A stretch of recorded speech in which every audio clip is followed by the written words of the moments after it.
There was a large palm print on my wife's lower back. The red palm print formed a stark contrast against her fair skin, but she claimed it was done by her best friend.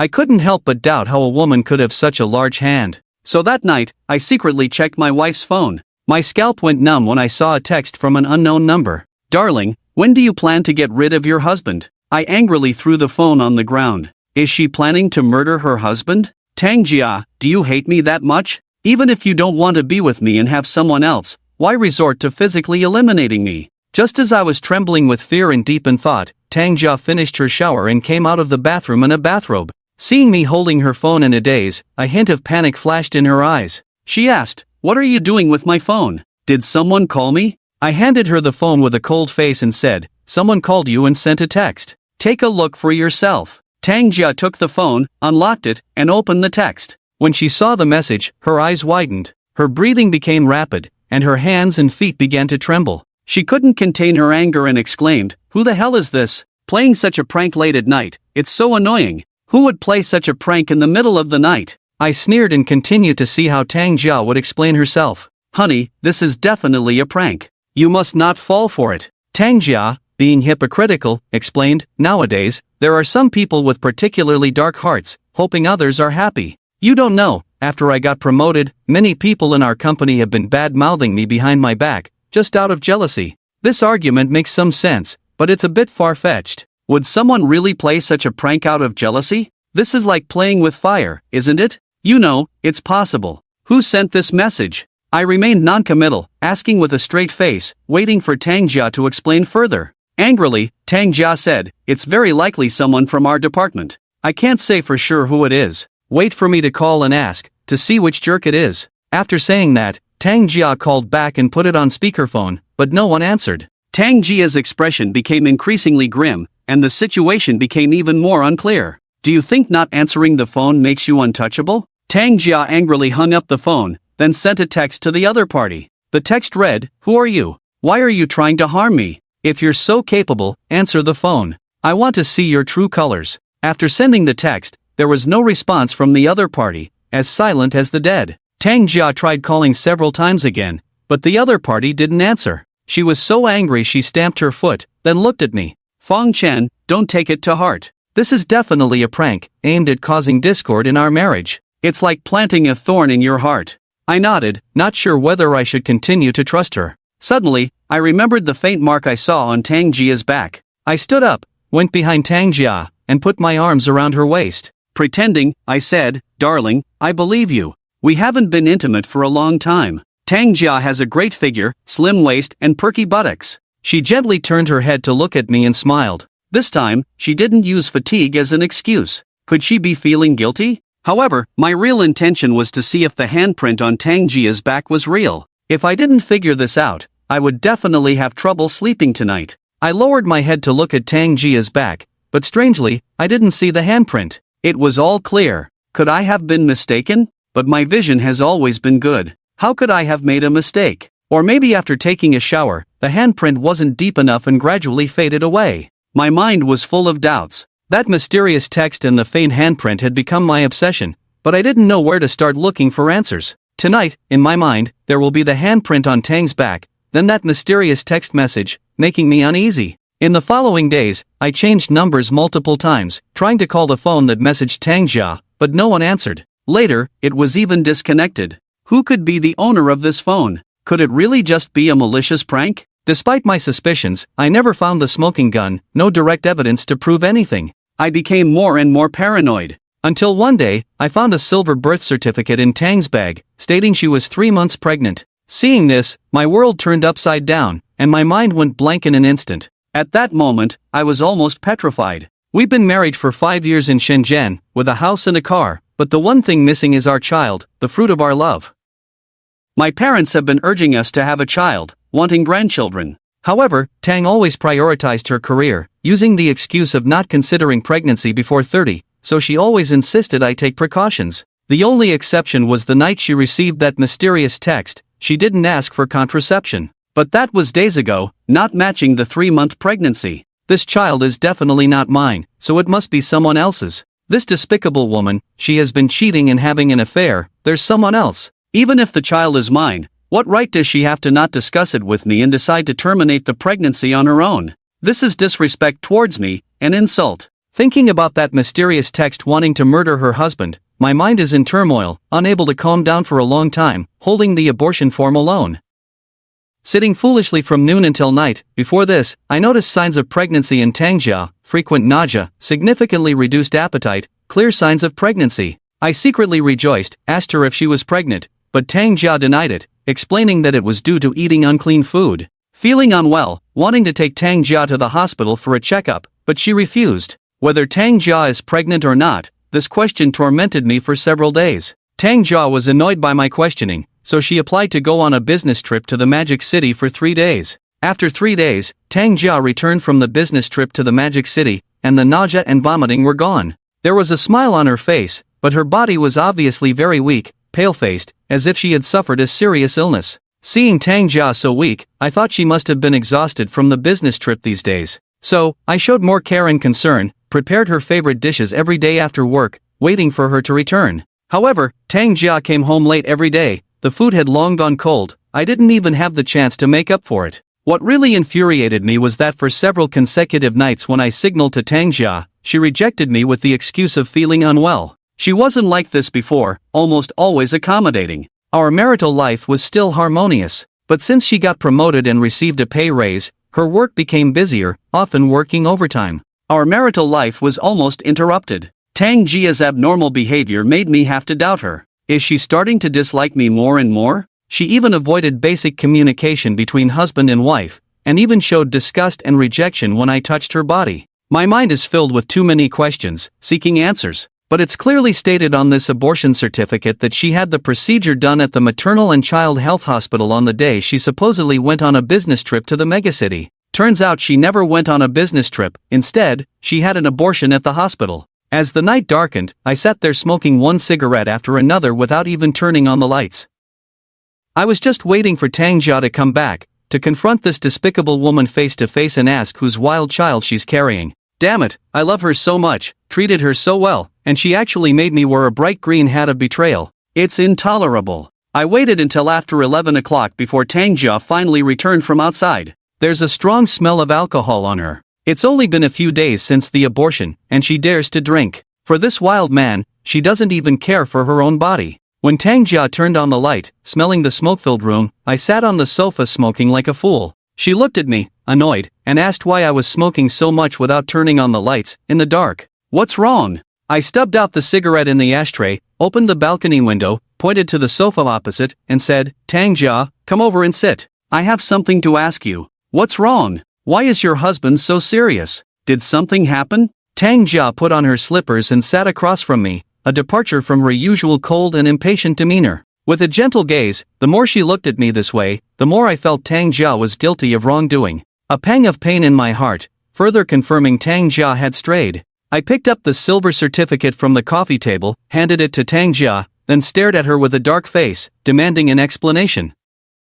Seeing this silver certificate, Tangjia was shocked, a hint of panic flashing in her eyes. Her face suddenly turned very ugly, blurting out, "Where did you get this?" "Never mind where you got it. I just want to ask why you didn't admit you were pregnant and secretly went to have an abortion," I asked coldly, anger burning fiercely in my heart. Seeing Tangjia's shocked expression, a sharp pain pierced my heart. Tangjia remained silent for a few minutes, not speaking with her head bowed. Silence was as good as admitting guilt. The stronger my inner sense of humiliation, the more I asked why. I angrily questioned, my emotions on the brink of losing control. Tangjia raised her head, gazing softly at me, and gently said, "Fangchen, don't get worked up. Let yourself calm down, and then I'll explain." "Calm down, my foot. Tell me why you had the abortion without telling me." I took out another cigarette from the pack, lit it, and took a deep drag. Because of my agitated emotions, my hands were shaking. Tangjia softly apologized, "Honey, the child is yours. I absolutely did not cheat.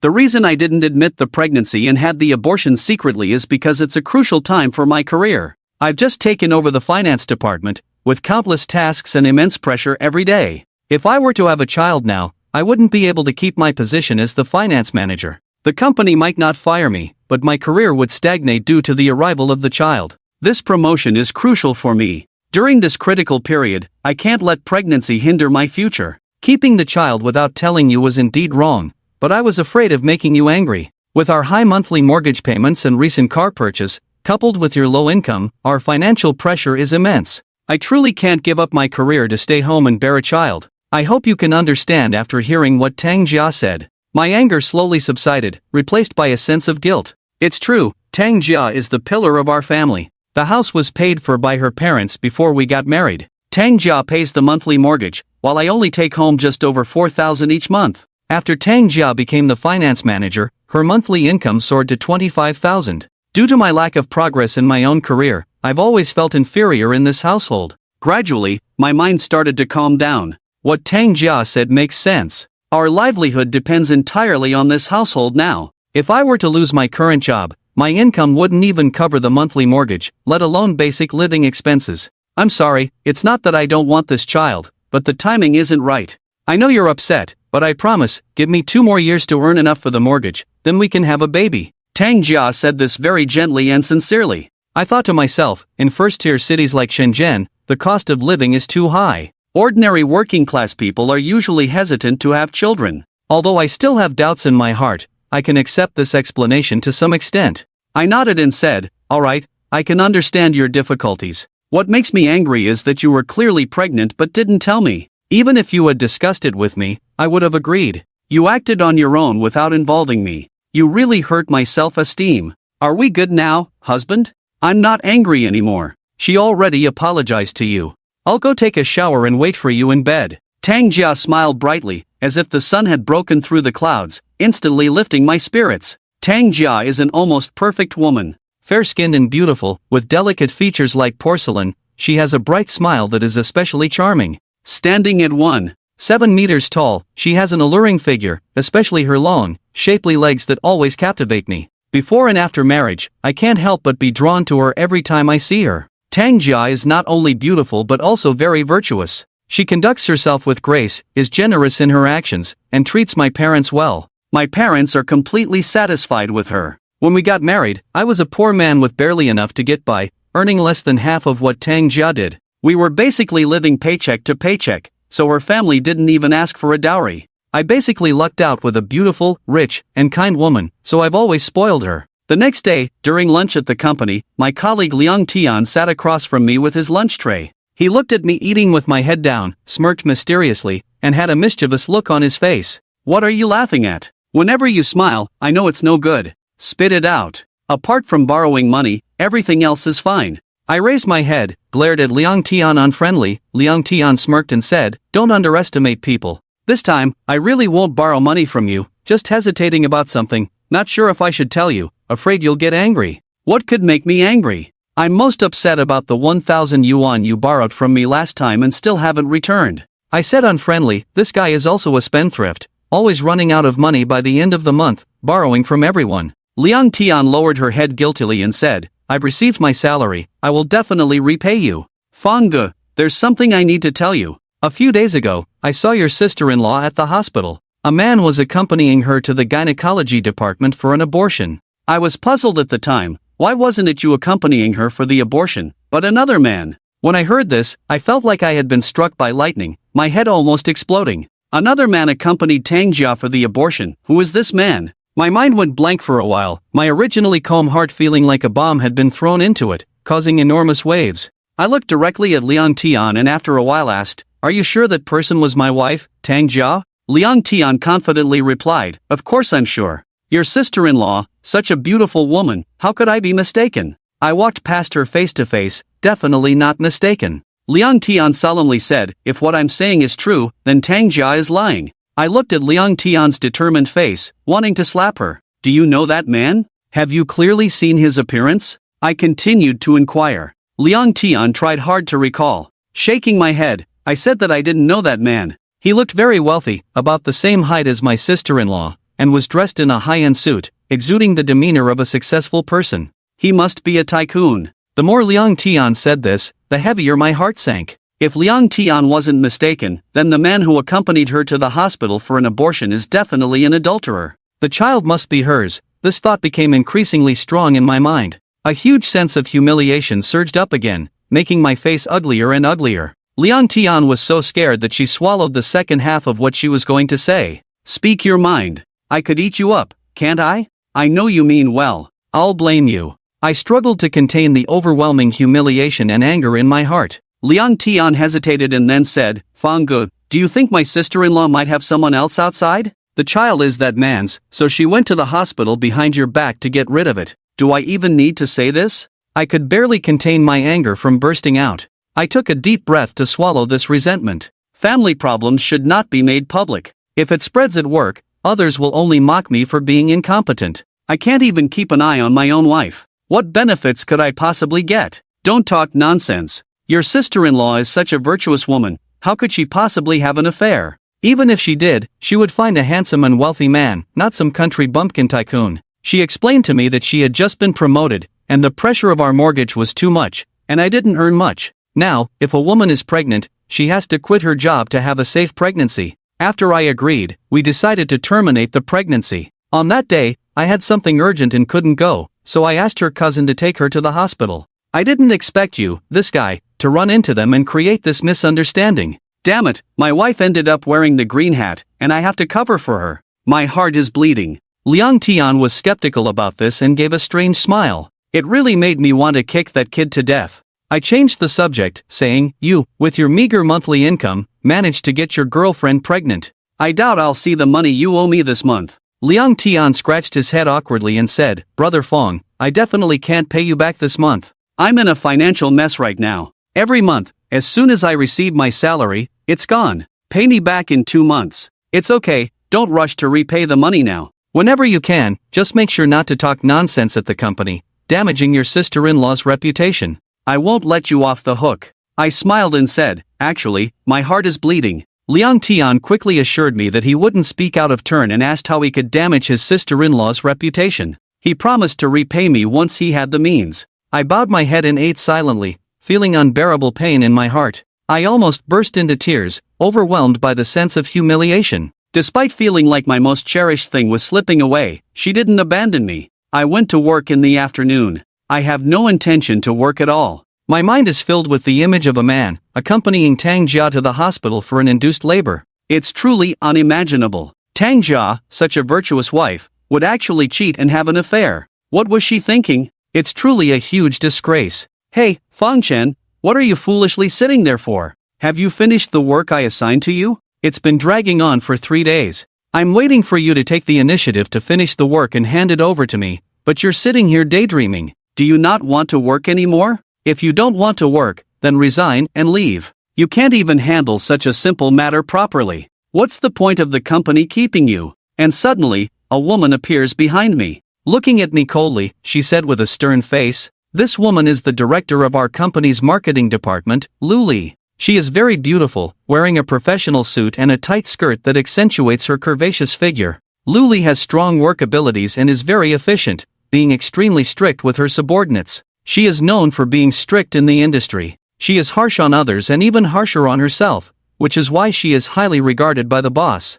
Lu Li and I joined this company in the same year. It's been 6 years since I graduated from college. She has reached the position of marketing department director, while I am still stuck in the same place, being suppressed by her, and my salary has not increased. But in front of so many colleagues from the marketing department, she scolded me as pig-brained, which made me extremely angry. I almost stood up to retort. In my heart, I secretly cursed her for being pig-brained. It's not just because she's beautiful and has relied on sleeping her way to the top. Even such an impressive female powerhouse has a bit of a twisted mindset, generally being very harsh on subordinates. Boss Lu, I'll finish the task right away and send it to you. Can I send it once it's done? I grit my teeth, feeling extremely humiliated, as Lu Li's face darkens. She sternly remarks, It's been 3 days, and you still haven't completed a single PPT. What have you been busy with all day? Lao Feng, I must say. How did you become so complacent now, still doing the most basic tasks? Do you have no ambition at all?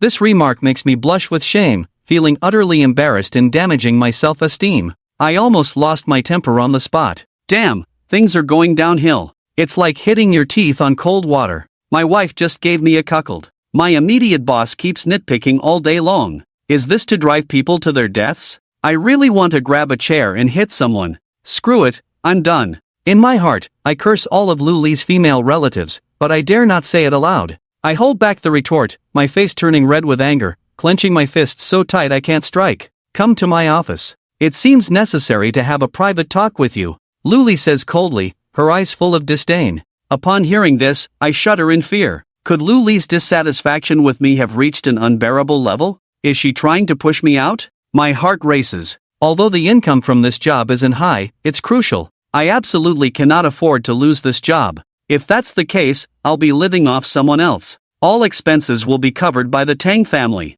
Being alone at home, I'll have even less dignity and status. If the Tang family confronts me and brings the adulterer home, what can I do? Do I have the courage to resist? Sorry, Boss Lu, I've had some family issues recently. So it affected my work, but now everything is resolved. I promise it won't affect my work in the future. Please give me another chance, Director Lu. As I entered Luli's office, I lowered my head and whispered, feeling so embarrassed to be so submissive in front of someone of the same age. Luli looked at me expressionlessly, with a scrutinizing gaze. After a long silence, a hint of a smile slowly appeared at the corner of the mouth, a smile of superiority. This gaze made me even more nervous. Hell hath no fury like a woman scorned. This woman really intends to go after me. Fong Chen, don't be nervous. I just want to have a calm conversation with you, no other intentions, said Luli calmly. The attitude is completely different from before in the public office area, at least much milder. Continuing, Luli said, if I'm not mistaken, we both joined the company together, right?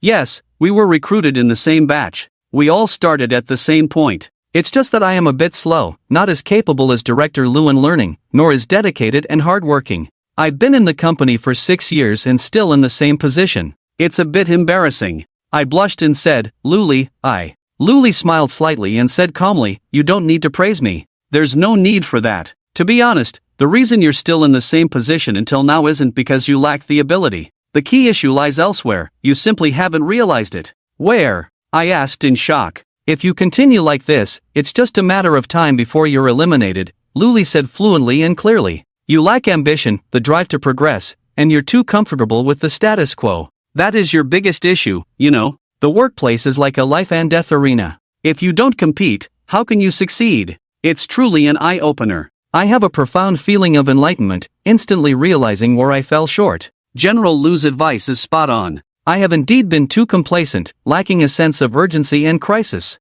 But I promise, starting from today, I will work even harder. Striving to create greater value and profit for the department and company, I emphasized. Luli smiled, her eyes forming two crescents, very charming. It's the first time I've noticed that this age Luli, compared to when she was just over 20 and starting at the company, exudes more femininity and charm, gazing at her charming smile. I was a bit distracted. Right, you must strive to create greater value for the company, securing more benefits for the department. This way, you can play a more important, even irreplaceable role in the company. But first, you need to make your immediate superior, which is me, acknowledge your value. Now, I ask you, what can you do for me? Luli stared at me and asked. Yes, what can I do for Luli? Besides being a male who is somewhat pleasing to the eye, what value can I demonstrate to her? Is Luli hinting at something to me? I sized her up, and Luli noticed her gaze towards me carried some deeper meaning. Even her smile seemed so meaningful. Suddenly, I seemed to understand something,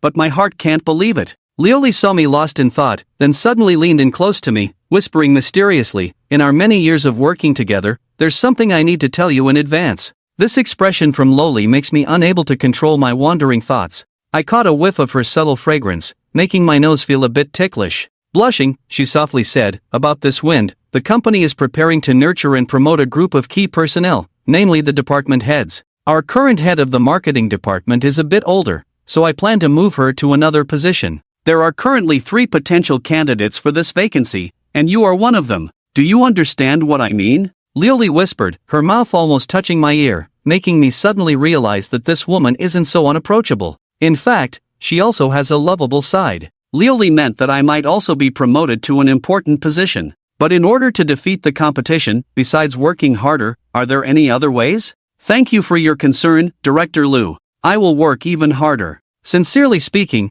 it seems that Lily not only didn't discourage me, but also intentionally took care of me. This brightened the slight darkness in my heart. Yes, she is sending me a signal. Lily smiled faintly, stood up, and walked around from behind the desk. Standing behind me, sitting at the desk, reaching out to pat my shoulder, she said meaningfully, "There are many ways to compete. Sometimes, it's not just about working hard to gain recognition. As the saying goes, the effort is not only in the workplace." "You are a bit too honest." I raised my eyelids and tried to fluently discover her, as she looked at me meaningfully, placing her right index finger on her lips. "Extremely captivating." Looking at Luli's enchanting expression, my body immediately reacted. After Luli noticed, she covered her mouth and giggled coquettishly, but did not move her feet away. Instead, she went further, with her actions becoming more and more frivolous. At that moment, I felt like my body was about to explode. Although I still deeply loved Tang Jia in my heart, but since you are unscrupulous, why can't I be unjust? Why can't I climb into someone else's bed for a promotion?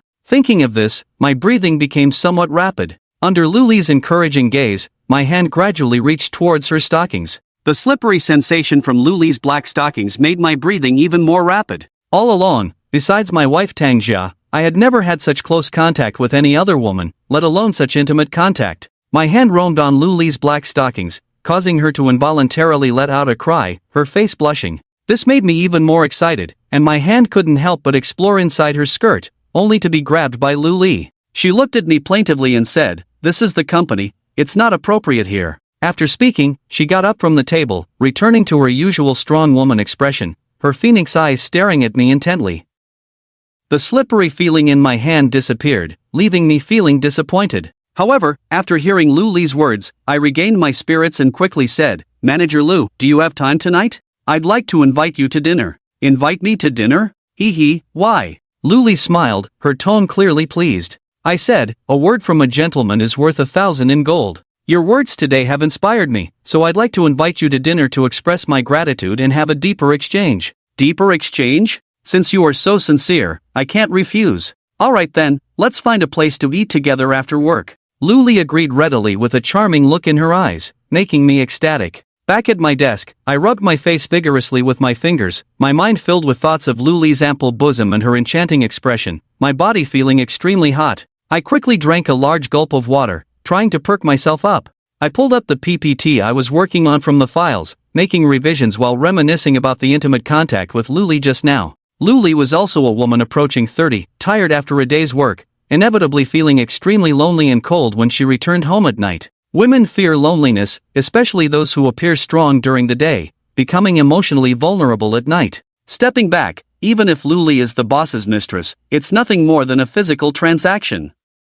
The boss, being so old, cannot satisfy her, and this kind of transaction involving money and sex makes people need emotional comfort even more. Lost in thought, I finally made it to the end of the workday. I took out my phone, hesitated for a moment, adjusted my mindset with difficulty, and dialed Tang Jia's number. "Darling, will you come home for dinner tonight?" I asked calmly. Sure enough, Tang Jia did not disappoint me at all. She sighed and said helplessly, "I can't, dear. I have to work overtime again tonight. You go ahead and eat first. I'll try to finish my work early and come home to accompany you tonight, okay? Does your company treat employees like this? Are they treating you like a mule, making you work overtime every day? Does a job have to take up all your time? Your capitalist boss is really heartless," I said sarcastically, enduring my anger. Tang Jia always talked about working overtime, but who knows if she's working overtime at the company or in someone else's bed. The thought of Tang Jia having an affair with an unattractive old man made me furious. Tang Jia patiently said, "Darling, I'm sorry.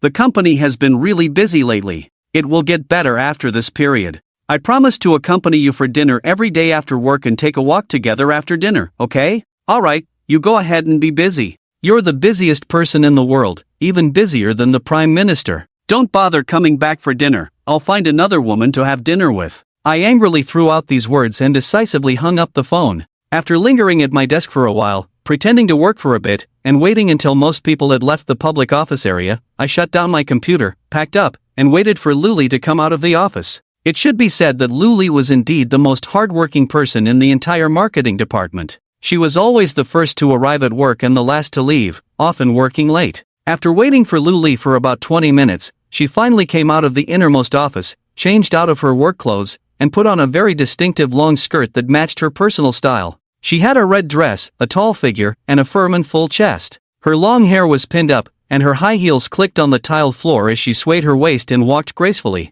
Today, I deliberately observed Luli and found that every time this woman appeared, she brought her own aura and background music. Her walk exuded confidence, giving the impression of a very powerful and assertive woman. I approached her with a slight smile on my face and said, "Manager Lu, you're leaving work relatively early today. Usually, you work overtime until around 10 o'clock. I feel very honored to let you leave work early today. Don't try to sweet-talk me. I find that you have a silver tongue. No wonder you could deceive such a beautiful and capable wife." Luli smiled and said, with a rare smile on her face, unlike her usual cold demeanor, as if it was written "keep out" on her face. I smiled without commenting. Actually, the less she mentioned it, the more painful it was for me. Damn it, in the end, I have to rely on myself. A man without ability can't keep a beautiful and capable wife. Sooner or later, she will leave. After leaving the company, Luli went to the parking lot to get her car and drove up next to me. It was a brand new BMW X6, given to each director by the company's boss.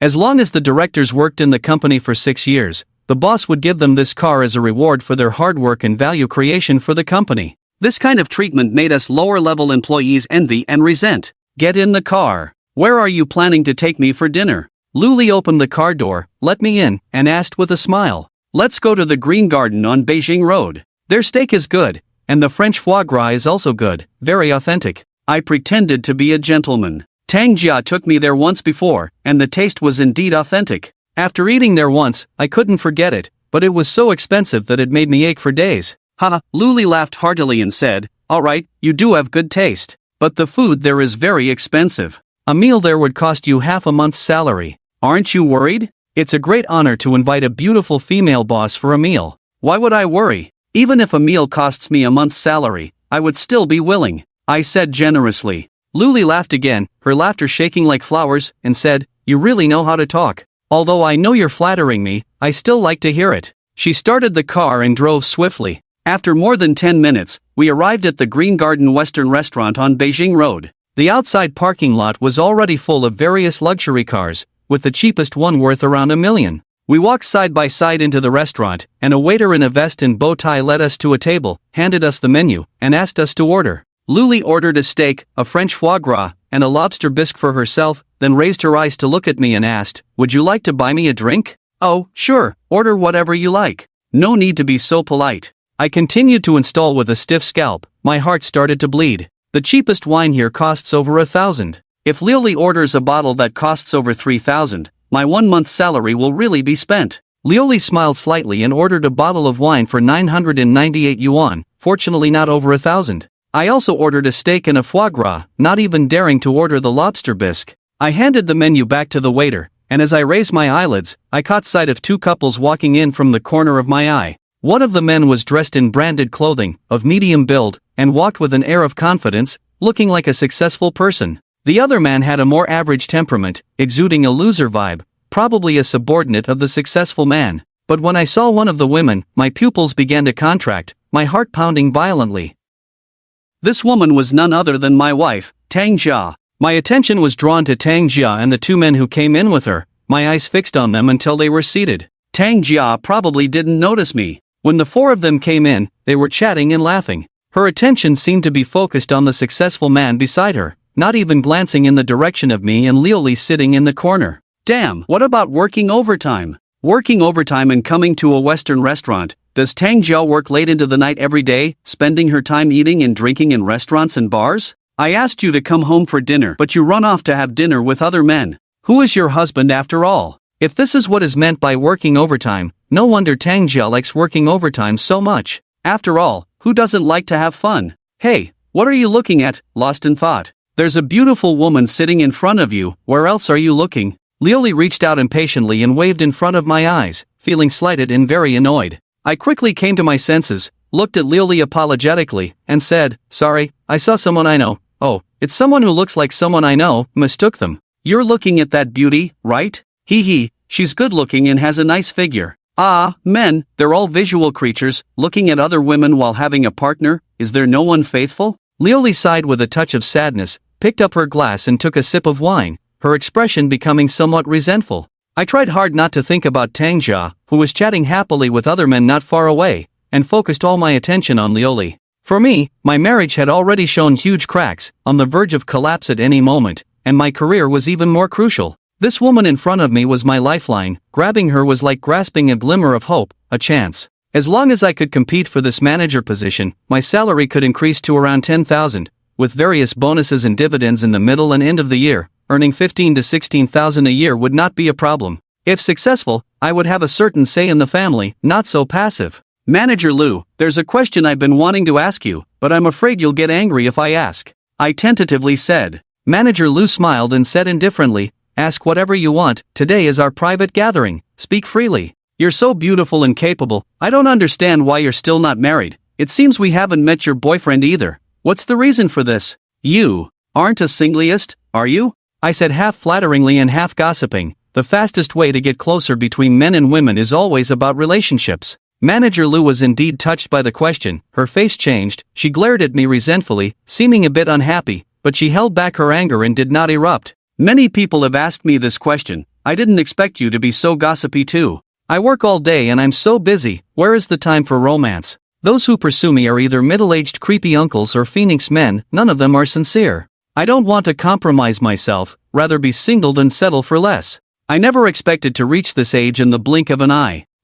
Nowadays marriage is becoming more and more practical and utilitarian, the threshold is getting higher. With my current income, I can't even afford a house in Shenzhen. Without a house, there is no marriage. I can't get married in a rental house, right? Luli said sadly. No house, no marriage? What kind of logic is this? Whether it's young people working or starting a business in Shenzhen, the vast majority can't afford a house. Does that mean they won't get married? I thought this way in my heart, but I didn't dare say it out loud. I could only agree, you're right, but with your qualifications, finding a successful man with a career, house, and car shouldn't be a problem. It's just that your time hasn't come yet. But then again, dating and marriage are two different things. Not all relationships end up in marriage. You can lower your standards a bit, start with dating, and think about marriage later. You say it so easily. If I'm not getting married, why bother dating someone? It's a waste of time. I don't have that much time. My time is precious, time is money. You just don't have this concept. That's why you're just idling around in the company, not striving for progress. To be honest with you, if it weren't for the bond we share from coming in together, I would have fired you long ago. At this point, Luli reverted to her strong career woman demeanor, making me feel particularly embarrassed. Seeing me blushing, Luli felt a bit guilty, thinking she had been too harsh. She quickly added, by the way, I remember your family has a house. Wasn't the down payment for that house paid by your parents? But it seems like your salary isn't enough to pay the mortgage. How did you manage? With that, she hit a sore spot for me again. The house I currently live in has nothing to do with me at all. The down payment was paid by Tang Jia's parents, and they also cover the monthly payments. I did contribute a bit during the renovation, but that amount was insignificant, not even enough to buy a toilet. If I divorced Tang Jia, I would immediately return to my original state of poverty and become part of the destitute class in this metropolis of Shenzhen. Our family's house is mainly provided by my wife's family. To be honest, I only contributed symbolically. You know my salary isn't enough, just barely making ends meet. I answered truthfully with a guilty conscience, once envied by others, now realizing it's not as it seems. Luli cut a piece of steak, put it in her mouth, chewed for a while, wiped her mouth with a napkin, and said, "You're lucky to marry a wealthy woman. But in family relationships, if the woman is too strong and the man is too weak, there may be some imbalance and hidden risks. She loves you now, so you can enjoy it, but what if one day she stops loving you? If she tells you to leave, you won't even have the courage to divorce. So, please take care of me more in the future, Director Liu. If there's a chance for promotion, please consider me. If I get laid off by the company, I'll have to pack up and go back to my hometown. This woman always knows how to hit me where it hurts." I blushed and said, once again feeling the awkwardness of my situation. Reality is so cruel, a cowardly husband without the confidence to even get jealous. Luli swirled the drink in her highball glass, and said mysteriously, whether it's promotion or elimination, the initiative is not in my hands, but in yours. You not only need to work hard, but also show results, and let everyone see the achievements you've made, then your promotion will be a matter of course. In addition, Luli hesitated, adopting an official tone with me. Actually, those who are in the mix know that the previous words are just a prelude and can be ignored. The part where one hesitates to speak is the essence. I quickly asked, what else? Please enlighten me, Manager Liu. You know, I am a straightforward person, which is just a nice way of saying I am a bit slow. After working for so many years, I still only have a partial understanding of the workplace. I've told you before, the real skill lies beyond the words. It depends on your personal insight. To gain something, you must first give. The most fearful are those who have wild ideas in their heads all day but never act on them. Workplace competition is fierce. If you want to outperform others, you must be willing to pay a higher price. Understand? Luli looked at me with a deep gaze, a mischievous smile playing on her lips, making me feel a sense of unease. The real skill lies beyond the words. I remembered that. There is so much information in this, I need to digest it properly. Suddenly, I felt a foot under the table touching my leg. Yes, I was sure it was a bare foot, tickling my leg, causing a flutter in my heart. I looked under the table and saw that Luli had taken off her high heels at some point, revealing her bare feet with black nail polish on her toenails. Whether intentional or not, one foot was swinging under the table, occasionally brushing against my leg, making me unable to stop my wandering thoughts. Was this a hint to me? Looking at Luli's delicate feet, I had the urge to grab that foot and admire it. But she was my boss, a powerful woman in the workplace, beautiful, and rumored to have a thing with the boss, holding an unbeatable position in the company. A woman like her, if she wanted a man, she could just call out, and men more outstanding than me would come flocking like bees to honey. As we were about to finish eating and drinking, my phone suddenly rang, showing Tang Jia was calling. Why was she calling now? Did she find out that my boss and I were in the same Western restaurant as her? I turned to look at Tang Jia's table and found it empty. She was nowhere to be seen.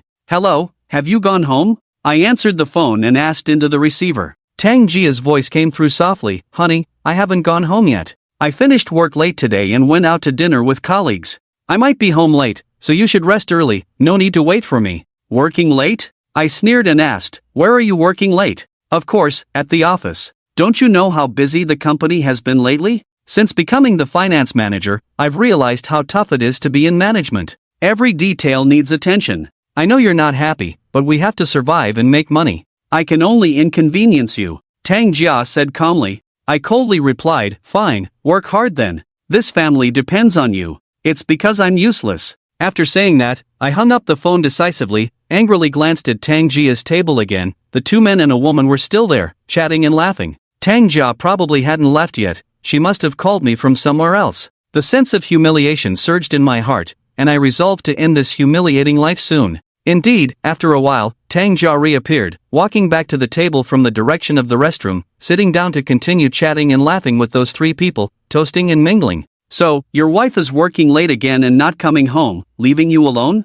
Luli looked at me with a knowing smile, a hint of understanding in her eyes. I lowered my head, put the phone in my pocket, and remained speechless for a long time. Yes, Tang Jia is working overtime in the Western restaurant, just a few meters away from me. I suddenly realized that Tang Jia lying to me has become a habit. Every time she speaks, I no longer know which sentence is true and which is false. False-faced wife, these 4 words suddenly popped into my mind. The once loving and affectionate wife who used to weather the storms with me is gradually drifting away from me, perhaps never to return to the past. Luli saw that I was silent and stopped provoking me. She just held her wineglass and sipped the red wine. A shrewd woman like Luli may have already noticed some clues from my expression. A spineless man marrying a wealthy woman may initially accommodate each other during the honeymoon period, but over time, these differences manifest in the details of life. No conflicts mean something fishy is going on. After finishing the meal, I called the waiter to pay the bill, and my head spun when I saw the bill. 3,800 yuan. My basic monthly salary was almost spent on this meal. It was painful, and my mouth twitched a bit. Fortunately, I had saved some private money over the years, so I took out my bank card to pay the bill. After I paid the bill, Luli went to the restroom. I sat for a while and glanced at Tang Jia. She was still toasting and chatting with those two men, her face filled with a sunny smile. The sweeter Tang Jia smiled, the more uncomfortable I felt. I couldn't help but walk towards the restroom. The passage to the restroom passed by the table where Tang Jia was sitting. I walked past with my head held high, not looking sideways, but observing Tang Jia's reaction from the corner of my eye. Tang Jia's attention was all on the middle-aged man sitting across from her, completely ignoring me, which made me feel a sense of loss. After using the restroom, as I was washing my hands at the sink, I saw Luli coming out just after finishing washing her hands, touching up her makeup in front of the mirror. She saw me in the mirror, smiled brightly, and said, "You can't bear to be apart from me, even following me to the restroom." "Yes, I can't bear to leave you for a moment," I said with a forced smile, feeling bitter. After Luli finished her makeup and put the makeup box back in her bag, she turned to me and said, "Thank you for the dinner, you've spent money, I feel a bit guilty. How about I invite you to a bar this time, my treat?"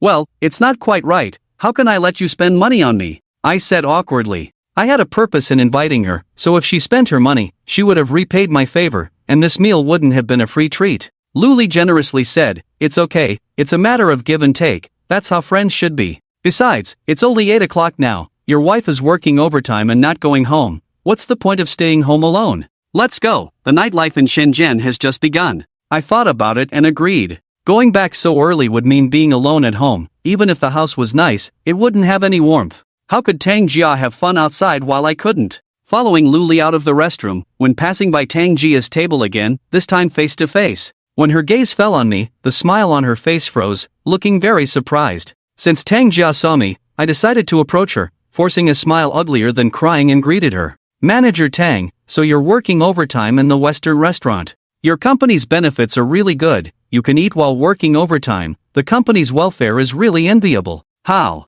come you're here?" Tang Jia's expression was very surprised, she couldn't understand how I appeared here. I sneered, "You can come, why can't I?" "Oh, I came here after work to have dinner with my colleagues. I did call and tell you, didn't I?" Tang Jia's eyes flashed with a hint of panic, but quickly calmed down. I nodded and asked, "You mentioned it to me before, and now I want to know, when can you finish work? You have time to go out for dinner and chat with others, but don't you have time to come home for a meal and chat with me? This gentleman is..." The middle-aged man sitting opposite Tang Jia looked at me and asked Tang Jia, with a somewhat arrogant expression and a condescending tone. Tang Jia quickly introduced, "This is my husband, Fong Chen. Fong Chen, let me introduce you. This is our branch manager, Zhao Qiming, and the person next to him is the sales manager, Hua Chang. This beautiful lady is our colleague, Xiao Yu. We are just colleagues, going out for dinner after work." I looked at the three of them seriously, with a forced smile on my face. Especially when I noticed that the branch manager Zhao Qiming had a hostile look towards me. I cursed in my heart, "You son of a b***tch, why don't you go home after work to accompany your wife instead of dragging my wife out to have dinner with you? Just casually going to such an expensive place for dinner, trying to show off your wealth, huh? Alright, enjoy your meal, I'll leave first." I suppressed my anger, put on a fake smile, nodded at the three of them, and walked away quickly. During this process, Luli had been silent, just silently watching the others. Seeing me walking away quickly, she didn't stay behind and soon caught up. After coming out of the Western restaurant, Luli looked at me with a gloomy face without saying a word, and tactfully did not speak. Instead, she quietly opened the car door, sat in the car, waited for me to sit in the passenger seat, took out a bottle of mineral water and handed it to me, and opened a bottle for herself to take a sip. "The beautiful lady just now is your wife, right? She is really beautiful." Luli complimented Tang Jia, but saying such words at this moment seemed somewhat insincere, adding fuel to the fire. I opened the bottle cap and took a big sip of water, staring ahead and said, "Yes, she just went out for dinner with her colleagues after work. She is now a financial manager, with a high position, so even their boss has to give her some face. Forget it, I don't want to get involved in your family affairs, nor am I interested. Every family has its own problems, everyone understands that. Let's go, if you're not feeling good, let's go to the slow rock bar event. There's nothing too serious once you figure it out." Luli put the mineral water in the car drawer, started the car and drove forward. My mood was extremely bad. Tang Jia lying to me had become a habit. How many secrets has this woman hidden from me? The thought of her cheating on me made my heart ache as if it were bleeding. Although there seemed to be no connection between Tang Jia and that rich man on the surface, a man's sixth sense told me that their relationship was extraordinary. Whether it was the way he looked at Tang Jia or the way Tang Jia looked at him, there was admiration in their eyes, which must hide a secret behind it. But damn it, Tang Jia is my wife. How could she do this? Luli took me to a slow rock bar called Barbara, where the music was very lively, and as soon as we entered, we heard the DJ shouting energetically. A group of people were dancing to the music, and the sexy ladies were walking around the bar, making it feel like a different world. A tall, beautiful waitress led us to a private booth, and after sitting down, Luli ordered a set meal, which included a bottle of red wine, a dozen beers, a fruit platter, and some snacks. The set meal arrived quickly, and Luli opened a can of beer and filled 2 glasses, handing one to me, and shouted in my ear, "Relax when you go out to play, having fun is the goal. Don't think about unhappy things, it's useless to think too much. Let's find a way to solve the problem in the future." Luli is right. Life is short, so we should enjoy it in time. The more unhappy things we think about, the unhappier we become. It's better to let go and have fun. I raised my glass, clinked it with Luli's, and loudly said, "Alright, let's drink. We won't go home sober tonight." After saying that, I finished the drink in my glass in one gulp, and Luli also didn't back down, finishing the drink in her glass in one go. And so, we drank wildly, nodding and swaying to the music's beat, having a great time. When two very hot dancing girls jumped on stage to lead the dance, their bold moves immediately ignited the passion of the slow bar, and groups of handsome men and beautiful women ran into the dance floor to dance wildly. Luli suddenly became interested, grabbed my hand, and ran into the dance floor, then danced wildly. Her movements became more and more exaggerated, her eyes more seductive, occasionally getting close to my body like a snake, teasing me, then quickly moving away. My passion was ignited, and I imitated Luli's exaggerated movements, occasionally taking advantage of her closeness. Luli didn't object to this, but instead laughed and cooperated very well. At this moment, Luli was no longer a domineering director but a charming lady, a normal woman seeking excitement and stimulation, her enchanting eyes making me intoxicated. Couples in the dance floor started embracing and dancing together, their movements becoming more and more daring, with several couples starting to passionately kiss as if no one else was around, exciting the onlookers. I looked at Luli and really wanted to hold her in my arms and passionately kiss her like others were doing. Luli also looked at me, her eyes seemingly hinting for me to be braver and bolder. I took a big step towards Luli, put my arms around her slender waist, and was about to kiss her when suddenly my phone in my pocket started vibrating. Who the hell is calling at this crucial moment? I didn't want to answer, so I hugged Luli again, ready to kiss her, but the phone kept vibrating insistently. I took out my phone from my pocket, looked at the caller ID, and saw the words "my dear wife." It was Tang Jia's call. Why was she calling at this time? Can she go out and have fun while I can't? Is it only okay for the authorities to start a fire, but not for the common people to light a lamp? What's wrong? Is your wife checking up on you? Isn't she always out every night? Why is she restricting you now? Luli shouted loudly in my ear, her body still twisting and turning. Her slender waist and sexy hips swayed so seductively that my eyes almost popped out. I forced a smile, whispered in Luli's ear, it's complicated. I'll go out to take the call and be back soon. Go ahead, but don't make me wait too long.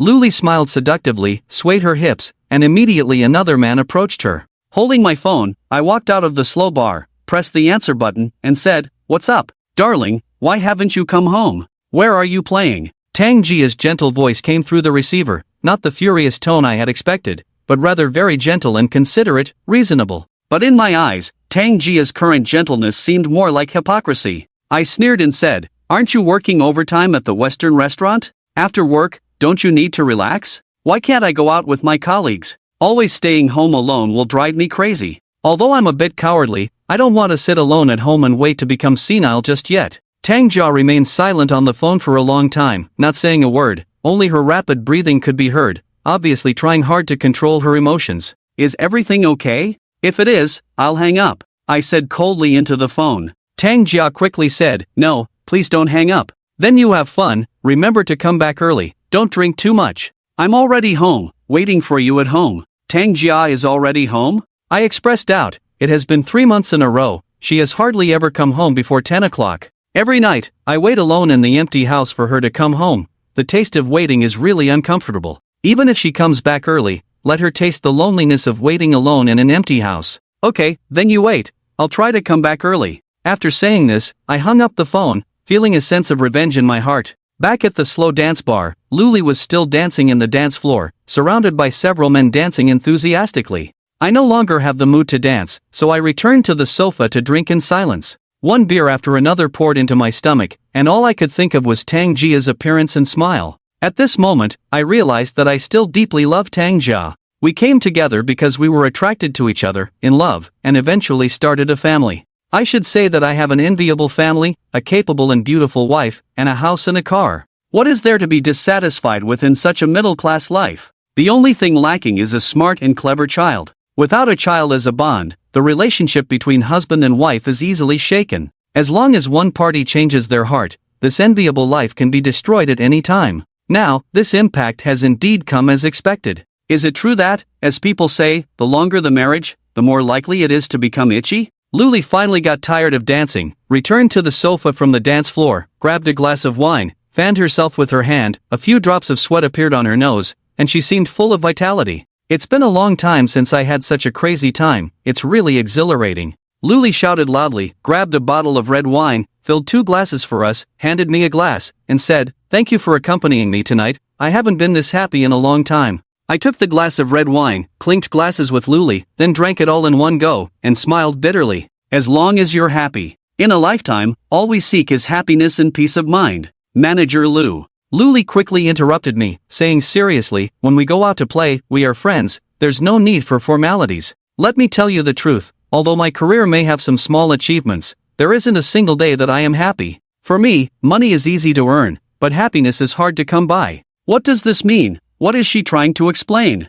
I looked at Luli and for a moment felt that this woman was very difficult to figure out, unfathomable. Let me ask you, what kind of life do you think is successful? Luli continued to ask. I thought for a moment and said, a successful career, a happy marriage, a good reputation, that should be considered successful, right? Exactly, you hit the nail on the head with that statement. Having a successful career alone is not considered success. What truly gives people a sense of happiness is a happy family. Luli leaned closer to me, leaning against the back of the sofa and said with a thoughtful look, do you know why I have to work overtime every day? It's not that my career is really that important to me, but I'm afraid of going back to a cold, empty house alone. Every time I finish work, all kinds of loneliness and emptiness creep into my heart like ghosts, making me restless and uncomfortable. So I'd rather work overtime at the company, so I can create some value at least, and my heart won't feel so empty. Luli's words were sincere, and I could feel her sincerity. To confide in someone about the loneliness and distress deep in one's heart is to show great sincerity.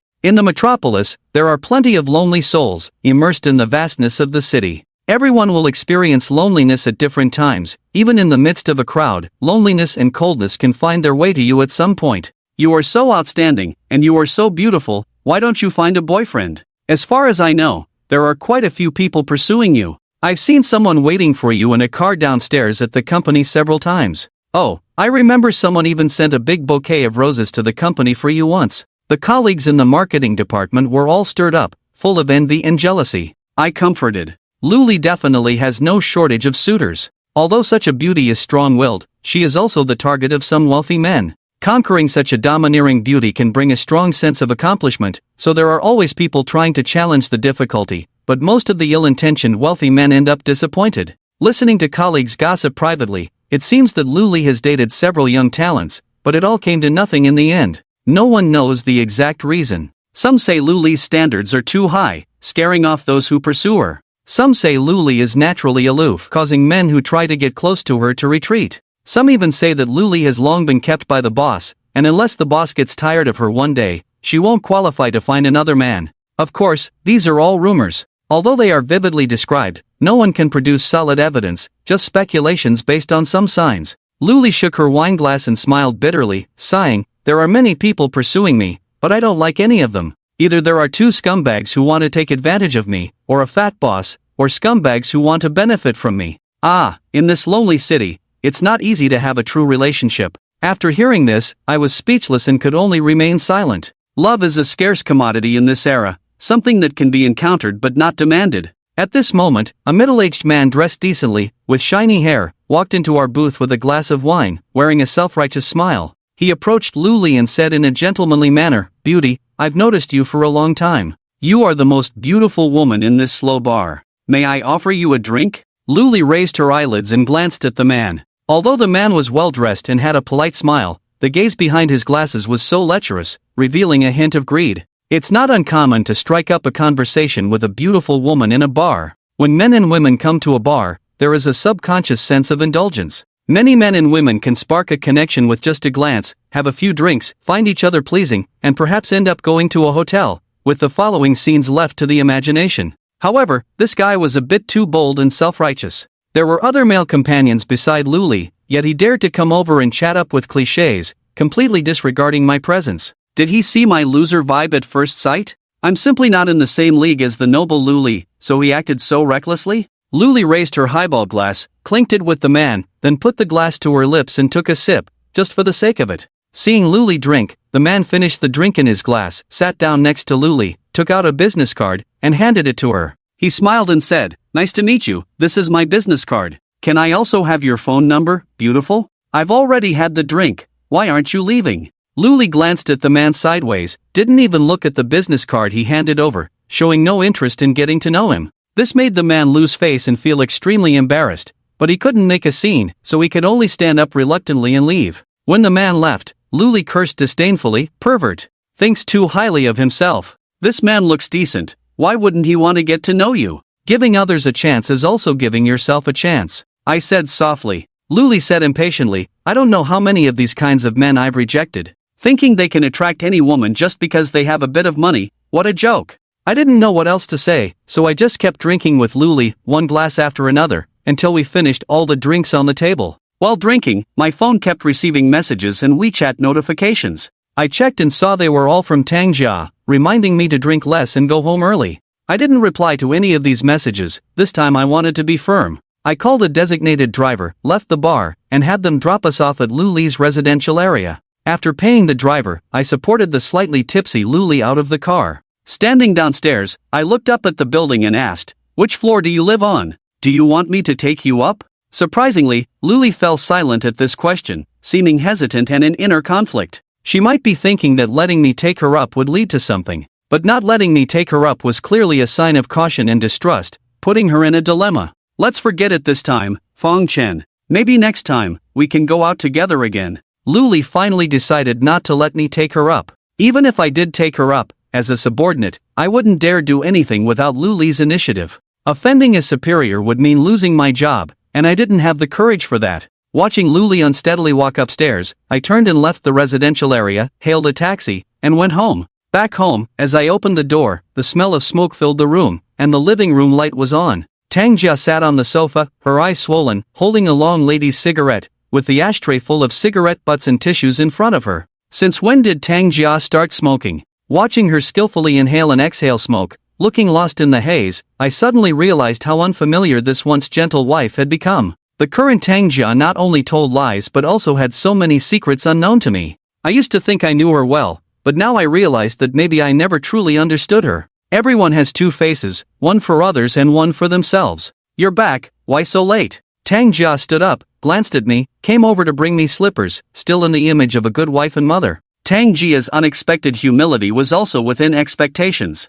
It was her consistent style, always remarkably good-tempered, rarely losing control of her emotions. I remained silent, took off my shoes, put on slippers, and prepared to take a shower in the bathroom. Fong Chen, can we talk after you shower? Tangjia suddenly said to my back. This was the first time she formally requested to talk with me. I coldly asked, talk about what? I feel there are indeed problems between us. It's been a long time since we had a proper conversation. So tonight, I deliberately came back early, just to have a good chat with you. We need to do some communication work. Tangjia said calmly. A cold smile appeared on my lips. Now you want to talk, but I don't feel like talking to you. Should I just let you continue to revel outside, even cheat and have affairs? Should I just stay alone in this cold room, guarding an empty marriage? Yes, you earn more than me, come from a better family, but at least our personalities are equal. We made vows when we got married, and any betrayal should come with consequences. I don't think it's necessary. I just went out for a meal and some drinks with my colleagues.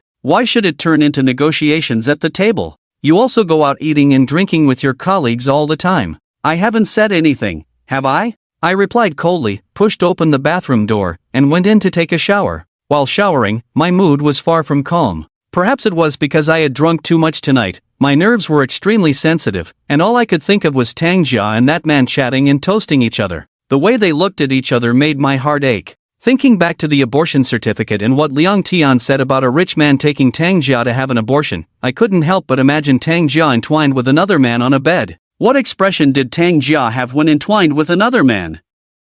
Was it enjoyment? Or pain? Or was it just a task to please those powerful men in control? Tangjia and I have been married for 5 years, and we always took contraceptive measures every time we had intercourse, very carefully. But damn it, she had sex with another man without any contraceptive measures, and she got pregnant with someone else's child. This is a blatant insult to me. What does she want to do? Is she willing to abandon all principles for a financial manager? If I weren't in this situation now, I would really want to get the hell out of this damn life. After a hasty shower, the pent-up anger in my heart remained unresolved, and my mood was extremely bad. I stayed in the bathroom for a long time before coming out. Are you done showering? Let's talk. Tangjia stood at the bathroom door, looking at me with a gentle expression. But seeing her hypocritical face, I felt nothing but disgust, even more so. I said coldly, talk about what? Sleep.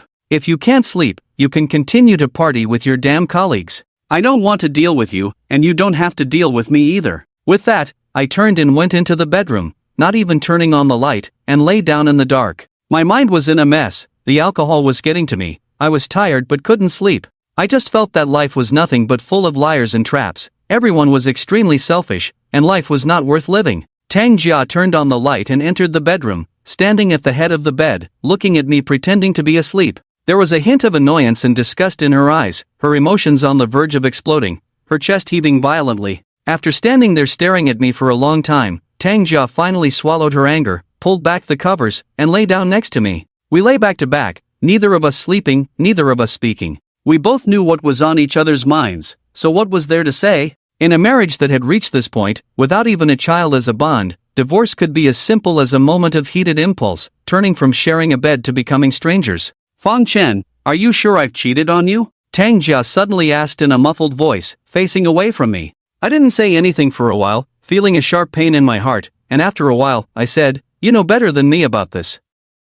You know what you've done, some things are meaningless to say out loud. I just went out for a meal with colleagues, is it necessary for you to react so strongly? Yes, I was wrong. I lied to you, but it was a white lie, I was afraid you would be angry. If I didn't care about you, there would be no need for me to lie to you. Tang Jia explained indignantly. Tang Jia could still explain to me, and in such a humble manner, it also proved that she still cared about my feelings. But if she cared so much about me, why did she leave me to meet another man? Each of those men is better than me, more capable than me, you could just get a divorce. Why bother eating with a loser like me in the same pot? I sneered and sarcastically said, some people do wrong things and still need to find a suitable and justifiable reason for themselves? This is not surprising. Throughout history, hypocrites have always done this, clearly doing evil, but making people think that he is benefiting all beings and blessing the world. After being married for so many years, I have put in so much hard work and effort for this family. Don't you see it at all? Just because I am busy with work now and neglecting you, you are full of resentment and complaints.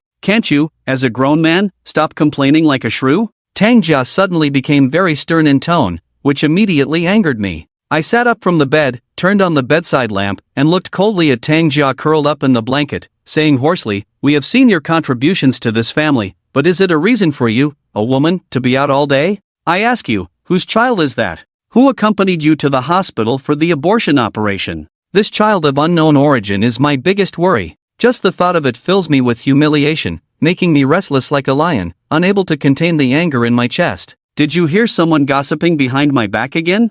I have explained about the child to you before. It's yours, why do you have to keep harping on this issue? I really misjudged you. You are such a narrow-minded man. Don't you even have the courage to take responsibility for what you have done? Tang Jia also sat up, confronting me. I coldly smiled, still evading the core issue. You had the abortion and had another man accompany you. This itself is a big problem and suspicion. You have a husband, why did you choose that wild man? You haven't answered my questions. Who did you go with for the abortion operation? Where did you stay during the 3 days of rest after the abortion? Who were you with? Who took care of you? A series of questions caught Tang Jia off guard. After a brief moment of confusion, Tang Jia's eyes became resentful, asking back, if I tell you that I went to the hospital alone for the operation.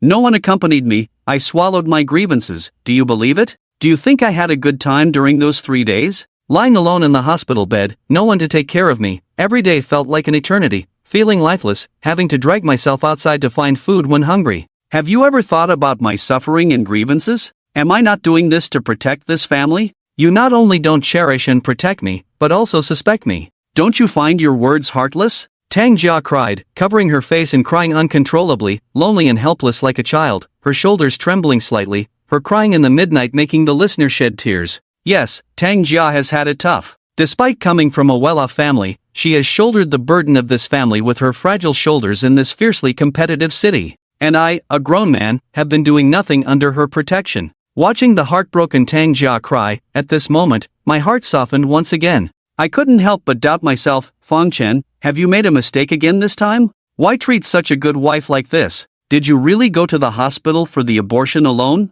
Why didn't you find a female friend to accompany you? I began to doubt myself, finding reasons for Tang Jia's suspicious behavior. Tang Jia hugged her shoulders, crying and saying, I didn't go alone, who else could I go with? I didn't dare tell you about such a big decision, so I had to bear it alone. In Shenzhen, where do I have any female friends? Even if there are, who can guarantee that she won't go out and talk nonsense? Rumors are frightening. I don't want others to baselessly speculate. How can I survive in the company like that? She makes sense. Tang Jia indeed doesn't have many female friends, besides her own husband. It's not convenient to have others accompany her. Could it be that Liang Tian, this kid, fabricated lies to deceive me in order to delay the repayment date? Damn it, I will definitely settle the score with this kid when I go to work tomorrow. I'm sorry, it seems I have wronged you. I'm not human, I apologize to you. I felt guilty, reached out and hugged Tang Jia's trembling shoulders, comforting her softly, feeling even deeper guilt. This woman crying miserably in front of me, with her fragile body, supporting this family through thick and thin. And because of my pitiful male ego, I repeatedly doubted her. The suffering she endured, the grievances she suffered, all turned into a heart full of sorrow, with nowhere to vent. They say impulse is the devil, but isn't suspicion and distrust also a form of devilry? Holding Tang Jia, I continued to comfort her softly, tears streaming down my face, regret and guilt intertwined, along with a sense of shame. If I could do better, be stronger, and shield this family from the storm, why let Tang Jia suffer so much? Slowly, Tang Jia stopped crying. She hugged me, her voice hoarse, saying, I'm sorry, husband, I also have my faults. I shouldn't have deceived you, I should have been honest with you, so as not to cause so many misunderstandings. I'll try to work less overtime in the future, socialize less with colleagues, and spend more time with you at home, okay? I said softly, okay, that's my good wife. I have some good news to tell you, do you want to hear it? Looking at Tang Jia, who was now smiling through tears, my mood improved significantly. Tang Jia wiped her tears, asked excitedly, what good news? Tell me quickly. Today, our department head talked to me, hinting that the company is going to cultivate a group of key personnel, promoting a group of middle-level managers, and I'm among those being considered. So in the future, I will work even harder, improve my skills, and when I become a supervisor, I can earn a monthly salary of over 10,000, plus year-end bonuses and dividends. I can easily make 15 to 16,000 a year. This way, your burden will be greatly reduced, and you won't have to work so hard anymore, I said confidently. In fact, more than anyone else, I know that for now, this is just a possibility, nothing is set in stone. What are the chances of success? The key is to work hard and impress the current department head, Lu Li. Whether I can be promoted as desired is still a big unknown. That's great, I congratulate you in advance. Tang Jia smiled happily, hugged me and lay on the bed, the two of us close together, feeling each other's heartbeat, looking forward to a bright future. After a pause, Tang Jia suddenly asked, the superior you mentioned, is it the woman you had dinner with at the Western restaurant today?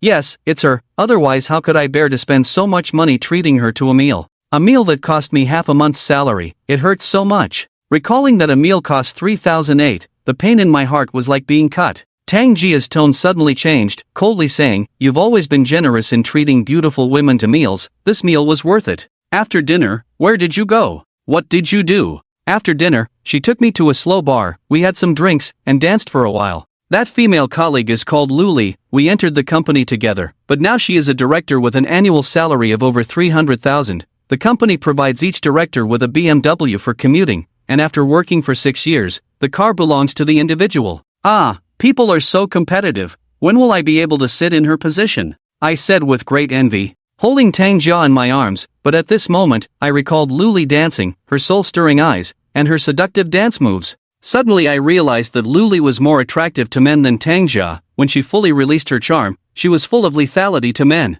Tang Jia pursed her lips and said very dissatisfiedly, I advise you to stay away from that woman. At first sight, I could tell that she is not a good person, absolutely cunning and ruthless. If you mess with her, you will only end up losing. Be careful not to be used as a pawn. I'm not underestimating you. To survive in the workplace, you, as a person, are too kind-hearted, too thin-skinned. You simply don't understand the cruelty of the workplace. What kind of talk is this? As a department director, how can you not be cunning? How can you manage over 100 people in the marketing department without being ruthless? The shortcomings that Tang Jia mentioned are actually advantages in my opinion. But when Tang Jia said this, I couldn't refute it. Women naturally have animosity towards each other. What, are you jealous too? A loser like me, besides you, which woman would be interested in me? I self-deprecatingly said. But this sentence made Tang Jia very unhappy. She didn't even want to talk anymore. She turned around and faced away from me, hoarsely saying, let's sleep, no more chatting. What does Tang Jia mean by this? Doesn't she want me to progress? I don't understand. Which woman wants to spend a lifetime with a man who is not ambitious? The next day at work, Tang Jia insisted on driving me to work first. I was somewhat reluctant. Usually it's men who drive women to work. It's rare to see women driving men to work. Isn't that telling others that this man is incompetent? However, Tang Jia insisted. Her softness contained a hint of dominance. I could only obey. When the car arrived downstairs at the company, I got out of the car. Tang Jia rolled down the driver's side window, stuck her head out, looked at me calmly and smiled lightly. "Honey, won't you kiss me before going up?" I looked around, seeing office workers rushing to the office building from all directions, feeling a bit embarrassed. But looking at Tang Jia's gentle eyes, I lowered my head, lightly kissed her forehead, then showed a shy smile. Tang Jia smiled sweetly, said bye-bye, then started the car and drove away. As I kissed Tang Jia's forehead, Lu Li's BMW happened to arrive downstairs. Through the car window, her cold gaze swept over the two of us. Without stopping, she drove into the underground parking lot. This heartwarming scene was seen by many people in the company. My face turned a bit red. I lowered my head and took the elevator upstairs. As soon as the elevator doors closed, my shoulder was tapped. A smiling voice came from behind, saying, "Well done, Brother Fong, you and your wife are so intimate, after so many years of marriage, still as close as newlyweds. You guys are provoking jealousy, clearly trying to stir up trouble." Laughter filled the elevator. I turned my head and saw the playful face of Liang Tian. To be honest, I felt a bit proud. My vanity was greatly satisfied. But then I thought, the gossip from this kid made me suspicious of Tang Jia again, almost leading to our divorce, and I was angry. "Come on, Liang Tian, let's find a place to talk after we finish work. I have something to ask you," I said to Liang Tian with a stern face. Liang Tian stuck out his tongue and asked cautiously, "Brother Fong, did I do something wrong and offend you?" The elevator was not a place for conversation, so I gave Liang Tian a cold look, signaling him to stop talking. Liang Tian was smart enough to keep his mouth shut. During work hours, I revised the PPT made by Lu Li, referenced a few successful and recognized cases, and sent the improved version to Director Lu Li. After completing all this, I felt relieved that I had finally finished the task, believing that Lu Li would not make things difficult for me again. Feeling relaxed, I wanted to go out for a smoke. I stood up, walked to Liang Tian, patted his shoulder, and whispered, "Let's go, it's time for a meeting." Going to a meeting was our code for smoking in the public area. Liang Tian understood and followed me outside to the small garden, where we each lit a cigarette and started puffing smoke. "Brother Fong, what did you want to talk to me about today? Can we talk now?" Liang Tian asked slowly, exhaling smoke. I thought about it. Last time, I denied the claim that Tang Jia's lover accompanied her to the hospital for an abortion, covering up for her by saying he was her cousin. If I questioned my own conclusion again this time, it would be like slapping myself in the face and would raise Liang Tian's suspicions. But if I didn't ask him, I wouldn't know when that kid would pay me back the 1,000 yuan. Exhaling smoke, I said, "Liang Tian, I'm a bit tight on money lately, with a lot of car and house loans at home. I can't let your sister-in-law bear it all alone. I need to show some appreciation. Can you prioritize returning me that 1,000 yuan from this month's salary?" "Brother Fong, we agreed on this yesterday. How come you changed your mind overnight? That's not fair." Liang Tian immediately screamed as if his tail had been stepped on. I thought to myself, damn, this guy can really talk nonsense for money. "That's too much." I sneered, "Yesterday is yesterday, today is today. You casually lied yesterday and fooled me. That's despicable and dishonest. I misjudged you, so I decided to get back that 1,000 yuan. How am I despicable? How am I unfair? What lie did I tell?" Liang Tian immediately protested, acting very convincingly, saying urgently, "Oh, you mean I saw a man accompany your sister-in-law to the hospital for an abortion? How is that a lie? Didn't you admit that man was her cousin? How did I deceive you?" I said sternly, "Tang Jia said she went alone. Her cousin had something come up that day and couldn't make it, so she had to go alone. You told me a man accompanied her. Isn't that damaging our marriage? Isn't that despicable enough?" Liang Tian widened his eyes and almost shouted, "I swear to God, I did see a man accompany your sister-in-law.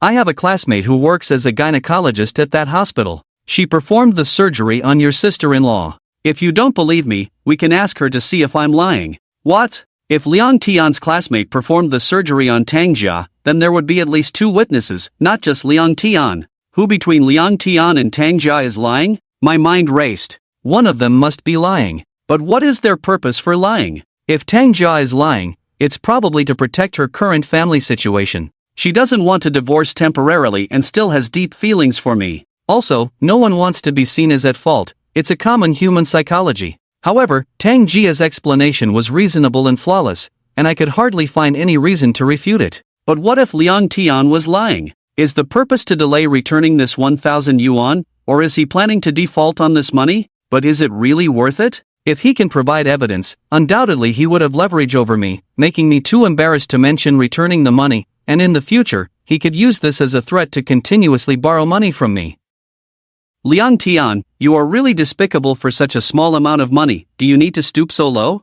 I was furious, verbally accusing Liang Tian of lying, but internally, I was starting to doubt again. Liang Tian's face turned pale with anger. Gritting his teeth, he said, "Fangge, I told you these things because I consider you a friend.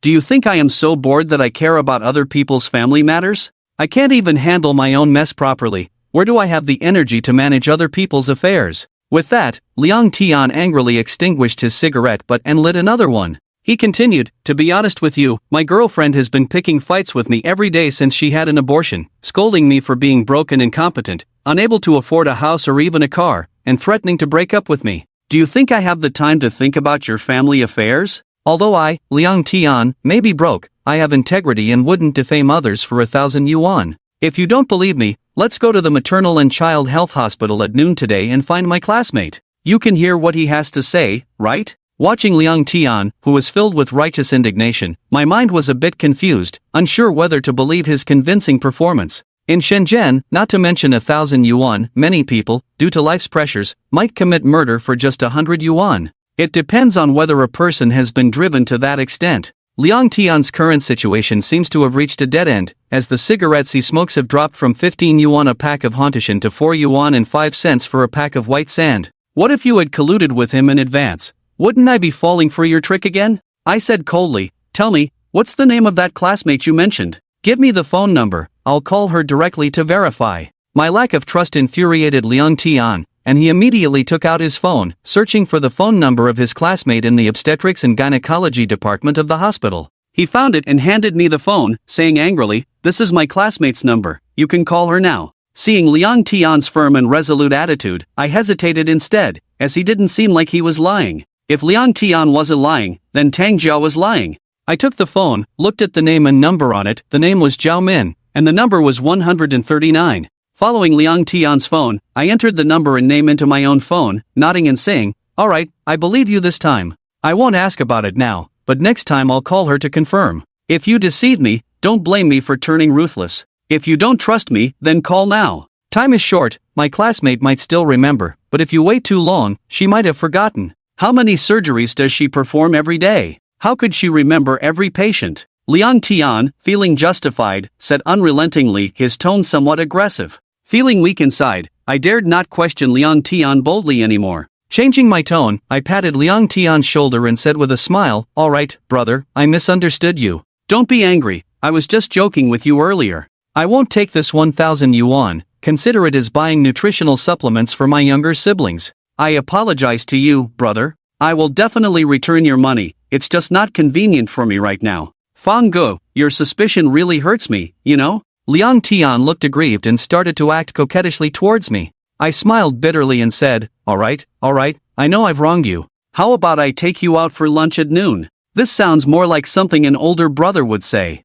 What are you going to treat me to for lunch?" Liang Tian's temper came and went quickly. After all, he was a young man, carefree and lighthearted. Actually, he had no idea that when I believed in him, it was as if I was confirming my wife's lie. I had no appetite for food. I just wanted to find a place where no one was around and cry my heart out. Everyone wore a mask, everything was a performance, and the one performing was the woman I loved the most. This feeling made it unbearable for me. Eat? Go eat shit. Back at my desk, my mind once again fell into confusion, splitting headache. These days, because of this matter, I was constantly tormented, feeling like my head was about to explode. I wanted to know the truth, but I was afraid to know the truth. When the bloody truth was laid out in front of me, could I bear it mentally? Sometimes, people deliberately avoid reality because they are afraid. Knowing it's true, but unwilling to believe it, preferring self-deception. Like an ostrich burying its head in the sand, ignoring the facts, thinking they don't exist. In reality, it's just a self-deceiving joke in the eyes of others. Luli chatted with me on QQ, her profile picture flashing. I opened the chat box and saw her saying, "Fang Chen, come to my office immediately." Luli had a request, so I straightened my clothes, took a deep breath, and walked towards the large office deep inside the marketing department. I speculated silently in my heart that Luli must be praising me for making progress on my PPT. I knocked on the door when I reached it, heard Luli's voice, pushed the door open and walked in, only to find Luli with a gloomy face, full of anger. This was not a good sign. Obviously Luli called me in to scold me, not to praise me. Fang Chen, what's wrong with you? You can't even do a PPT properly. Look at what you've done. What is this? There's no creativity at all. The traces of imitation are too heavy. Also, have you checked the original data? If the original data is wrong, all the subsequent data will be wrong. Luli scolded me without reservation, not polite at all. Completely different from last night when we had dinner and drinks together. She was so understanding and charming. Women are truly fickle. I was inexplicably scolded, completely confused. Aren't commercial PPTs all about imitating and copying each other? Who still does original work? This requirement is too high. After Luli finished venting, finally tired of scolding, she picked up a cup and drank some water. During this time, I kept my head down, didn't say a word, didn't argue back, my face flushed, feeling ashamed. A senior planning officer being scolded so badly was truly embarrassing. Hey, why aren't you saying anything? Are you not convinced? If you're not convinced, you can say it. Did I say anything wrong? Luli provocatively asked, forcing me to admit my mistake. I said with my head down, Manager Lu is right, I was too careless, lacking creativity. I'll go back and continue to revise. I won't let Manager Lu down next time. Luli didn't speak for a long time, just sipped her tea, calmly scrutinizing me, her gaze filled with complex meanings. She didn't let me leave, nor did she speak. What did she mean by that? What kind of scheme was she playing? Thinking of Tang Jia's evaluation of Luli as a scheming woman, ruthless and cunning, I broke out in a cold sweat. Fang Chen, this morning, did your wife drop you off at work? And you were openly showing affection downstairs in the company building, is that true? Luli suddenly stopped talking about work and brought up my personal matters. What did she mean by this? Is it not okay for my wife to drop me off at work? Do you, Manager Lu, have any objections?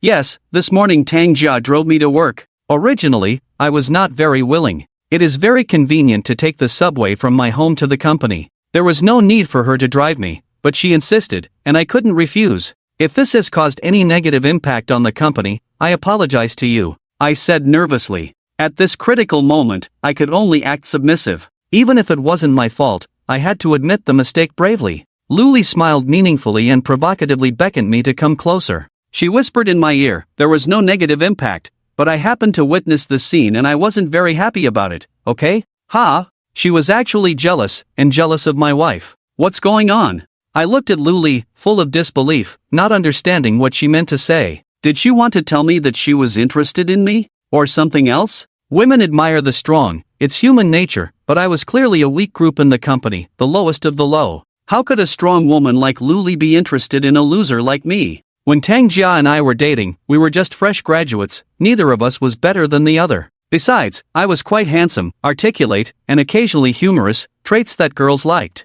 Tang Jia was deceived by me in this way. But times have changed, many years have passed, and I am still struggling at the bottom, lacking confidence, and have long lost the charm of a man. It's strange that Luli could be interested in me. Manager Lu, I don't quite understand what you mean. Nervous, I spoke with a stutter. Luli's mouth slowly curved into a mischievous smile, her eyes fixed on my blushing face. She extended a finger and lightly teased my chin. She slowly said, isn't my meaning clear enough? I don't like your wife, especially seeing you and your wife showing affection. Women are naturally possessive creatures, how can others interfere in my affairs? Your affairs? This woman saw me as a piece of fat in her bowl, not allowing others to touch it? But she is my wife, we are legally married, I wanted to say that you are too overbearing. I am your subordinate, not your man. What qualifications do you have to meddle in our family affairs? But I didn't dare to say it, dared to be angry but not to speak. Luli said domineeringly, I just don't like it.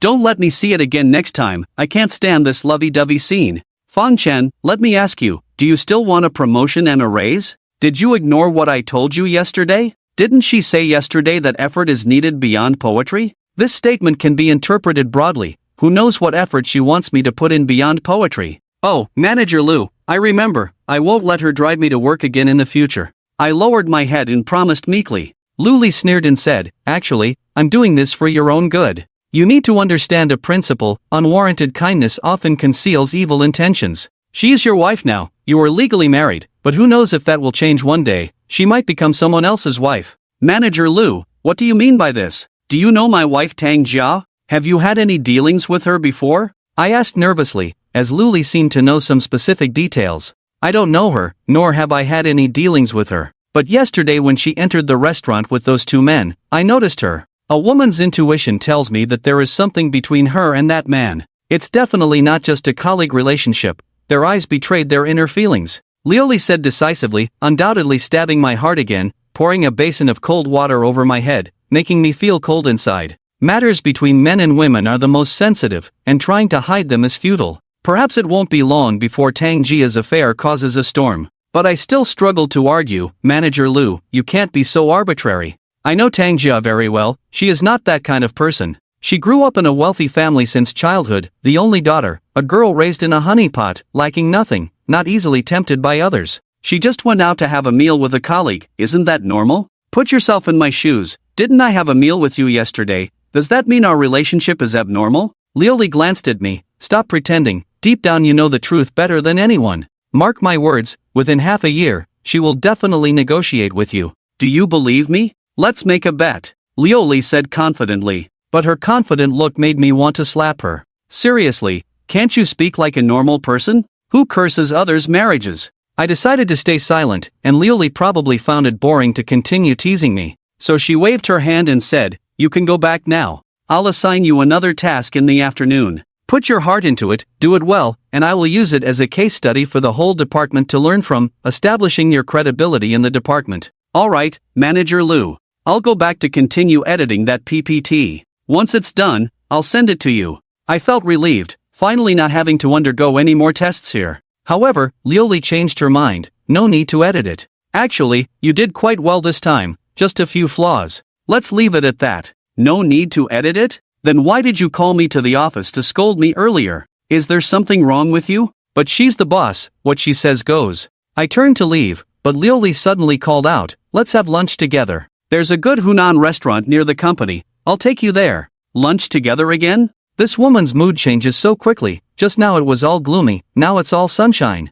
She's driving me crazy. Back at my desk, I felt uneasy, not because of lunch with Lioli, but because of her comments about Tang Jia and that man. Just last night, Tang Jia had reassured me, but today their version of events once again shook my confidence. This dilemma was driving me crazy. Holding my phone, I found the number I saved earlier for Liang Tiantong, hesitated for a long time, not sure if I should call to inquire. The truth might be too harsh, I might not be able to handle it. Hey, Fang Guo, why did Manager Lu call you again? It seems like she's been particularly attentive to you these days. Looks like your luck is turning. Li Yujun, the promotion specialist sitting next to me, said with a smile, her eyes full of teasing. Li Yujun was a graduate who joined last year, very cheerful in nature, and looked very cute, especially with her two prominent front teeth when she smiled. I frowned, and said seriously, what does a young girl like you know? Don't you understand who Manager Lu is? Don't say such things lightly, it affects unity. Okay, I was just kidding, hee hee. But I see you're glowing with luck, your forehead shining, something good must be coming your way soon. Li Yujun continued to smile. Her words left me feeling restless, so I grabbed my phone and left my desk, walking into a small meeting room and closing the door. Looking at Zhao Min's number on my phone, I gritted my teeth and made up my mind, dialing the number. It took a while for Zhao Min to answer the phone. A pleasant female voice asked politely, hello, who's calling? Oh, is this Dr. Zhao? I'm Liang Tian's friend, Fang Chen, and I have something to consult with you, I said cautiously. Zhao Min's voice sounded a bit hesitant, asking, Liang Tian's friend? What do you want from me? I want to ask you, on the 18th of this month, did you perform an abortion surgery on a woman named Tang Jia? I asked in a deep voice, my heart beating faster and faster. Zhao Min pondered for a moment and muttered, Tang Jia? Who are you to her? I lied, oh, I'm her cousin, and the family is concerned about her. They are actually unaware of the abortion, and are very worried about her health, so they asked me to inquire. Zhao Min said, oh, let me check, please wait a moment. I said okay and patiently waited for Zhao Min's answer, feeling very uneasy. I was both afraid of getting a positive answer and afraid of missing the opportunity to find out the truth. It felt like years had passed, and Zhao Min's voice came through the receiver, saying, yes, on the 18th of this month, Tang Jia had an abortion surgery at our hospital, and I performed the surgery on her. Why? Doesn't your family know? Yes, she did it without her family's knowledge. Her family actually hoped she would keep the child. But she is stubborn and ambitious, wanting to focus on her career first and have children in a few years. Abortion is like a mini confinement, and she needs to recuperate. We only found out about this yesterday. I continued to deceive. Perhaps Zhao Min had encountered too many similar situations and had become numb to them, as she didn't seem to care much, asking, "Oh, do you have any other questions?" I'm sorry, I'm busy right now. Wait, I have one more thing to ask you. Did she go for the abortion alone? Or was someone else with her? I finally asked the crucial question. Zhao Min hesitated, probably trying to recall, and then said, "You've got me there. I perform so many surgeries every day, it's hard to remember. What does Tang Jia look like? Can you describe her to me?" Liang Tian is really patient, which touched me. I quickly described. Tang Jia is very beautiful, 7 meters tall, with a great figure, long hair, and delicate features. Oh, she has a faint beauty mark on her forehead, do you remember that? After careful recollection, Zhao Min said, "Oh, I remember now, she's a beauty. But whether she came alone or with someone else, I'm not sure. I mainly focus on the patients and rarely pay attention to their family members." That's understandable, she's so busy every day. How could she remember who accompanied each patient? This clue seemed impossible to uncover the truth, and I was almost ready to give up. So I said desolately, "Thank you, Dr. Zhao, for taking up so much of your time and trouble. It's okay, if I couldn't help you, I'm sorry too. But we have surveillance here. If you need, we can pull up the surveillance footage from that day." Just when I was feeling disheartened, Zhao Min gave me a glimmer of hope.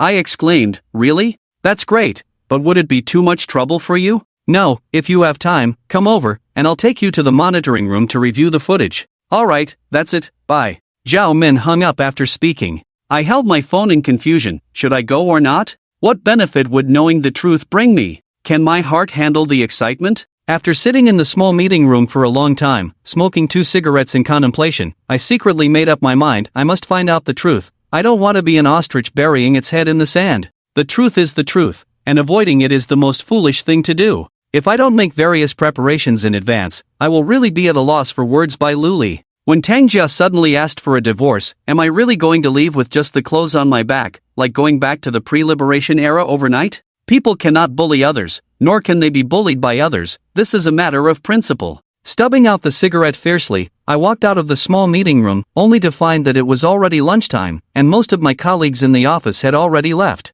Looking at the time, it was already 12 o'clock, and the tormenting morning had finally passed. Luli came out of her office wearing high heels and walked straight towards me. She stopped beside me, a smile playing at the corner of her mouth, and said, "Waiting for me? So obedient, a good student indeed." I was really not waiting for her, but it just happened coincidentally. Because of Tang Jia's affair, I had long anticipated having lunch with Luli. My mind is in a mess right now. I have no appetite at all. How can I focus on eating? Right now, I just want to hurry to the maternal and child health hospital, to find that female Dr. Zhao Min, and ask her to help retrieve the surveillance video from the hospital monitoring room from the morning of the 18th. To see clearly, who accompanied Tang Jia to the hospital for the abortion. Manager Lu, why don't we just grab a bite at the company cafeteria? I really don't have much of an appetite. I said awkwardly, a bitter taste in my mouth. If possible, what I want to eat most right now is human flesh, to chew up the bones of that adulterer. What's wrong? Do you have something on your mind?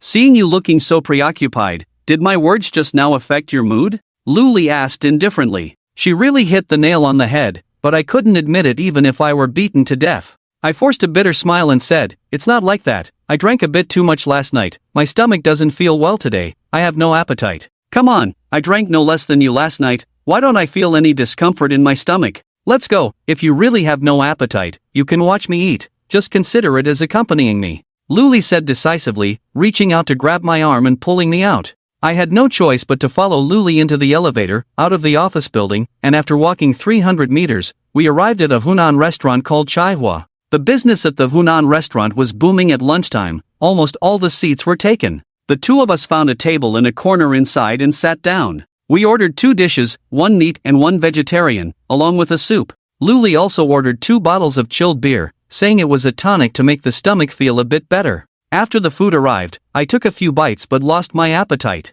I kept thinking about Tang Jia and a wealthy man with a big belly, entangled in bed. Tang Jia was pinned down by the man, her body wriggling like a snake, her long legs wrapped around the man's sturdy waist. Damn it! Even when doing it with me, she insisted on using protection, but with that scumbag, she didn't use any, and ended up getting pregnant. The thought made me furious. Tang Jia never used her mouth on me, would she do the same with that scumbag? The more I thought about it, the more unbearable it became, the more I didn't want to think about it, but my brain wouldn't listen and kept going there. I was on the verge of exploding, ready to lash out at any moment. What are you thinking? You haven't said a word to me. Did I offend you this morning? Do you have a problem with me? Luli, feeling neglected, gave me a displeased look, and even lightly kicked me under the table with her high heels, looking somewhat resentful. I snapped out of my thoughts, forced to smile at Luli, and explained, No, how could I have any issues with Manager Lu? This morning he scolded me rightly and correctly. When the leader scolds me, it's out of care and concern. I should know better, right? Then why were you so lost in thought? Are you thinking about your wife? Luli rolled her eyes, grabbed a beer bottle and filled a glass for me, handing it to me, saying, have a drink, finish your meal, go back and rest well for a while. When you wake up, all your problems will be gone. People need to be more open-minded and not get hung up on everything. I took the glass, took a big sip of beer, the cold liquid flowing down my throat into my stomach, and my mood indeed improved a lot. Suddenly, Luli was under the table, lightly kicking my leg with her foot, nodding towards a nearby dining table, whispering, do you see that couple eating? I turned to look and saw a couple in their 30s, dining and flirting with each other. The man even fed the woman, showing great intimacy. That couple seems to be our company's employees, right? I've seen them a couple of times at the company, I said after taking a sip of wine. Luli nodded and said, they are from our company, one is from the finance department, and the other is the sales manager of the sales department. Both of them have their own families, but they still got together. And they are openly affectionate. Once, I saw them kissing passionately outside the office building, not caring at all how others saw them. Learn from them, live more freely. Really? Isn't that too bold? I widened my eyes. Both of them have families, yet they dare to be so brazen? Can an affair be disregarded just because it's passionate? They are really carefree. I said, isn't it? Doesn't the company's management care? How could they? The company's management won't interfere. It's their private matter. As long as their spouses don't show up at the company, the management will turn a blind eye, Luli said. Male-female relationships are too chaotic nowadays. This kind of thing is too common, it's nothing. Luli shrugged, saying disapprovingly. In fact, I've heard some rumors too. Office romances are rampant. The easiest targets for affairs among office workers are bosses or colleagues. Spending all day together makes it easy to spark a connection. As long as they get hot-headed, going out to a hotel for a fling is as simple as that. Luli nodded again, casting her gaze on another pair of men and women.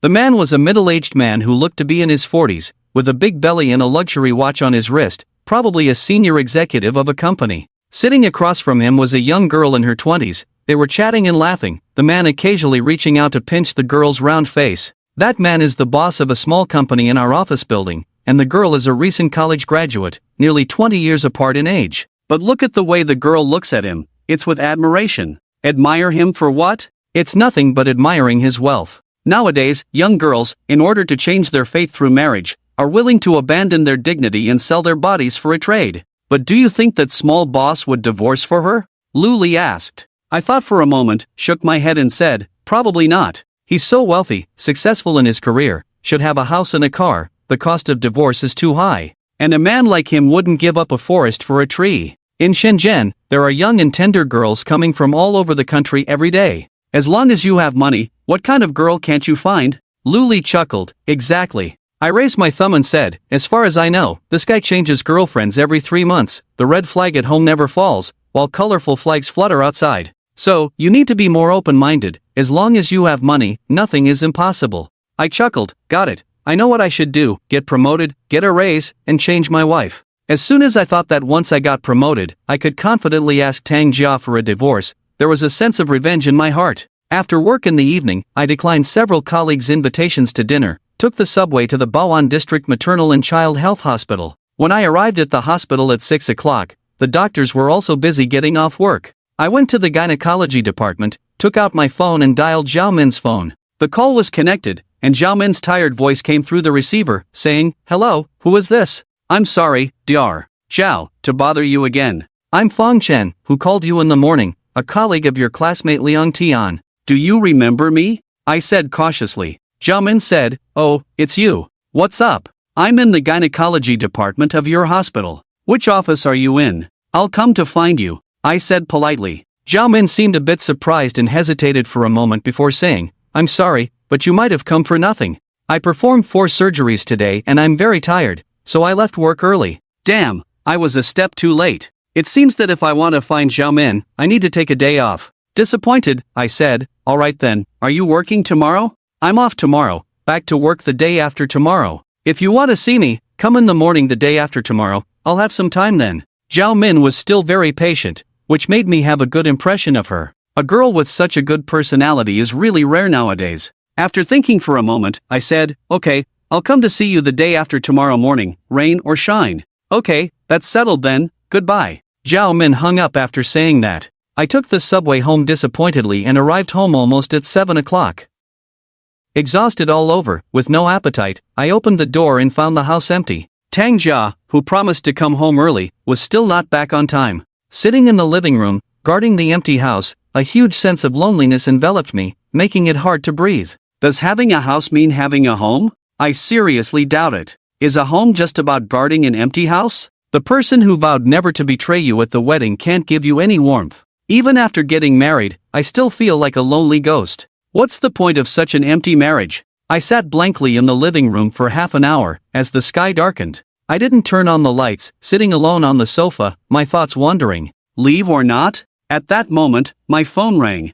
I picked it up and saw the caller ID showing my wife. Seeing those words, I felt as if I was being mocked, wanting to grab the phone and throw it out the window. I answered the phone and said coldly, hello, what's up? Honey, are you home? Tang Jia's gentle voice came through the receiver, sounding a bit timid. Every time I used to hear Tang Jia's soft voice, my heart would tremble slightly, but now I was indifferent to her voice. I replied ambiguously, yes, I'm home, sitting alone in the cold, empty house. It's dark outside, is tonight's nightlife starting again? Even a fool could sense the sarcasm and dissatisfaction in her words. Although there were no curse words, there was extreme anger in her tone. I'm sorry, honey, I was supposed to come home early to be with you today, but the company had a sudden audit and I had to work overtime.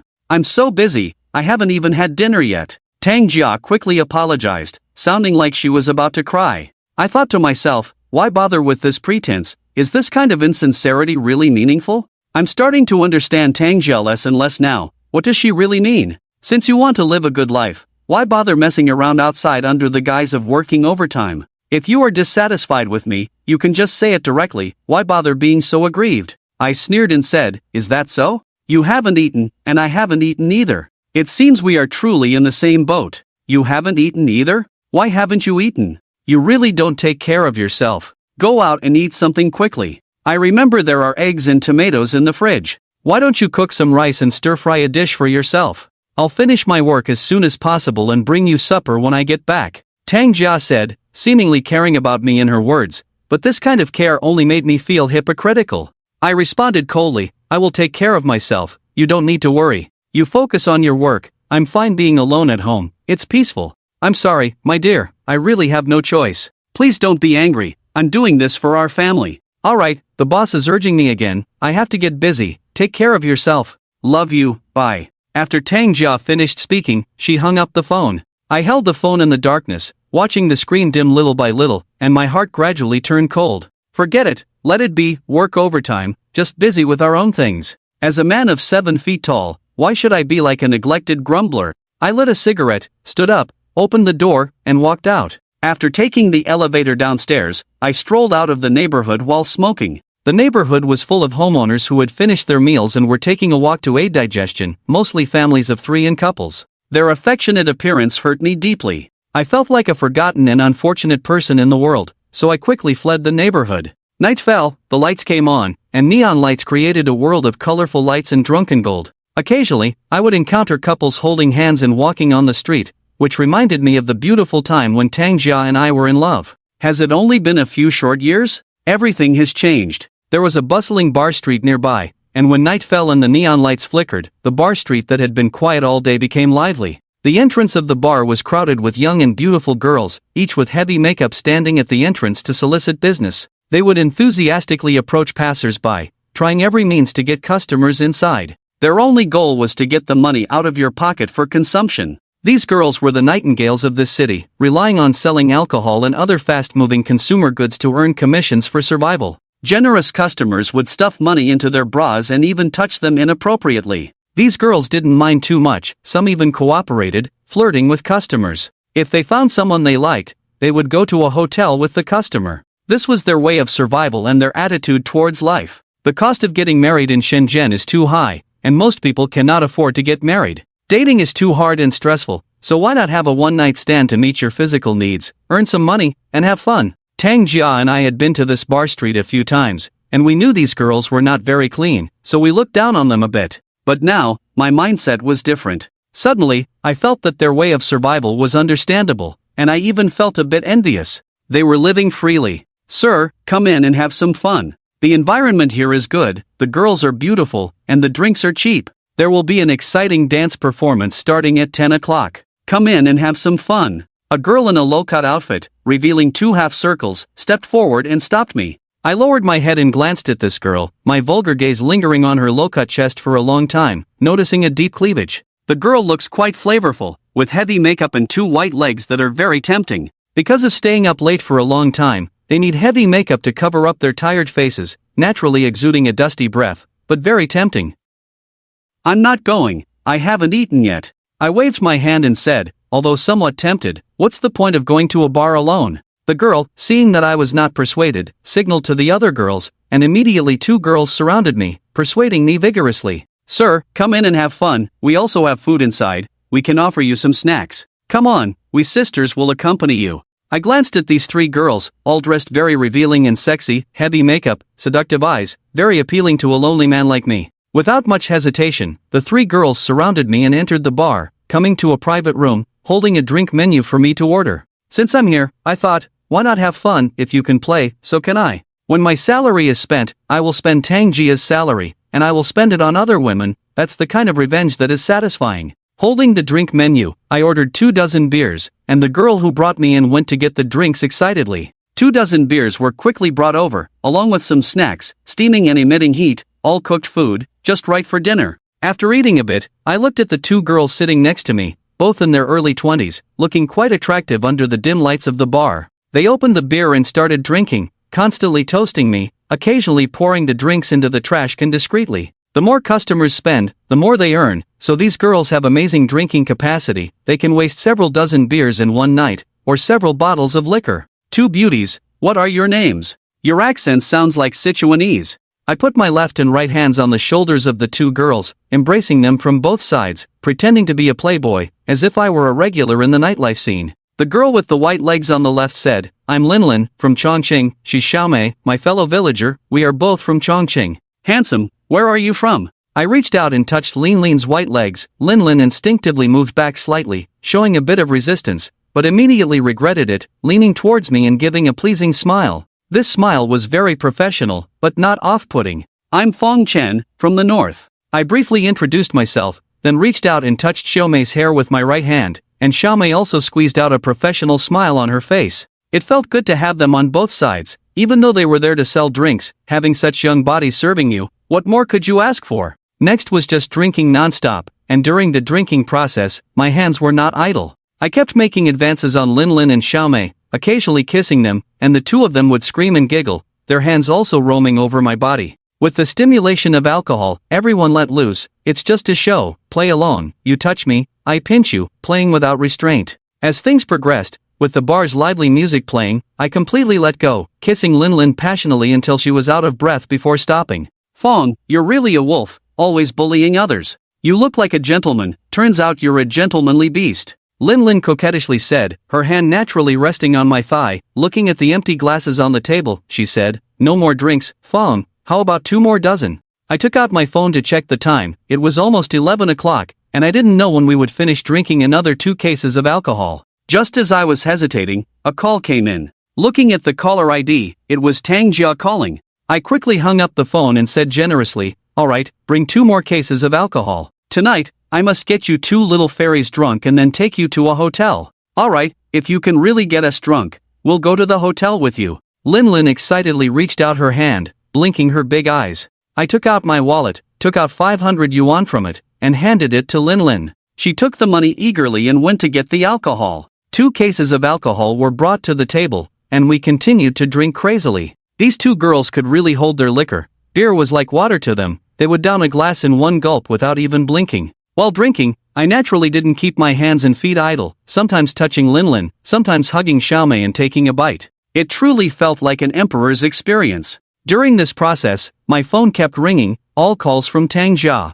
I would hang up whenever she called, feeling a sense of revenge. Suddenly, a text message came in with a ding. I looked at my phone, thinking it was from Tang Jia, but it was actually from Lu Li. In the message, Lu Li said, "There's a power outage at my house, and I'm scared to be alone." What did Lu Li mean by this? I stared at my phone in a daze. Was this another hint? Linlin glanced at my phone screen, annoying smile on her lips, and said, "Fangge, didn't see that coming. Your popularity with women is quite high. Clearly, she's asking you to go and keep her company. Looks like we won't have a chance to be favored by you tonight." While Lu Li might indeed be hinting at something, she is my direct superior. As a small fry, I dare not have any inappropriate thoughts about my boss. Even if I did, I would have to be extremely careful and restrained. Women are fickle, their faces can change in an instant. If she turns against me, I could be kicked out of the company at any time. In the company, people like me are replaceable at any moment. The biggest crisis in middle age is unemployment. Reply to her, say you'll come over right away to keep her company, Linlin said with a grin. After some thought, I said, "Manager Lu, why don't you call the property management to inquire about the power outage? When will the power be back?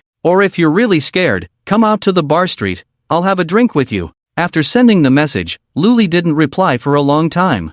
I didn't bother to follow up and continued to drink and flirt with Linlin and Xiaomei. Being surrounded by them felt really good. I even temporarily forgot about the affair my wife was having. Life is just like that, everyone doing their own thing is fine. You mess with my wife, I can mess with yours too. Thinking about it, a sudden idea struck me. Yes, that scumbag messing with my wife, once I find out who he is, I can seduce his wife as well. Men who spend their days carousing outside usually have wives who are left idle. Although I don't have much money, I am quite confident in my looks. With a bit of time and effort, seducing his wife wouldn't be a problem. Not only that, I want his wife to bear my child. Willing to raise it naturally would be even better. I want this scumbag who impregnated Tang Jia to not only wear a cuckold's hat but also raise my child. Damn, just thinking about it feels great. Yes, that's what I'll do. At that moment, Tang Jia called again. I hesitated for a moment, then answered the phone. As soon as I answered, I heard Tang Jia shouting angrily on the other end, "Fangchen, what do you mean? Why aren't you answering my calls? What have I done to upset you? Didn't I work overtime and not come home to accompany you? Do you have to treat me like this?" I held my phone without saying a word, waiting for Tang Jia to finish venting, and asked coldly into the microphone, "Are you done talking?"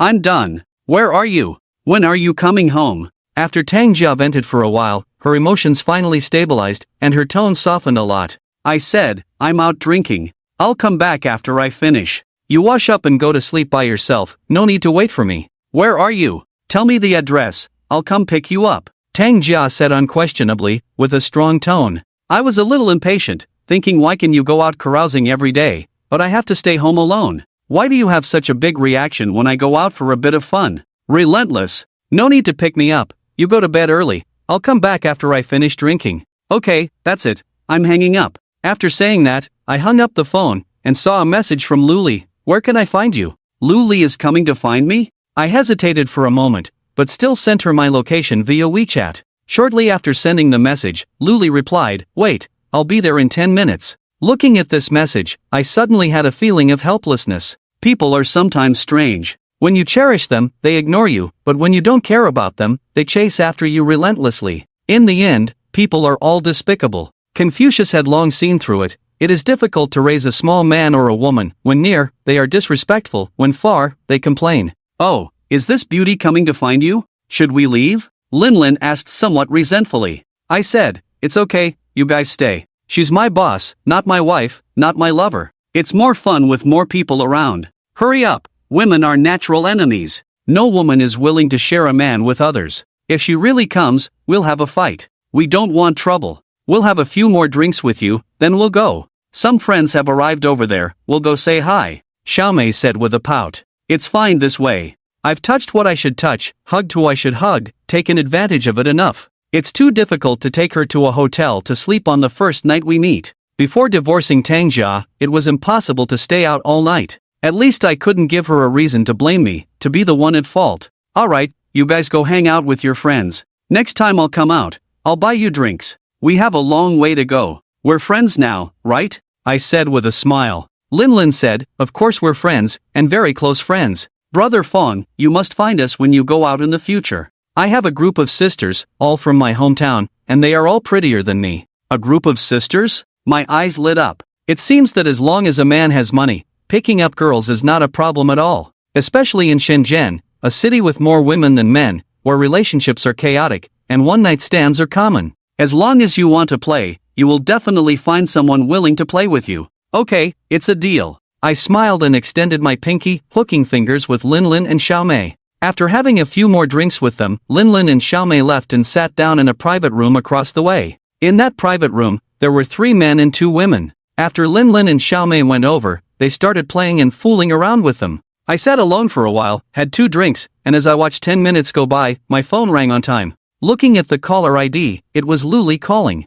Where are you? I'm at the entrance of the bar. After answering the phone, Luli's voice came through the receiver. I said, just come in, take a few steps inside, and you'll see me. After hanging up the phone, I stood up and looked towards the door, soon seeing a tall figure appearing at the entrance of the bar. Luli, wearing a black long dress, walked in with her long legs. Her beautiful figure and aloof demeanor immediately caught the attention of many men in the bar. Lu, over here, I waved to Luli and shouted loudly. Luli's gaze fell on me, a smile appearing on her lips. She walked over with her high heels clicking on the floor. Sitting down beside me, Luli glanced at the table and the trash can filled with a bunch of beer cans. Furrowing her brow, she asked, have you been here for a long time drinking so much? Yeah, I've been here for a while. I was actually about to go home, then you messaged me. Why did your home suddenly have a power outage? Is it a wiring issue or something else? I asked. Luli said, don't change the subject. Did you drink all this by yourself or with someone else? I chuckled and said, of course, I drank with someone else.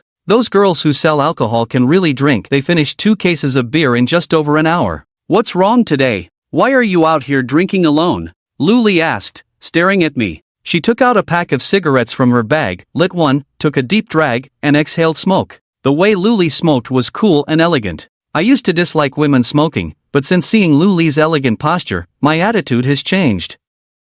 Feeling restless, nowhere to go. I don't have many friends in Shenzhen, so I came out alone to drink. I said bitterly. Drowning sorrows in alcohol is just a coward's way of escaping reality. When the alcohol wears off, life remains unchanged. Luli took the glass I handed her, drank it in one go, and smirked, asking, is your wife working late again tonight, leaving you alone at home? This woman is too shrewd. I cursed inwardly, thinking, you see through everything, don't you? If you weren't so smart, you'd be dead, right? But I said, no, there's a problem back in my hometown, so I'm upset. Alright, stop pretending. Luli dismissed, instantly exposing my lie. After a pause, she asked, Fong Chen, I shouldn't meddle in your personal affairs. But as your boss and friend, I just want to ask, what are your plans for the future? I believe that any normal man can't stand having green grass growing over his head. You need to be prepared in advance. Men and women are different. Men may cheat, but they won't necessarily think of divorcing their wives because men can separate sex from love. But women are different. For women, sex and love are often closely linked. Once they cheat, their hearts change. A woman who has changed her heart can't be brought back even with 9 cows, especially since you don't have children yet. I continued weakly defending, Tang Jia hasn't changed her heart or cheated. Family matters should not be made public. I can't admit it even if I die. I continued to argue, Lu, who told you that? Our marriage is going well, don't jump to conclusions. She just had dinner with a colleague, are you so sure she's cheating? That's too hasty. Luli's lips curled into a cold smile as she stared into my eyes and asked, are you sure your wife hasn't changed her heart? Just as I was about to say I was sure, I suddenly remembered that this afternoon Luli seemed to have called Liang Tian to her office. Could it be that Liang Tian betrayed me and said something to Luli? This possibility is not non-existent. Liang Tian is a big mouth. It's harder for him to keep a secret than to climb to the sky. Although I tried my best to conceal it in front of him, as long as his mind is somewhat normal, he will inevitably have thoughts.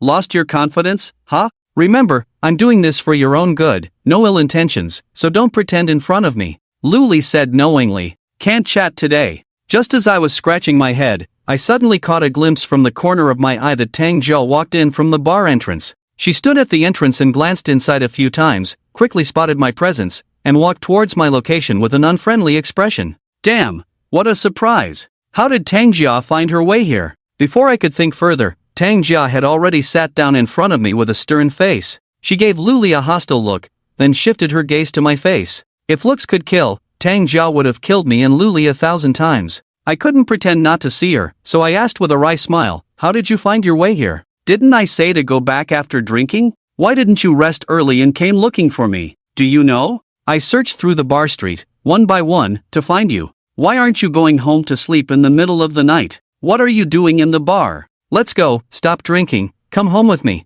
Tang Jia said with a dark expression. It was evident that Tang Jia was trying hard to control her anger. A thunderstorm was imminent once it erupted. "Fang Chen, why don't you introduce this lady to me?" Luli remained calm, although she recognized Tang Jia at a glance. She pretended not to know her. To be precise, Luli didn't know Tang Jia. She just glanced at her in the restaurant the day before yesterday, and again from a distance under the company building this morning. She could only say she recognized the face, but not the person. I nervously introduced, "This is my wife, Tang Jia. Tang Jia, this is our department director, Luli. The department is going to be reorganized, and we are discussing work." "Is that so? Do you need to discuss work in such a noisy bar? You, Director Lu, are quite knowledgeable. Discussing work over beer in a bar, I've never heard such a lame excuse before," Tang Jia retorted, and the atmosphere became tense as soon as they met. Luli didn't back down, smiled slightly, and retorted, "What's so special about it? Compared to some people who work overtime in a Western restaurant, discussing work in a bar is quite normal." "You!" Tang Jia, embarrassed by the revelation, turned red and stood up in anger. She said, "This is our family matter. You, an outsider, have no right to interfere. What qualifications do you have to meddle?" Luli sneered, "I'm not meddling, just discussing the matter at hand. Fang Chen is my soldier. If I want to discuss work with him somewhere, he will go there. Didn't you also go to work overtime with your boss in a Western restaurant? I guess it was your boss's idea, and you had to go, right?" Tang Jia didn't expect Luli to be so eloquent. She was so angry that her chest heaved up and down. Compared to Luli, who came from a marketing background, Tang Jia, who came from a financial background, was clearly at a disadvantage in terms of eloquence. Luli's eloquence was top-notch. She could speak fluently for an hour in a meeting without any notes. Tang Jia couldn't gain any advantage in words from Luli. "You are a woman, Fang Chen is a married man, so please behave yourself." Tang Jia didn't know what to say, so she blurted out this sentence, her face turning pale with anger. Luli's smile became even more radiant, as if she didn't take Tang Jia's stern warning to heart. She just smiled lightly and said, "Your boss doesn't look like he's in his 40s, maybe he's in his mid-30s? He should also be a married man. You are a married woman, don't you often go out with him for business dinners and drinks? Does that count as not behaving yourself? We were working, it was necessary for work, but what about you guys? Coming home late at night, sitting in a bar being affectionate, I could even sue you for intentionally destroying someone else's family." Tang Jia was about to go crazy. Luli kept bringing up the matter of her and the boss going out for drinks and meals, which made her extremely frustrated. Luli sneered, "You go out with your boss for business, but when I go out with my subordinates, it's considered breaking up someone's family? You are clearly applying double standards, strict with others, lenient with yourself. You must be in finance, I don't understand, why does someone in finance need to socialize with the boss? Even a fool can figure out why your boss takes you out to meet clients." Tang Jia didn't know what to say this time, perhaps feeling guilty. After making a big fuss, she sat back down, sulking. She occasionally glanced at me with her eyes, hinting that I should help her say a few words, at least not lose to Luli. Women are often like this, they can lose to anyone, except their rivals. It was time for me to step in. My wife and boss were in a big conflict. I was caught in the middle, receiving grievances from both sides. Tang Jia will definitely not let me off when we get home. It would be strange if we didn't have a big fight. Until I find solid evidence, I don't want to completely fall out with Tang Jia. What I need to do now is prepare for divorce in advance. I walked over and sat next to Tang Jia, put my hand on her shoulder, smiled, and calmly said, "Tang Jia, you have misunderstood. Before, I was drinking alone in the bar, and Manager Lu had just arrived. Our department is undergoing major adjustments these days. Someone like me in a dispensable role could be laid off at any time. Manager Lu is trying to help me stand out quickly and provide me with guidance. It's not easy to come across such a good boss, don't you think?" Tang Jia snorted, turned her head away and disdainfully said, "It's not easy, your boss cares about you so much. Am I just making a fuss unreasonably? I didn't mean that, I'm just saying you misunderstood. With my current situation, only a blind person like you could be interested in me. Who else would be interested in me? Manager Lu is in the elite class, with a long line of suitors. Have you ever thought about it? Can someone like me attract her? It's like a toad wanting to eat swan meat, is it possible?" I earnestly advised. Tang Jia was still angry and said, maybe she doesn't like you, but what if you, the toad, really want to eat swan meat? Don't think I can't see through your little tricks. We've been married for 5 years, you should be tired of my looks. I've turned into tofu now, maybe you want to try something new. Suddenly, Luli interjected, I'm not a swan, and he's not a toad. If he were a toad, why did you marry him in the first place? After saying this, she couldn't hold back her laughter. With Luli's smile, the tense atmosphere just now suddenly broke. Tang Jia looked at me with a puzzled face, and couldn't help but laugh. Luli poured a glass of wine and handed it to Tang Jia, saying, we should have a drink. Your hostility is clearly directed at the wrong person. This is a bar, a place for drinking. Since we're here, let's have a drink. Tang Jia took the glass, clinked it with Luli, smiled, and drank it all in one go. After finishing the drink, Tang Jia reached out a hand and said, let's formally introduce ourselves. I'm Tang Jia, finance manager of the Shenzhen division of Oriental Communication Equipment Group, and I'm Feng Chen's wife. Hello, Manager Tang, I'm Lu Li, director of the marketing department of Hongji Construction Materials Company, Ltd. Lu Li also shook hands formally with Tang Jia, with a serious expression. At least for now, it seems that the two have reached a reconciliation, perhaps only on the surface, as there is still a sense of vigilance and hostility towards each other in their hearts. I breathed a sigh of relief. For now things seemed calm. As for how Tang Jia would deal with me when we go back, that's a matter for later, let's talk about it when we get back. Next, the three of us started drinking. Tang Jia and Lu Li were still competing secretly. You toast me a glass, and I immediately toast you a glass, both wanting to get each other drunk and see each other make fools of themselves. Later, the two of them even started playing liar's dice, having a great time, until they finished 2 cases of liquor on the table. Lu Li was still a step ahead. After sacrificing 1,000 to kill 800 enemies, she finally managed to get Tang Jia drunk first. Tang Jia, drunk, started singing and insisted on continuing to drink, refusing to go home until she was drunk. Lu Li gave me a signal and whispered, take your wife home first, come to my office tomorrow morning after work, I have something to tell you. What's the matter? I was stunned for a moment, my head spinning. The alcohol had gotten to me a bit, making my brain a bit fuzzy. Lu Li waved her hand and said, let's talk about it tomorrow. For now, take your drunken wife home. Coming out of the bar, Lu Li's steps were a bit unsteady. She hailed a taxi and left. Our place was close to the bar street, so I helped Tang Jia walk back, her steps unsteady. Taking the elevator upstairs, once inside, Tang Jia could barely keep her eyes open, leaning against me, so I ended up carrying her out of the elevator. I unlocked the door with my key, carried Tang Jia into the room, and gently laid her on the bed. After settling Tang Jia, I took a hot shower in the bathroom. While showering, I thought of the smooth skin of Lin Lin and Xiaomei, a warm feeling passing through my abdomen. Youth is good, with tender skin. As my fingers glided over their smooth skin, I could feel them shivering. Thinking of them, I suddenly felt shamelessly aroused, a fire burning in my abdomen, very uncomfortable. Back in the bedroom, wearing only shorts, I pulled back the covers and lay down next to Tang Jia, my mind filled with thoughts of those 2 little vixens. The more I thought, the harder it was to let go, the flames in my heart burning stronger. Suddenly, Tang Jia rolled over and straddled me, her eyes flashing with a red flame. She grabbed my neck with both hands, fiercely demanding, tell me, what's the relationship between you and that Lu Li? How far have you two gone? Nothing, absolutely nothing. Weren't you asleep? Why did you suddenly wake up? I asked in surprise. Tang Jia huffed, you made me angry. It's strange if you have no relationship. I'm a woman, don't I understand a woman's little tricks? Suddenly, Tang Jia seemed to sense my abnormality, a mischievous smile on her lips. She reached out and pulled down my shorts, revealing a scene that made me embarrassed to speak of. What bad thoughts are you having? Your reaction is so strong, Tang Jia asked with a mischievous smile. I could only lie, I'm thinking of you, but you won't let me touch you. Tang Jia pursed her lips, smiled, rolled off me, and her head came to my. Oh my god. Tang Jia actually took the initiative to do this to me, completely unexpected. We've been married for 5 years, I'd begged her many times, but she never wanted to.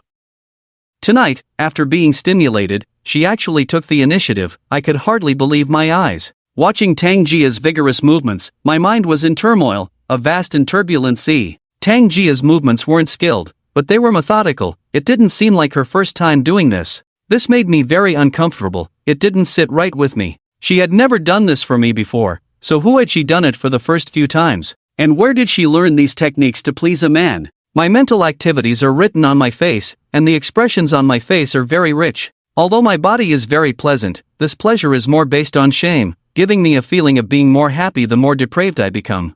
Tang Jia stopped moving, raised her head to look at me, whose expression kept changing, and asked softly, "What's wrong? Are you uncomfortable? Aren't you always hoping that I would do this for you, be more open? Why are you unhappy when I put down my dignity for you?" I said against my will, "I'm not uncomfortable, nor unhappy. Please continue, Manager Tang. I'm enjoying it. In fact, there is a twisted thought in my heart. I want to see how far this capricious wife can go." Tang Jia pursed her lips, turned over and lay down, and said in a deep voice, "I'm not coming. You're not cooperating at all. Now it's your turn to serve me, make me comfortable." There was a flame of hatred in my heart. Now I am 100% sure that Tang Jia has someone outside, and has done too many indescribable things with that person, otherwise she wouldn't have become like this. Retaliating against the unfaithful wife in this way, my heart is full of humiliation, but there is also a sense of revenge. Yes, I want revenge. Revenge on this woman who betrayed our relationship. One day, I will conquer the wife of that wild man and trample on her dignity, making her submit to me.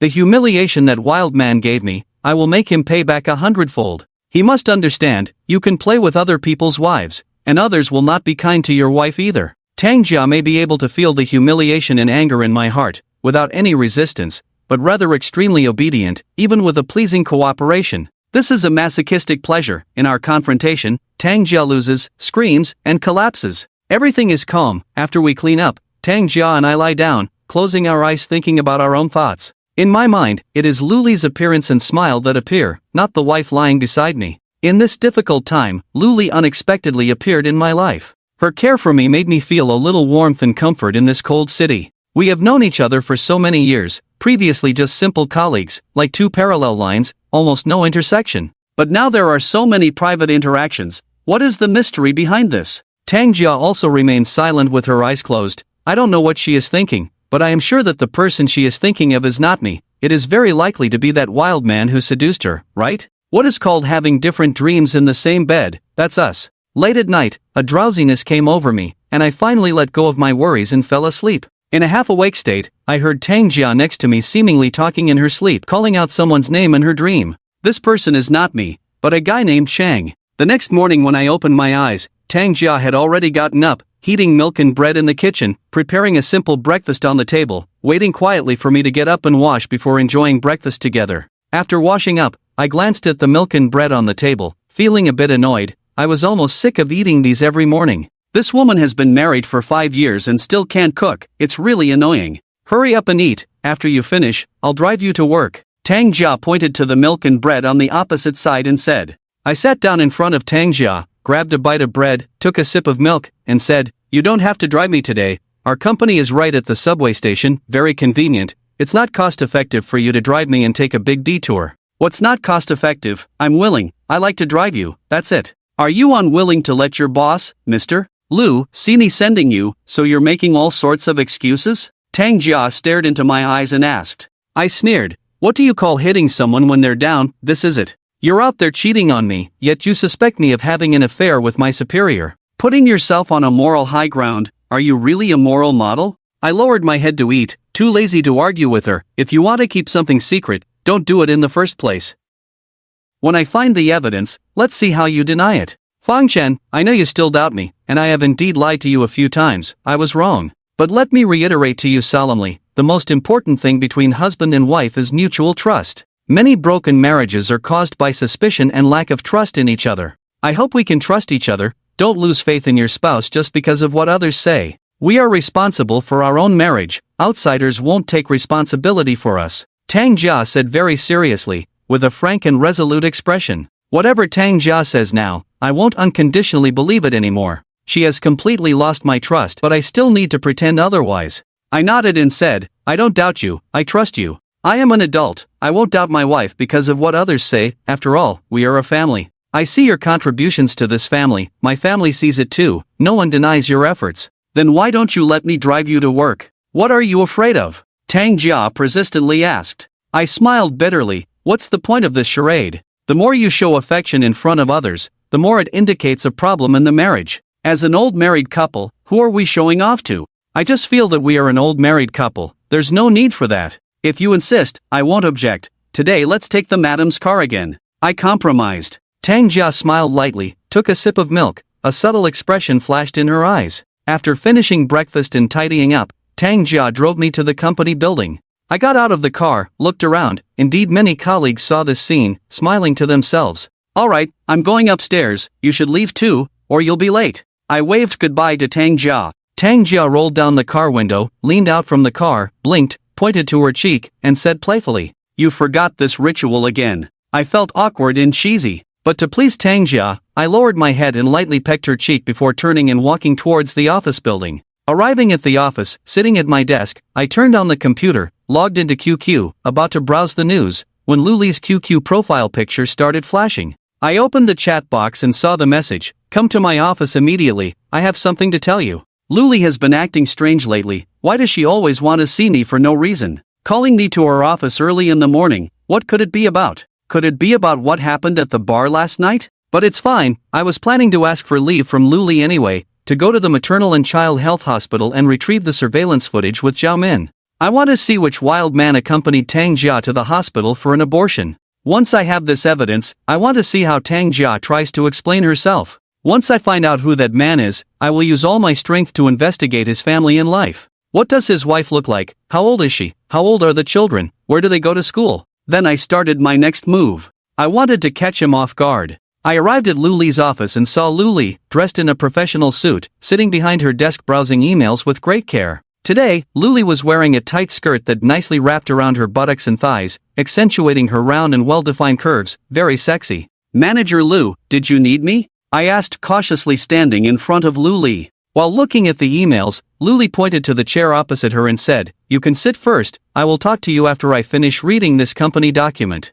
I sat down in front of Luli, looking around bored, and finally my gaze fell on Luli's chest. Luli's chest was quite large, the white blouse outlined two ovals, a deep cleavage right in front of me, her snow-white neck making people feel itchy. What a beauty! Such a beauty must not have been prepared for me by heaven. Maybe she has already been played with by the group's executives. In front of those people, Luli, who acts decisively, is just a plaything. Only in front of us small shrimps can she regain her confidence. What are you looking at? Where are you looking? Be careful not to get your eyeballs stuck. Luli suddenly shifted her gaze from the computer screen and looked at me angrily. I quickly covered up. I wasn't looking at anything. "Manager Lu, what do you need from me? I have to go on a business trip to the Magic City tomorrow and I want to take you with me. Are you interested? Do you need to ask for permission from your wife in advance to see if she approves?" Luli teased. Luli actually wants to take me on a business trip? This has never happened before. When she goes on a business trip, she either goes alone or with a female colleague, never with a male colleague.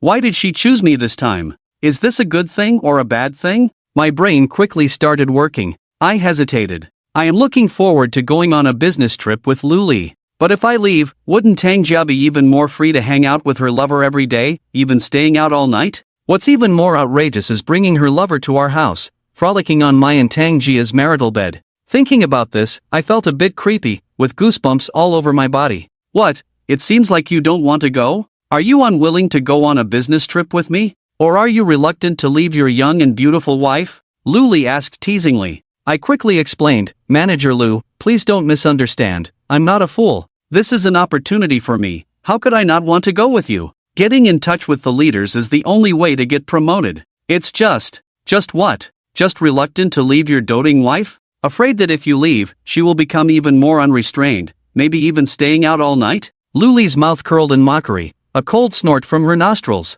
I sighed deeply and said helplessly, "To be honest with you, Manager Lu, my current situation is not good, our marriage is in trouble. Even if I'm by her side, I might not be able to handle it, let alone leaving for a while, anything could happen." Enough. Do you think watching over her every day is enough? If a woman's heart is not with you, even if you tie her up, you can't keep her. On the other hand, if her heart is with you, you don't have to worry about anything, she will even worry about you having an affair. You are always on a tight leash now, your wife still works overtime when needed, and enjoys herself when she wants. Luli said dismissively. Actually, I understand this principle very well, but it is still difficult to put it into practice. I always feel reluctant to let others take advantage. Are you going on a business trip tomorrow? Can we postpone it for a couple of days so I can prepare? I said to Luli in a negotiating tone, originally having a series of plans to implement. If this business trip completely disrupts them, I will still feel dissatisfied. Luli said without hesitation, "Yes, we are flying to Modu tomorrow afternoon, and we will be back after a 3-day business trip in Modu. Actually, I think this is giving both of you a chance. A brief separation may be more helpful. Let's all calm down and not make hasty decisions. It wouldn't be worth it to regret later. I thought about it and agreed. A few days of brief separation for everyone to calm down and think through some issues would be best. Right now, I only have suspicions and no solid evidence. What if I am wrong in my suspicions? Wouldn't it be a waste to hand over such a good wife to someone else? Okay, I'll go on the business trip with you tomorrow. By the way, Manager Lou, I want to take a leave in the morning to go to the hospital. I'm feeling a bit unwell and want to get checked. I took the opportunity to ask Luli for leave. Luli readily agreed. Sure, go ahead. Write a leave application, and I'll sign it when you come back. After leaving Luli's office, I returned to my workstation, made a cup of tea, then walked into the break room with the teacup, and called Zhao Min's phone. Dr. Zhao, I'm Fong Chen, your classmate Liang Tian's colleague. We spoke on the phone yesterday, I politely said. Zhao Min thought for a moment and said, I remember you. What's the matter? I said, I'm coming to your hospital now. Are you working today? Is the timing convenient? I'm working. Are you coming to check the surveillance video? Then come over, she replied. But I'm quite busy at work and don't have much time to accompany you. I'll take you to the monitoring room, and you can check it yourself. Zhao Min was quite patient and had a good temper, which made me have a better impression of her. I really wanted to see what this female doctor looked like. Alright, I'm coming over now. I'll be there in about 30 minutes. Should I find you directly at the obstetrics and gynecology department? Yes, call me when you arrive, and I'll come out to meet you, Zhao Min said. After hanging up the phone, I wrote a leave application, had Luli sign it in her office, then handed the application to the administrative assistant, left the company, and took the subway straight to the maternal and child health hospital. When I arrived at the hospital, it was already 10:30.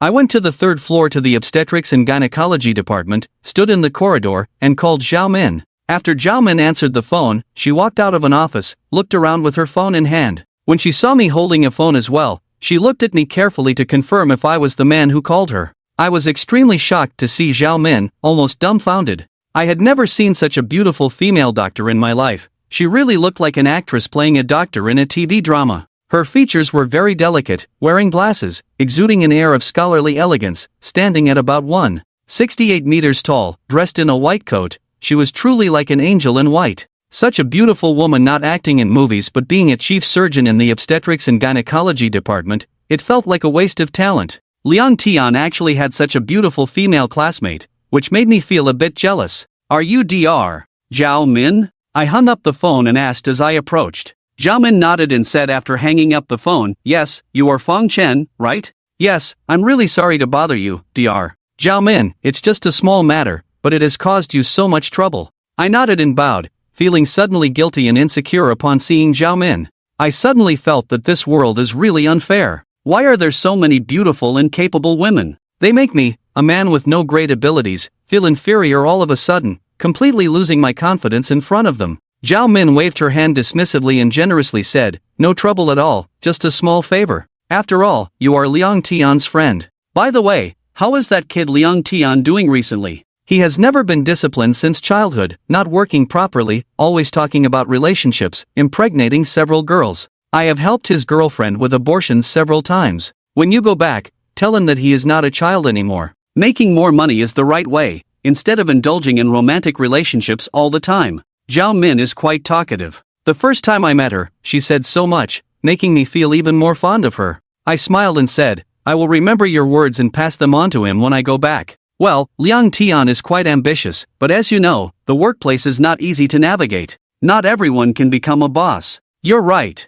Let's go. I'll take you to the monitoring room. Zhao Min smiled, adjusted her hair, and then walked forward, leading me to the elevator and to the monitoring room on the first floor. Entering the monitoring room, I saw a middle-aged man on duty. When the middle-aged man saw Zhao Min bringing me in, he stood up and asked, Dr. Zhao, is there something wrong? Zhao Min pointed at me and said, Lao Qian, this gentleman is a patient's family member. He wants to check the surveillance video from the morning of the 18th. Can you show it to him? Lao Qian glanced at me and hesitated. Dr. Zhao, this may not be appropriate. It doesn't comply with our rules and regulations. If he is from the Public Security Bureau and needs to access information, it's understandable. But if not, then I'm afraid it's okay. He just wants to take a look, not take anything away. He is just concerned about the patient, nothing else. Please show him the video so he can be at ease. There are no secrets in our hospital. Nothing to hide. Zhao Min persuaded, showing that she was quite popular in the hospital. After a slight hesitation, Lao Qian nodded and said, "Alright, let me try." "Thank you very much, Mr. Qian." I quickly offered a cigarette. Lao Qian took the cigarette, placed it behind his ear, and started to retrieve the surveillance video from the morning of the 18th, step by step. My eyes widened as I carefully watched the footage, afraid of missing any details. However, after searching for a while in the surveillance video, Lao Qian suddenly said in disappointment, "It's no good. The surveillance video is only kept for a week. After a week, the data is automatically cleared. The earliest saved video now is from the 23rd. The footage from the 18th has already been deleted. Damn, what a wasted trip." I sat down on a chair in frustration, feeling like crying without tears. Zhao Min was about to leave, but seeing my dejected look, she seemed to have a change of heart. After a moment of hesitation, she said, "There's no way out of this, Mr. Fong. Don't lose hope. Show me Tang Jia's photo. I'll try to remember and see if it rings a bell." Upon hearing this, I felt a glimmer of hope. I quickly took out my phone and retrieved Tang Jia's photo from the album. In my phone's album, there were many solo photos of Tang Jia, as well as our group photos. I handed the phone to Zhao Min, looking at her expectantly. Zhao Min looked at the phone for a while, pondered, and said, I think I remember this woman. She is indeed very beautiful, so the impression is quite deep." Overjoyed, I asked eagerly, "Do you remember if she came for an abortion alone or with someone else?" Zhao Min tried to recall for a moment and said thoughtfully, "She shouldn't be alone, it seems like a man was with her. Before the surgery, she had strong pregnancy symptoms, often nauseous, and that man took great care of her, busy and attentive, making many girls who came for abortions envy her." Damn, this couple. It turned out that Wild Man was with Tang Jia. This is as good as ironclad evidence. As a stranger, Zhao Min had no reason to lie. "Do you remember what the man looked like? Any distinctive features?" My throat trembled as I asked. The wound in my heart was torn open again. The pain almost made me black out. Zhao Min rubbed her temples and said, "Wait, let me think." The man seemed to be middle-aged, of average build, looked quite ordinary, but dressed in all brand-name clothes. I remember the Danjiang Sherdun watch he wore, quite valuable. He should be a successful person. Oh, right, I heard that woman seemed to call him Manager Wu. Manager Wu? I tried hard to remember. Manager Wu sounded very familiar. It seemed like Tang Jia mentioned this title more than once. Now thinking back, Manager Wu seemed to be the CEO of the branch where Tang Jia worked, the middle-aged man I saw at the Western restaurant that day. Yes, it was him. My heart was in turmoil, mixed feelings, painful, but also relieved, a sense of liberation. I closed my eyes, silently held back the tears about to fall. Opening my eyes, I took out my phone, opened the webpage, and searched for Tang Jia's company's official website, browsing through the pictures. After searching for a while, I finally found a photo of Wu Shanshui, the CEO of the Shenzhen branch. Yes, Wu Shanshui was the middle-aged man with a slight belly I saw at the Western restaurant that day. I handed the phone to Zhao Min and asked, "Dr. Zhao, is this the person?" Zhao Min took the phone, enlarged the picture, looked carefully for a while, and nodded, "Yes, it's him." The whole truth was revealed, and there were no more doubts. Wu Shanshui could accompany Tang Jia to the hospital for an abortion, which was enough to explain the situation. No CEO would accompany a female subordinate to the hospital for an abortion. Being able to do so only meant that the child in Tang Jia's belly was definitely his. The two of them had long been having an affair. As for when they started, I could probably guess. It should be around the time Tang Jia was promoted from finance manager to finance department manager. From the beginning, this might have been a simple transaction. But as they got involved, slowly real feelings developed. Otherwise they wouldn't have done that, not even using protection, and getting her pregnant. Thinking of this, I felt hatred in my heart, hating the heavens and the earth, wishing to kill. Damn it, I am your husband. After 5 years of marriage without getting pregnant, you let another man plant his seed. This is a great humiliation to me.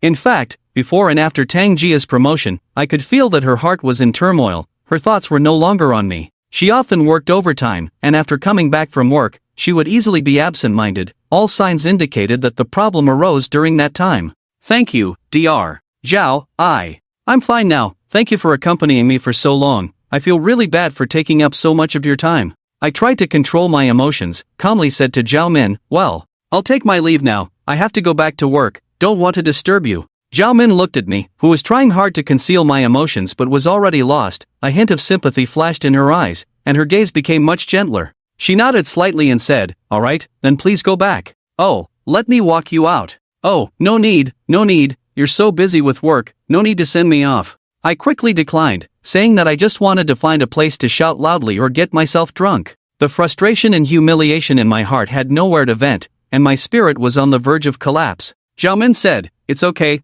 I'll walk you out. Come, let's go downstairs." Zhao Min accompanied me to the hospital entrance. As we walked out of the lobby, the overwhelming sunlight hit me, making it hard to open my eyes. The sunshine was so bright, yet I felt a sense of despair. Life is full of betrayal and conspiracy. What's the point of living? Mr. Fong, I don't know how to comfort you, but as a gynecologist, I have encountered many cases like this. Society is different now. People's moral values and sense of responsibility are not as strong. People want to restrain others but not themselves. Just think positively, it's not a big deal, right? Zhao Min suddenly looked at me and said. I was surprised. Did she figure it out? Perhaps she had known my intentions from the beginning, just pretending to be ignorant. I naively thought I could deceive others. Looking back now, the lies I fabricated couldn't withstand scrutiny. Anyone with a bit of sanity would know what was going on. My self-deception was truly laughable. I can accept it. It's really not a big deal. Thank you, really, Dr. Zhao, thank you very much. I said bitterly, feeling much better suddenly. Zhao Min smiled and said, that's right. We always have to face the problems we need to face. Alright, I'll leave you here. You go back. We can chat again sometime. I reached out and held Zhao Min's hand. Her hand was small, delicate, boneless, and transmitted a warm strength in the palm, adding warmth to my heart. Dr. Zhao, how about I treat you to lunch at noon? I've taken up so much of your time. It's really not right. Let's have a meal as a token of gratitude, shall we? I didn't know where the courage came from, but I suddenly wanted to spend more time with Zhao Min. Perhaps she was a good listener. Zhao Min didn't expect my sudden invitation and hesitated before saying, having a meal is unnecessary. Our lunch break is short, so we can only have a quick meal. Another day, when I have time, I'll treat you. My invitation was indeed a bit presumptuous. I didn't know if Zhao Min was making excuses or telling the truth. I didn't want to embarrass her, so I nodded and said, alright, another day, I'll call you. Zhao Min smiled, turned around, and walked back. I watched her go upstairs before leaving, heading to the subway station and returning to the company. It was almost noon when I arrived at the company, the lunchtime. Instead of going back to the office, I went straight to the company cafeteria. I ordered food at the counter, found an empty table, and sat down. I picked at the food on my plate with chopsticks, having no appetite at all. What should I do next? Tang Jia's affair was confirmed, and divorce would soon be on the agenda. I believe women's infidelity is different from men's. Men may cheat for excitement, while women do it for emotional support. Tang Jia's heart had already found solace in another man. Before long, I would be discarded by Tang Jia. How did our marriage come to this point? Was it because of my incompetence, unable to hold things together? Or is modern marriage so fragile that it can't withstand any challenges, easily falling apart at the slightest disturbance? Divorce is inevitable, but what happens after the divorce? Moving out of the house, renting a new place, and starting a single life again? Marriage failure, then the career must not be lost. I must complete the transformation and become the head of the marketing department. Promotion and salary increase are the only means to comfort me at present. When the food is tasteless, Liang Tian came over with a plate, sat down opposite me with a smile, and mysteriously looked at me and said, Fong, what are you thinking? I raised my eyelids, stared at Liang Tian. Why is this kid bothering me every day? I am already miserable enough, and I have to hang out with this guy who is even more miserable than me. The situation can only get worse. Two unlucky guys together. Good luck will not come to me. I couldn't be bothered, but Liang Tian didn't have this self-awareness, looking at the food in my plate that I hadn't touched and asked, what's wrong, not hungry? If you don't want to eat, give me your portion, I can have one meal for the whole day at noon, and skip dinner. Go away, don't bother me. I glared at Liang Tian impatiently, feeling more and more disgusted with him. If this guy hadn't been so talkative, I wouldn't have known so much. What difference does it make to know the truth? Liang Tian was about to speak, but at this time, Luli came over with a plate, sat down beside me, and smiled lightly at Liang Tian. Liang Tian was quite clever, immediately understood Luli's intention, picked up the plate and said, oh, Manager Lu, Fong, you guys talk, I'll go eat over there. After speaking, Liang Tian really walked away with the plate. I found for the first time that Liang Tian, on the surface, was carefree, but actually very discerning, knowing when to appear and when to avoid certain situations. Recently, Luli has been looking for me a lot, and many people in the marketing department have started to gossip privately. Are you done with your work? No health issues? Luli picked up a bite of food and asked, glancing at my plate intentionally or unintentionally. I nodded and said, well, no health issues, just a minor problem. Luli smiled and said, no health issues, then why no appetite? I can see you have something on your mind. I felt restless in my heart. Why do these people like to pry into others' privacy so much? Whether I have something on my mind or not is none of your business. But I dare not say this, I can only respond, nothing, just no appetite. Manager Lou, do I need to prepare anything for tomorrow's trip to the Magic City? Luli paused for a moment, then said, there's nothing special to prepare, just bring some daily necessities and change of clothes. There will be someone to receive you when you arrive in the Magic City. If there is anything to prepare, it should really be about your family affairs. What does she mean by this? Why is this woman so concerned about my family matters? I turned my head, looked at Luli in surprise, my lips trembled, wanting to say something, but in the end, I didn't say a word. If you have something to say, just say it, why beat around the bush, not manly at all. Luli said discontentedly, picked up the bowl and took a sip of soup.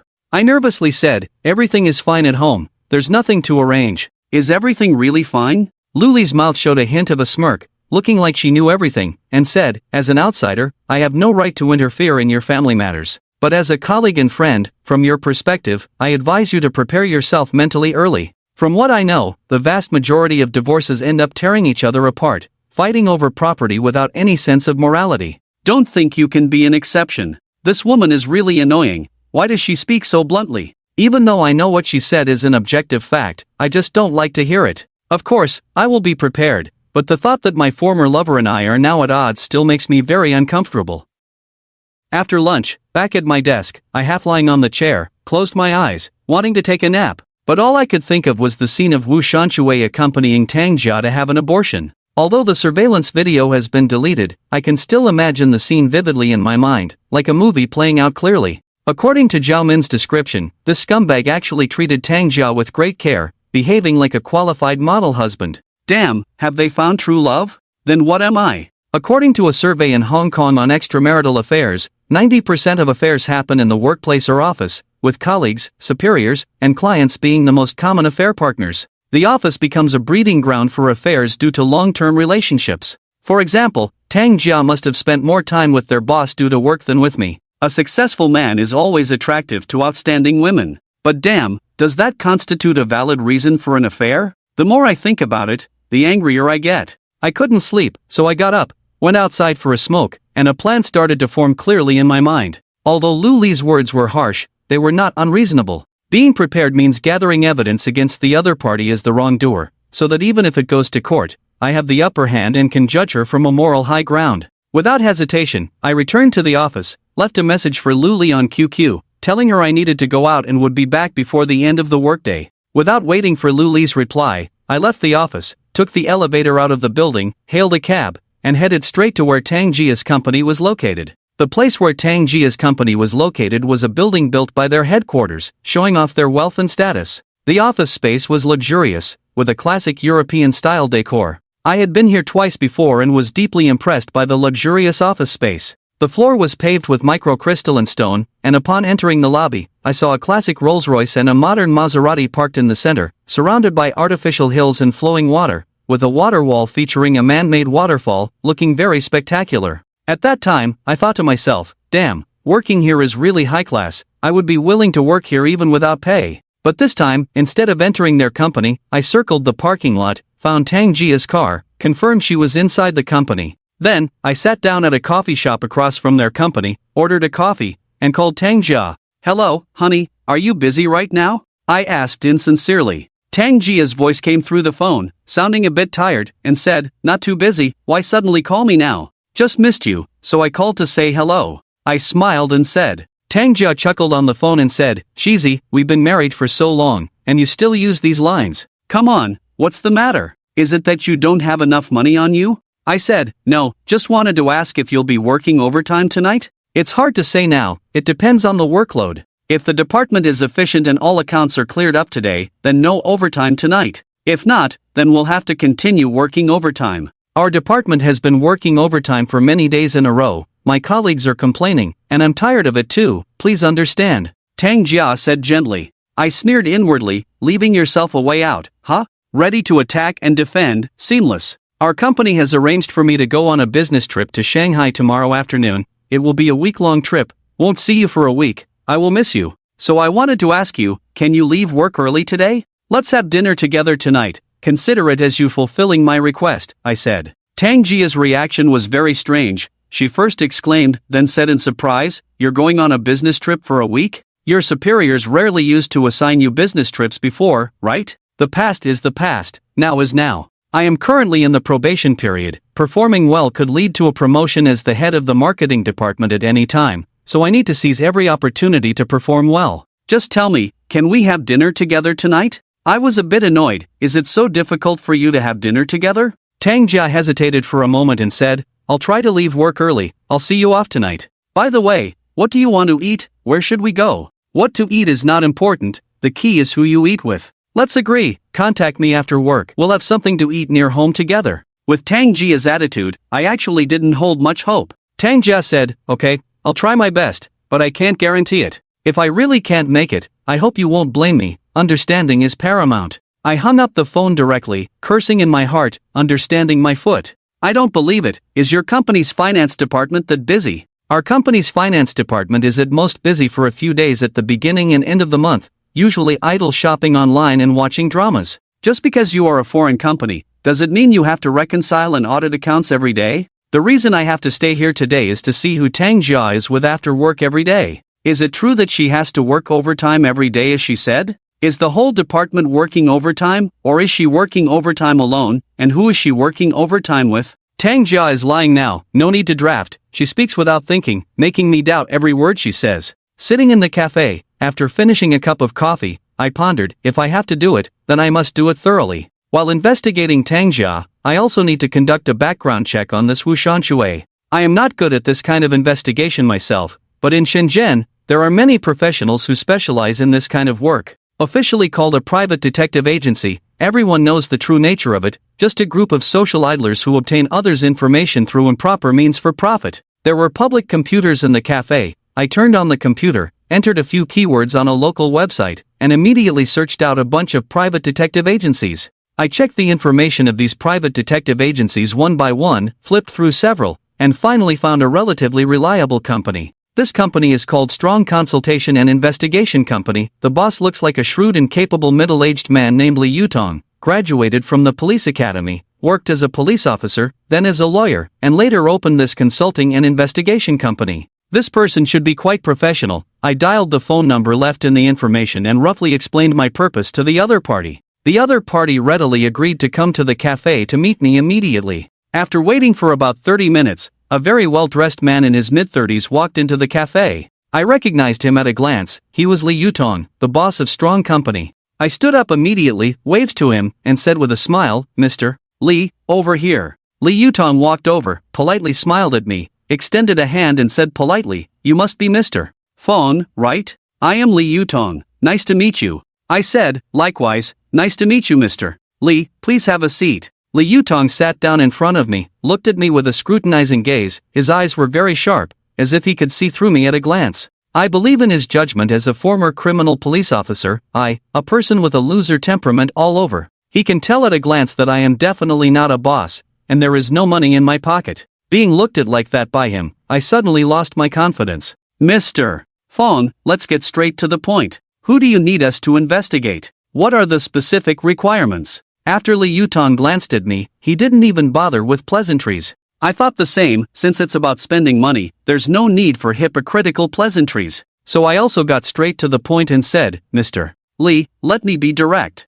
I want to know in detail about the background information of the president of the company across the street, Wu Shanshui, as well as his family members, his wife's photo, age and occupation, where she works, what hobbies they have, how old their children are, and which school they attend.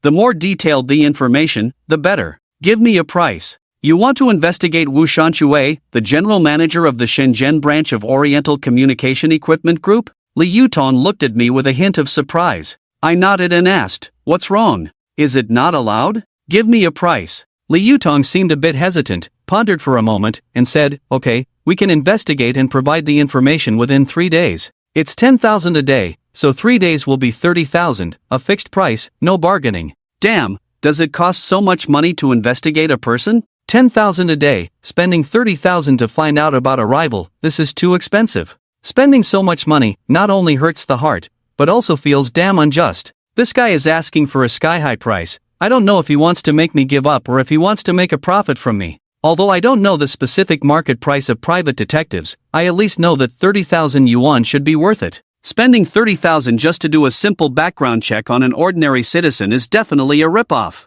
Mr. Lee, it seems you have no sincerity in cooperating. Are you trying to take advantage of my ignorance? 30,000 in 3 days, I don't know what kind of person is worth that price. Even a top model in the country wouldn't cost 30,000 for 3 days. Just for a background check, 30,000, the depreciation of the RMB is too severe. I sarcastically retorted. Li Yutong's eyes flashed with impatience, perhaps lacking patience for someone like me who doesn't offer much profit. His eyes wandering, he casually said, "Then how much can you offer?" After thinking for a moment, I said, 3,000, if you agree, we'll sign a contract and pay a deposit, if not, forget it. The reason I lowered the price so much is that I had already decided to give up. The price is far from my psychological price, there is no room for negotiation, and there is no need for cooperation. Then you can go back where you came from, there's nothing more to talk about. 3,000? Too little, add some more. To my surprise, Li Yutong actually changed his tune, and my random quote almost matched his bottom line.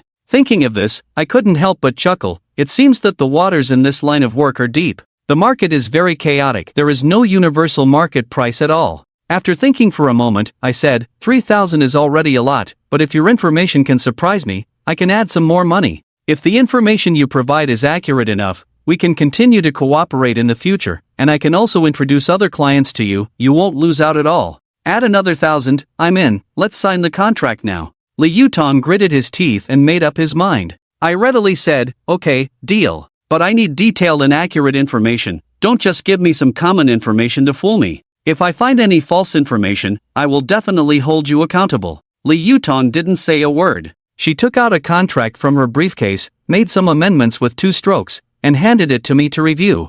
I took a look at it. The contract was simple, but the legal provisions and required terms were very clear. I quickly signed it. After signing, I transferred 1,000 yuan deposit to Li Yutong via WeChat, and we shook hands. Li Yutong smiled and said, I can tell, Mr. Fong is straightforward. With your straightforwardness, I've made a friend in you. We will contact you in 3 days, and I will provide you with detailed information. I still had some confidence in this guy's professionalism. In business, this kid also has the potential. The reason I was willing to take on this small order was probably because the company was in its early stages, and every little bit helps. As long as there is work to be done, he won't be too picky. We exchanged a few more pleasantries, and Li Yutong hurriedly left with her briefcase. It was still an hour before Tang Jia's normal quitting time. I continued to sit in the coffee shop, drinking coffee, waiting for Tang Jia to finish work. At 5:30, Tang Jia called. Seeing her name flashing on the screen, I made a bet in my mind. Would she be accompanying me for dinner, or going out to eat and have fun with her lover?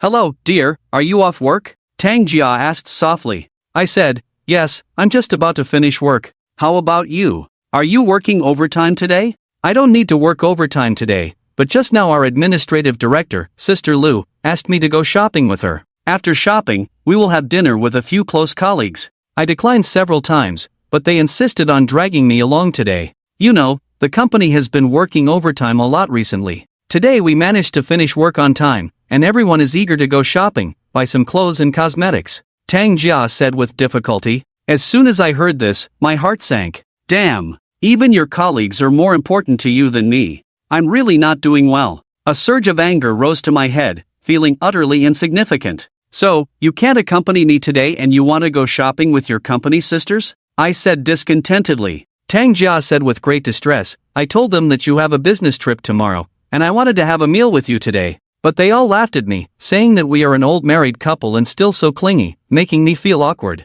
Why don't you have dinner with your friends? I'll come back early after shopping and accompany you. You can wait for me in bed after taking a shower tonight. He. Enough, that's enough. I suppressed my anger and said in a deep voice, alright then, you enjoy your shopping, I'll have dinner by myself. Okay, that's it. After hanging up the phone, my mood hit rock bottom. They say once a woman's heart changes, not even 9 cows can bring her back. Now, it's not just 9 cows, it's like a train that can't be pushed. I know very well that working overtime, shopping, socializing, they are all excuses. Tang Jia just doesn't want to come home early to face me. Maybe she's already tired of me, or maybe she doesn't want to see my face. In short, she is now avoiding me in every possible way, trying not to be with me. Perhaps the reason she still has some attachment to me is out of consideration for family reputation. After all, without occupying the absolute moral high ground and without financial loss, she is not willing to easily mention divorce. After finishing the last sip of coffee, I called the waiter to pay the bill, walked out of the coffee shop, and prepared to return to the company to clock out. Coming out of the coffee bar, I saw Tang Jia's company across the street. A large number of employees in work clothes walked out of the company's main entrance, chatting and laughing, with anticipation of their own lives after work on their faces. It seems that their company really gets off work on time. Suddenly, I changed my mind and decided to wait a while longer to see who Tang Jia would be with after work. Would she really go shopping with that nonsense Lu Jie? I found a relatively hidden corner, stood there, staring directly at the main entrance of Tang Jia's company, searching for her figure among the crowd leaving work. After waiting for about 20 minutes, as it approached 6 o'clock, the flow of people coming out of the main entrance gradually decreased, and most people had left the company. Those who came out later were mostly middle and senior management of the company, generally older in age. Finally, I saw Tang Jia's figure. She was not wearing work clothes like in the morning, but a long skirt, looking spirited and confident as she walked out of the main entrance. There was a man and a woman beside her, chatting and laughing as they walked. I stared at the three of them with wide eyes. The woman was young, probably in her 20s, definitely not Lu Jia, right? And when I saw the man clearly, my heart started pounding. This damn guy turned out to be that nonsense Wu Shanshui. Damn it! I was filled with anger. They were together every day going to and from work, clearly in a romantic relationship. The three of them walked to the parking lot. I saw Tang Jia bid farewell to the woman, then each of them got into their own cars. The young woman's car drove out of the parking lot first, followed by Wu Shanshui's Mercedes-Benz slowly leaving the parking lot, with Tang Jia's white Cherokee sedan closely following the Mercedes-Benz. From a distance, the Cherokee following the Mercedes-Benz looked as obedient as a little wife following a great man. What about going shopping with Lu Jie? Where is Lu Jie? Seeing this scene, it was obvious that Tang Jia had lied to me again. I quickly walked to the roadside, hailed a taxi, and sat in the front passenger seat, saying to the driver, "Follow the white Cherokee in front." Okay, the driver promptly agreed and followed closely behind. My eyes were fixed on the two cars in front, scenes of Tang Jia and Wu Shanshui entangled together flashing in my mind, the sense of shame piercing deep into my heart like a thorn. I took out my phone, rolled down the car window, and took a few photos of Tang Jia and Wu Shanshui's cars. Brother, are you from the police? Or are you here specifically to catch cheaters? The taxi driver suddenly said, startling me. Irritated, I replied, "It's none of your business. Just focus on driving. Let me tell you, if I lose you, I won't pay the fare. Don't worry about that, you won't lose me." Back in the day, I was a reconnaissance soldier. After retiring, I started driving a taxi. Whether it's driving or tracking, my skills are top-notch. The taxi driver proudly said. Since I was bored anyway, I casually said, "You were a reconnaissance soldier? That's impressive." Yes, I was. I even received a second-class merit back then. By the way, brother, you don't seem like a cop. Are you here to help someone catch a cheater? Hey, I've seen a lot of these things nowadays. Several times, I've encountered wives following husbands, or husbands following wives, catching them in the act and causing a scene. It's so melodramatic. In my opinion, family matters should not be made public. The bigger the fuss, the more embarrassing it is. It's better for the two to sit down, negotiate calmly, and if they can't get along, then they should part ways. Who can't live without whom? The taxi driver said nonchalantly. I didn't respond to his words, silently cursing in my heart. Talking is easy when you're not the one involved. Your wife is cheating on you and having an affair. Try wearing a green hat, and see if you can still say such nonsense. Wu Shanshui and Tang Jia's car kept driving forward, unexpectedly entering a residential area along the way. I thought they were going to eat somewhere, but they ended up here. What are they doing here? The taxi was blocked at the entrance of the residential area, and without an access card, I had to pay the fare, get out of the car, and walk into the residential area. Not far into the residential area, I saw Wu Shanshui's Mercedes and Tang Jia's Cherokee parked in a parking space. The two got out of the car, exchanged a smile, then naturally walked together, holding hands, towards the entrance of a unit. The scene of them holding hands was too much for me to handle. I felt like my world was falling apart. After a brief dizziness, I took out my phone and captured the moment of them holding hands. Watching them enter a building hand in hand, I couldn't help but think, have this pair of adulterers found their love nest here? Is Tang Jia's so-called overtime every day just spending time alone with him here? The thought made me shiver. How could they have reached this point? No wonder Tang Jia doesn't care about me anymore. Carefully following behind them, I entered the building and saw them reach the elevator, press the button, and wait for the elevator to come down while chatting and laughing. The previous photo was taken from behind. This time I hid in a corner, covered my body, extended my phone, aimed at them, and took several photos of their faces. These will be the most favorable evidence in the future. I will make sure this pair of adulterers will be exposed. The elevator door opened, a few people came out and glanced at Tang Jia and Wu Shanshui subconsciously before leaving in a hurry. The two entered the elevator holding hands, pressed a floor button, the elevator door closed, and it started moving up.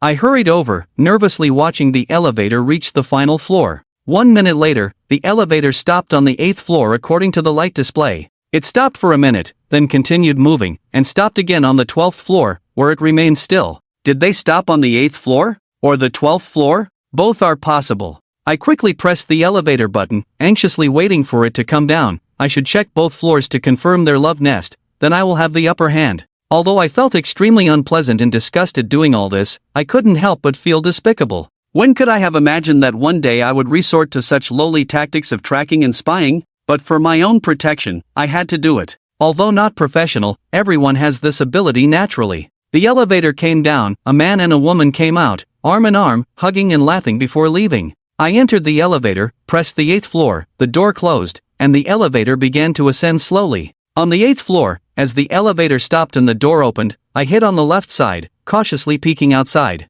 If Tang Jia was in the corridor, my tracking mission would be in vain. Fortunately, there was no one in the corridor. I cautiously stepped out of the elevator, carefully observing the surroundings. There were 3 sets of rooms on this floor, from 801 to 803, so which room would Tang Jia and her lover be in? I couldn't knock on the door to check, so I had to crouch at the door, carefully listening to identify which room Tang Jia was in by distinguishing the sounds, such as the clinking of dishes and the sound of cooking, as most people would be cooking dinner at this time. I first lay in front of the door of 801 and listened for a while. I could hear the sound of cooking and children crying inside. It shouldn't be this family. Then I walked to the door of room 802, but there was no sound inside, nothing could be heard. Could it be that the family hasn't come back yet? Or maybe the living area is not in the living room? If someone is inside, they must be in the bedroom, more precisely, in bed. Just as I was about to listen at the door of 803, the elevator door opened, and a woman in her 40s walked out from inside. The woman had a head of big wavy curls, glanced at me sideways, took steps towards the door of 803, took out the key at the door, and went in. Before entering the door, the woman turned back and gave me a meaningful glare, her gaze very unfriendly. Damn, did she mistake me for a thief? I muttered to myself, but 803 could be ruled out. I continued to press my ear against the door crack to listen to any movement inside. The room was silent, most likely no one was there. I scratched my head, perhaps Tang Jia and that wild man are not on the 8th floor, but on the 12th floor. I walked to the elevator and went up to the 12th floor. Like the 8th floor, the 12th floor also had 3 sets of houses, from 1201 to 1203. I listened at each door, and there were people in all 3 sets of houses. The people inside were talking loudly, the TV was on, mixed with children's crying. Damn, I clearly saw them take the elevator, stop on the 8th and 12th floors, but why is there no clue at all? Could it be that they can disappear into thin air? With doubts, I stayed on this floor for a long time, undecided. During this time, the door of 1202 opened once, and an old lady came out, carrying a bag of garbage to throw away. Could they be in 802? The soundproofing effect of the walls here was good, so it was normal not to hear any movement inside, especially when speaking softly. It was impossible to hear at the door. Maybe they were always in the bedroom or bathroom. It's just strange that it's mealtime. If they were living together here, they should be cooking. It's impossible for there to be no sound at all. With doubts, I took the elevator from the 12th floor and returned to the 8th floor, to the door of room 802. I pressed my ear against the door crack, almost leaning against the door, listening to the sound inside. Vaguely, I seemed to hear voices, and perhaps other sounds, but the movement was too small to distinguish clearly. Suddenly, I had a bright idea. I could call Tang Jia. Her phone ringtone was unique, and as long as she spoke normally, I should be able to hear it. I took out my phone and dialed Tang Jia's number. The call went through, and soon I heard Tang Jia's phone ringtone in the receiver. I leaned against the door crack, carefully listening to whether Tang Jia's unique ringtone would sound inside the room. Vaguely, it seemed like I heard the phone ringtone coming from the room, and the sound seemed to be getting clearer. Damn! Is this bitch and her lover living together here? Just as I was engrossed, someone suddenly patted me on the shoulder with force. This sudden movement scared me out of my wits, and I even dropped my phone on the ground. I turned around abruptly and saw two police officers in uniform staring at me intently. What are you doing? Sneaking around? Do you want to break in or rob in broad daylight? The police officer who patted my shoulder asked sternly. Damn, what's going on? Couldn't catch the cheaters, why did they call the police? SIR, I'm here to find someone, neither to steal nor to rob. You've misunderstood, I explained awkwardly, cursing in my heart. Why am I so unlucky? Who the hell reported me? Another police officer looked at me coldly and said, misunderstanding? Doesn't look like it to me. Why are you sneaking around looking for someone? Just knock on the door directly. Why lurk outside someone else's door listening through the crack? I was truly speechless at this point. I couldn't explain that I was trying to catch an affair and gather evidence, as the homeowner might not believe me. At this moment, the door of room 803 opened, and a haggard-looking old woman who seemed to be seriously lacking in sexual activity came out. Leaning against the doorframe, she looked at me coldly and said disdainfully, "Officer, it's this guy. He's been observing our floor sneakily for a long time, definitely up to no good. It's very likely that he's here to scout, preparing to steal from us." I finally understood that it was this menopausal old woman who reported me. It was really unfortunate. If this person had bad luck, even drinking cold water would choke them. How did I end up encountering such a psychologically twisted old woman? You old woman, did you call the police? Are you crazy? I accused angrily, almost exploding with anger. The woman put her hands on her hips and immediately retorted, "You're the crazy one, you little thief. How dare you curse at me? I'll tear your filthy mouth apart." As she spoke, she was about to rush towards me to fight, but a police officer quickly stopped her, comforted her a bit, then turned to me and said, "Come with us to the police station and explain the situation." I had completely lost interest in continuing the investigation at this point. My only thought was to leave this cursed place as soon as possible. If I alarmed Tangjia, my tracking this time would be in vain. I picked up my phone from the ground, glared fiercely at the old woman, hung my head, and took the elevator downstairs with the two police officers. As the elevator doors closed, I noticed the perverted old woman leaning against the doorframe, looking smug. The door of room 802 seemed to have moved as well. Taken back to the police station by the police, I was questioned for a long time. The police finally believed that I had no criminal intent, I was just unsure of the room, so I was listening through the door crack. When I came out of the police station, it was already past 8 o'clock. My stomach was growling with hunger, so I found a nearby small restaurant, ordered a bowl of noodles, a cold dish, and a bottle of beer, and quickly finished the noodles. With something in my stomach, I felt a bit more at ease. I poured myself a glass of beer and started drinking with the cold dish. I took out my phone and realized that it had turned off automatically when it fell to the ground. I restarted it, and as soon as the phone turned on, a call came in. Before the screen could even display the stored information, I answered the phone. Tang Jia's voice came through the receiver. "Fang Chen, where are you?" Tang Jia asked, sounding a bit anxious. But having witnessed her hand in hand with her lover entering the apartment, my heart had completely chilled. Now hearing her voice made me feel a bit nauseous. I coldly asked, "What's the matter? If you have something to say, say it. If not, then hang up. I'm home. Why are you still outside? When are you coming back? I brought your favorite spicy crayfish. Tonight, I can accompany you for a beer and wish you a safe journey," Tang Jia said, sounding a bit guilty. Now I couldn't be sure if Tang Jia had discovered me following her. After the argument with the old woman at room 802, I didn't know if the people inside had overheard us. If Tang Jia and that Wu Shanshui were in the room, they could easily see the situation outside through the peephole. I sneered and said, "You're home now. Which home did you return to?" These words were almost gritted through my teeth, filled with deep hatred and resentment. The thought of Tang Jia possibly being with her lover, setting up a love nest, the sense of shame in my heart could almost kill me. Why is this happening?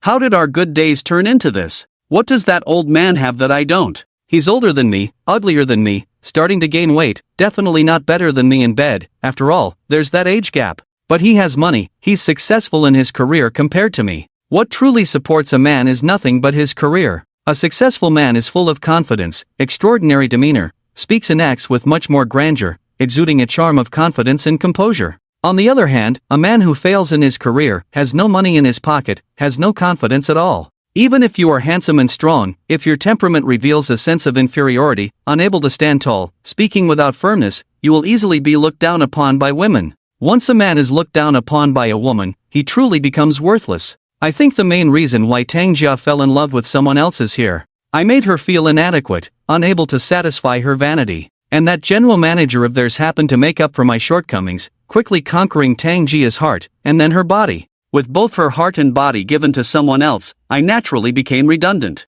Fang Chen, what do you mean by that? What family? Of course, I said my own family, where else would I go? Tang Jia said displeasedly on the phone, still with a tough tone. I thought to myself, keep pretending, I didn't realize before, Tang Jia is so fake, telling lies without blushing at all. I was itching with hatred, and said impatiently, I'm having dinner outside, you bought the crayfish for yourself, I'm already fed up with anger. Still angry? Just because I didn't accompany you for dinner, didn't I explain it to you? I really can't push it, understand it. I specially bought the crayfish for you, it's delicious, come back quickly and eat it. Tang Jia's tone softened a lot, knowing when to be warm and understanding, really like a virtuous wife and mother. But I know, all of this is fake. The more it is, the more uncomfortable I feel, wanting to explode but unable to speak out. I could only casually say, alright, I got it. I'll come back after eating. I'm annoyed, you don't have to wait for me. Go to sleep if you want. After that, I hung up the phone, grabbed the soft plastic cup,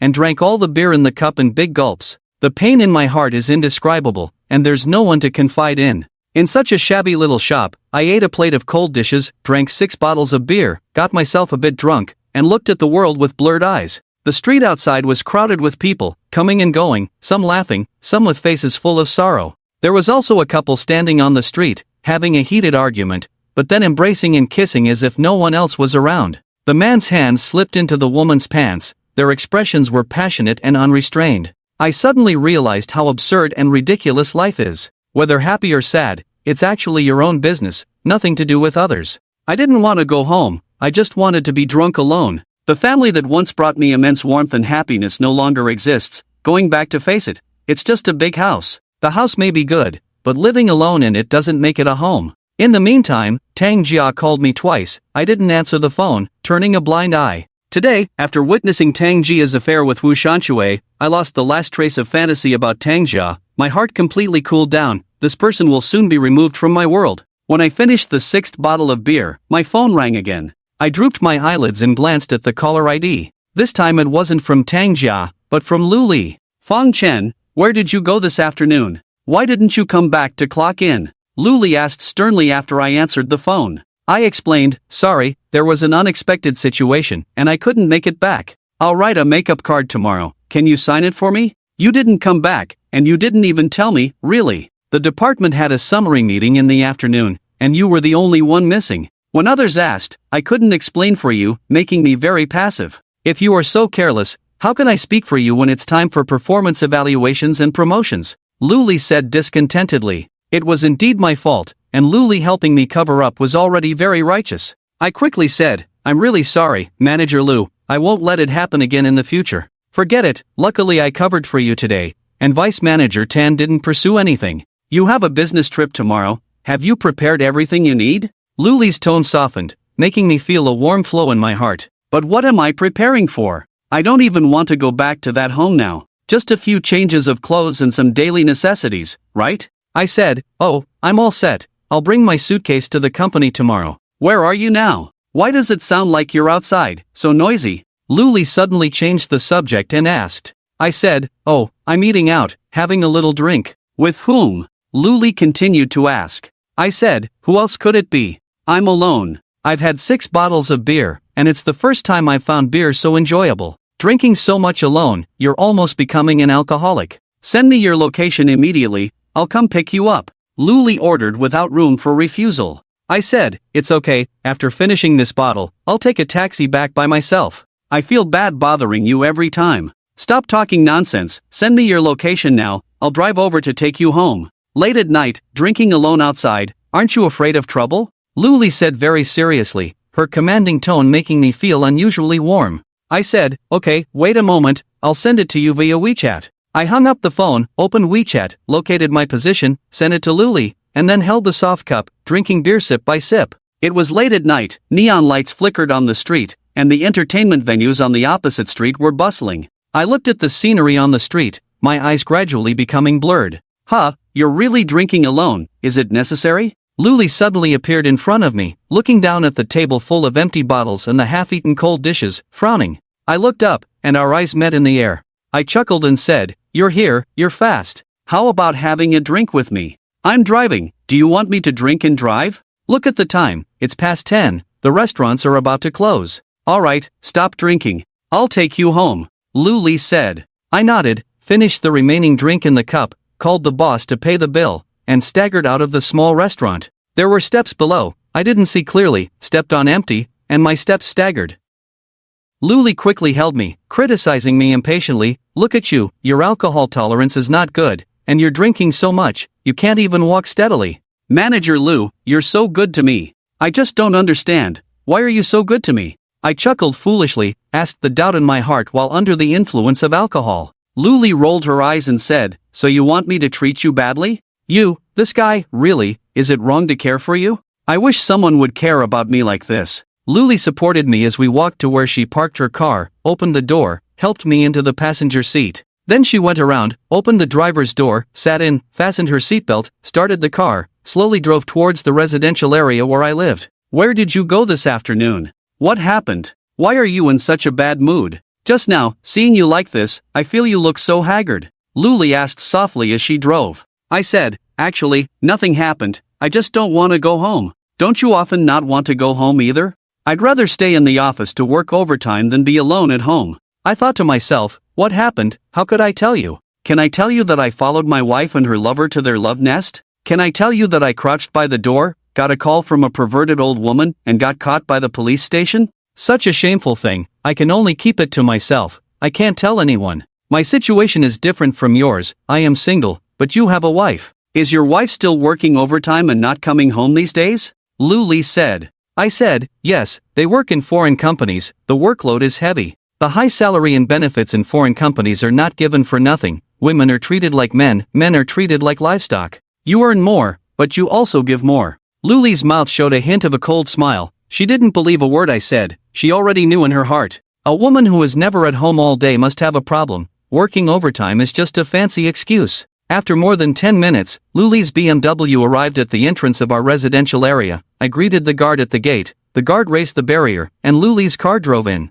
When the car arrived at the building where I lived, I opened the door and got out of the car. As the night wind blew, coupled with the smell of gasoline, I suddenly felt nauseous in my stomach. I hurried to a tree and vomited, holding onto the tree trunk. Luli had originally intended to leave, but when she saw me suddenly vomit, she quickly unfastened her seatbelt and got out of the car. She ran to my side, patted my back, took out a tissue from her pocket, pulled out a piece and handed it to me, complaining, "Look at you, getting drunk like this. Drinking too much is bad for your health, try to drink less in the future." After I finished vomiting, I finally felt a little better. I turned around and leaned against the tree trunk. I took the tissue handed to me by Luli, wiped my mouth, and smiled bitterly. I didn't drink much, but I smelled gasoline. I couldn't stand it. "All right, Mr. Lu, you can go back now. Tangjia is at home, so I won't invite you up." "I'm not in a hurry, wait a moment, I have bottled water in my car. I'll get you one to rinse your mouth, it will be more comfortable." Luli was so caring towards me, watching her hurriedly run back to the car, take out a bottle of mineral water, come back, unscrew the cap and hand it to me.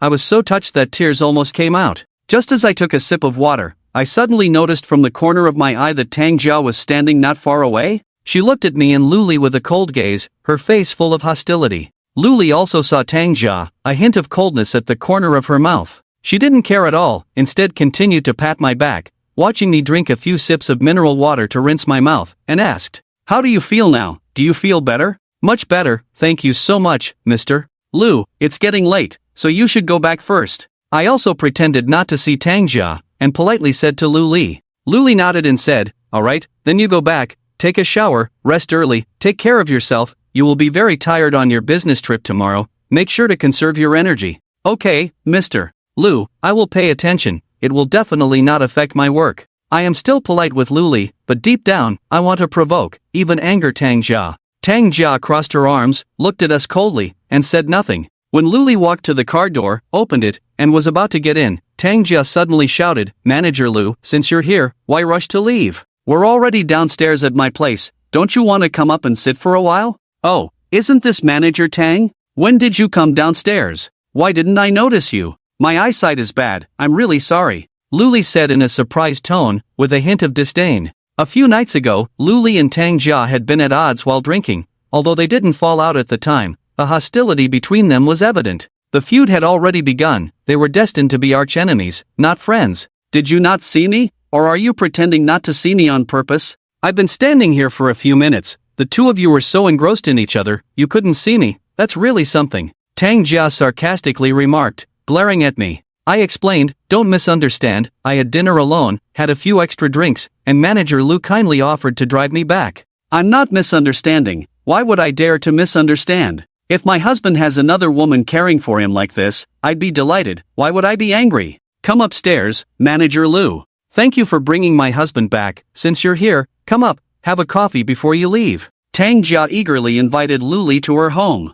I couldn't understand what she was thinking. Perhaps she wanted Luli to see the big house she bought. In front of the rival without a house, she wanted to show off her strength and provoke her. So what if you're a director, Luli? So what if you're successful in your career? Can't you still not afford a house? Luli probably guessed Tang Jia's intentions and smiled faintly, saying, no need, Manager Tang. I know you bought your house, I rent mine. As someone who can't afford a house, the last place I want to go is someone else's home, to avoid that feeling of being provoked. I didn't mean that, Manager Lu. I sincerely thank you for bringing my husband back. As a superior, caring for him like this, I'm grateful to you. Why would I intentionally provoke you? But I know, Manager Lu, you're proud and don't want to trouble anyone. Since you don't want to come up, I won't force you, no need to see me off. Tang Jia showed courtesy first, but still had a strong presence. After all, she was fighting on her own turf. She couldn't afford to lose. This time, Luli was indeed provoked by Tang Jia.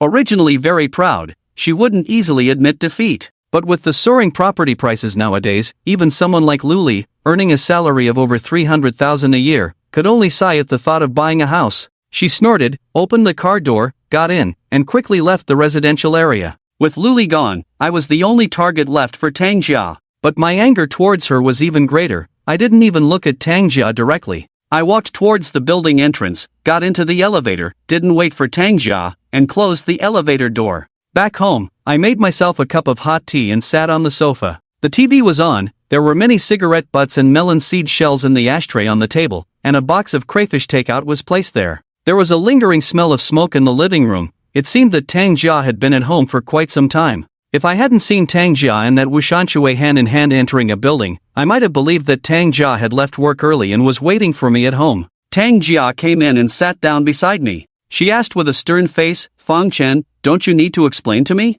What happened tonight? Why are you with Lu Li again? You two are inseparable now, always together. Am I invisible to you? What happened? Didn't I already tell you? I drank too much outside alone, and Mr. Lu was worried about me, so he drove over to send me back. Weren't you just thanking him earlier? Why the sudden change? I was very impatient, speaking with a harsh tone.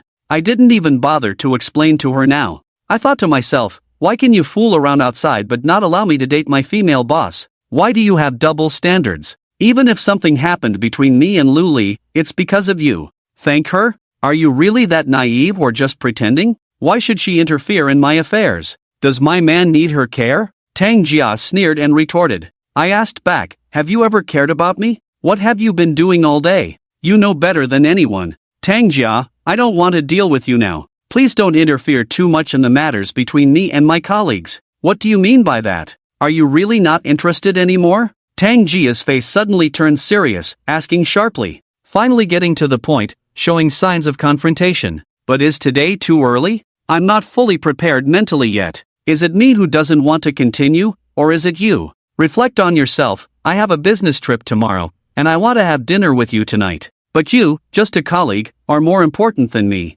You can't refuse others but can refuse me, right? Think about it. How long has it been since we had a meal together? I also frowned, confronting her. Tang Jia's sharp eyes suddenly dimmed, perhaps feeling guilty or realizing something. Her tone softened. She lowered her head and said, I'm sorry, husband. It's my fault, work is too busy, too many social engagements, neglecting you. I understand if you're resentful. But you can't keep hanging out with other women. Every time I see you with her, I feel very uncomfortable. I've warned you, that woman is not a good person, she's cunning, a schemer. You must be cautious with her, don't let her use you as a pawn. I thought being used as a pawn is better than being cuckolded by you. How dare you call others cunning and scheming? What about yourself? You have a husband but don't cherish him, getting involved with that nouveau riche, even getting pregnant by him. When you criticize others, why don't you reflect on yourself? Enough, I've heard this too many times. I know what to do. It's late, I'll take a shower and go to bed. You can eat the lobster yourself, I'm not hungry.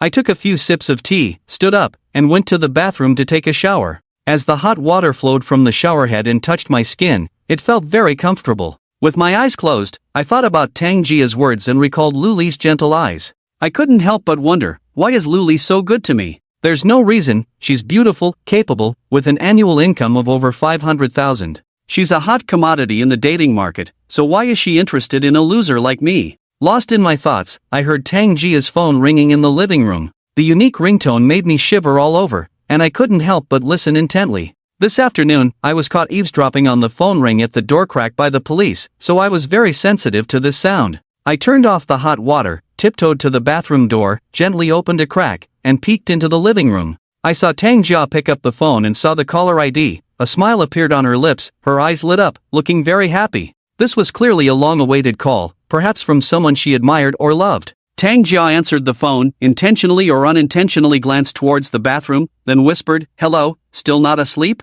The other person said something. Tang Jia chuckled softly, took the phone to the balcony, and closed the balcony door. Once the door was closed, all the sounds were blocked outside the balcony. It must be a call from her lover, otherwise Tang Jia wouldn't be smiling so brightly and wouldn't take the phone to the balcony to answer. Damn, the affair is really heating up. Can't wait even after just separating. Does he really think I'm a fool, don't know anything? I suppressed my anger and reopened the hot water for a bath. I lathered myself with shower gel, scrubbing my body vigorously, and suddenly the image of Tang Jia and her lover entering the building this afternoon flashed in my mind. They stood at the door of a room, took out the key to open it, and once inside, they couldn't wait, igniting a shameless fire, rolling together eagerly. After Tang Jia accidentally got pregnant last time, would they use protection this time? The thought made me feel ashamed. The shameful hatred had turned into a burning fire. While lost in my thoughts, the bathroom door opened. A naked body slipped in, radiating a porcelain-like glow. Then a hot body pressed tightly against my back. "How did you get in?" "Get out quickly, I'll be done soon, you can shower after me," I said expressionlessly. Because Tang Jia was facing away from me, she couldn't see the disgust on my face. Now I was completely cold towards Tang Jia, suspecting her every move. Although I couldn't fully grasp Tang Jia's true feelings, I could probably judge her conflicting emotions. On one hand, Tang Jia's body and mind were already entangled with that scumbag Wu Shanshui. But she also knew that Wu Shanshui had a family and children, making it difficult to divorce in the short term. Tang Jia herself was also a married woman, so their relationship was likely to come to nothing. On the other hand, Tang Jia no longer had much affection for me. But having been married for 5 years, there was still some lingering attachment and guilt. Though I was pathetic, I hadn't done anything too out of line, so even if she wanted a divorce, she couldn't find a strong enough reason for now. Therefore, this marriage had to be maintained, at least on the surface, to make it seem acceptable to outsiders. I didn't understand women's psychology very well, only partially. What do they really want? What do they care about most? Sometimes even they are not clear. Few women in this world are not vain or materialistic, but when material possessions are not their greatest need, their emotional and physical needs are greatly magnified, and a rich emotional life becomes paramount. Men fear loneliness, women fear solitude. How many women who stray physically are not because of emotional and mental loneliness? Tang Jia's current erratic behavior may be an external manifestation of her inner conflict. She wanted to maintain a complete family, but also couldn't stand loneliness, needing a place to temporarily store her rich emotions. Perhaps one day, she would also develop feelings for someone else, just like she did for Wu Shanshui. The emotions of modern people are so chaotic that it is hard to believe in unwavering love anymore. "I won't go out, I want to wash with you. Honey, can I help you scrub your back?" Tang Jia hugged me from behind, her face against my back, her soft and smooth body tightly pressed against mine. One hand slowly moved down to a tempting place. In the past, my body would have immediately reacted, feeling like it was on fire. But now, I felt nothing, instead a hint of disgust, thinking this woman was dirty and lowly. Perhaps this hand had touched that place a few hours ago, now on a different body, but had her own feelings changed? Men can move from one woman to another without obstacles in their hearts. Because most men can separate love and sex, the instinct of males is to possess more females. But what about women? Have women now become like men, wanting to have more and take more? I said, It's awkward for two people to wash together, so wait for me to finish washing before you start. Tomorrow's business trip will be busy, so tonight we need to rest and store up energy. Are you going on the business trip with Luli tomorrow? Tang Jia suddenly asked. I instinctively lied, no, with another male colleague. The marketing department is too busy, and Director Lu can't leave, so they sent us. It's best not to be with her. If you were going with her, I wouldn't let you go. Honey, you're leaving on a business trip tomorrow. I'll miss you. Can I take care of you tonight? Tang Jia said softly, melting my cold heart. I turned around, looking at the smooth Tang Jia, and asked, do you really miss me? Of course, you're my husband. Who else would I miss? Tang Jia said firmly, but I saw a hint of panic in her eyes. After a moment of eye contact, Tang Jia finally gave in. She hugged my waist, kissed my neck, avoiding my probing gaze. For some reason, seeing Tang Jia answer a call from her lover on the balcony made my heart as hard as iron. I had already made up my mind to cut off any feelings for Tang Jia as soon as possible. What's 6 years of love with dating and marriage? If you can betray, don't blame me for being heartless. But when she hugged me like before, wrapping around me like a snake, my heart softened irreversibly. Tang Jia gently helped me clean my body, her movements gentle. As her fingers glided over my skin, tending to me like delicate porcelain, I felt the tenderness emanating from her, softening my hardened heart. As my heart softened, Tang Jia noticed the change in my body, and with a smug smile, she knew. Looking at Tang Jia, my heart was filled with mixed feelings. My body could not console the humiliation in my mind. Tang Jia was becoming more adept at pleasing men, but these skills were not taught by me, but by another despicable person. When Tang Jia married me, she was a virgin, and our wedding night was her first time. When I held her, touching her smooth skin, Tang Jia's first time left a mark on the sheets. I was very proud of this rare occurrence in a time of extreme openness in male-female relationships. Many girls lose their virginity in high school, but Tang Jia remained pure, which was truly remarkable. And I completely possessed such a perfect woman, which made me so proud. She was developed by me, but not trained by me. Perhaps it was because of Tang Jia's conservatism that in our later married life, I always took good care of her and never wanted to go against her will. When we had sex, it felt more like a ritual or a task to be completed. Both of us always maintained restraint, so each time the pleasure was not fully satisfying. It was precisely because of this restraint that after making love each time, we both felt like something was missing. It wasn't passionate enough, not stimulating enough, and that most primal urge and desire deep inside us never found effective release. I have thought about properly training Tang Jia, and even tried watching some romantic movies with her to set the mood for the most primal desires. However, Tang Jia was too conservative and traditional at heart, very repulsed by such things. Every time I tried to watch a movie, she would scold me as a beast, making me feel embarrassed, so I had to give up. However, she was eventually developed by another man with a beastly heart. Under this man's training, she learned the skills and knowledge that I should have taught her, first practicing them on that bastard. Now I know that no one is truly virtuous, we are all driven by our desires. Men like certain things, and women will also like them, just that they are more secretive and discreet about it. I have seen many self-made videos online, and without exception, women in those videos are more uninhibited when having an affair with other men than with their own husbands. Because with other men, they don't need to pretend, they are not bound by morals, so they can be more open, freely displaying all their skills, saying anything, and doing anything. They may never give themselves to their husbands for a lifetime, but they are willing to try new things with other men, experiences that are 100 times more intense than with their husbands. Perhaps, this is human nature. There are two things in this world that one should not stare at, the sun and the human heart. My body was getting more and more swollen, more sensitive, and I urgently needed a thorough release. I bent down, pulled Tang Jia up from the ground, kissed her fiercely, and then made her turn around. This time, I went crazy, closed my eyes, and imagined that this woman was not my wife but Wu Shanshui's wife. Although I didn't know what Wu Shanshui's wife looked like, she should be quite attractive. Wu Shanshui is a successful man after all, so he shouldn't have chosen a bad-looking wife. Maybe she even looks very charming. Fantasizing is indeed beneficial for exciting and stimulating the brain. I grabbed Tang Jia's arms and pushed her against the wall. Really? For the first time, I reached an unprecedented climax. I let out a long breath, feeling completely drained. Worries, sorrows, and bitterness all disappeared, replaced by exhaustion and emptiness. Tang Jia's reaction was also intense. Her body was almost limp. She slowly leaned against the wall, squatting down, panting heavily, her face flushed, eyes moist, sweat beading on her nose,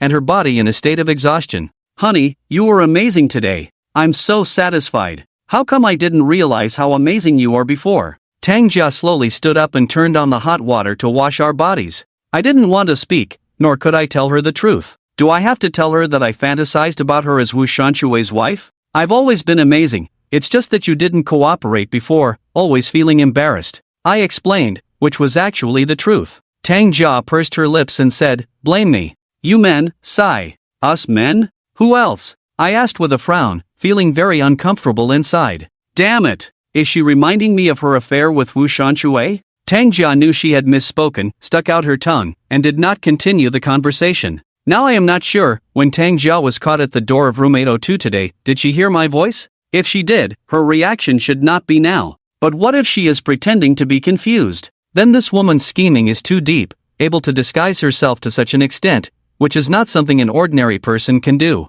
Thinking of this, I couldn't help but shudder. Tang Jia's scheming is much deeper now than when I first knew her. I suddenly realized that since Tang Jia was promoted to finance manager, her level has risen a lot, and her vision and insight have far surpassed mine. Now, competing with her in intelligence, I may no longer be her match. After all, she has a more cunning and astute accomplice, while I am just a lone individual. The more this is the case, the more I need to stay calm. I am facing 2 foreign company executives, 2 old foxes. If I continue to be as impulsive and naive as before, I will end up losing everything and become a pitiful failure, being driven out. So now is not the time to turn against them. I must find evidence that is favorable to me. Before the formal negotiations, launch a fatal blow and ruin this couple. After washing up and returning to the bedroom, Tang Jia and I lay down separately, pulled up the covers, and went to sleep. Tang Jia quickly fell asleep, emitting a slight snoring sound. The fact that she can sleep indicates that she is at ease and does not feel much guilt towards me. But I am restless, unable to fall asleep. My mind is in a mess, tossing and turning until almost 2 o'clock before finally falling asleep. The next morning, I put a few changes of clothes and some basic necessities in my suitcase for the business trip. While packing, I always felt like something was missing, but I just couldn't remember what else needed to be brought. After finishing her morning routine and putting on makeup, Tang Jia glanced hastily at the things in my suitcase, then shifted her gaze to the bedside table. She opened the drawer, took out a box of condoms, threw it to me, and then crossed her arms, staring at me without saying a word. What do you mean by this? I raised my head, looking at Tang Jia's strange expression, and asked. A strange smile appeared at the corner of Tang Jia's mouth, saying, when you're away from home, you're bound to encounter various temptations. Sometimes you need to play along. Take this with you. If you really can't hold back, I can't stop you either. Be sure to stay safe. Don't bring back any diseases to me. You'll even harm me. You think too much. You're really considerate of me. I'm going on a business trip, not for fun. What are you doing? What do you take me for? I retorted discontentedly. However, I suddenly remembered what exactly was missing. In my subconscious, I really did overlook this. This time I am going on a business trip with Luli. Judging by her recent attitude towards me, it's inevitable that sparks will fly when a man and a woman are out together. Who knows, under what specific circumstances, things might escalate. But I can't use what Tang Jia gave me. There are 3 in the box, and if one is missing, it's like she caught me red-handed. I can't explain where the missing one went. I can't tell her that I have to deal with physiological issues and need this, right? That would be too ridiculous. Tang Jia sneered and said, stop pretending, finally going out for some fresh air, you should relax. You men are all the same. Many of our company's salespeople take clients to nightclubs, and the expenses for finding girls can be invoiced, with various reasons. As a finance manager, I have to turn a blind eye to it. If it's reimbursable, it has to be reimbursed. Others are others, I am me. Don't confuse me with your company's salesman. Who doesn't know that doing business now is nothing more than accompanying clients for wining and dining? That's just the way society is. No one can do anything about it. I work in planning and publicity. I don't need to do all that. When we go to clients, we help them with marketing. There's no such gray area transactions. I defended. Tang Jia lazily said, don't explain. Explaining is just covering up. Anyway, you just take the stuff with you. Whether you use it or not is up to you. Just one principle, don't bring back any illness to me. After Tang Jia finished speaking, she left and went to the kitchen to make breakfast. I packed up my things, glanced at the box, and casually threw it into the bedside table. This thing is like a time bomb, too dangerous. If I really need it, can't I buy it anywhere? After breakfast, Tang Jia and I went downstairs to work together. Tang Jia wanted to drive and send me to work, but this time I firmly refused. Tang Jia didn't insist too much and left by herself. I dragged my suitcase to the subway station and took the subway to work. When I arrived at the office, everything was calm. Just a few colleagues who were closer to my workstation, intentionally or unintentionally, glanced at the suitcase I brought, pretending to casually ask if I was going on a business trip today. Am I going with Manager Lou? After getting a positive answer, their eyes towards me became somewhat unnatural. Being able to go on a business trip with the marketing department director is something everyone in the department dreams of. Even a fool understands that this implies an opportunity. Our company's marketing department is one of the larger departments, with a number of functional departments under it, including planning and publicity, promotion, and design departments, each with a supervisor and manager. I belong to the most ordinary member of the planning and publicity department, with a supervisor and manager above me, and the manager is in charge of the planning and publicity department. Luli is the main person in charge of these departments. At the top of the pyramid structure of the marketing department, below her are 2 deputy directors, each in charge of a specific area. In the past, if I didn't show up for work without taking a day off, our planning and publicity department would be in an uproar. First, the supervisor would talk to me, then the manager would scold me. Everyone would make it sound extremely serious, as if I had committed a huge mistake. But today, no one complained to me. Everyone knew that it was approved by the director, so they kept quiet. Of course, the supervisor and manager were not afraid of me, but they didn't want to offend their immediate boss, Luli. The morning was busy with some routine work, doing some simple website and WeChat maintenance, and then chatting with a few consulting clients. By the time it was past 11, the manager suddenly called for a meeting of the planning and publicity department in the conference room, and we all picked up our notebooks and pens and went into the meeting room. The manager of the planning and publicity department is also a woman, named Zhang Biying, around 30 years old, a married woman, with a graceful appearance, but also a very strict figure. The supervisor, on the other hand, is a man, older than the manager, and it took him 10 years to get promoted in our company. His hair has turned white from the struggle. In our building materials company, there is a general trend of dominance and young decline, with women accounting for 70% of the middle and senior management. I don't know if it's because the women in our company are so capable, or if the boss just trusts women more. Anyway, working in this company, men all feel quite oppressed. The manager and supervisor were in place, and more than 20 people from the department were also present, but the meeting still didn't start, and people below started to discuss. Just as they were wondering, the door was pushed open. Luli walked in with a notebook in hand, strode to the top of the meeting table without looking around, then sat down on the chair. Let's applaud and welcome Manager Lu. Manager Zhang Biying was the first to applaud and welcome, with a humble smile on her face. Seeing the manager applaud, others also clapped enthusiastically, afraid that if Lili saw them not clapping hard, she would make things difficult for them in the future. In our private enterprise, the saying power corrupts holds true, as there is also a lot of bureaucracy. People treat their superiors and peers very differently, each one trying their best to climb up the ladder. Lioli's lips curved slightly into a smile. She gestured to sit down and said lightly, "Please sit. Today's gathering is just a last-minute meeting to understand everyone's work progress. I will be going on a business trip this afternoon, so make sure to handle everything before I leave, so I can go away with peace of mind." So that's it. I thought it was a big deal, and I felt a little relieved. Next, the manager introduced the department's work progress and situation, followed by the supervisor detailing the specific business, and finally each person reporting on their work in progress. This kind of meeting was very boring, and I was getting drowsy. But Lioli listened very attentively, taking notes when each person reported and occasionally asking a few questions. The meeting lasted for an hour and then ended, and I also pretended to report on my work in progress. After the meeting, everyone packed up and left the meeting room, but Lioli remained seated, waiting until everyone else had left before I stood up and walked out. "Fang Chen, wait a moment," Lioli suddenly looked up and said as if she had just noticed me. I was stunned for a moment, turned back to my seat, opened my notebook to take notes. "Why sit so far away? Come closer, silly." Seeing me sitting 6 meters away from her, Lioli scolded me angrily. With just one word, silly, the distance between us narrowed. I obediently stood up, took a few steps towards Lioli, sat back down across a chair, and lowered my head, not daring to meet Lioli's gaze. In the company, I was just an insignificant soldier in front of Lioli, with several levels of difference between us, making me not dare to act rashly. "You're so timid, you don't even dare to look at me. How did you manage to pursue your wife, a beauty like her, with such a cowardly attitude? Let me ask you, have you prepared everything you need for the business trip?" Lioli asked in a low voice while writing something in her notebook. I replied, "Yes, I'm prepared. For men, there's not much to prepare, just a few changes of clothes. Prepare a few more pairs of underwear, it's hot there, you need to change them every day." Lioli smirked mischievously, glanced at the door, and asked in a low voice, "Hey, after I left last night, did you and your wife have a fight because of me? When Lily asked this question, she blinked her eyes, looking mischievous, with a hint of schadenfreude and gossip in her heart.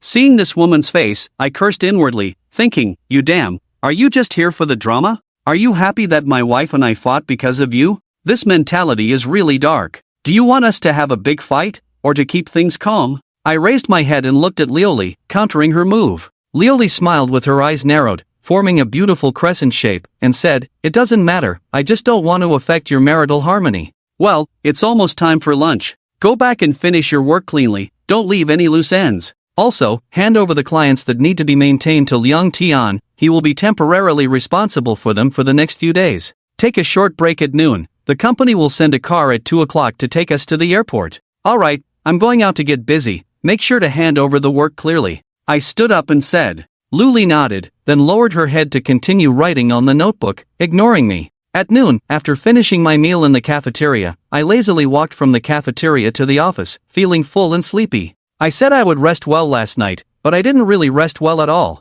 Now fatigue is caught up with me, and I need a good nap at noon. Liang Tian caught up with me in a few big steps, and suddenly patted my shoulder from behind, giving me a big fright. Suddenly, I remembered the slap from the police officer when I was peeking through the door crack last night. I was really scared to death at that time, and I am still terrified. Are you trying to scare me to death? Don't you know that scaring people can be fatal? Really, always so clumsy. I got angry and glared at Liang Tian. Liang Tian just chuckled dismissively and said, oh, now you've become a red figure by Director Lu's side, your temper has also improved, and you're starting to alienate yourself from your brothers. What are you talking about? Watch your tongue. Don't talk nonsense like this in the office in the future, or you'll be in trouble if Director Lu hears about it, I said impatiently. In fact, I also noticed a change in the attitude of my colleagues around me, deliberately keeping a distance. At the same time, they were wary of me, probably afraid that I would report something bad about Lu Li. Only Liang Tian, this heartless guy, didn't care, as always.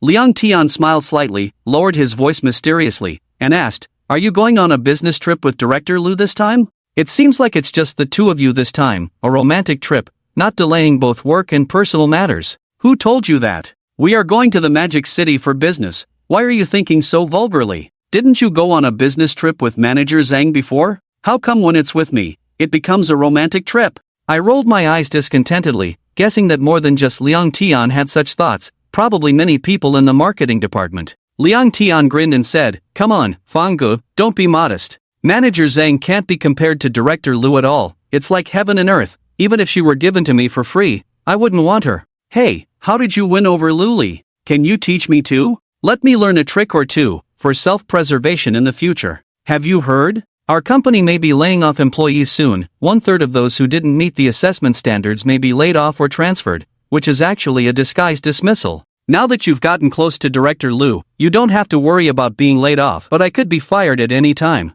I warn you again, Liang Tian, Director Lu and I are just ordinary colleagues, there's nothing messy between us as you think. I am a married man, if you keep gossiping with me, don't blame me for turning against you. I looked sternly at Liang Tian, I couldn't admit that there was something between me and Lu Li. Liang Tian, this big mouth, could spread rumors throughout the company in no time. Liang Tian sneered, looking very disdainful, and said, alright, I won't say anything. But Fanggu, when the company really lays off employees, you must put in a good word for me with Director Lu. I owe a lot of debts now, if I lose this job, I'll have to start over. It's really tough when you're poor and have little ambition. I said impatiently, alright, just do your job well, no one will lay you off. I'm so tired, don't bother me, let me sleep for a while. You must be exhausted from last night, hee hee. Liang Tian's mouth is really asking for a beating. I rolled my eyes, returned to my workstation, lowered the chair and lay down, closed my eyes, and soon entered dreamland. At exactly 2 o'clock, the alarm clock rang. I opened my eyes, feeling much better. I quickly went to the bathroom to wash up, then returned to my workstation, shut down the computer, picked up my suitcase, and headed out. A black business car was already waiting downstairs at the company, with Luli wearing black sunglasses in the back seat. The driver opened the trunk, I put the suitcase in, closed the trunk, and prepared to sit in the front passenger seat. At this moment, Luli suddenly said, "Come sit in the back, we can chat on the way, so it won't be too boring." Following the leader's instructions, I walked to the back, opened the car door, and sat in. The car started, slowly left the company parking lot, drove out of the city, and headed towards Bowen Airport. "Is all the work handed over?" Luli asked, looking at the scenery flashing by outside the car window. I nodded and said, it's all handed over, there shouldn't be any problems. This trip to the Magic City is very tight, with a very dense work schedule. The weather there is even hotter than here, so you need to be mentally prepared for hard work. Lu Li reminded. I said, I understand, Manager Lu. I will take good care of you. You are the protagonist of this business trip, so you need to take care of yourself, and leave the running around to me. Lu Li turned her head, stared at me, a faint smile appeared at the corner of her mouth, and said, not bad, you are quite caring. It seems I didn't bring the wrong person this time. I smiled awkwardly, thinking about the news from Liang Tian about the company planning to lay off employees, glanced at the driver who was concentrating on driving, and asked softly, Manager Lu, is the company planning a large-scale layoff recently? It is said that 1/3 of the employees will be laid off? Who did you hear that from? Lu Li asked with a slight surprise. I said, everyone is talking about it. I don't know if it's true or not. Haven't you heard any rumors? Don't believe too much in these rumors. Whether the company is laying off employees is a matter for the board of directors. We can't intervene, we just need to do our own jobs well. Especially you need to perform well recently and achieve some results, understand? Lu Li said sternly. Since she didn't want to talk about it, I didn't want to force it either. I touched my head, nodded, and said, I understand. 20 minutes later, we arrived at the airport, went through security, waited at the boarding gate for more than 10 minutes, and then started boarding. On the plane, Lu Li sat by the window, I sat next to her, fastened my seatbelt, and waited quietly for the plane to take off. The company is indeed preparing for layoffs recently. The number of layoffs in each department varies, and our marketing department may have the most layoffs, with 1/5 of the employees leaving.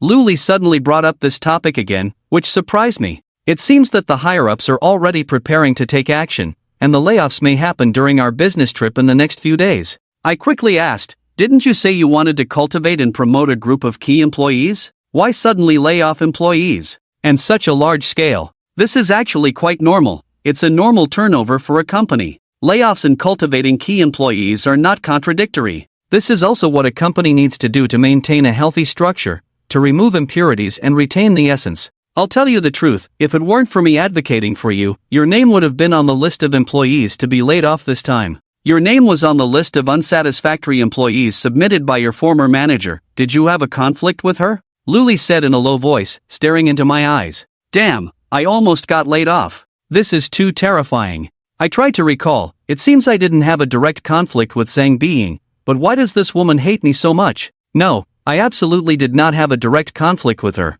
but she also rarely assigned me work. Maybe in her eyes, I am a dispensable person. I shook my head, saying sadly, this time, it could be considered a blessing in disguise, passing through danger. Looking back now, if my name hadn't been on the list that the manager submitted, Lu Li might not have noticed me. It was because she paid attention to me that her impression of me changed, she protected me, and I might even get a promotion. Is Lu Li my benefactor? After a 2.5-hour flight, the plane finally landed at Hongkou Airport in the Magic City. Lu Li and I came out of the terminal with our luggage. The distributor from this side of the Magic City had sent the secretary of the CEO to pick us up, holding a sign and waiting outside. This girl was very quiet and pretty, tall and slender, wearing black-framed glasses, with a scholarly air, looking like a graduate student studying. We walked over, greeted the gentle girl named Xiao Jing, and exchanged a few words. Led by her, we walked out of the airport terminal and arrived at the parking lot. Waiting for us was a Passat business sedan, the driver dressed in a white shirt and sunglasses, looking very professional.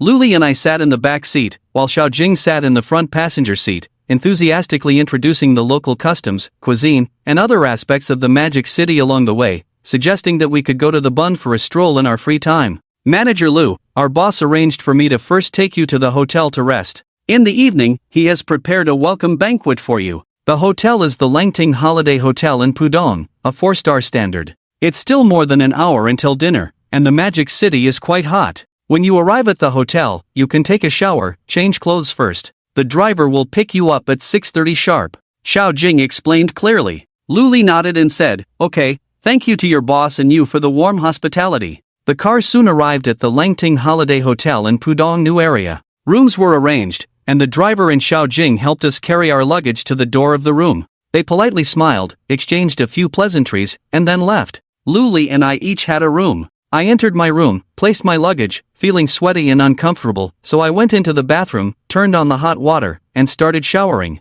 Just halfway through, with foam all over my head from the shampoo, I suddenly heard the doorbell ring. I was naked, with body wash all over, wondering why this woman suddenly came over at this time. And she was urgently demanding to be let in, really not letting people relax. Manager Lou, what's the matter? I'm taking a shower. I shouted towards the door, really not wanting to let her in at this moment. Luli, however, persistently pressed the doorbell, impatiently saying, "Hurry, open the door, I need to talk to you." Helpless, I quickly wiped my head, wrapped my body in a towel, and walked to the door, opening it. As soon as the door opened a crack, Luli impatiently pushed it open, rushed in, and with one hand on her chest, she exclaimed in shock, "Oh my God, you scared me." What's wrong? What happened to scare you? I looked at Luli in confusion, all wet, the air conditioning blowing on my skin, making me uncomfortably cold. Luli's face turned pale, leaning against the wall, saying, "There was a cockroach, damn it." A cockroach in a 4-star hotel? The hygiene is really terrible.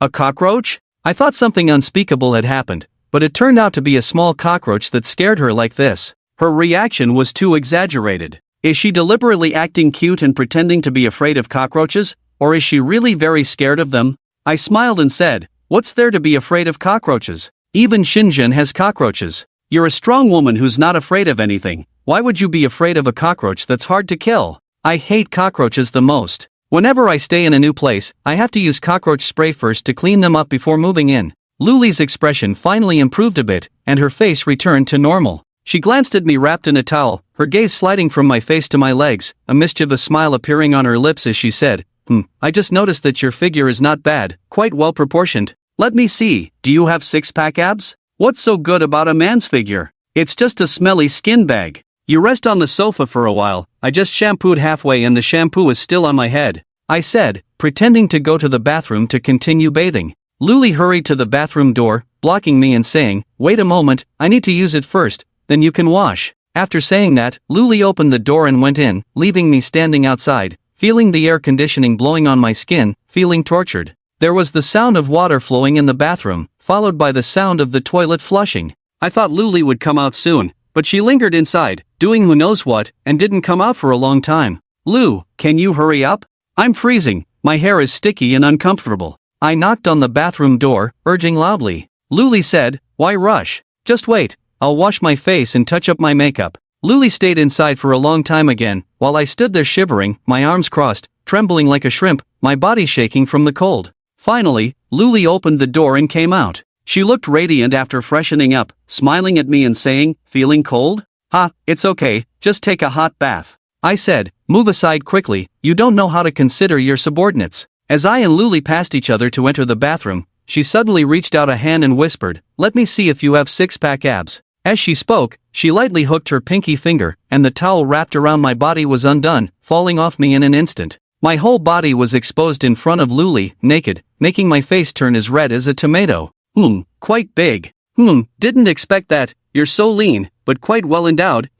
Tangjia doesn't know how to appreciate such a waist. Luli sighed, with a mischievous smile on her face, looking like a female hooligan. I felt ashamed and embarrassed. Being teased like this by a woman was truly humiliating. However, this also proved that, in private, Luli was actually very open-minded. It's just that in the company, she held a high position and was constrained by her status, having to maintain a cold and unapproachable demeanor. Blushing, I rushed into the bathroom, closed the door, turned on the hot water, and finally relaxed under the warm water. The air conditioning had given me goosebumps all over my body, and the sudden change from cold to hot made me sneeze several times in a row. After showering and drying off, I realized that I hadn't brought clean underwear and clothes with me. Originally, I was alone in the room, not afraid of being seen naked, but now that Luli had taken over, I felt extremely passive. I opened the door and peeked out of the bathroom, only to see Luli lying on the bed watching TV. I thought to myself, why is this woman still here? Doesn't she fear that I might force her out? Does she not see me as a man, or does she know that I don't have the courage to do anything? I wrapped myself in a towel, came out of the bathroom, walked to the suitcase, squatted down to open it, took out underwear and a clean shirt from inside, stood up and glanced at Luli. "Manager Lou, how about we switch rooms? I'll stay on your side, and you stay on this side. After all, we are of different genders, it's not very convenient to come and go." "How can you, a man, be so fussy?" "I'll stay here for a while, do you have any objections?" "If we switch, let's do it after dinner when we come back. There's still half an hour left. Manager Ju will send someone to pick us up for dinner soon. Hurry up and freshen up, be prepared, you have to drink more for me tonight." I know that Manager Ju is a heavy drinker and a lecher. My safety tonight is in your hands, so you have to be alert. Luli instructed. Since Luli said so, I couldn't say anything, took the underwear and shirt into the bathroom, changed clothes, came out of the bathroom, and sat on the sofa. Why are you sitting there? There's still half an hour, come lie down here and rest for a while. Luli pointed to the bed beside her. Our rooms are all double rooms with only one queen-size bed, not the standard twin beds. Luli lay diagonally on the bed, occupying half of it. If I lay down, we would really be sharing the same bed. I looked at Luli and found her face calm. I was in a fierce mental struggle, not sure if I should loosen up a bit. Based on my judgment, Luli should have various psychological preparations for bringing me on this business trip, but taking this step between a man and a woman is the most difficult. Once a relationship happens, all pretenses are dropped, and everything is easier to discuss. But she is still my boss, holding the power over life and death. If I make any inappropriate moves rashly, and she strongly dislikes it, then I would have no place in the company. Manager Lu, I'll just rest on the sofa for a while, or you can take a nap, recharge, and I'll wake you up when it's time? I restrained my excited emotions and said. Luli became impatient and said, why are you so indecisive? I told you to lie down, stop dilly-dallying, annoying. With the conversation reaching this point, I couldn't continue pretending. I stood up, took off my slippers, climbed onto the bed, lay down beside Luli, maintaining a necessary distance. I closed my eyes slightly, my heart beating faster, lying next to a beautiful woman. How could I fall asleep? If I fall asleep, am I still a man? Fang Chen, why do you always keep your distance from me? Am I too strict, or do you think I'm not as pretty as your wife? Luli stared at the TV, but her attention was on me. I quickly said, no, I think you have a kind of untouchable temperament, and you are my boss. What's wrong with being a boss? Aren't bosses human too? I'm a woman, not a monster. I also need to be pampered and cared for. Do you all think I'm an invincible iron lady? Luli said with a hint of melancholy in her expression. I said, I know, Manager Lu, with your great qualities, you should find an outstanding young talent. Ordinary people can't match your beauty. Do you think I'm beautiful? Luli suddenly turned her face, her eyes fixed on mine. This kind of intense gaze was unbearable. I avoided her gaze and said softly, yes, beautiful, you are the most beautiful woman in the marketing department. Luli smiled proudly, lowered her voice and asked, really? Then tell me honestly, do you have any thoughts about me? How should I answer that? I felt a burst of madness in my heart. It's really killing me. This is almost an unsolvable problem. If I say I have no idea, Luli will feel unattractive. If I say I have an idea, I can't figure out what she really thinks. Will she think of me as a hooligan? I hesitated for a moment and said, well, I have had thoughts. But it's just a thought. How could a toad want to eat swan meat? When you masturbate, have you ever fantasized about me? Luli suddenly threw out this bombshell question, scaring me almost sitting up from the bed. Luli's eyes stared at me, asking again, tell me, yes or no? Yes. I lowered my head, not daring to meet Luli's eyes. Luli's lips slowly curled into a smile and said, since you have, I'm right here in front of you, what are you waiting for? What does this mean? Could it be that women, in specific circumstances, like men, can't help but be emotional? Do they need indulgence, need a cathartic release, producing more dopamine to free their bodies? I raised my eyelids and looked at Luli, feeling a bit confused. Luli's eyes were also looking at me, with flames flickering in her gaze, the desire after many days of an empty bed. Mr. Lu, you. I still didn't have the courage, stuttering, my voice trembling. Facing my immediate superior, my thoughts seemed to be bound by a layer of shackles. My mind and body were both extremely eager, but I still hesitated, not daring to act, treating her like any other woman, pouncing on her, pressing her down, finishing the deed first.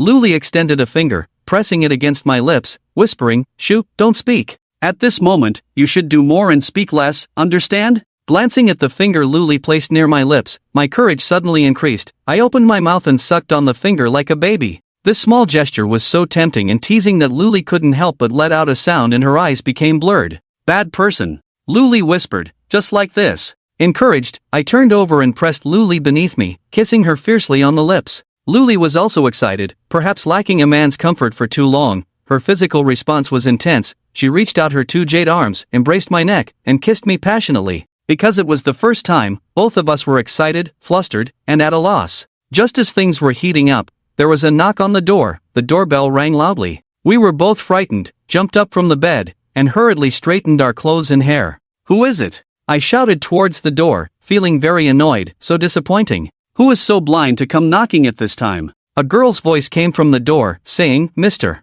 Phone, I'm Xiaojing. It's time, we're here to pick you and MS. Lu up for dinner. Damn, why did she come so quickly? Couldn't she wait for another 10 minutes, let me finish the job before coming? It's really cutting it close, not too early or too late, just when things were getting difficult. I even suspected if this girl did it on purpose. Oh, got it. Just wait a moment. I shouted towards the door and whispered to Luli, they're here, what should we do? If I let her in, she'll see you in my room, it'll be hard to explain. But Luli remained calm and composed, waved her hand, and whispered, it's okay, tell her to wait in the lobby, we'll be down soon. Indeed, with deep experience, at critical moments, you can see someone's composure. I said to the door, Xiaojing, sorry, please wait in the lobby for a while, I'll wash my face and come down soon. Mr. Fawn, MS. Lu is not in the room. Do you know where she went? Is she in your room? Xiaojing asked. It seemed that she knocked on Luli's door first, found no one, and then knocked on mine. She was very clear that Luli was the main character, and I was just a follower.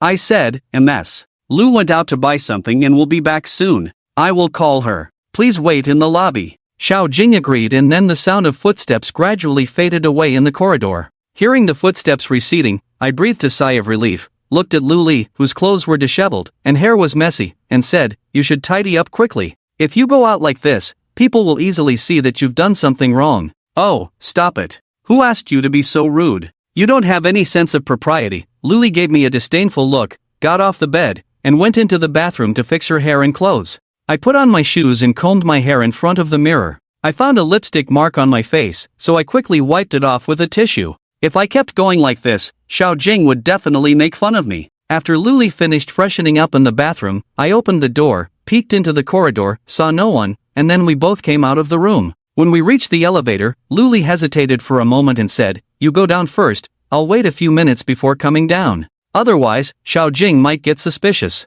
That's fine, I nodded, pressed the elevator button, and went downstairs first. In the hotel lobby, I saw Xiaojing and the driver in a white shirt sitting on the sofa chatting.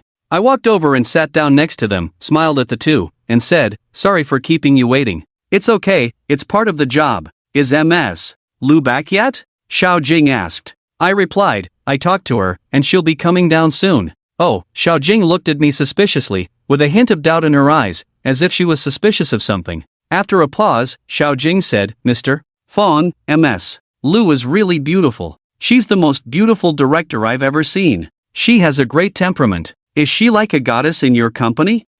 You could say that. At least the people in our marketing department treat her like a goddess. MS. Lu is not only beautiful but also capable, and she has great charisma. Our boss really values her. You're beautiful too. I bet your boss values you as well, I teased. Xiaojing blushed and said, oh, stop it. I'm just a helper. How can I compare to MS? Lu, a strong career woman like her? At that moment, Luli came down in the elevator and walked towards us. Seeing Luli, the three of us stood up, and Xiaojing and the driver put on their professional smiles. Sorry for the wait. Let's go. Let's not keep Mr. Ju waiting too long, Luli said. Xiaojing naturally held Luli's hand and said with a smile, Miss Lu, you look so beautiful in this outfit. Elegant and tasteful, full of feminine charm. It must have cost a fortune, right? It's okay. I bought it on sale, not too expensive, just over 10,000, Luli casually mentioned the price. I then noticed that she had changed into another outfit when she came downstairs. It was an Armani dress that looked very elegant and tasteful on her, accentuating her perfect figure. Xiaojing stuck out her tongue and said, just over 10,000 isn't expensive at all. If I can maintain your figure and skin at your age, I'd be secretly laughing too. Xiaojing's words were a bit exaggerated. At most, she was only 2 or 3 years younger than Lu Li. They both graduated from graduate school at around 25 or 26 years old. Lu Li was only 28, so how much older could Xiaojing be? I noticed a change in Lu Li's expression, but she didn't say anything in the end. The driver drove us to a seafood restaurant in Jiabei district, where the distributor in Shanghai treated us to seafood. The decoration of this seafood restaurant is very high-end, magnificent, and the quality of the service staff is also very high, considered a relatively high-end restaurant in Shanghai. The tiles used here seem to be from our company's brand, right? Lu Li said as she walked inside. Xiaojing nodded and said, yes, when this restaurant was decorated, the floor tiles, ceramic tiles, and departmental furniture used were all from your group's brand. Their boss is also a major customer of ours, buying 30 million worth of tiles and furniture at once, so our company usually entertains important guests here. A hostess in Cheongsam with long legs led us to VIP room number 8. Upon opening the door, I saw the distributor in Shanghai, Zhu Hui, sitting there confidently, with 2 tall and beautiful women by his side. The 2 women surrounded Zhu Hui, one peeled grapes for him, the other held a towel to wipe his hands and mouth attentively. These 2 women looked like seductive and cheap goods, belonging to the kind of social butterflies who revolve around wealthy men all day in order to change their fate. Among the many distributors in our company, Zhu Hui in Shanghai is notorious for his lecherous behavior.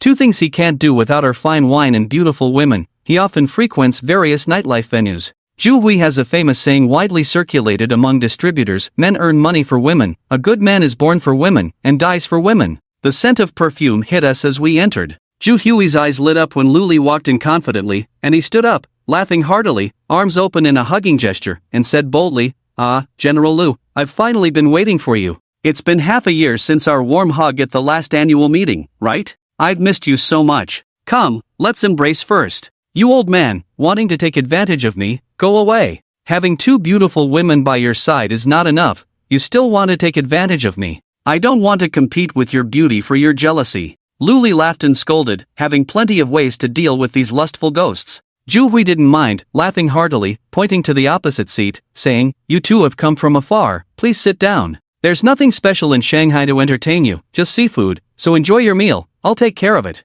Shortly after we sat down, the waiters started serving dishes, all seafood: crabs, lobsters, scallops, abalones, and oysters. Everything you could count on was on the table. Today, as newcomers, Zhu Hui had no intention of discussing business. He just kept urging us to eat more, occasionally raising his glass to clink with Lu Li, while his attitude towards me was relatively cold. Of course, he knew very well that I was just a runner and not an important figure, so there was no need to be too polite to me. During the meal, Zhu Hui's eyes hardly left Lu Li's face, his eyes behind the golden-rimmed glasses fixed on Lu Li. Occasionally slipping down to her chest, looking down through the thin fabric, his lewd gaze crossed a deep cleavage, reaching where his eyes could see. Throughout the night, Zhu Hui kept attending to Lu Li, neglecting the 2 seductive women sitting beside him. These 2 women were unhappy and started targeting Lu Li, constantly toasting her, trying to get her drunk and make a fool of herself. When a woman's jealousy erupts, it can be very dangerous. 2 bottles of wine were quickly emptied, and everyone was a bit tipsy, letting loose as the alcohol kicked in.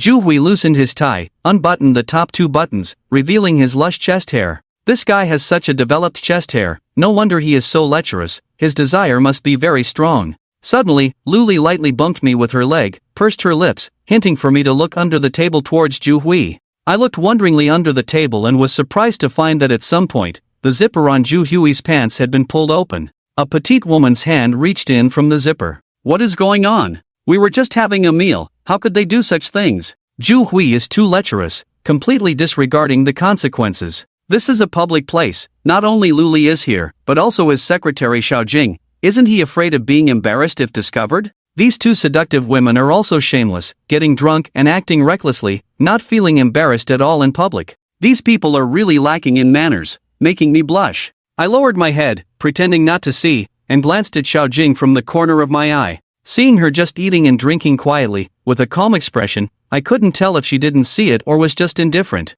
I could have turned a blind eye long ago, ignoring it. The woman's hand fumbled in Zhu Hui's pants for a moment, with a smile that was hard to read on her face, a strange smile lingering on her lips. And another woman was almost sticking to Zhu Hui's body, occasionally picking up a piece of food with chopsticks and feeding it to Zhu Hui's mouth. With the dual attack of the 2 beauties, Zhu Hui was surrounded, looking intoxicated, but his eyes never left Lu Li. "Manager Zhu, we've had enough to drink, we're full, and it's getting late, we should go back to rest. Thank you for your hospitality. Tomorrow morning I will go to your company to provide a day of training for your sales staff and shopping guides, hoping to help you." Lu Li couldn't stand it anymore, being stared at by such an old lecher, and being treated as a fantasy object, made her physically and mentally uncomfortable. Who knows if this old guy will get excited and deal with those 2 seductive women on the spot. If that happens, it would be really embarrassing. But Zhu Hui was not satisfied, reaching out a hand to stop them. "Hey, what's the rush? It's only 9 o'clock now, the nightlife in the bun hasn't even started yet. Wait a moment, I've already booked a presidential suite at Tianma nightclub. I'll take you there to have fun, sing, drink, and flirt. The girls there are beautiful, the young masters are well endowed, and their bodies are in great shape. I'll take you to see the world." "I'm sorry, Manager Lu, I'm not interested in these things, you can go by yourself," Lu Li said with a stern face. Zhu Hui does big business, with annual sales easily exceeding 1 billion, but his personal qualities are a bit lacking, full of foul language and rude behavior. Many women can't stand his ways, often making them unable to face others, but this guy remains unrepentant, still doing as he pleases. But he does big business, with annual sales of several billion, one of our largest distributors. Even our company's boss doesn't dare to offend him. Zhu Hui is still not giving up. Men are so despicable, the more unattainable, the more they don't take no for an answer. For the aloof women, the more he wants them, the more he is infatuated. Seeing Luli about to leave, he quickly pushed away the seductive women beside him, walked over and grabbed Luli's arm, and said with a humble tone, "Come on, Manager Lu, we've come all the way to the Bund, how can we not go have some fun? You should experience it, see how rich and colorful the nightlife in the Bund is." Luli hesitated a bit. She came to the Bund this time for Zhu Hui, and it wouldn't be good to offend him. If he gets upset and calls the boss, saying she didn't put in enough effort in training, the boss would definitely have opinions about her, and the opinions of important clients are highly valued by the boss. "Come on, Lu Jia, let's go have some fun, it's still early," Xiao Jing also echoed, saying as she turned her head to look at me, "Mr. Fong, let's go together and help persuade General Lu. Our boss is just being hospitable, wanting to entertain you well, nothing more." This girl really has sharp eyes. She could tell at a glance that I could influence Lu Li's attitude. I scratched my head and said, "General Lu, why don't we go together? Manager Zhu is so enthusiastic, how can we refuse his kind offer?" Lu Li's face softened slightly. She glanced at Zhu Hui and said softly, "Let go first, zip up your pants, are you embarrassed?" Zhu Hui looked down and only then realized that his zipper was still open, looking very disheveled, but he didn't blush at all. As he zipped up, he laughed heartily, saying, "Hey, full and hot, let my little brother breathe too. Ha ha ha." Lu Li chuckled, the clouds dispersing from her face, turning from cloudy to clear. This Zhu Hui is really something, such a big boss, yet he's so shameless, completely lacking in decency. After paying the bill, the driver drove me and Lu Li, with Xiao Jing sitting in the front passenger seat, heading to the Tianma nightclub. Tianma nightclub is said to be one of the best nightclubs in Pudong district, with exceptionally high consumption. You can't leave without spending at least 10,000 yuan in a room. The hostess fees there start at over 1,000, varying by different grades. It is said that Tianma nightclub rivals the former Heaven on Earth in Beijing and Royal No. 1 in Zhengzhou, with the girls serving there being carefully selected. High education, good looks, high quality, they all undergo strict training before starting work, providing exceptionally attentive service. As long as customers are not satisfied and complain, money will be deducted, so there's no need to worry about the quality and standards of the hostesses there. As for the young masters Zhu Hui mentioned, it seems they are all at least 1.8 meters tall, with a minimum education level of a bachelor's degree. Of course, there are also some exceptionally fit veterans specifically employed to serve the wealthy but lonely rich women. The driver quickly took us to Tianma nightclub, with Zhu Hui's car following behind. When we got out of the car, the drivers of the two cars drove away to wait elsewhere.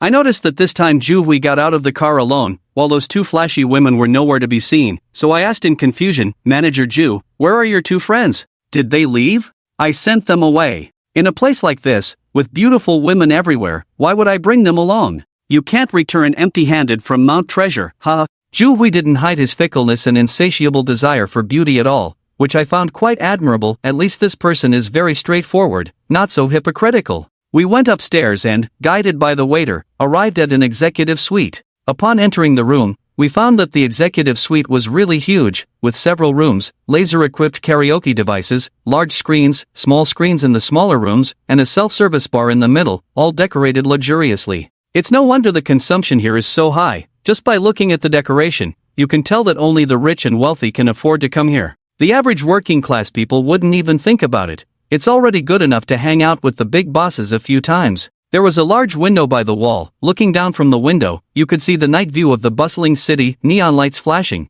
bustling with traffic, as prosperous as a dream. After ordering drinks, Zhu Hui leaned back on the genuine leather sofa, glanced at the manager standing respectfully in front of him, and then said to Lu Li beside him, "General Lu, since we're out to have fun, let loose a bit. I'll have a few handsome men brought in for you, to accompany you and play however you like, don't be reserved." "I'd better not, I'm not used to it. I have a handsome man sitting next to me. Fang Chen is handsome enough, too many for me to handle alone." Lu Li smiled and said, actually feeling a bit excited, probably wanting to see what these so-called young masters look like. Zhu Hui smiled and said, "Hey, it's more lively with more people. Just the four of us won't be able to have fun. These young men will also dance to liven things up. Last time, I entertained a female client, we had so much fun, she started stripping and dancing in the room. Xiao Jing, take the lead, mister. Lu was a bit embarrassed, so give you one too. Sure, but I want someone handsome, must be over 1.8 meters tall. Xiao Jing was not shy at all, confident and elegant. It seems she has been to such occasions many times. Zhu Hui said to the manager in his suit and tie, go. Bring the most handsome and fun young masters here for us two ladies to see. The manager smiled and replied, taking out a walkie-talkie, saying, groups, please respond when you hear. Received, came a response from the walkie-talkie. The manager said, Group 1 to CEO Room 3, to CEO Room 3. Roger, another response came from the walkie-talkie. I noticed that both Lu Li and Xiao Jing's eyes lit up slightly, filled with anticipation. Who says women are not lustful? When women get excited, they can be more than men. Before long, the door was pushed open. A tall supervisor in uniform with a badge entered first,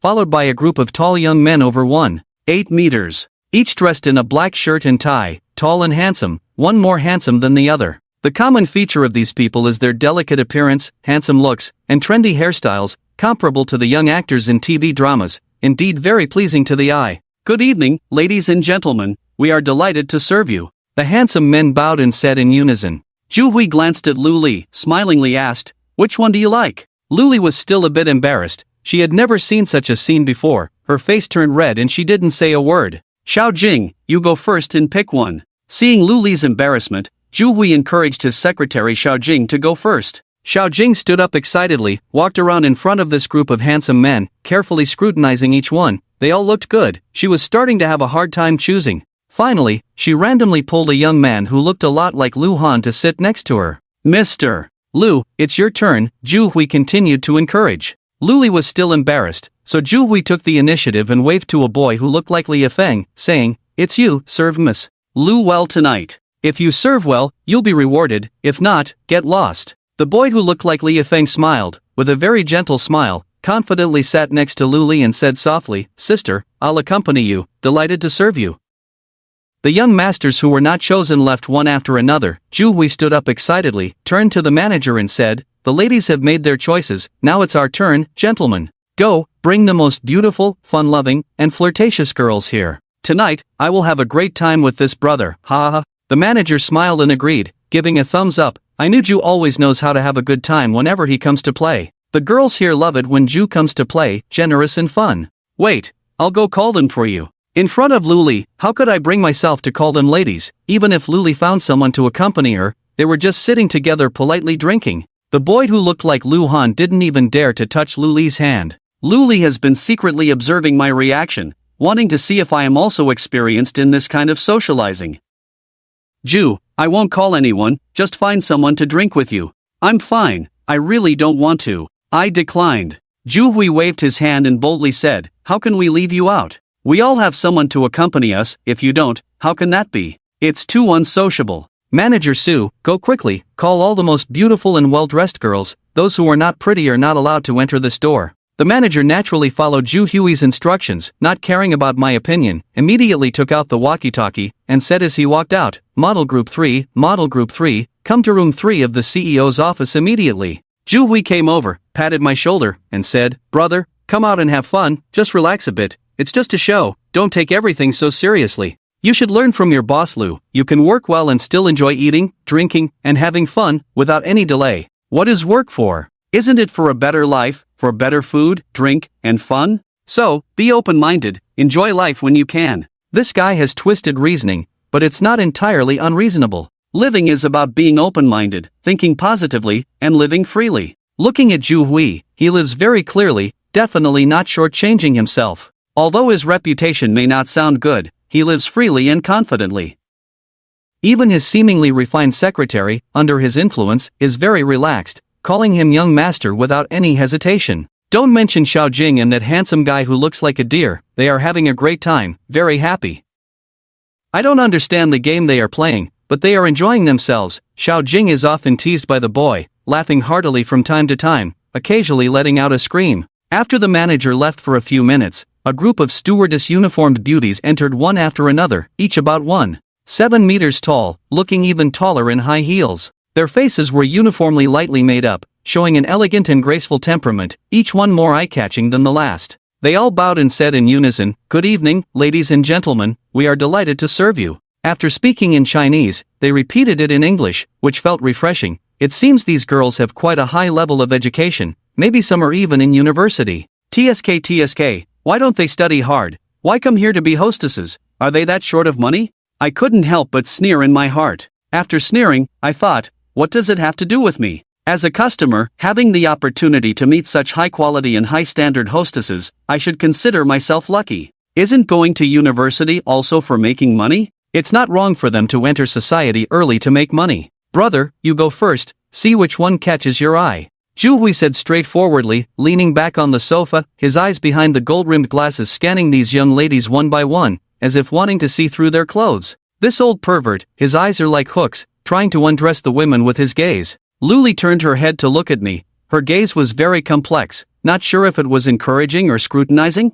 I know she doesn't want me to call the girls. The scene in the room before we left this afternoon proved that Luli has some thoughts about me. Who doesn't like to have things to themselves, without sharing with others? I felt a little guilty, lowered my head and said, "Ju, I really don't need it. You guys have your fun, don't mind me." Xiaofang, don't be such a killjoy. When everyone goes out to play, we should share the good times and stick together through the bad times, and have fun together with the girls. You're not being sociable like this, it's ruining the atmosphere, Zhu Hui said displeasedly, then turned to look at Lu Li and said, "Manager Lu, Xiaofang is your person, you talk to him, don't be so uptight, let's have fun." Lu Li was also pushed to a corner. She had someone by her side, leaving me alone seemed inappropriate. She waved her hand and reluctantly said to me, "Fang Chen, Zhu is speaking, don't be so hesitant. When in Rome, do as the Romans do, just pick one, it's more fun to play together." Since Luli spoke up, I couldn't be hesitant anymore. I pointed to a girl with long legs across the room and said, "Her." This girl looked a bit like Lu Yan. I felt a strong connection.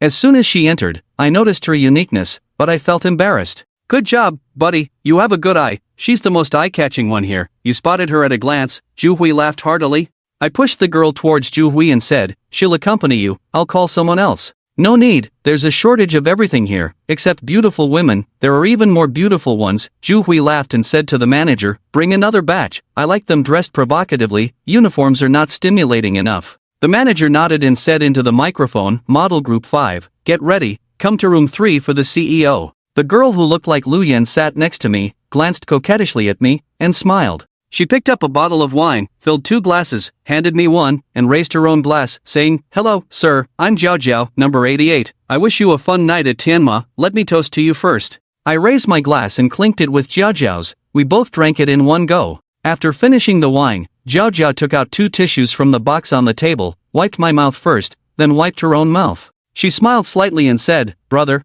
what kind of song do you like to sing? I'll pick one for you." We had already drunk a lot during dinner, so now drinking more didn't make much of a difference. "I'm not good at singing, but coming here, what else could I do besides singing?" I said, "Pick You by Tu Honggang, and Intimate Lover, let's sing together." Jiao Jiao went to pick the songs, and suddenly Luli leaned over to me, lowered her voice and warned, "You can have fun, but be mindful, don't go overboard. If you end up like Ju, I'll really be angry, wait and see how I deal with you when I get back tonight." I knew Luli's thoughts, she definitely didn't want to see my lecherous side. I was prepared for this. I didn't plan to hold back and nodded with a smile, "Don't worry, I know my limits." At this moment, a row of girls dressed very provocatively entered the room, with their upper bodies wrapped in pink ribbons and their lower bodies covered in pink chiffon, looking extremely seductive. They lined up across from us, leaving me stunned. Wow, they can dress like this, it's truly amazing and exciting. Their snow-white skin, and the charming belly button at the waist, almost made my nose bleed. "Huh, this batch is good, I really like it," Zhu Hui laughed heartily, pointing to a very seductive girl on one side, and another girl with a beauty mark on her lip. He said, "Just these 2, they look very flirtatious, haha." The 2 girls walked up cheerfully, one on each side supporting Zhu Hui's arms, smiling and saying, "Manager Zhu, you are our honored guest. You must drink more tonight and have a good time with us. Of course, tonight I will get you 2 little fairies drunk and make you happy, ha ha." Zhu Hui proudly hugged the 2 girls on each side. His hands reached into the scarves covering the girls' chests, grabbing one each, causing the 2 girls to scream uncontrollably. Zhu Hui started playing around, touching the 2 girls all over, making them scream repeatedly. He casually pulled off the scarves covering the girls' chests, revealing their full breasts. The 2 girls were left with only a piece of cloth covering their modesty, and the atmosphere in the private room suddenly became extravagant and absurd. Xiao Jing, seeing the boss having so much fun, took the boy she had invited and went to another room, where they also had a great time. Luli glanced at me, seeing that I was still behaving properly, but feeling embarrassed by Ju Hui's lecherous behavior. She gestured towards me, then took a bottle of wine and a glass, and walked towards another room. Seeing Luli going alone to the other side, I didn't feel right playing alone on this side, so I followed her into that room. Luli sat down in the corner of the room, and when she saw me following her in, she pointed to the sofa beside her and said coquettishly, "Come, sit here." I sat down beside Luli, and she picked up the glass, took a sip of wine, held the wine in her mouth, turned her face towards me. Our eyes met in the air, and suddenly Luli hugged my neck, covered my mouth with hers, stuck out her tongue to open my mouth, and the wine in her mouth entered mine. The wine flowed into my throat, the sweetness of the wine and the warmth of Luli's saliva entering my esophagus, making me feel a stimulating enjoyment. I couldn't help but put my arms around Luli's waist and kissed her passionately. The faint scent of perfume and body odor on Luli intoxicated my nostrils, making me reluctant to let go of her. After kissing for a long time, I let go of Luli and helped her tidy her hair. I chuckled and said, "What's gotten into you? You have a handsome man sitting next to you, but you chose me, an old man. Do you feel a bit cheated?" "Yes, a bit cheated. I'm being nice to you, bad guy." Luli blushed, whispered, straightened her clothes, and said, "Those young men look good, but a bit effeminate. Talking to them gives me goosebumps. I can't stand it. I just find it fun, for a change." "Fang Chen, you don't think I'm too frivolous, do you?" I quickly explained. "No, why would I think that? I'm not that conservative. We're out to have fun, to release work stress and negative emotions. It's okay to let loose a bit, we'll go back to normal later." "I'm relieved that you think that way. I was worried you might get the wrong idea, as if I were too thirsty." Luli smiled lightly, glanced at the small room where Xiao Jing was, and saw Xiao Jing kissing the handsome man who looked like a deer. Xiao Jing and the boy were playing some kind of game with a punitive nature. Xiao Jing had stripped off the handsome man's shirt, and as Xiao Jing lost, the handsome man demanded a kiss as a penalty.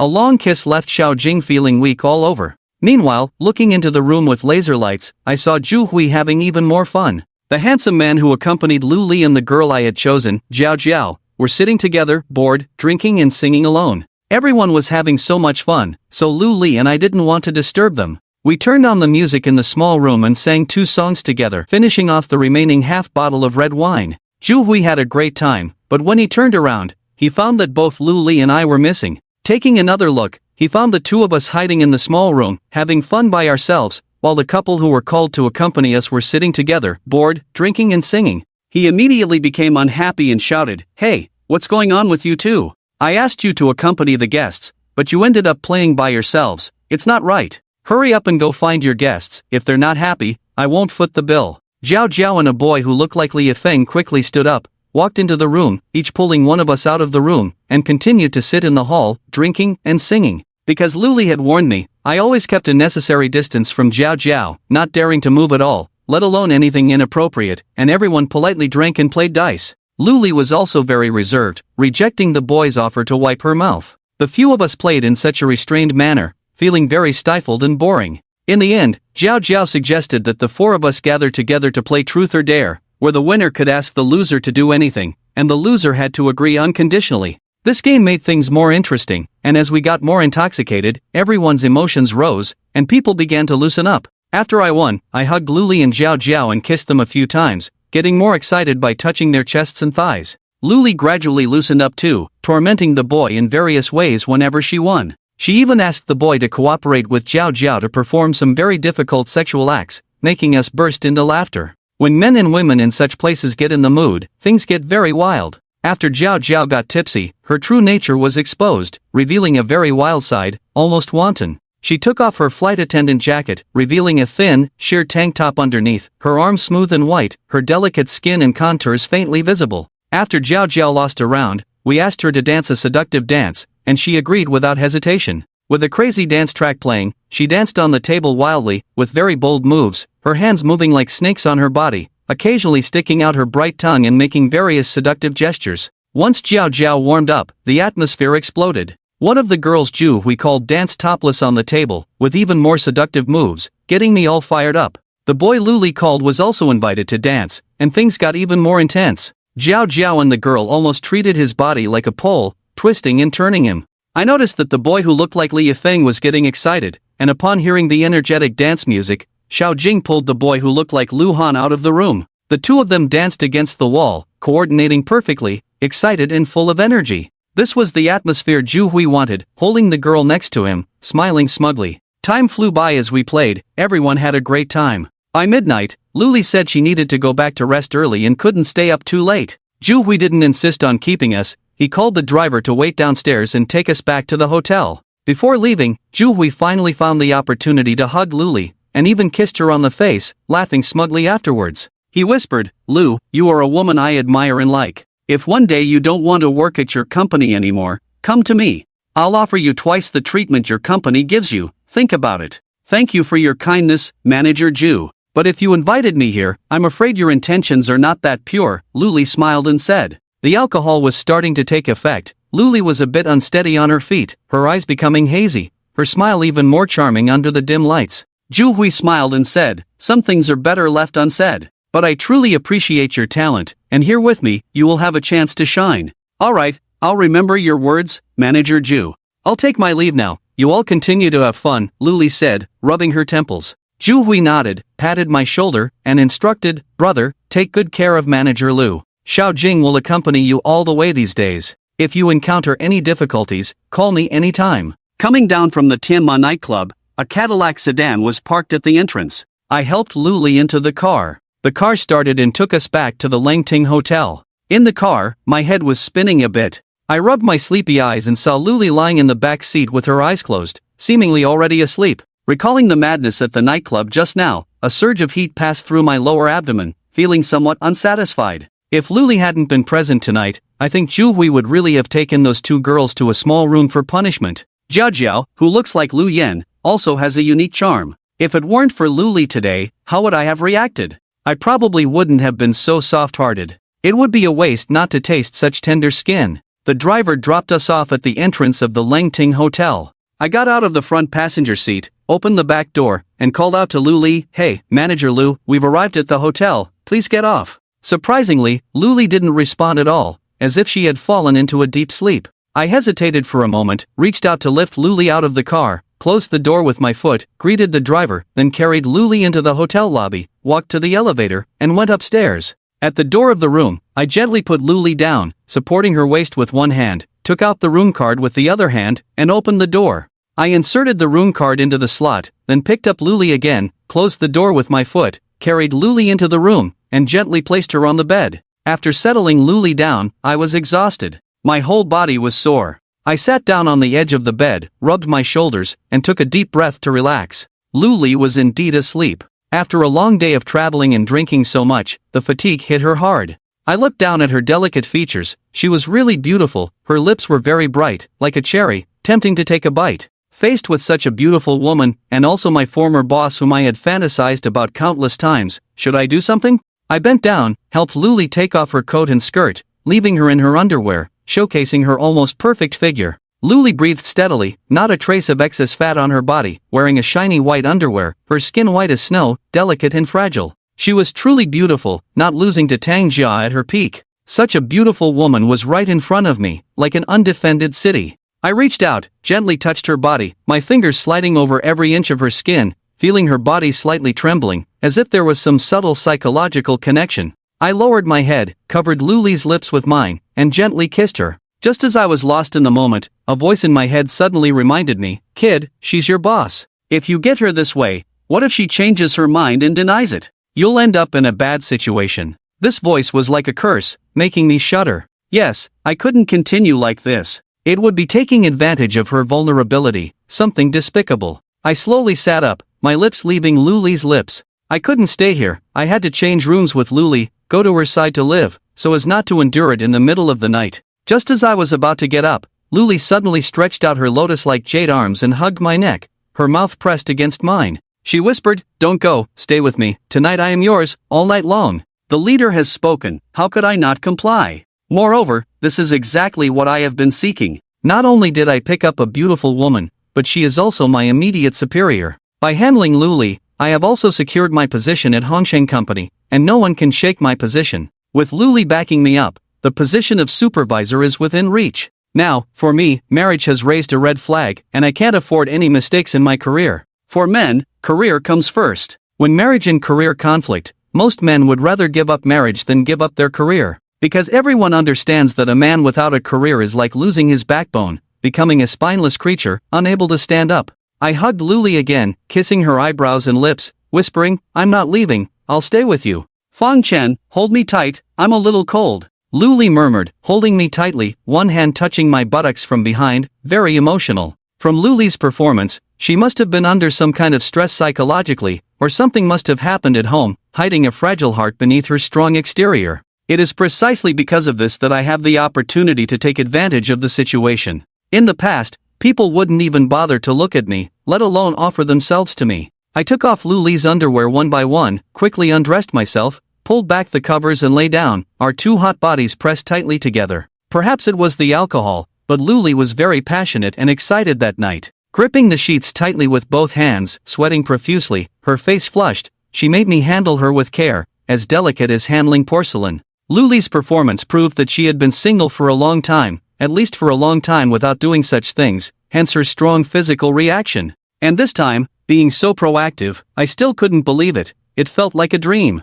What have I done to deserve this? Luli actually took a liking to me. It feels like a toad eating swan meat. After the gentle rain, everything returned to calm. I wiped the sweat off Luli's forehead with a tissue, sighed, exhausted, and lay down next to Luli to rest. Luli closed her eyes, seemingly savoring the feeling just now, her body exhausted to the extreme, lying on the bed in a big shape, too tired to move at all. So comfortable, I haven't been this comfortable in years. "Fang Chen, thank you tonight, for being so gentle to me," Luli said with her eyes closed, slowly turned over, hugged my body, and gently leaned her head on my chest. I smiled and asked, "Lu, there's a question I've been wondering about, should I ask?" "Don't call me Lu, we're already like this, still calling me Lu, call me Luli, or call me by my nickname, Lily," Luli said softly. I changed my words, "Luli, I want to know, with your good conditions, why don't you find a boyfriend? It's still very hard for a person to struggle in a strange city, coming back at night with no one to talk to, it's really lonely. After walking alone at night for a long time, you always hope to have someone accompany you. With your conditions, you can have a long line of suitors. Objectively speaking, you are the one who chooses, others don't have the qualification to choose you." Luli smiled and said disapprovingly, "You are thinking too simplistically. It's not easy to find someone who shares the same values, beliefs, and background. You are looking at me favorably now because I earn a lot of money and I am not bad looking, right? Yes, you are talented and beautiful. A woman who is both beautiful and capable. Although your appearance gives off a strong impression, I know that you have a gentle heart. But to be honest, there are not many men who can match you," I said objectively. With Luli's conditions, finding an unmarried man who can match her is truly rare. Apart from the second-generation rich or those who have achieved success at a young age, most men in our age group are still struggling between the lower and middle class. How many can rise to the level of a director and earn an annual income of 500,000? Take me for example, at this age, with my current situation, barely surviving, comparing myself to Luli is like heaven and earth. There are things I don't want to tell you, my family background is not good. Single-parent family, later my mother remarried, there are many things in my family that I don't want to share with outsiders. I have been supporting my family a lot in recent years. My income is not low, but I don't keep much for myself each year, most of it is sent back home. It's not that I don't want to find a boyfriend, but there are many unavoidable difficulties. It's hard to explain, Luli said helplessly. I asked, "Where is your family from?" "Jingzhou, Hubei, a small place with many rules, troublesome," Luli said with pain, talking about her family. She also looked helpless. Indeed, one can see traces of her original family in Luli. When I first met her, I felt that she was a strong and hard-working person, but also sensitive and suspicious, lacking a sense of security. She seemed to be covered in thorns, always guarded against everyone. But her drive was particularly strong, almost working tirelessly. When she first joined the company, she showed the potential of a workaholic.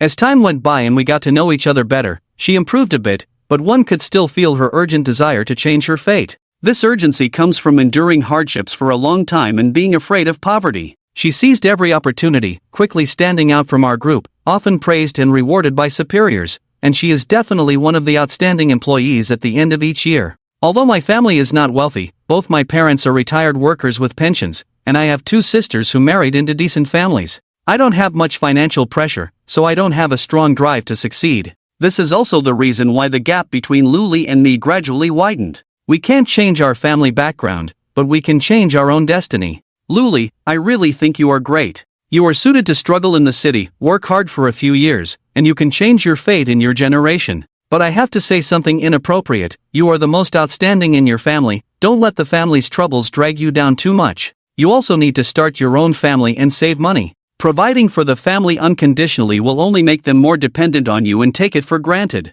I said impartially. Having seen too many people burdened by their families, it is already difficult to make a living alone in a different place, and yet, ignorant parents and siblings always think you are living a glamorous life outside, endlessly demanding. They never show gratitude and take everything for granted, which nurtures their bad habits. Luli sighed and said desolately, I admit you are right, it's for my own good. I understand this principle myself, but every time I try to toughen up, I find that I still can't do it, and can only indulge time and time again, making myself tired. After saying these words, we all fell into a brief silence, rested for a while, and then felt restless again, as if there was a snake wandering in our lower abdomen. Do you still want it? Luli kissed my chest and asked. I said, yes, I want it. I can't help myself when I touch you. Then what are you waiting for? Don't be so gentle this time. I hope you can be more violent, more vigorous, okay? Luli said shyly. This is naturally what I desire. Who would want it to be lukewarm? A mischievous smile appeared on my face,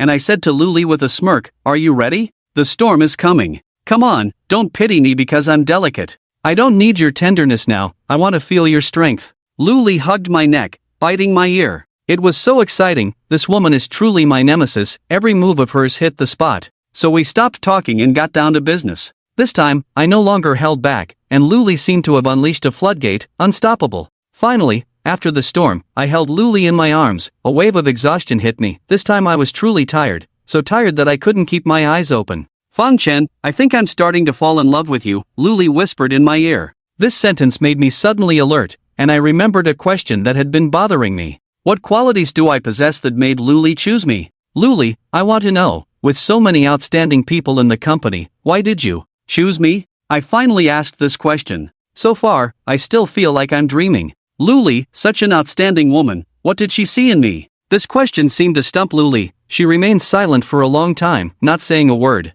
It seemed like she was contemplating, or maybe she didn't want to answer. After a while, Luli asked back, are you asking this question because you lack confidence in yourself, or do you suspect me of having ulterior motives? Luli was indeed very sensitive, and I was afraid she would misunderstand, so I quickly explained, don't overthink it, I just find it unbelievable. What qualities do I possess? I'm not outstanding in the company, but you treat me so well? I feel incredibly honored, it's like a dream. So you want to know why? Luli's lips curled into a smug smile as she asked back. I said, yes, there's no other reason, I'm just not very confident. You could easily find someone better, I feel like I'm reaching too high. I can't tell you now, wait a while. When I've thought it through and if I think it's necessary, I'll tell you. I'm so tired, I'm going to sleep. Hold me and let me have a peaceful night's sleep. Luli turned over, her arms and legs wrapped around me like snakes, closed her eyes, and said wearily, when the body is exhausted enough, after squeezing out all the excess energy, sleep becomes especially peaceful.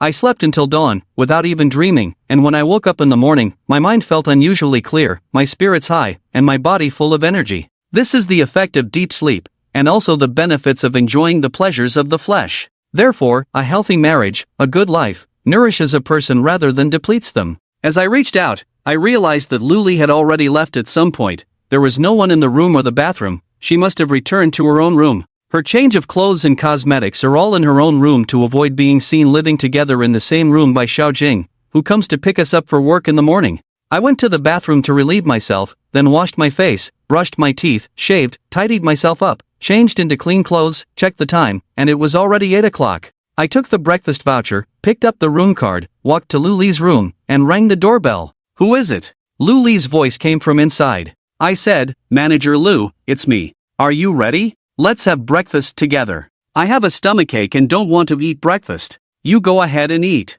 The driver will come to pick us up at 8:30. You should hurry up. Luli said to me through the door. What's wrong with this woman again? She was fine last night, performing so bravely on the Kong. Why does she have a stomachache early in the morning? I muttered to myself and walked to the elevator, took the elevator to the restaurant upstairs. The breakfast here is a buffet, with a variety of dishes and styles, including porridge, noodles, rice, vegetables, meats, and fruits, truly living up to its 4-star hotel status. I got a bowl of porridge, a plate of pickles, some vegetables and meats, some fruits, and a cup of black tea, put them on a tray, and sat down at a table to enjoy breakfast. While eating, I heard a woman's voice asking, "Excuse me, is anyone here?" I looked up and saw a young beauty standing next to me, wearing a red open-collar top, a delicate white neck with a platinum necklace, and jeans. Looking at this beauty in front of me, I was surprised and felt a bit unreal. Oh my god, why does she look so familiar?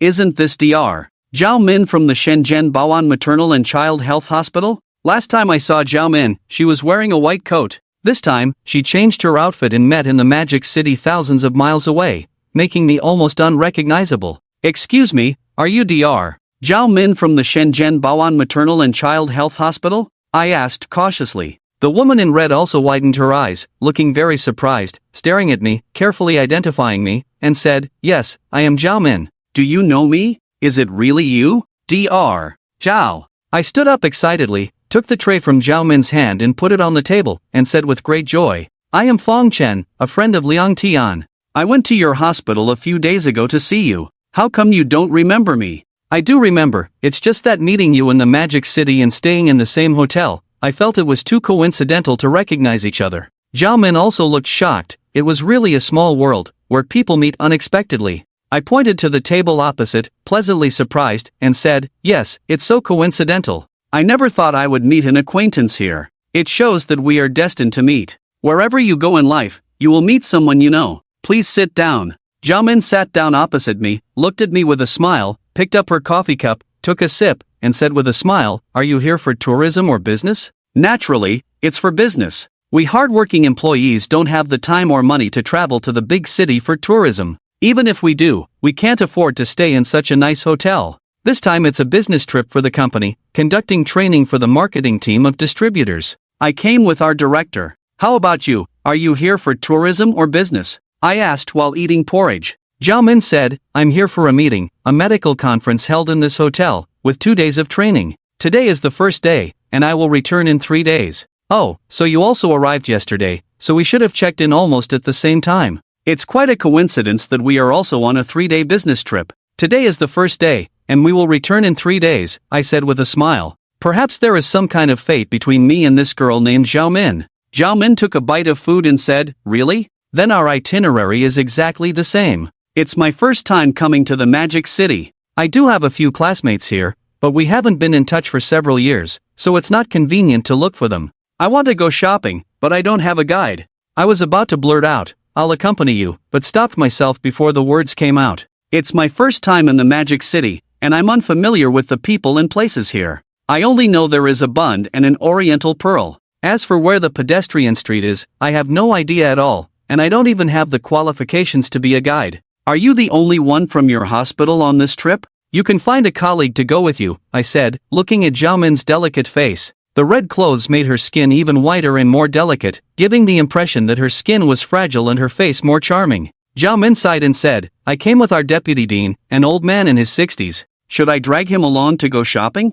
I'm not very familiar with the other colleagues, and I don't like dealing with unfamiliar people." "Oh, I see. Then, if you have time, after work, I can accompany you to the bund at night. I just don't know if you mind or not," I cautiously suggested. She just mentioned it casually and didn't invite me to go shopping with her. I was actually being presumptuous. Zhao Min blinked and hesitated for a moment, then smiled mischievously and said, "If you come with me at night, what about your leader? The leader has his own social engagements. I'm just a gopher, not that important. If you don't mind, I'd be happy to escort a beauty like you," I said with a smile. Zhao Min thought for a moment and said, "I'll consider it. We'll see then. I don't know if the timing will work. I'm fine on my end. I'll call you in the evening." "Okay, let's contact each other later. Meeting each other from 1,000 miles away means we have some fate. I'm also very willing to be friends with you," Zhao Min said with a smile, her eyes forming crescent moons, looking very cute. After breakfast, we each went back to our rooms.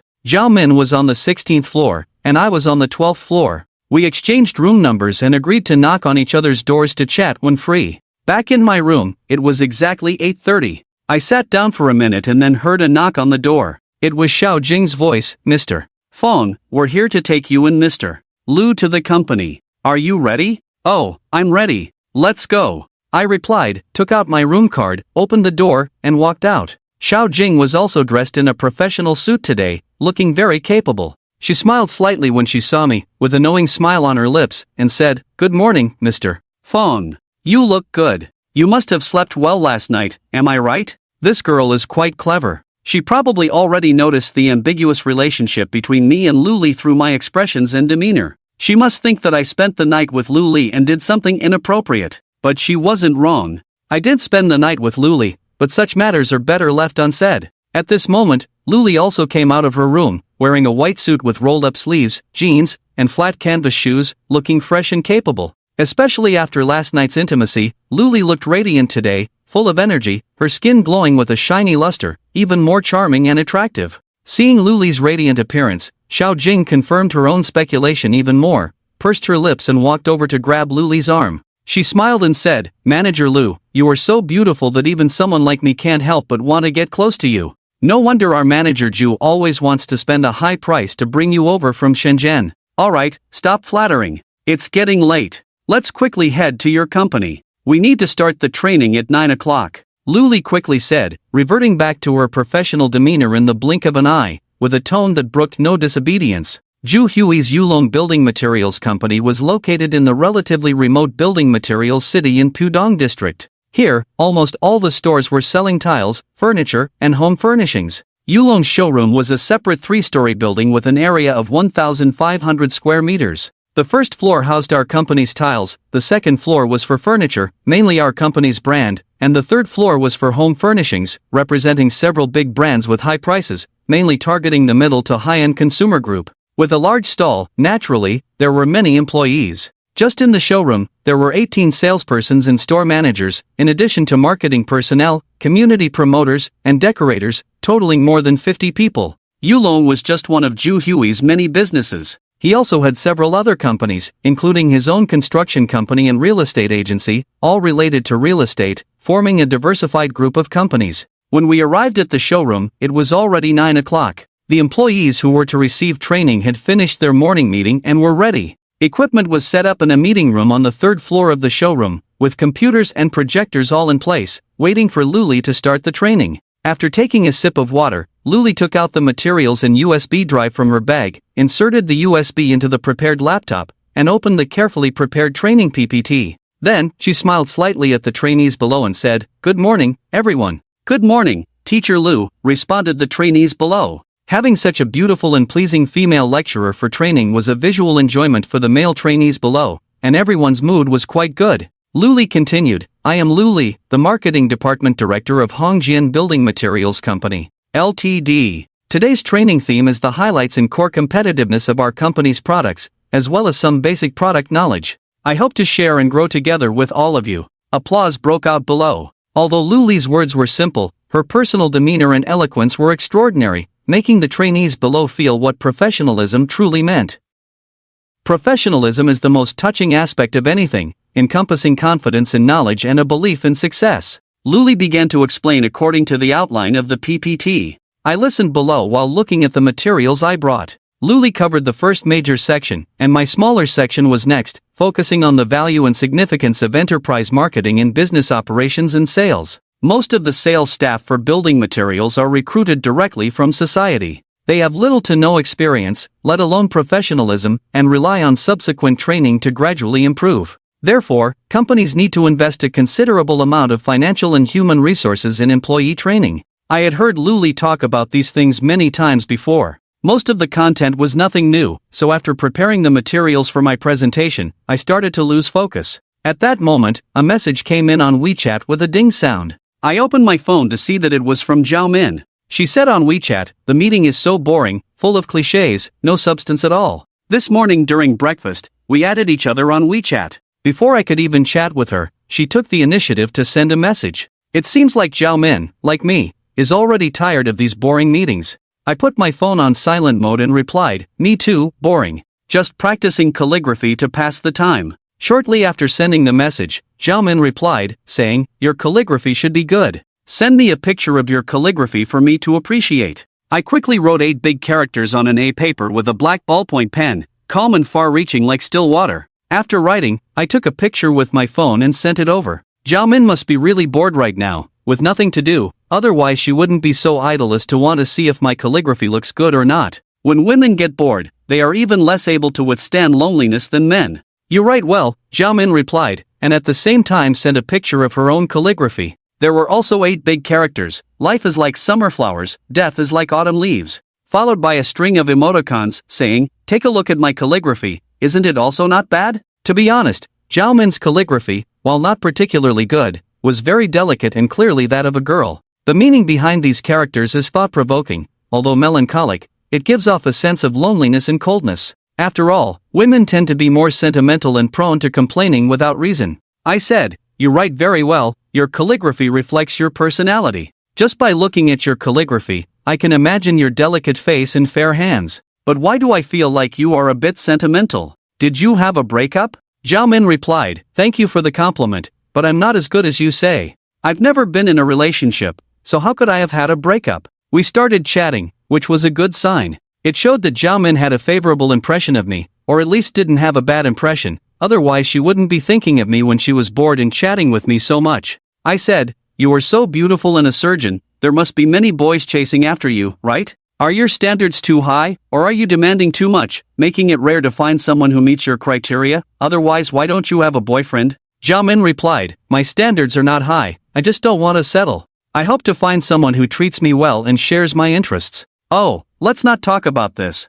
I'm starting to feel a bit hungry. I want to have hairy crabs and spicy crayfish for lunch. Ha, I'm a foodie. I replied with a smiling face, saying, I'm a foodie too. I'll treat you tonight, hee hee. Last time I invited you to lunch, you turned me down, and I was sad for a while. Zhao Min said, I'm sorry, I was really busy that day, time didn't allow it. Let's check the time tonight. If it's early, we can go to the Bund for a walk, then find a seafood restaurant to eat crayfish, oh, and hairy crabs too. Ha, you don't understand the world of foodies. She's such a lovely girl, chatting with her is delightful and not tiring at all. I can even imagine her pretending to be in a meeting, quickly typing on her phone screen, chatting with me happily, with a very expressive face. Time flies when two people are chatting, and before we knew it, 2 hours had passed. Luli, who had been talking nonstop, finished her last sentence, picked up her teacup, took a sip of water, and concluded, everyone, that's it for my morning session. Take some time to digest. I will continue in the afternoon to talk about the basic knowledge of our company's products. By mastering product knowledge and core competitiveness, you can leave a very professional impression when negotiating with clients. Now, let's take a 10-minute break. After 10 minutes, Mr. Fong Chunfong, a senior planner from our marketing department, will talk about the importance and significance of marketing in corporate sales and operations. Alright, everyone take a break. Those who want to smoke can go out, those who need to use the restroom can go, let's adjourn. Luli finished speaking and sat down on the chair, picked up the teacup, and took a few sips of tea. After a long class, my throat was almost on fire, and I was exhausted. I stood up, planning to go out for a smoke to relax. Luli raised her head, glared at me, and waved for me to come over. I sat down next to Luli and smiled, saying, tired, huh?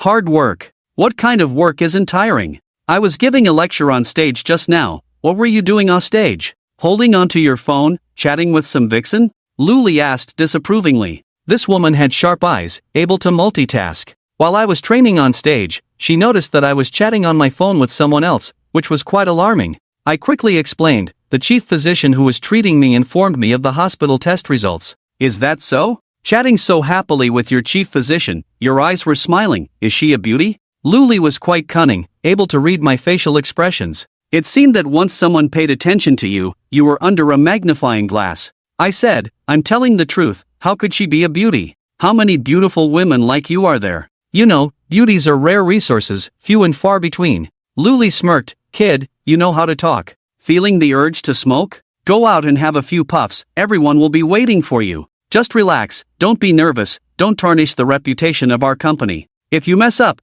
it's not just your face that's lost, I'll have no face to show either. People will think the soldiers I brought out are all useless. Luli kindly reminded me. This time she brought me out to train and gave me the opportunity to prove my abilities in front of the distributors. If the customers praise you, the boss will think highly of you. Customers' opinions have the most influence on the boss's judgment. I knew Luli was giving me a chance, so I nodded gratefully, went out to the smoking area, lit a cigarette, and took a few puffs. I mentally reviewed the content of my upcoming speech like a movie, feeling confident. I flicked the cigarette butt, held my head high, and confidently walked into the meeting room. Stepping onto the stage, I glanced down and saw a sea of heads, which made me a bit nervous. Taking a deep breath, I forced myself to calm down and then exhaled slowly. I picked up the microphone and said, "Dear students, I am Fong Chen, a senior planner from Hongjian Building Materials Company, Ltd. Market Department. I am delighted to have the opportunity to stand here and share with you all." Applause erupted from the audience, led by Lu Li.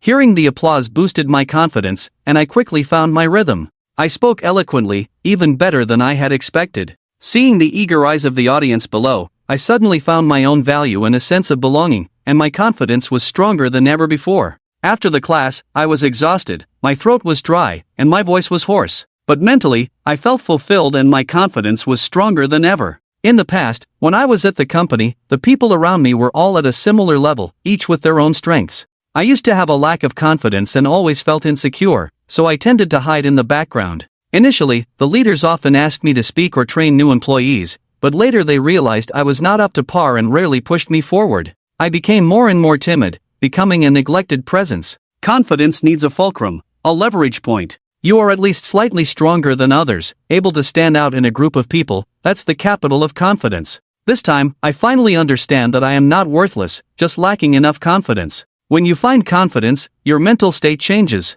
For lunch, the manager invited us to eat at a restaurant outside, where we had a buffet. The buffet had a wide variety of styles, including various fresh vegetables, poultry, fish, seafood, fruits, beverages, etc., all for self-service. And the Häagen-Dazs here is also unlimited. You can eat as much as you want. Many people come here just for the Häagen-Dazs. Just eating these things is enough. But it's very expensive, 268 yuan per person, and 3 people spent over 800 yuan. The consumption in the Magic City is beyond that of Shenzhen. Normally we don't drink alcohol at lunch, but the manager took a few cans of beer to express his gratitude for our serious training, pouring each of us a full glass. He raised his glass and said, "Mr. Lu, Mr. Fong, your training this morning was very informative, all practical knowledge." The trainees responded well, feeling that they learned a lot of real knowledge, which was very inspiring for their sales. "Come, for your wonderful training, I toast to both of you." The manager really knows how to speak. We know the effectiveness of our own training in our hearts. But when others say so, it feels very gratifying. Luli and I raised our glasses, clinked glasses with the manager, and then drank up the wine in the glasses. Then we started eating. The buffet at this restaurant tasted very authentic and appetizing. We had seafood last night, so today we were not very interested in seafood. We mainly chose some fresh vegetables and meat, and also ordered some fruits, Häagen-Dazs. While eating, my phone received a message on WeChat. I picked up my phone and saw that it was a message from Zhao Min. It was a picture of food, all kinds of food in the picture. It should be Yangzhou cuisine, slightly sweet. I'm used to eating spicy food, so I don't have much appetite for this light dish. "Wow, Yangzhou cuisine, good lunch treatment, is it delicious?" I asked on WeChat. Zhao Min replied with a wry face and said, "It's terrible, not appetizing at all, too sweet, unlucky, I'm going to be hungry today." I replied with a smiling face, saying, "After eating, go back and have instant noodles, that will satisfy you." Zhao Min sent a hungry face and said, "Unlucky, eating instant noodles on a business trip, hungry." Foodies protest. Luli's face suddenly turned very ugly, and she said displeasedly, "Just focus on eating, who are you chatting with?" So engrossed in the conversation? Now Luli has really got me under control. She's not even happy when I chat with others. It's really unreasonable. I suspect that this woman is a Scorpio, very controlling. Anything that belongs to her must be firmly held in her hands. A college classmate from the Magic City. I told him I was on a business trip to the Magic City, and he said he wanted to take me out for dinner tonight, you see. I explained, leaving a door open for the evening appointment with Zhao Min. If I have the chance to meet Zhao Min tonight, I have to find an excuse to go out. Otherwise, if Luli follows me, I won't be able to go anywhere. Luli asked puzzledly, "A classmate? You have classmates in the Magic City, why didn't you mention them before you came? Male classmates? Female classmates?" I said, "I have both male and female classmates, I just reconnected with them in the class group." I didn't have much hope at first, after all, we hadn't been in touch for many years, but when he heard I was in the Magic City, he was quite enthusiastic and insisted on taking me out for dinner. You see, he's so enthusiastic, it's hard to refuse. Is that so? It seems that you had a good relationship when you were in school. Since he's treating you so warmly, you should go. But what should I do while you're out with your classmates in the evening? Luli stared at me thoughtfully. In my heart, I cursed silently. Damn it, you're the boss, can't you go wherever you want at night? Why do you have to drag me along? If I don't come this time, Will you just aimlessly hang out like this? I thought for a moment and said, you can find Xiaojing to accompany you around. Shanghai is so lively, there are plenty of places to go at night. I believe Xiaojing, as a local, must have many good recommendations. Shanghai is an international metropolis, there are plenty of good places to eat and have fun. Oh, let's talk about it later. Maybe I'm not interested in going out at night and will go back to rest early. But if you're having a classmate gathering and are willing to invite me, I can consider it, so you won't embarrass me by taking me out. Luli asked softly, with a hint of resentment in her words.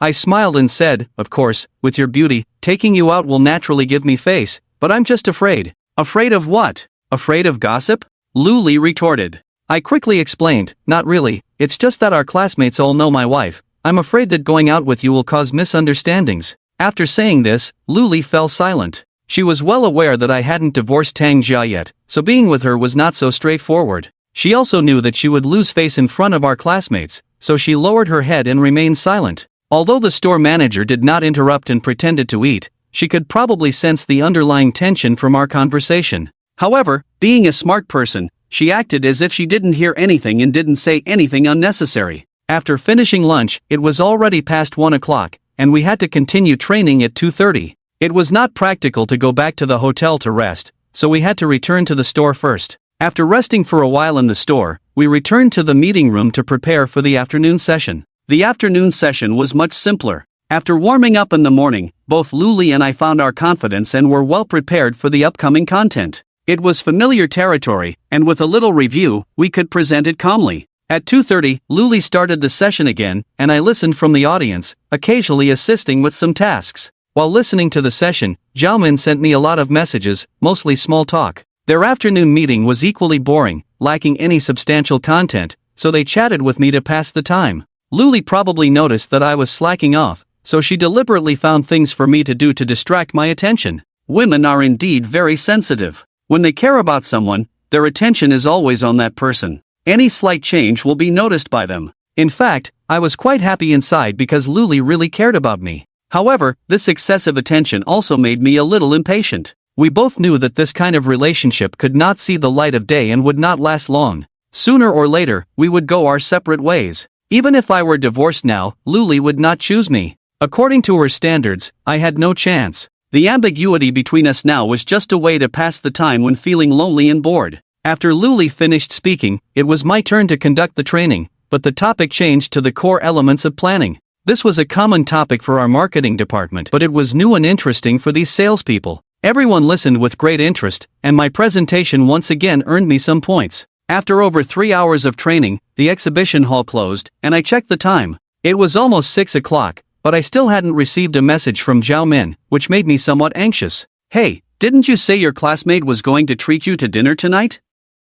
Have you agreed on the time and place? Luli had been staring at me and asked casually. I smiled and replied, yes, we agreed to meet at the bun first and then find a random place to eat. The main point is that it's been many years since we last met our classmates. We'll chat and reminisce about the good times in college. Really? Was your college life that wonderful? Luli blinked and asked. I said, it was okay, at least I got along well with a few classmates. Just then, my WeChat notification sounded. I took out my phone and saw a message from Zhao Min. It read, we finished the meeting, there's a dinner tonight, but I don't want to go. How about we meet at the Bund, and you come pick me up? As I was about to reply to the message, I looked up and saw Luli staring at my phone screen, reading the WeChat message clearly. Our eyes met, and I saw a flash of anger and hostility in Luli's eyes. I didn't know if Luli had already sensed my secret. I smiled awkwardly at her, not knowing how to explain. Who is Zhao Min? From the tone, she doesn't sound like your classmate? Luli stared at me intently and asked.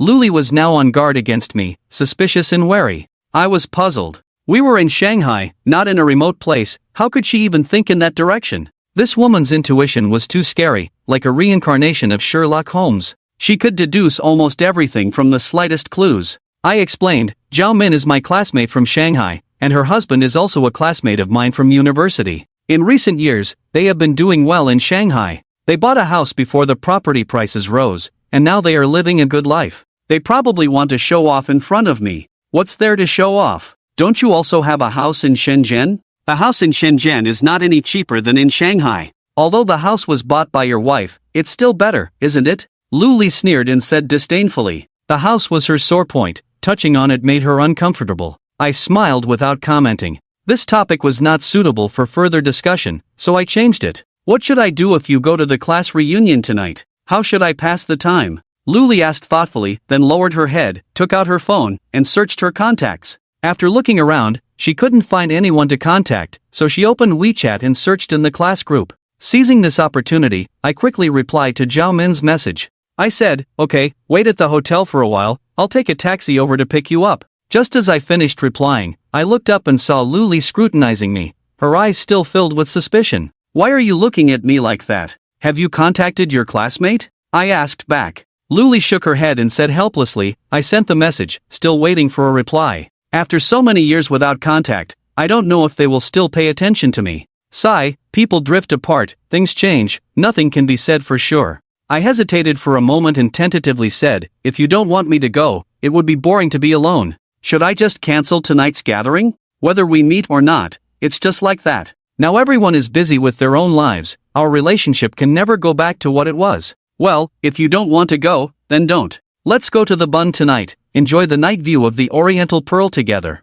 Luli mischievously smiled, looking pleased with herself. I just politely agreed. Who would have thought she took it seriously? This is really a self-inflicted dilemma. How do I explain to Zhao Min now? Just established a good relationship. One stood up this time, it won't be so easy to repair it again. Looking at my bitter smile, Luli suddenly said understandingly, "I was just joking with you. It's been many years since we last met, we should meet up. If my classmate can't make it, I'll ask Xiao Jing to accompany me to the bund. You should go now, I'll talk to the store manager a bit more, and we'll discuss when Xiao Jing arrives. A woman who understands others is always likable." I deliberately hesitated for a while, looking embarrassed, and said reluctantly, I feel bad leaving you alone. Or should I stay with you? I can't bear to leave you." "Alright, stop pretending. You should go now, so I don't change my mind later. The sooner you leave and return, the sooner we can go out for supper in the Magic City. Give me a call, we'll find a place to taste the late-night snacks." Luli pushed me, urging me generously. I smiled, walked out of the exhibition hall, finally breathed a sigh of relief, finally getting rid of Luli. A beautiful female doctor was waiting for me there. Tonight will surely be a romantic night. I hailed a taxi and headed towards the Langting Holiday Hotel where we were staying. Halfway there, my phone rang. Looking at the caller ID, it was from the private detective I hired, Li Yutong. Is it possible that they found out so quickly? "Hello, Mr. Li, what's up?" I asked into the phone. Li Yutong said, "Mr. Fong, where are you now? Can we talk?" "I'm in a taxi now, we can talk." "Have you found something?" I asked, my heart pounding. Li Yutong said, "Yes, today our people followed Wu Shanxue and took a group of photos. He was with a woman, do you want to see?" I knew it, as soon as I went on a business trip, that despicable Tang Jia would become even more unscrupulous. Every day with Wu Shanxue, these two scoundrels were always together, 24 hours a day. Last time I took a few photos secretly, but they were blurry. After all, I'm not a professional at this. The photos taken by professionals should be clearer and have better angles. These will be evidence for the divorce lawsuit in the future, keep them for future use. Send them over for me to see, send them to WeChat, I'll add you now. Is this your phone number? I said. Li Yutong said, "Yes, add me, I'll send them to you right away." I fiddled with WeChat, added Li Yutong as a friend from the contacts, and waited for the verification to go through. After a while, Li Yutong's WeChat passed my verification, and immediately sent a group of photos over. I opened the photos in WeChat. This group of photos was taken on the street. The man with a big belly, dressed like a successful person, was clearly Wu Shanxue, the CEO of Tang Jia Company. The woman was wearing a bright red dress, with a great figure and a beautiful face. She looked young, only in her 20s. She was affectionately holding Wu Shanxue's arm, looking happy and radiant. At the street corner, the two were even kissing. Wu Shanxue's hand was on the woman's buttocks, and one big hand reached into the woman's skirt. I widened my eyes. This woman was not Tang Jia at all. It was another young and beautiful woman, with a somewhat glamorous appearance, a mole on the left corner of her mouth, looking very seductive, clearly a promiscuous woman. According to physiognomy, women with moles at the corners of their mouths have strong desires and are never satisfied in bed. They can drain even the strongest men. Wu Shanxue was at this age, yet he dared to fool around with such a young and glamorous woman. He really wasn't afraid of death. I couldn't help but admire Wu Shanxue's courage. After looking at this set of photos, I sneered in my heart. It turns out that Wu Shanxue has more than just Tang Jia as a lover. This old guy has had countless relationships with women, and Tang Jia seems to be just one of those he has played with. For someone so lecherous, Tang Jia actually changed her heart for him, giving both her body and soul to this old lecher. It's truly pitiful and lamentable that what started as a game has turned into true love, leading her to abandon everything. This is simply the greatest irony. A sense of revenge surged in my heart. Just wait and see, Tang Jia will eventually discover the truth one day. How will she feel then? I replied on WeChat, has the identity of this woman been confirmed? What is her name, where does she work, and what is her relationship with Wu Shanshui? Li Yutong replied, this woman is named Gao Yuzhen, 23 years old, a new university graduate at Dongfang Communications Company, working in the marketing department. We have conducted a preliminary investigation, and it seems that Wu Shanshui has taken advantage of his position to start a relationship with her. Wu Shanshui provided her with a private apartment at Shiji Jia Hotel, where they often meet. If you look at the last two photos, they were taken downstairs and at the elevator entrance of the private apartment. They say a rabbit doesn't eat grass near its burrow, but Wu Shanshui, the insatiable lecher, specifically targets those around him, like Tang Jia and this girl named Gao Yuzhen. I wonder how many beautiful women in their company he has been involved with. Isn't he afraid of overindulging and choking? I continue to ask, good, the efficiency is quite high, but what I need are intimate photos of him with a woman named Tang Jia. Tang Jia is the financial manager of Dongfang Communications Equipment Company, so focus on capturing them together. Also, have you found out about Wu Shanshui's wife and children? Li Yutong replied, we are still investigating. Currently, we only know that his wife is named Pan Hui, 36 years old, very beautiful, and owns a private training school where she serves as the principal. They have a 5-year-old son who is in kindergarten. The information we have collected so far is very limited, and further evidence is needed. However, 3 days should be enough time, and in 2 more days, I will provide you with detailed information. Wu Shanshui's wife is named Pan Hui, and the name sounds familiar. Moreover, she is a beautiful 36-year-old woman, at the age where a woman is still charming and full of flavor. With such a beautiful wife at home, this guy is still fooling around outside, truly lacking restraint. But then again, no matter how beautiful a wife is, a man will eventually tire of her beauty. Successful men naturally have thoughts about women. For these successful individuals, the number of women they possess is the measure of a man. I replied, okay, thank you very much, Mr. Lee. Keep up the good work, and as long as the information is detailed enough, I will pay you immediately. Understood. Li Yutong replied with just one sentence and did not send any more messages. Holding my phone, I looked through the photos Li Yutong had sent again, and I sneered inwardly. That damn Wu Shanshui, messing with my wife, I will make you pay a heavy price for your disgrace. Since ancient times, the hatred of killing a father and the resentment of taking a wife are unforgivable sins. Just wait for me. The taxi arrived at the Langting Hotel, and I paid the fare before getting out of the car. I sent a WeChat message to Zhao saying, "Beauty, I'm downstairs, waiting for you in the lobby." Zhao reply came quickly, saying, "Okay, I'll be right down, please wait." I sat down on the sofa in the lobby, lit a cigarette, and started smoking. I wondered, what is Tang Jia doing at home right now? Is she fooling around with Wu Shanshui? Or is she with someone else? Since Wu Shanshui has more than just Tang Jia as a lover, his time cannot be entirely spent on Tang Jia. I always have to take some time to accompany his other little fairies, right? I took out my phone, sent a WeChat message to Tang Jia, and asked, "Wife, what are you doing? Have you eaten?" Tang Jia's WeChat message was still unanswered. I couldn't help but feel a wave of emotions in my heart. Could it be that at this moment, she is with Wu Shanshui? Are they having a great time in bed? Or are they somewhere else doing something indescribable? Just as I was about to call Tang Jia, someone tapped me on the back. A soft and graceful female voice came from behind. "Hey, what are you daydreaming about?" I turned around and saw Zhao Min in a white dress. This white dress not only outlined her graceful figure but also exuded a youthful vitality. Her outfit made her look like a college student, giving off a fresh and refined aura. Dr. Zhao, you are really beautiful. Seeing you makes me feel like I'm back in college. You are really amazing, so pleasant to the eyes. You are so young and already a chief surgeon. It's truly enviable. I couldn't help but compliment her. Zhao Min proudly smiled and said, "Of course, I was a top student back then. I entered the medical school's graduate program at 21, pursued a Ph.D. at 24, and worked at the maternal and child health hospital during my doctoral studies. I have been working for 4 or 5 years now and can be considered a seasoned chief surgeon." I complimented her with a thumbs up. "Impressive. They say there will always be someone better than you. Compared to you, I'm just a useless person." Oh, at my age, still doing basic work, it's embarrassing to say it out loud. Zhao Min chuckled, you don't need to belittle yourself.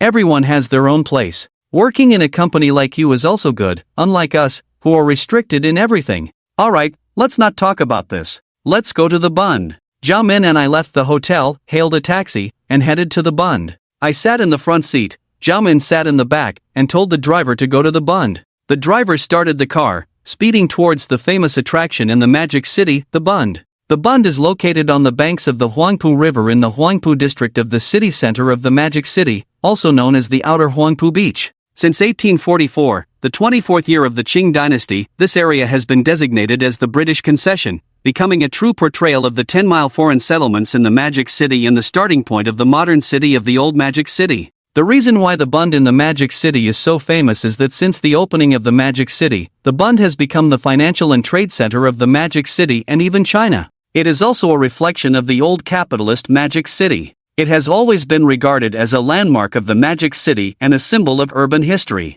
Across the river from the Bund is Lujiazui in Pudong, where iconic buildings such as the Oriental Pearl Tower, Jinmao Tower, Magic City Center, and Magic City Global Financial Center have become symbols of China's reform and opening up and the epitome of the modernization of the Magic City. Whether day or night, the scenery of the Bund is beautiful. Here stand 52 classical revival buildings of different styles, known as the Bund International Architecture Expo Group, which is one of the important historical sites and representative buildings of modern China, and one of the important landmarks of the Magic City. In November 1996, the State Council listed it as the fourth batch of National Key Cultural Relics Protection Units. The taxi stopped near the Waibeidu Bridge on the Suzhou River, and Zhao Min and I got out of the car. This is the northernmost part of the Bund, where the water of the Suzhou River flows quietly. On the Waibeidu Bridge, there were already many tourists enjoying the cool breeze and sightseeing here. Wow, the scenery is so beautiful, the buildings here are really unique. Look, there are many foreigners over there. Wow, that foreign beauty is so tall and has a great figure. When the neon lights come on later, the scenery here will be even more beautiful. Zhao Min looked around at the buildings, scenery, and crowds with exceptional excitement, as excited as a child. I'm not very interested in scenery. What really attracts me is the beauty beside me. Just imagine, strolling through the streets of the Bund with such an excellent and beautiful girl, full of youthful charm, reminiscing about the past glory of the great Magic City, the prosperity of the 10-mile foreign market. Wouldn't that be a beautiful thing? Watching Zhao Min, who was enthusiastic and excited, my emotions were also infected. I really wanted to reach out and hold her hand, but after hesitating, I finally didn't dare to be presumptuous. I smiled and said, the scenery is nice, but we should also fill our stomachs before enjoying it. Let's find a seafood restaurant, have some hairy crabs, and spicy crayfish. The seafood by the Huangpu River should be very fresh. As a foodie, wherever we go, food should be a priority. Zhao Min smiled and said, sure, I'm already hungry as a foodie. Let's go, since you're accompanying me for shopping, I'll treat you tonight. I shrugged, non-committal, originally wanting to say how could I let you treat me. But after some thought, this time I should indeed let her treat. Owing her a favor, I would have a good excuse to invite her out in the future. And to make someone take you seriously, you must first make them invest in you. The more they invest, the more they will cherish you. Conversely, the more you invest in others, the less they may take you seriously. That's how human emotions work. The more you invest, the more you care. We walked slowly along Zhongshan East Road, passing by many restaurants. But we didn't see a place specifically for crayfish, so we searched one by one. Along the way, Zhao Min bought many small accessories and trinkets, and with each purchase, her mood improved. Finally, we found a seafood restaurant with spicy crayfish as their signature dish. Of course, there were also hairy crabs. Seeing the pictures on the sign, Zhao Min's mouth watered, looking like a little gluttonous cat. The restaurant was crowded, seats were full, and we waited for about 20 minutes before the staff cleared a table for us. We rushed to sit down, and Zhao Min ordered 4 hairy crabs, 2 pounds of spicy crayfish, 2 side dishes, and 2 bottles of beer. The spicy crayfish came quickly, followed by the hairy crabs. We put on plastic gloves and started eating, savoring the delicious flavors, feeling thoroughly satisfied. Each of us finished a hairy crab and half a pound of crayfish before stopping. I poured a full glass of beer for myself and Zhao Min, raising my glass. I smiled and said, here's to this beautiful life, to these delicious crayfish and hairy crabs. Come, let's have a toast, wishing us a lifetime of happiness. Cheers! May we all be happy and joyful. Zhao Min raised her glass, clinked it with mine, then tilted her head back and drank the wine in one go. As Zhao Min tilted her head back, her slender and fair neck was fully exposed before me. The collar of her top had opened up, revealing a dazzling patch of white skin beneath her neck. The red pendant at the end of her platinum necklace was faintly visible on her chest. Seeing this brilliant white patch, a warmth surged in my lower abdomen, a hot sensation flowing through me. Images of pressing Zhao Min beneath me flashed in my mind. What kind of man could enjoy such a beautiful female doctor? Surely, it must be a wealthy and successful person. Someone like me, a poor devil, would not have such fortune. Beautiful women are scarce resources in society, naturally consumed by those who control social wealth and power. Hey, Fong Chen, there's a question I've been wanting to ask you, but I'm afraid you'll get angry, so I haven't dared to ask. Zhao Min put down her beer and looked at me. I nodded and said, just say whatever you want to say, ask me, I don't mind, and I won't get angry. The woman who had the abortion surgery at our hospital, the one you retrieved the surveillance video for, the patient named Tang Jia, is she really your cousin? Why do I feel like it's not true? Zhao Min suddenly asked this question. In fact, anyone slightly sensitive would know that this was just a lie. Who would have their cousin go to the hospital to investigate such things? I frowned and asked back, what do you think she looks like? She's not your girlfriend, is she? Did your girlfriend cheat on you? Zhao Min asked, her eyes showing concern, but in my opinion, it was more like gossip. I forced a bitter smile and casually made up this lie. I just didn't want Zhao Min to accidentally spill the beans, and Liang Tian, that big mouth, would spread my family's shame all over the company. In fact, I didn't care about Zhao Min, after all, she had no direct connection to my career in life. Dr. Zhao, you are a smart person. Smart people know a simple and clear truth, which is to see through but not expose. Since you figured it out, let's not dig any deeper. Why hurt my wounded soul even more? I said with a bitter face. Zhao Min quickly apologized, saying, I'm sorry, I didn't mean to hurt you, I just felt a bit indignant for you. I used to think it was your problem, bad behavior, that's why your girlfriend cheated. But after getting to know you, I think you're a really good person, polite, cultured, and definitely not bad to your girlfriend. But the man Tang Jia cheated with, although he took good care of her, the age gap was too big. And that man left a bad impression on me, his eyes had a hook, lecherous, like he wanted to strip off my clothes. You are like a man who needs to be savored like coffee, but she doesn't cherish you. Not only did she cheat, she even got pregnant, so irresponsible. These words touched on my sore spot. I really didn't want to mention it, especially in front of someone irrelevant, how unbearable my wife was. I was about to say stop, when my phone beeped with a WeChat message. I took out my phone and opened WeChat. It was Li Yutong sending a few messages. There were two pictures at the beginning, one of a mature woman in her 30s. The woman was wearing sunglasses, standing at the entrance of a kindergarten, leaning against a BMW. Even with sunglasses, you could still see her delicate features, very exquisite, with a touch of elegance and charm, indeed a very beautiful woman. The second picture was of the woman holding hands with a 5 or 6-year-old boy, walking lovingly towards a sedan. The picture was very clear, the woman walked confidently and gracefully, her long hair swaying in the breeze, giving a feeling of elegance. Holding a child in her hand, she exuded the image of a hot mom. Below were a few paragraphs, saying, Pan Hui, 36 years old, investor and principal of a certain training school, Wu Shanshui's original wife. Damn, Wu Shanshui's wife is so charming, more charming than Tang Jia. That bastard Wu Shanshui, having such a beautiful wife at home, still has to cheat outside, and even got caught. Looking at Pan Hui's picture, my mind started to fantasize. You mess with my wife, I'll mess with yours too. Even if it's by the most despicable means, I'll make your wife kneel under me and have my child. Wu Shanshui, you just wait. Your wife, I'll get her sooner or later. What are you looking at? Whose message? Zhao Min blinked her big eyes and asked. I quickly put away my phone and awkwardly said, Oh, nothing, just a message from a colleague asking when I will return to the hotel. Are you in a hurry to go back? Did I disturb your work? Zhao Min asked cautiously, showing great sensitivity. I suddenly realized that Zhao Min was actually a very sensitive woman, appearing indifferent on the surface, but it was just a form of self-protection. I explained, no, it's nothing. It's break time now, so it doesn't disturb any work. Oh, by the way, Dr.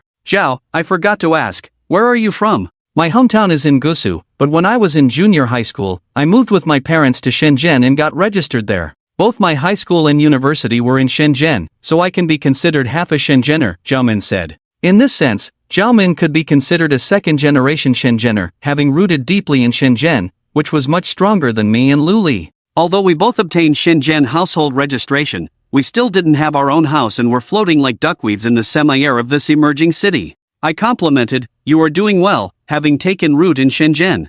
When you get married, will you also look for a young talent who is rooted in Shenzhen? Oh, I envy you. I feel like a duckweed, floating in the air, neither here nor there. Don't think like that. Shenzhen is actually fair. Those who work hard and strive have opportunities, Zhao Min said. By the way, have you bought a house in Shenzhen? Zhao Min suddenly asked. I smiled bitterly and said, I can't afford it. The average price of a house in Shenzhen is now around 30 to 40,000. My monthly salary is only a few thousand. Even if I save up for a year without spending, I still can't afford a toilet. My wife bought one though. Before we got married, her parents helped with the down payment. She has to pay over 10,000 in monthly installments. After the Chinese New Year this year, she bought a car worth 200,000, with monthly car payments of over 2,000. Surviving in Shenzhen is not easy. Zhao Min sighed and said, that's good. Your wife is capable, isn't that a good thing? Now you are also part of the homeowners with a car, you have also taken root. Why do you still say you are like a duckweed?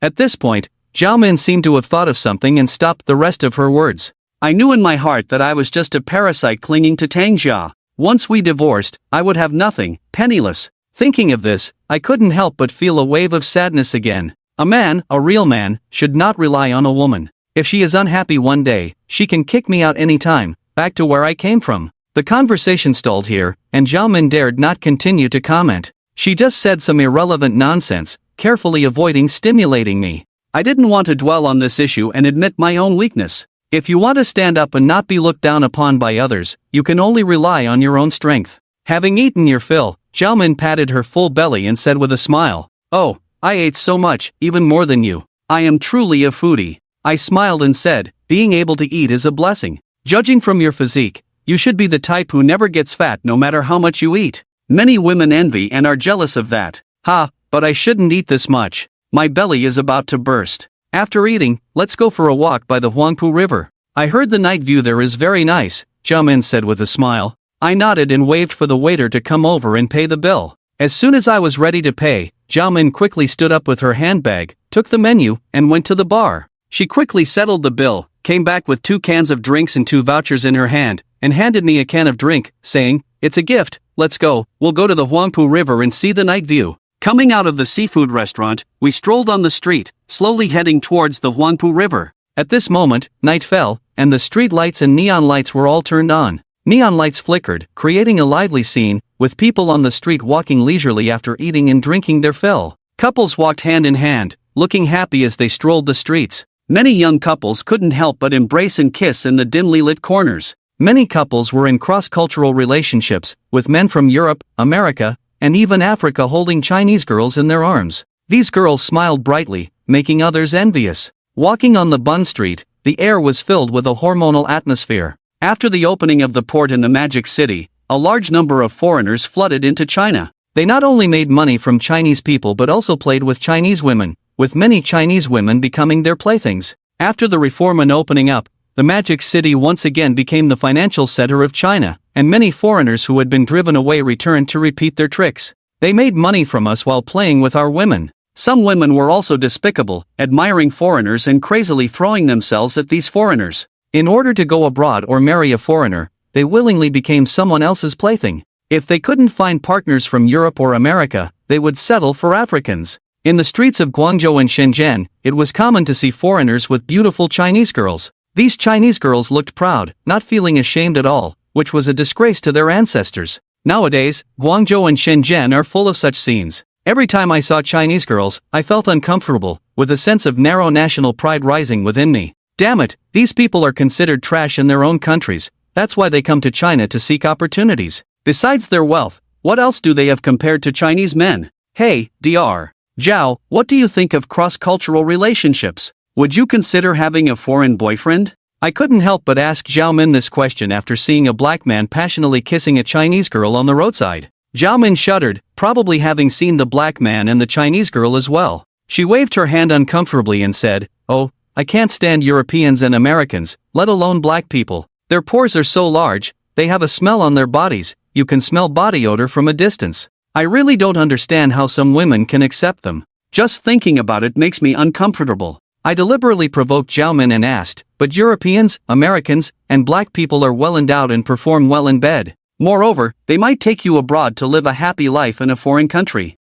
Have you ever thought about going abroad? Capitalist countries abroad are developed after all, with good social welfare. Zhao Min sneered and said disdainfully, disgusting, is the relationship between men and women only about that? It's better to be together based on similar cultural genes and values. I have never thought about going abroad, nor do I think that capitalist countries are more developed than our country. Besides, Chinese people can never become mainstream abroad and will still face discrimination. I am living well in my own country, why should I go abroad and endure such treatment? As we were chatting, I suddenly caught sight of two familiar figures, Lu Li and Xiao Jing. They were also strolling on the street, browsing at a souvenir stall. What a small world it is to bump into them on such a large bund. If Lu Li saw me with Xiao Min, the lie I made up would be exposed. I quickly reached out and grabbed Xiao Min's hand, walking briskly towards the Huangpu River. Just as I held Xiao Min's hand, her body trembled visibly, her hand subconsciously trying to break free, her face turning red all of a sudden. But I couldn't care less,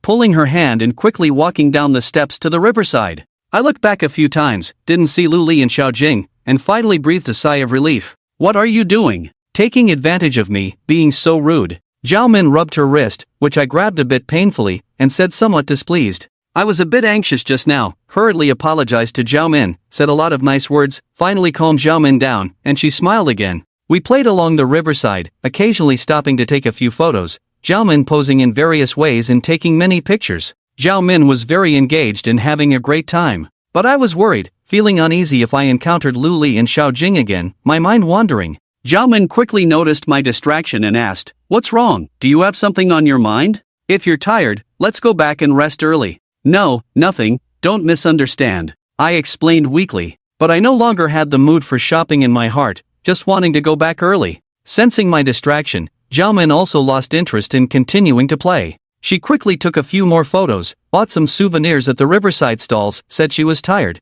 and wanted to go back to rest. I couldn't be happier. The two of us came from the riverside, hailed a taxi on the roadside, and rushed back to the Langting Hotel. It was already past 10 o'clock when we returned to the hotel. We took the elevator upstairs, and went back to our respective rooms. Before parting, I really wanted to hug Zhao Min and kiss her on her plump lips. But in the end, I didn't dare, just exchanged smiles, said goodnight, and went back to the room. Back in my room, I brushed my teeth in the bathroom, then took a hot bath, wrapped myself in a towel and came out. I turned on the TV and lay on the bed, but my mind was filled with the scenes of today with Zhao Min. Being with Zhao Min felt very relaxed, without any pressure. Thinking back, her plump lips, I felt moved. Just as I was lost in thought, the doorbell rang. I walked to the door, looked through the peephole, and saw Lu Li standing at the door. I opened the door, smiled awkwardly at Lu Li. Lu Li stood at the door, glanced coldly at me, then stepped in. She casually closed the door, pushed me back to the bed, then with force, pushed me down on the bed and straddled me. She stared at me, sternly asking, "Tell me honestly, who are you with tonight?" This question made my heart pound. I was scared. After all, feeling guilty, I had seen Lu Li and Xiao Jing from afar on the bund, almost bumping into them head-on. I wasn't sure if Lu Li or Xiao Jing saw me at the time, feeling a bit shaky. Didn't I tell you, I went to meet two classmates from my university. They invited me to dinner on the bund, we had dinner and walked around, and now, I'm back early. I explained nervously. Lu Li grabbed my neck, gritted her teeth, and asked, "Tell me, a male classmate? Or a female classmate?" "Both male and female classmates, they are a married couple, I've reported to you." I continued to explain. Lu Li said fiercely, "Nonsense. I saw you on the bund with a beautiful woman. Where are the male classmates? You're lying. Fang Chen, you jerk, I didn't expect, you're a playboy, showing affection everywhere, always accompanied by beautiful women wherever you go." I broke out in a cold sweat. When I was out shopping with Zhao Min, Lu Li actually saw us. It's really unbelievable. In such a big place with such a dense crowd, how could she see us? But from Lu Li's tone, I could tell that she wasn't really sure who I was dating. Speaking of which, even if I only made an appointment with a female classmate, it's still reasonable, opposite sexes attract. It's normal to meet up with classmates after many years and have a meal together and go shopping. If you insist on thinking otherwise, there's nothing I can do. It's really two classmates, one male and one female, they are a couple. Isn't it normal for us to meet up? You also agreed before, why the sudden change? I reached out and held Lu Li's soft waist. It's foolish to waste words at this time. Actions speak louder than words. Lu Li pursed her lips, looking displeased, but her attitude had clearly changed. She said, "You're lying, I don't believe your nonsense. You are not honest at all, full of nonsense, sweet talk, always bullying me." "How did I bully you?" I smirked and turned over, pressing Luli underneath me. My hand touched her waist, smiling mischievously. Tell me, how did I bully you and deceive you? Luli's body had softened, coquettishly saying, bad guy, always bullying me. I haven't showered, don't touch me. It's okay, I like you without showering, authentic and tasty. I smirked and covered Luli's lips with mine. My hand quietly reached her most sensitive area. Luli struggled at first, but when my hand reached her sensitive area, she trembled all over, then remained still. Her mouth opened wide, breathing heavily, her eyes becoming blurred. Stripping off Luli's clothes seemed to remove her disguise, revealing her true self. She hugged my neck, closed her eyes, and kissed my lips fiercely. From lips to nose, then to eyebrows and cheeks, very emotional. The relationship between men and women, complex yet simple. When two people are together, even the biggest conflicts can be set aside temporarily. After the intimate moment, any remaining conflicts can be resolved. But when it comes down to it, what's left is just kissing and hugging. Luli drained me of all my hormones like a vampire. She was satisfied, closing her eyes to savor the pleasure. It's great, Fangchen, I find myself loving you more and more, what should I do? Luli said contentedly with her eyes closed. I chuckled, exhaling deeply, it's not that difficult, just continue to love me. I might soon become a lonely man, maybe this time back in Shenzhen, I'll be kicked out. But as a poor loser like me, you probably won't fancy me. Are you getting a divorce? Have you really thought it through? Luli asked. I nodded and said, it's not about whether I want a divorce, it's about whether she still wants me. Women are different from men, once a woman's heart changes, even 9 cows can't bring her back. Do you have any evidence? Luli opened her eyes, leaning on my chest, asking. I sighed, nodded helplessly, and said, more or less, it's almost ironclad evidence. I'm just waiting now, waiting for her to bring up the divorce. Luli Rua pondered and said, modern people's marriage relationships are really fragile. People nowadays don't know what's wrong with them. They are not loyal to love, nor to marriage and family. They are very willful, acting on impulse. But do you know how much harm this causes to the family? But it's fortunate that you don't have children. Getting a divorce would be simple, it's just the property division. Luli Rua pondered. I smiled bitterly, what property division? The house was paid for by his family, she pays the monthly installments herself, this is considered premarital property, I won't get a penny. The car is marital property, but I haven't contributed a penny, I have no face to argue with them. Although I am spineless, I won't take advantage of women. If we really divorce, I will leave with nothing. Luli Rua indignantly said, but she is the one at fault, she cheated first, you are the victim, why should you leave with nothing? As for mental damages, she should compensate you for your losses. I said, I'm not a good person either, I'm not now, am I also considered cheating during the marriage? I just feel a bit unwilling, that man got off too easily, I must seek revenge. Mentioning that bastard Wu Shanshui, I got angry. My face became extremely fierce, I couldn't remain calm anymore. Luli Rua sighed, staring into my eyes and asked, how do you plan to seek revenge? By finding someone to break his third leg? Or by sleeping with his wife? An eye for an eye, a tooth for a tooth? This struck a chord with me. Seeking revenge through others is a last resort. In terms of financial resources and connections, I definitely can't compete with the wealthy and powerful Wu Shanshui. If I provoke him, he might even hire someone to kill me, it's not impossible. But I am somewhat confident about sleeping with his wife. Wu Shanshui is always fooling around outside, with so many mistresses, his wife must be neglected. A woman left alone in an empty house, feeling lonely, is most likely to cheat. Of course, you have to invest enough time and effort in them. I haven't decided yet, but I will definitely seek revenge. The hatred of killing the father, the resentment of stealing the wife, are irreconcilable. I gritted my teeth and said fiercely. Luli Rua sneered, disdainfully saying, I can tell you've already made up your mind, you definitely want to sleep with his wife, I know men's minds. Pausing for a moment, Luli Rua continued, I'll tell you something you won't like to hear, the key reason lies with your wife. If she didn't have any demands, or was disappointed in you, that man wouldn't have succeeded. Have you heard a saying, if the female dog doesn't raise her hind legs, the male dog can't mount her? If a woman is unwilling, a man won't have any chance. If you want revenge, it's best if both parties seek revenge, don't hold on to illusions. If it really comes to divorce, it will definitely be a face-off, with no room for sentimentality. It's a harsh truth, but not without reason, I can't deny that. Tang Jia became the finance department manager, there must have been a deal behind this, otherwise, with her qualifications, it wouldn't have been possible. To become a finance manager, at least one needs to be a certified tax accountant, but Tang Jia only passed the intermediate level, she hasn't passed the tax accountant or certified public accountant exams. It's impossible for her to become a finance manager in a foreign company without any support. So from the beginning, I had a vague suspicion that Tang Jia becoming the finance manager was a transaction. But I always refused to admit it. Like an ostrich, burying its head in the sand when danger comes, thinking that by ignoring the crisis, it doesn't exist. Why are you silent? Did I touch on your pain? Lu Lirua asked cautiously. I gave a bitter smile, neither confirming nor denying. I couldn't bring myself to admit these things.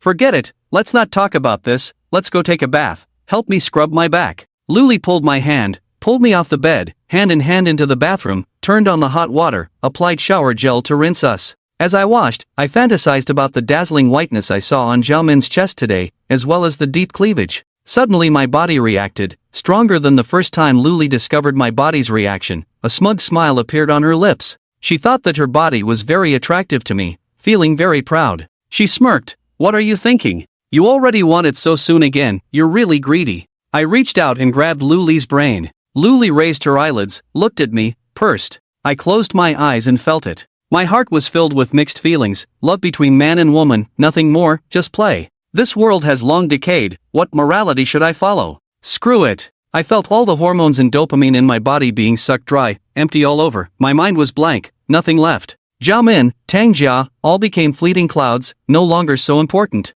No matter how beautiful a woman is, she no longer attracts me. The only thought is to sleep quickly, wake up and eat something to replenish. This woman Luli is really like a tiger, able to devour a man's bones completely, too fierce. They say women are like wolves at 30, tigers at 40, and can suck up dirt while sitting at 50. The ancients did not deceive me. No wonder the ancient emperors with 3,000 beauties in the harem had to replenish themselves, practicing alchemy and taking medicine. How can a man satisfy so many women without taking care of his body? It was 2 in the morning when we finally fell asleep, and when I opened my eyes and looked at the time, it was almost 8 o'clock, and my body was still very tired. We stayed up too late yesterday, and my body was drained again. After a night's sleep, I still felt a bit groggy and tired. But what surprised me was that after such a night of passion, I was still as strong as ever in the morning. Luli also woke up, looked at me with a smile, a hint of mischief in her eyes. She smirked and said, "Oh, so early in the morning, already thinking of mischief. I didn't even satisfy you last night?" "Ah, it's a natural physiological reaction, it means my body is good." I awkwardly smiled and said, avoiding her gaze, a little afraid of her. If she were to come again in the morning, how could I handle it? My legs were weak all day today, I couldn't even walk properly. But the more you fear something, the more it comes. The knocking sound from the afternoon before yesterday made me very upset. Just when I was about to do something good, it was ruined by someone, and my interest was gone all at once. But this time, the knocking sound was like heavenly music, making me ecstatic. This was a life-saving knock. I quickly stopped and asked at the door, "Who is it?" "It's me, Xiao Jing. Our manager Ju asked me to come and take you two to the company for inspection." Xiao Jing's voice came from outside the door, like a timely rain. I said, "Oh, okay, let me change clothes. Sorry, I'm not properly dressed, it's not convenient for you to come in." Xiao Jing continued, "It's okay, Mr. Fong, where is your manager Lu? She's not in the room, where did she go?" "I don't know, maybe she went out for a walk early." "Xiao Jing, please wait in the lobby, I'll change my clothes and have some breakfast before going down," I said to the door. Xiao Jing responded, her footsteps gradually fading away. I patted Luli's butt and said, "Okay, you quickly go back to the room, wash up and change clothes, Xiao Jing is already here." But Luli, like a beautiful snake, wrapped around me, clinging to me and coquettishly said, "No, I still want to be intimate with you for a while, I still want it. No, I really can't take it anymore, it's starting to hurt. Let me take a break, eat something, replenish some nutrients, and I'll deal with you tonight." I touched Luli's hair, coaxing her like a child. Luli bit her lip and said, "Well, but you have to kiss me." Women are so clingy. Once a woman's body is conquered, her heart follows suit. This is the common ailment of most women. Women are greedy, angry, and foolish, whether you are a domineering CEO, a financial manager, a chief surgeon with a scalpel, or a school principal. Thinking of the principal, I suddenly remembered Wu Shanshui's wife, Pan Hui. Once this woman's body is conquered, can she do as she pleases like Luli in front of me? I kissed Luli fiercely, and she happily jumped off the bed, put on her clothes, walked to the door. She looked out through the peephole, saw no one, opened the door, walked out, returned to her room, and began to wash and change clothes. I went into the bathroom, quickly freshened up, shaved, put the dirty clothes in the suitcase, changed into new underwear and a new shirt, and changed socks. Then, I took the room card and breakfast voucher, took the elevator upstairs, arrived at the restaurant, ready to eat something casually and then leave. I picked up a bowl of white porridge and pickles, 2 buns, poured a cup of coffee, some fruits, and found a seat with a tray. When I looked up, I suddenly saw Jiaomin standing up, waving at me, and shouting, "Fangchen, come sit here." I smiled broadly at Jiaomin and walked over with the tray. I sat down opposite Jiaomin, looked at the empty bowl and chopsticks in front of her, and said, "Have you finished eating? I woke up a bit late today. Did you sleep well last night? I'm okay, just a bit unfamiliar with the bed. Why did you come down so late today? I've been waiting for you for half a day. I sent you WeChat messages, but you didn't reply." Jiaomin pouted, somewhat displeased. She was waiting for me? I took out my phone and saw several unread messages from Jiaomin. She asked if I was coming for breakfast, why I hadn't come yet, and so on. Looking at these messages, I was pleasantly surprised and said, "I'm sorry, I overslept, rushed to get up, set my phone to silent, didn't hear it, sorry."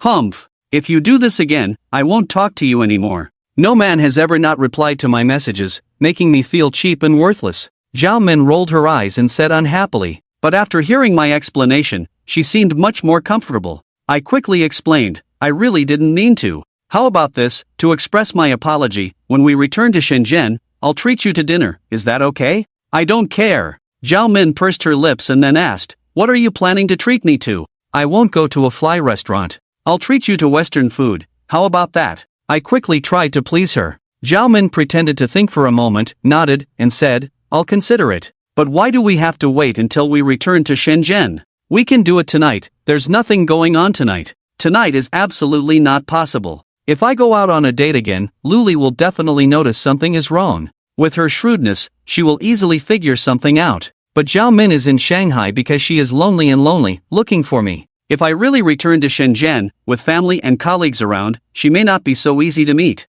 I couldn't directly refuse her either, so I thought for a moment and said, let's see tonight. It's not easy to say now. The distributor may invite us to dinner tonight, so I can't refuse. Oh, then forget it. I won't make it difficult for you, Jiaomin said disappointedly. At that moment, my phone rang, and looking at the caller ID, it was Luli calling. I answered the phone and said, hello, General Lu, what's up? Have you finished eating? Finish quickly and come downstairs. Everyone has been waiting for a long time, Luli said assertively on the phone. I quickly finished 2 mouthfuls of porridge and said, I'll be down soon, let them wait a moment. After hanging up the phone, I gulped down a bowl of rice, ate 2 buns, and drank the coffee in one gulp.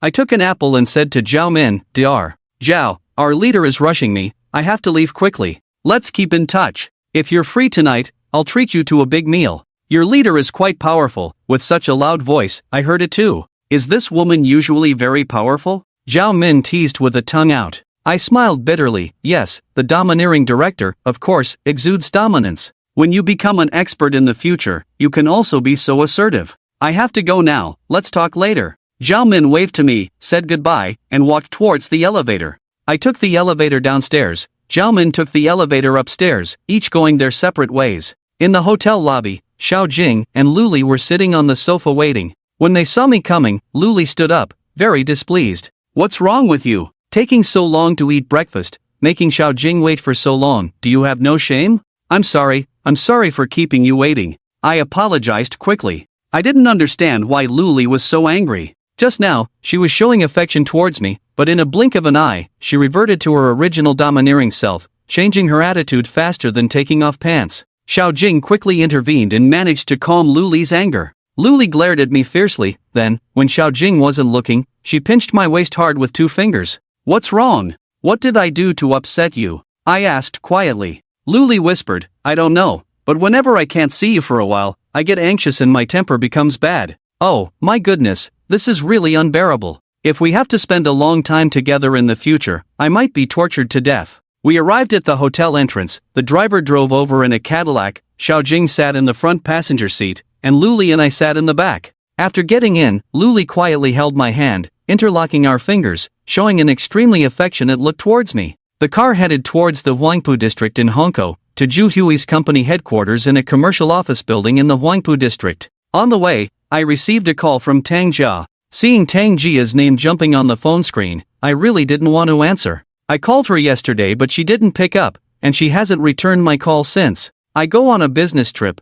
and this woman acts up, not even bothering to talk to me. I didn't answer the call. However, after a while, Tang Jia called again persistently. Why aren't you answering? Is it inconvenient for you because I'm here? Luli stared at me and asked. What's inconvenient for me? Tang Jia is still my legitimate wife, I'm just sulking. Hello, what's up? I asked coldly into the phone. Tang Jia said, I'm sorry, dear, I was busy when you called yesterday, I didn't have time to answer. I got home late, thinking you must have been resting, so I didn't call you back. You're not angry, are you? Not angry? Hell no. Damn it, how do I know what you were doing at that time? Can you just fool me with any excuse? Ever since I found out that Tang Jia has a habit of lying, I doubt every explanation she gives. I sneered and said, how could I be mad at you? I'm a useless person, relying on you for everything. Wouldn't it be suicidal to be mad at you? Do you have anything else to say? If not, I'll hang up. Tang Jia said gently on the phone, you said you're not angry, but you're already so upset.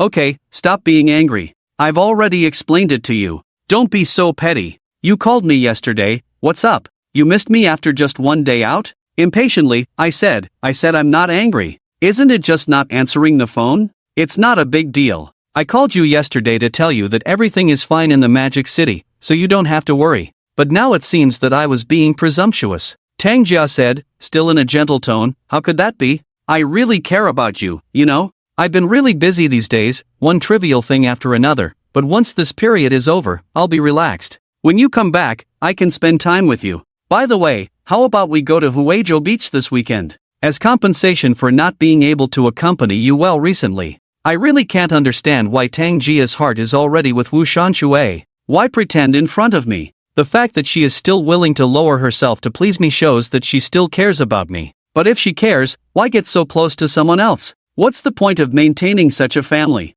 It's not like anyone can't live without the other. Let's talk later. Are you okay now? I'm busy at the moment, so I'll hang up if there's nothing else. I said emotionlessly, feeling uncomfortable calling Tang Jia in front of Luli. Luli may not say it out loud, but she must feel uncomfortable inside. Tonight, she might question me again. Tang Jia said softly, you have a bad temper, really? Okay, I won't disturb you at work anymore. Before hanging up, give me a kiss. I thought, kiss what? Isn't Wu Shanshui kissing you passionately every day? I find it disgusting to touch where others have been. With a dark face, I said, okay, stop being cheesy. That's it, I'm hanging up. After hanging up the phone, I still felt very bad. I thought I could remain calm like water facing this betrayal of our marriage and family. But my skills are not deep enough, I can't stay calm. She always manages to affect my emotions. Mr. Fong, was that your wife calling you? Why are you so rude to your wife? So indifferent. Treating your wife like this doesn't make you a good man.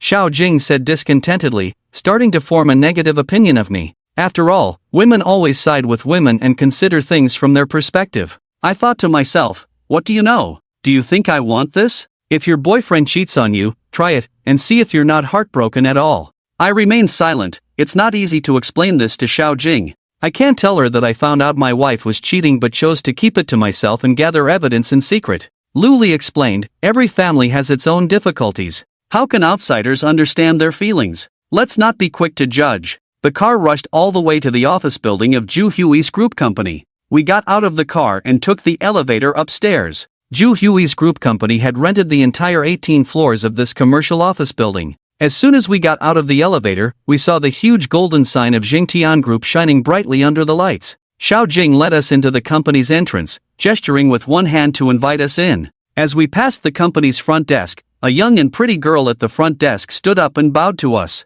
She politely and warmly said, "Welcome to Zhengtian Group." The professionalism of employees in a formal large company is different, courteous, and polite. Although Zhu Hui is flirtatious, he still has a good business acumen. Starting from scratch in the Magic City and turning a small shop into a group company all by oneself is definitely the elite among elites. His rough and bold appearance is just a disguise. In reality, he is a quick-witted and sharp-minded person. Xiao Jing led us to a very large office, different from the others, with double doors and a sign above saying Chairman's Office. Xiao Jing knocked on the door, heard it come in from inside, and we walked in. We were amazed by the size of Zhu Hui's office. The office area is about 100 square meters, luxuriously decorated with imported high-end furniture, a pool table in the middle, and a mini golf course. In a place like the Magic City where every inch of land is valuable, such a large office seems overly extravagant. How much is the monthly rent for this? Manager Zhu, I have invited Mr. Lu and Mr. Fong. You can talk, I'll go out first,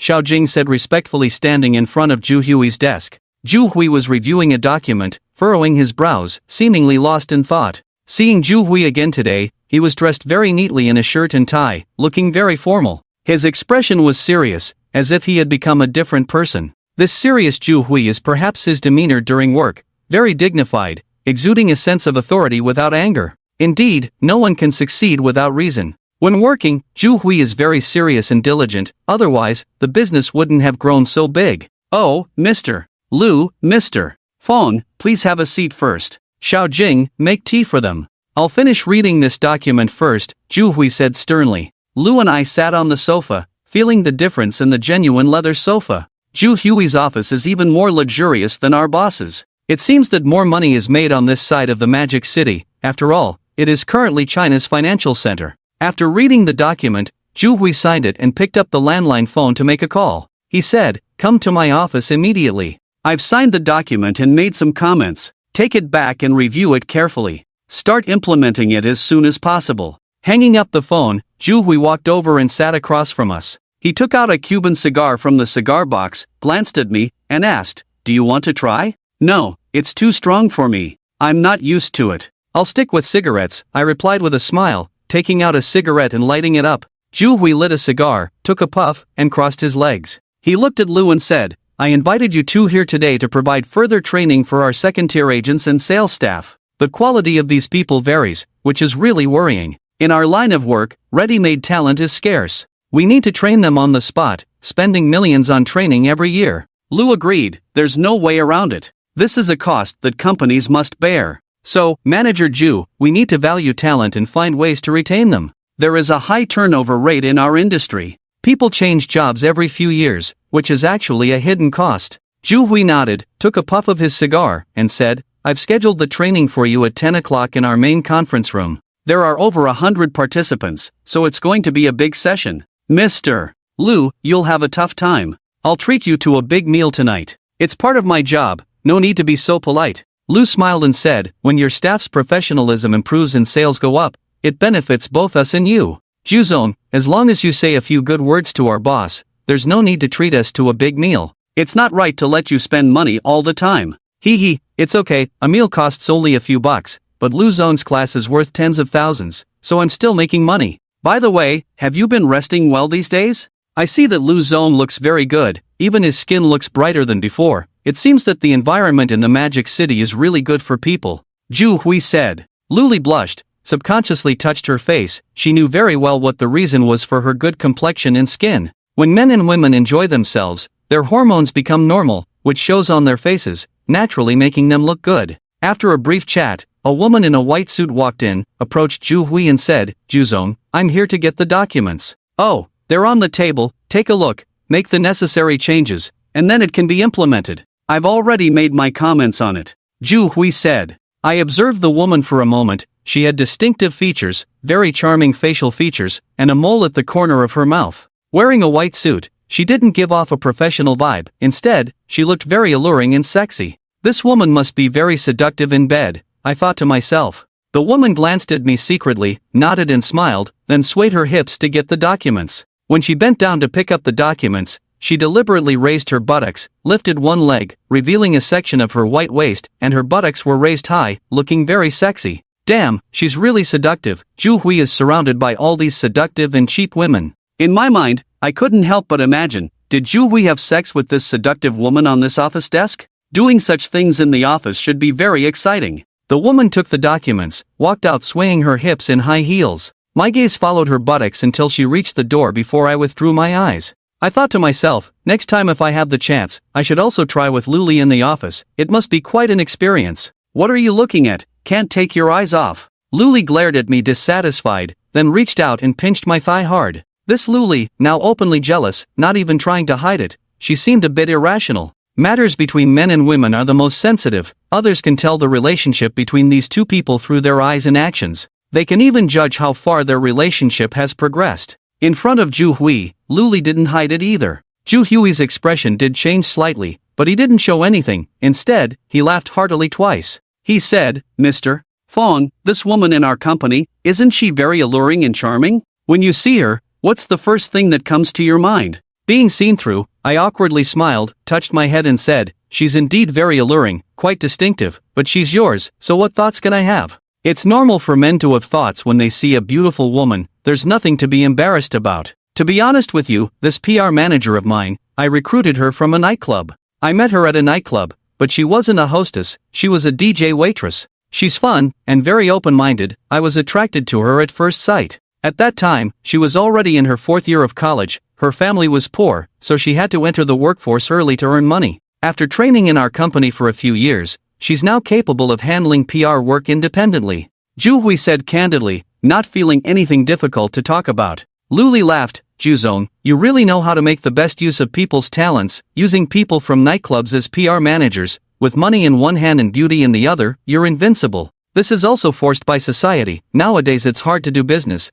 without some strong measures, it's hard to handle clients. If I can't handle the customers, I won't be able to sell my products. If the products don't sell, how can I achieve an annual sales volume of 2 billion? Zhu Hui sighed. After chatting for a while, it was time for training. Xiao Jing came in and took Luli and me to the conference room. As soon as we entered, we saw the conference room filled with people. These people were dressed messily, without a uniform attire, making the group look disorderly, and their overall quality was not high. In every province and city across the country, we have primary distributors, and under the primary distributors in the urban and rural areas, there are secondary agents, and there may be agents under the secondary agents. Nowadays, every brand emphasizes channel syncing, expanding into county and rural markets. However, problems arise as the quality of agents below the secondary level is generally low, team building is poor, and employee quality needs to be improved. Luli took out a prepared USB drive, opened the PowerPoint, took a sip of water, and started the lecture. As she spoke, some people started to fall asleep, some even took off their shoes to rub their feet, and some couldn't resist smoking, causing chaos in the classroom. If this situation were allowed to continue, the class would be wasted. I quickly got up to find Xiao Jing and asked her to send someone to maintain order in the classroom. Xiao Jing was also puzzled when she saw the situation and temporarily interrupted Luli's class. She stood up and said loudly, everyone, you are here to receive training, which means learning professional knowledge. Time is precious. If you waste time like this training will be meaningless. If anyone doesn't want to receive training, you can leave now. Raise your hand if you want to leave. No one raised their hand. Those smoking quickly put out their cigarettes, those rubbing their feet hurriedly put on their shoes, and those sleeping were awakened by their companions, wiping the corners of their mouths, looking tired. Well, since no one is leaving, I will now announce the classroom discipline, Xiao Jing said. Next, Xiao Jing announced 8 classroom disciplines and declared that anyone who violated any of them would receive a warning the first time and be expelled directly the second time. At this moment, Xiao Jing showed her strong side, very professional, and stunned these people with just a few words. Zhu Hui's secretary indeed had some skills. With the classroom discipline in place, Luli's class went much smoother. When she saw someone sleeping earlier, Luli felt the urge to scold them. With such quality, how could this team possibly win tough battles? After Luli finished speaking, I took the stage and spoke for 40 minutes, explaining the advantages, highlights, and differentiation of our products from similar products. Seeing some students taking notes below the stage, I felt relieved, finally finding some sense of value. The class was already over by noon, and I could faintly smell the fragrance of food in the air, my stomach churning. General Lu, Mr. Fong, let's go. I'll take you to our company cafeteria for lunch. The food in our cafeteria is quite good. You should try our employee meals. At noon, General Zhu has an important client meeting, so I won't accompany you. I'll have lunch with you. Is that okay? Xiao Jing said with a smile. I replied, no problem.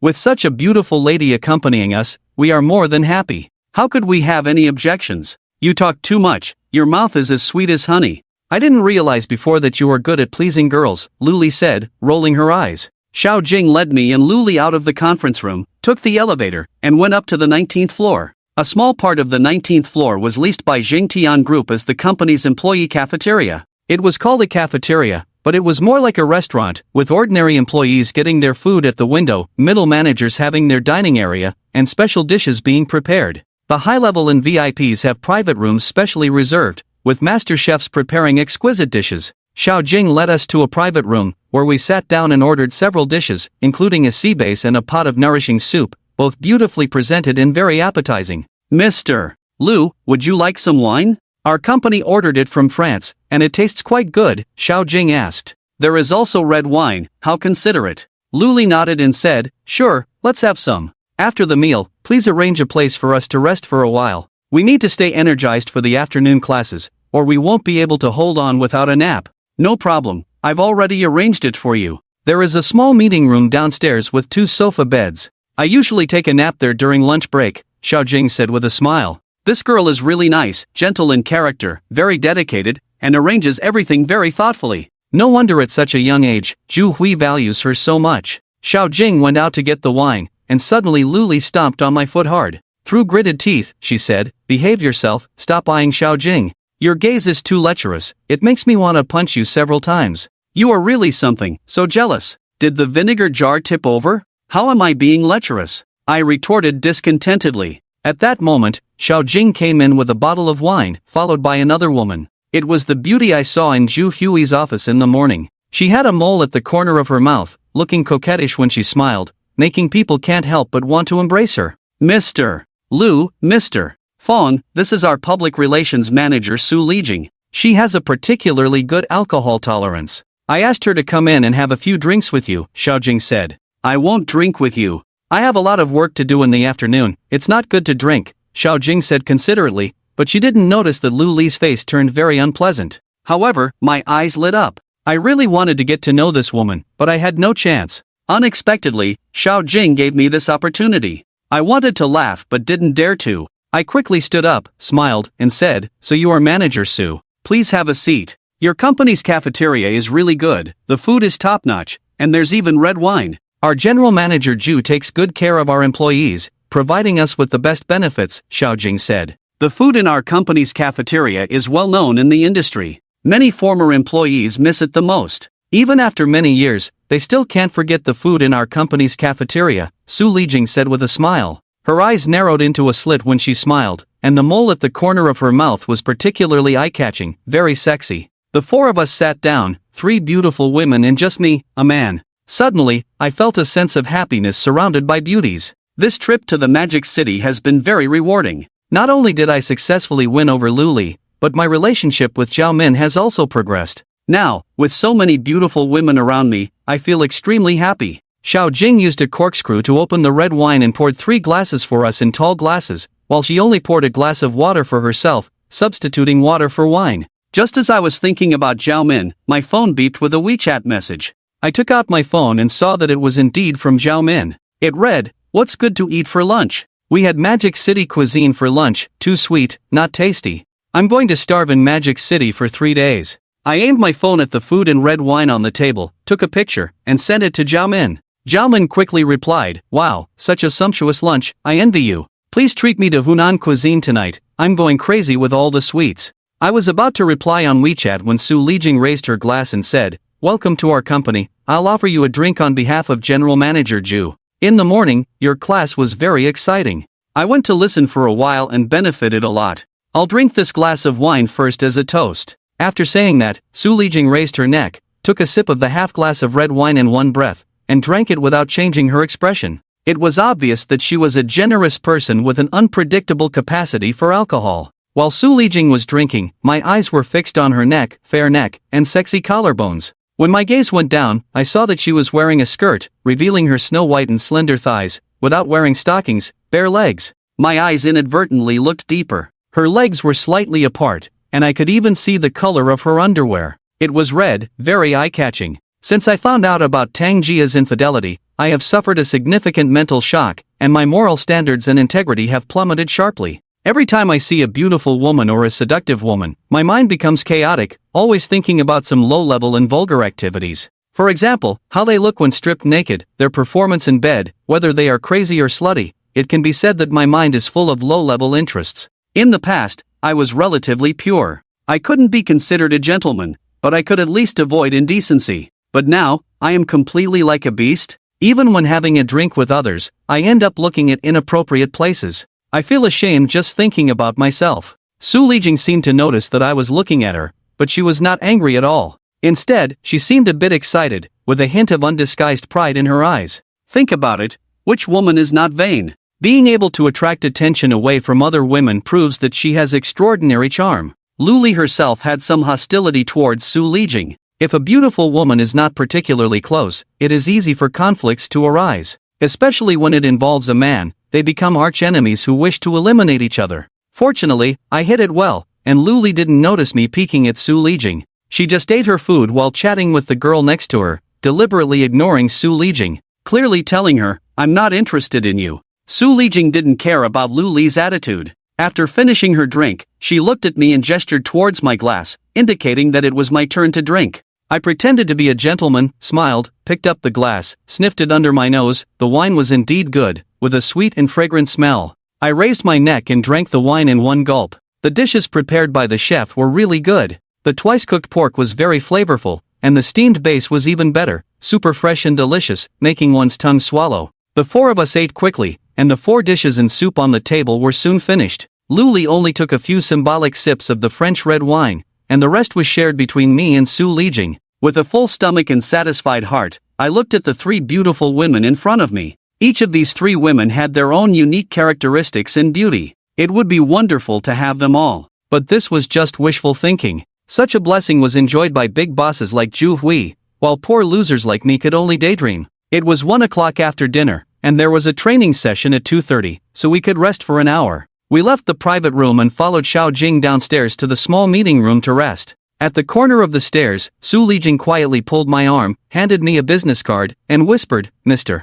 Fong, this is my business card. Contact me when you're free." I was a bit surprised that Su Lijing took the initiative to give me her contact information. What was the reason for this? She should know that I am just a client company, an insignificant planner without power or influence, and there was no benefit in befriending a loser like me. But she insisted on giving it to me, which made me feel a bit flattered. "Is this phone number on top your WeChat?" I asked, holding the business card with Su Lijing's job title, Manager of the Public Relations Department of Zhengtian Group, along with her contact number and company address. Su Lijing nodded and said, "Yes, it's my WeChat. Let's chat later. I'm going to rest now. If you have free time in Shanghai these 2 nights, you can call me, and I'll take you out." After saying that, Su Lijing walked away, and I quickly put the business card in my pocket to avoid being discovered by Luli, this Sherlock Holmes. Xiao Jing led us to a small reception room with 2 long sofas, and the central air conditioning inside was on, making it very cool. "Mr.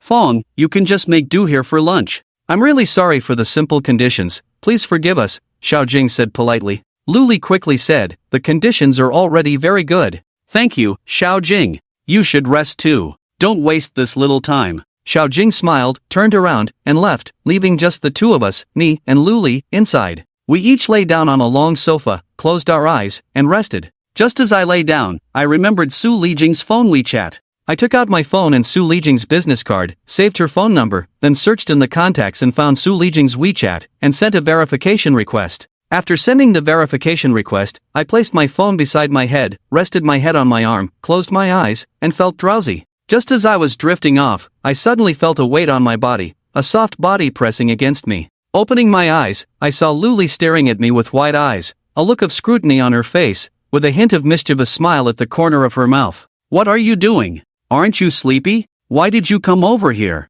I said irritably, feeling a bit unhappy. "Can I even sleep? After such a tiring lunch, what's with the fuss? Even if we were going to fuss around, we should wait until late at night, right?" Luli said, "I can't sleep with you beside me. What are you thinking? You're not thinking of doing something here, are you? There are many people outside. If they hear any noise and come in, we'll be in trouble." I teased. Luli playfully slapped me, pouted, and said, "Go away. What are you thinking? I just want to hug you. It's not as desperate as you think. You should go sleep over there. If someone comes in and sees us like this, it won't look good. People will think that the employees in our company have improper relationships." I really didn't want to be affectionate with Luli here. She drained me dry last night, and I had no such thoughts now. Luli pursed her lips and said, "Then give me a kiss. I'll sleep, and you can sleep after. Otherwise, I won't be able to sleep." I perfunctorily kissed Luli on the lips, patted her butt, and said with a smile, "Good girl, go sleep over there. Women need more sleep to stay beautiful. If you don't rest well, you'll age and become ugly. Go sleep and have a beauty rest." Luli smiled slightly, kissed me on the face, obediently got up and lay down on the sofa on the other side. She closed her eyes happily and quickly fell asleep, even starting to snore softly. She fell asleep, but I couldn't. The drowsiness I felt earlier was gone, so I had to pick up my phone and browse through my friends' updates. After a while, my phone WeChat beeped. I opened it and found that Su Lijing had accepted my verification, with a cute cartoon avatar flashing. Su Lijing's nickname was Waiting. I sent a message asking, "Hello beautiful, why do you call yourself Waiting? Who are you waiting for?" Su Lijing didn't reply for half a day. Just as I was about to go to sleep, the message came back, saying, "It's worth waiting for the one worth waiting for. Why didn't you take a nap at noon?" I said, "I couldn't sleep, I have something on my mind." Su Lijing said, "What's on your mind? Missing your wife? With beautiful women around, you still miss your wife. It seems like you two are truly in love." I quickly explained, "No, the person I'm thinking of is not her, but someone else." Su Lijing said, "This person wouldn't be me, right?" Ha ha. I said, "Why not? Haven't you heard of love at first sight?" Su Lijing sent a wry face emoji, then said, "I'm tired, I'll take a nap and we'll chat later." After sending this message, there was no more response. I was also a bit tired, closed my eyes and fell into a deep sleep, quickly entering the realm of dreams. At 2 o'clock, I felt a bit itchy in my nose, reached out to scratch it, but caught a strand of hair. When I opened my eyes, Luli was staring at me without blinking, with a mischievous look on her face, and the hair I was holding belonged to her. "Get up, it's almost time, let's freshen up. We still have 2 classes in the afternoon. After today's training, we'll go to Jinling tomorrow." The distributor in Jinling, Lao Duan, has asked me several times to visit them and train their salesmen, and tomorrow happens to be a good time. Lu Li said. I got up from the sofa, yawned, rubbed my eyes. I grabbed my phone and put it in my pocket, went to the bathroom with Lu Li, relieved myself, washed my face, brushed my teeth, feeling much more refreshed. The two of us then went to the conference room one after the other. The trainees gradually arrived, yawning one after another, looking listless. The air in the conference room was not good, making Lu Li frown. I found a seat, picked up pen and paper, ready to take notes. At that moment, my phone beeped with a WeChat message from Zhao Min. There was an angry emoji followed by a message, "You didn't reply to my message, rude, I'm ignoring you." Damn, Lu Li interrupted me, and I had not replied to Zhao Min's WeChat all this time. I had forgotten about it while resting in the reception room. I quickly replied, "I'm sorry, it wasn't convenient during lunch, and I fell asleep later, I'm really sorry."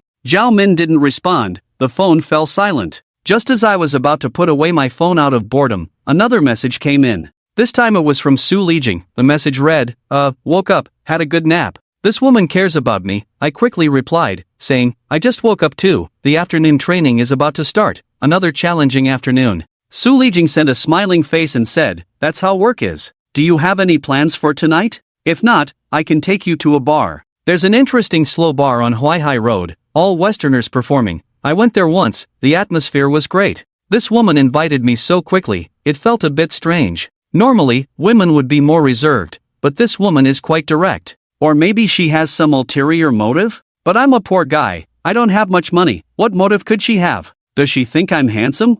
I touched my face and asked myself, did we hit it off? In any case, how should I reply to her? Should I go or not? If I don't go, I'll miss the chance to get to know this seductive woman privately. If I go, how do I deal with Lu Li? This woman is keeping a close eye on me now, it's not easy to break free from her side. I used the excuse of meeting a classmate yesterday, what reason do I have today? After some thought, I replied, I really want to go, I'd love to experience the nightlife atmosphere of the Magic City. But now I have no choice. In the evening, you all said you want to treat us to a big meal, and it will probably be very late after dinner. I don't know if there will be any other programs later, so it's hard to say now. After replying to this message, Su Lijing didn't respond for a long time, and after a while, she replied with just one word, oh. It seems that she is very dissatisfied with my answer. Her attitude suddenly changed and became cold. I sighed in my heart, there is no way, I am really helpless. This time in the Magic City, my peach blossom luck is too strong, making me overwhelmed. Peach blossom luck is a strange thing.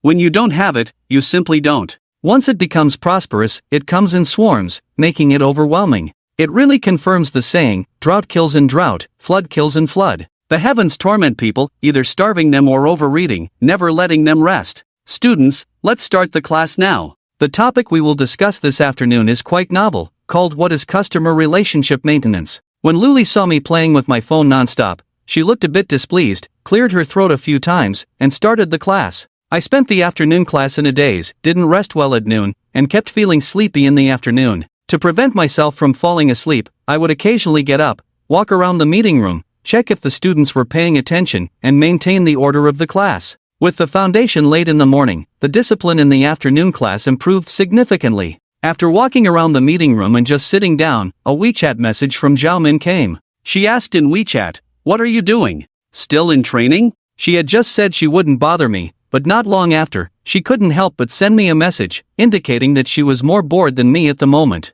I quickly replied, "Yeah, so bored, feeling sleepy. How about you? What are you doing?" Zhao Min replied, "Still in class." I really want to skip class and go out to play. Getting older, my brain is almost fried, can't learn anything, hee. She is such a lovely girl, rare that she still maintains the innocence of a young girl. With a smile on my face, I replied in WeChat, "Me too, really want to skip class and play like in college." Chatting casually with Zhao Min on WeChat, I didn't feel so tired, and time passed quickly. Lu Li's class ended before I knew it. After the class, everyone took a 10-minute break, smokers smoked, and those who needed the restroom went. I went to the restroom, smoked a cigarette, and returned to the meeting room to organize my course. My course was relatively simple, I was well prepared, these were all common topics in our marketing headquarters, mainly some basic product knowledge, interacted with the students, and an hour quickly passed. After class, some students were still eager to learn more, many came to me to discuss product knowledge and highlights, and I patiently answered each one. Seeing how popular I was, Lu Li looked at me with a face full of contentment, her eyes seemed different, with a hint of admiration and worship. It was already 6 o'clock in the afternoon, time to get off work. Xiao Jing came in and approached Lu Li, saying, "Manager Lu, Mr. Fong, Manager Zhu is hosting a dinner for you tonight. Let me take you there directly." Lu Li actually didn't want to go, it's tiring to eat and drink like this, and she has to deal with the scene. It would be better to go out window shopping and eat at a unique restaurant. But since the boss invited them so warmly, it's not good to refuse, so she said, "No need, Manager Zhu is too kind," making us feel a bit embarrassed. "It's okay, there are a few major secondary agents joining us tonight. Manager Zhu's intention is to introduce you to them, so you can send promotional staff directly to them for customer relationship maintenance. After all, you are the factory and more familiar with the products," Xiao Jing explained. As soon as she heard there were other people, Lu Li's brows furrowed. It seemed like she would have to accompany someone for drinks tonight, which was always troublesome. She had to be cautious with her words and think carefully before speaking. "Alright, let's tidy up and then head over," Lu Li said as she lowered her head to organize the documents. Xiao Jing smiled and sat waiting on the side. After we packed up, we left the meeting room with Xiao Jing, took the elevator downstairs, and the Cadillac sedan was already waiting downstairs. This time, Zhu Hui invited us to dinner at a holiday manor, which was a bit far away. The car drove for 30 minutes before arriving at the place. As soon as we entered the manor, I was a bit stunned. The garden architecture here was extremely luxurious, almost like a replica of a royal garden, with pavilions, terraces, and lakes. The uniforms of the service staff were also very distinctive, with the security guards dressed in uniforms closely resembling those of the British Royal Guard, looking particularly fresh. As soon as I got out of the car, my phone received several WeChat messages. When I opened them, they were from the private detective Li Yutong, containing several photos. As soon as I opened the photos, anger surged to my head, my face turned pale, and I cursed inwardly, this despicable person. This time, Li Yutong finally captured the photos of Tang Jia and Wu Shanshui having an affair. In the first photo, Tang Jia was leaning on Wu Shanshui's arm, her head against his shoulder, with a face full of happiness and sweetness. The second photo showed the two of them in a men's clothing store, with Tang Jia helping Wu Shanshui pick out clothes, one hand resting on Wu Shanshui's neck, and Wu Shanshui looking at her with admiration in his eyes. The third photo depicted them kissing in the car, their mouths tightly intertwined. Wu Shanshui's hand was even inside Tang Jia's blouse, while Tang Jia closed her eyes, looking intoxicated. In the fourth photo, they were dining at a restaurant, with Tang Jia feeding Wu Shanshui with a spoon, and that old dog Wu Shanshui was grinning smugly. Damn it, this despicable scum. Looking at the photos on my phone, flames of hatred burst in my mind. I wanted to kill this bastard and that despicable woman. "I'm out, I've really made room for you," openly flirting with each other. Li Yutong replied, "This woman is Tang Jia, the financial manager of Dongfang Communication Equipment, 28 years old, married, and another mistress of Wu Shanshui." "Hey, Fang Chen, what are you looking at? Hurry up and catch up." Lu Li, who was walking ahead, turned around and saw me holding my phone, looking angry, and shouted at me. I quickly replied with a text message, "I'll call you back in a moment." I put away my phone and followed Xiao Jing and Lu Li into the restaurant, walking along the corridor to a private room where the waiter at the door opened it for us, and the three of us entered the room one after the other. Ju Hui was already there, sitting next to three middle-aged men, all of them looking successful with their big bellies, exuding a hint of nouveau riche vibe. However, their demeanor unintentionally revealed a hint of vulgarity. When they saw Luli, their eyes lit up. There were also several beautiful women in the room, one of whom was none other than Su Lijing, the public relations manager of Jingtian Group. The other two women seemed slightly younger, dressed more provocatively, heavily made up, with some charm, most likely Su Lijing's subordinates who were there to accompany clients for drinks and entertainment. The main task of the public relations department was to handle clients. As long as they could secure orders, wining, dining, and even sleeping with clients were all acceptable. General Lu, please have a seat. You've worked hard today. Let's have a few drinks tonight and relax. Ju Hui stood up, smiling, and opened his arms in a hugging gesture. Every time he saw Luli, he couldn't help but tease her. Luli quickly dodged and joked, Ju, don't bully people like this. Let's eat and drink, don't always try to take advantage of others. The key is that I have long admired General Lu, but every time I can only admire from afar, not daring to offend, so I feel a bit unwilling in my heart. Please sit down, let me introduce you to each other. This is Mr. Huang, the agent of Huangpu District. This is Mr. Zhang, the agent of Hongkou District. This is Mr. Zhang, the agent of Wusong District. Later, Mr. Duan from Zhubei District and Mr. Gu from Minhang District will also come. Gentlemen, this is Luli, the marketing department director of our marketing headquarters. She has trained you all day today, so you must toast to General Lu later. Ju Hui introduced. While Luli was shaking hands and chatting with several agents, I left the table, pushed open the door of the restroom, locked the door from the inside, took out my phone, and dialed Li Yutong's number. The call went through, and I got straight to the point. Boss Li, when were these photos taken? Just now, my people are tracking them. They are currently having dinner at the restaurant. Li Yutong replied. I suppressed my anger, gave a cold snort, and said, very well, Boss Li, you work efficiently. I will naturally reward you later. If you can take more authentic and sensational photos, even videos, I can pay more.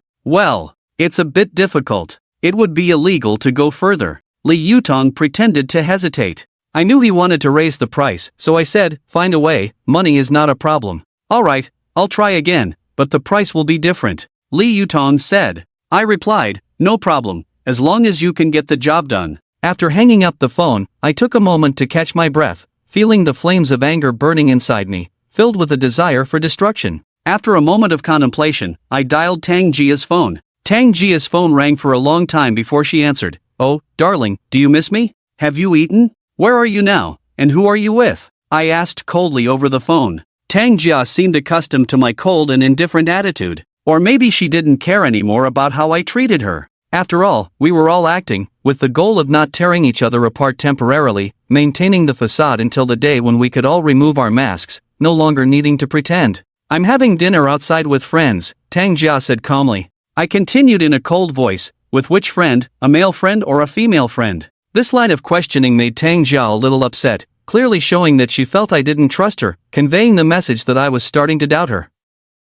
Annoyed, she said, Fang Chen, what do you mean? Do you not trust me, or do you suspect me of doing something wrong outside? You're always working overtime, right? How come you stop working overtime as soon as I leave? Answer my question, who are you with, a boyfriend or a girlfriend? I asked sternly. Tang Jia snorted and said, I'm with two colleagues, one male and one female. Are you satisfied now? Really, always suspicious, as if I'm up to no good when I work overtime every day. If you can provide evidence, I won't say a word. But you keep baselessly suspecting me, I can't stand it. You must apologize to me. Stubborn as a mule, I really wanted to forward the photos Li Yutong sent me to her, to let her see her true face, her ugly side. Once lying becomes a habit for a person, they will gradually believe their lies are true. It is said that the highest realm of a scammer is to deceive even oneself. The lies they tell must first be believed in their own hearts in order to deceive others. I discovered this potential in Tang Jia. I sneered, well, you can continue to eat slowly, and then continue to have fun. Anyway, there is no difference between you and being single now. No one is restraining you, you are free, so enjoy your life. Fang Chen, you are getting more and more excessive. What have I done to upset you? Why is your attitude towards me so bad now? I haven't even asked you yet, have you had any romantic encounters in the flashy world of the Magic City? I guess you are not lacking beautiful women around you, right? Aren't you more carefree than me? Have I ever doubted you? Tang Jia retorted sharply. I was surprised. Could it be that Tang Jia had also planted a spy by my side? Otherwise, how could she guess so accurately? But then I thought, she probably just guessed. She wouldn't have the time and energy to focus on me. I am worthless in her eyes. Alright, I don't want to argue with you on the phone. I just want to know what you've been busy with these days. You continue eating, preferably being fed. I'm going to have my meal too, so I'll hang up. The thought of Tang Jia actually feeding Wu Shanshui, that scum, made me feel disgusted. Damn it, their lovey-dovey behavior disgusts me. We never even fed each other when we were in love. Tang Jia shouted, don't hang up yet. I want to ask you, did you go on this business trip with that Luli? Why is she asking this question again? I already dodged it last time. This time, she's asking again, probably to find some psychological balance for herself. Our company and Tang Jia's communication equipment company have no intersection, so she is unlikely to find out through our company that I went on the business trip with Luli. Didn't I tell you before? I went with other colleagues. Luli is a director, so busy every day. She doesn't have time for business trips. Stop being suspicious. I explained impatiently. It's tit for tat now. Whoever catches the other's handle first will have the power and initiative. Occupying the moral high ground is still necessary. Tang Jia sneered and said, you better not lie to me. If I find out you went with Luli, you're done for. Don't think that just because our companies have no business dealings, I can't find out. It's actually very easy to investigate.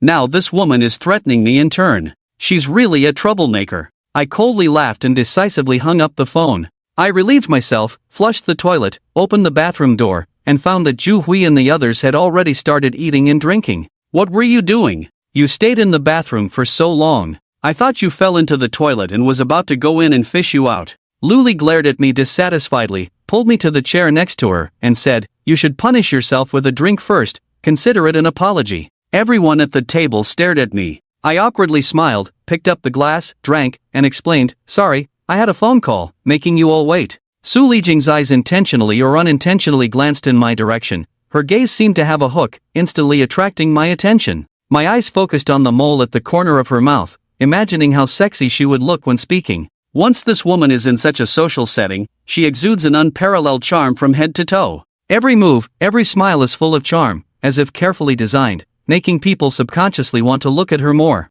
This is her professionalism. No wonder she thrives in the position of public relations manager, riding the waves. After eating and drinking for a while, a bottle of Wulianya liquor was emptied. Then they opened the second bottle, and everyone at the table also became a bit tipsy, gradually loosening up. Various dirty jokes and risque stories began, occasionally causing bursts of knowing laughter. Once the risque jokes came out on the table, the atmosphere changed. Men and women went from being pretentious to gradually relaxing, lowering their psychological guard, and their eyes changed. After testing each other, they also knew where each other's psychological bottom line was, no longer as stiff as before. Especially with Su Lijing and the two beautiful women from the public relations department present. Not only did they encourage others to speak, but they also joined in themselves, embellishing stories they had heard from elsewhere, earning a round of laughter and feeling quite pleased with themselves.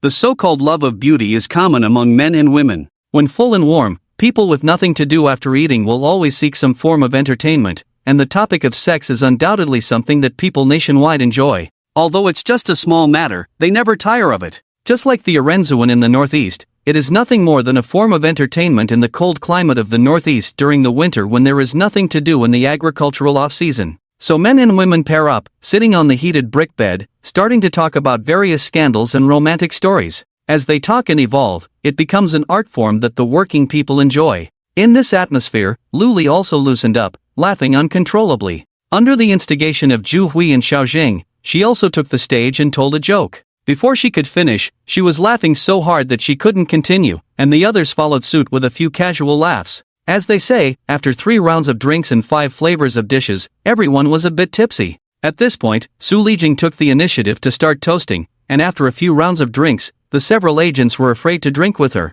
and no one dared to challenge her anymore. Holding a wine pourer, Su Lijing walked up to Luli and filled her cup, smiling and saying, "Manager Lu, we are all women. Women should not make things difficult for each other, but these few gentlemen can't handle it. How about the two of us have a drink together? You didn't drink much at noon, which made me feel guilty." She had thrown down the gauntlet, and Luli didn't want to admit defeat. Among a group of men, any woman hopes to be the center, with everyone revolving around her, enjoying the feeling of being the center of attention. If someone steals the limelight, it makes her uncomfortable. Tonight, Su Lijing had stolen Lu Li's spotlight, and she was the only one seen all night, fluttering around like a butterfly, enjoying the attention of everyone, which made Lu Li very uncomfortable and eager to show her own power. Lu Li stood up, raised her glass boldly and said, "Come, let's finish this glass first." The two clinked glasses, then both raised their necks and drank it all in one go, revealing the bottom of the glass, not leaving a drop. Manager Su, thank you for your hospitality tonight. Here, I'll also toast you 3 glasses.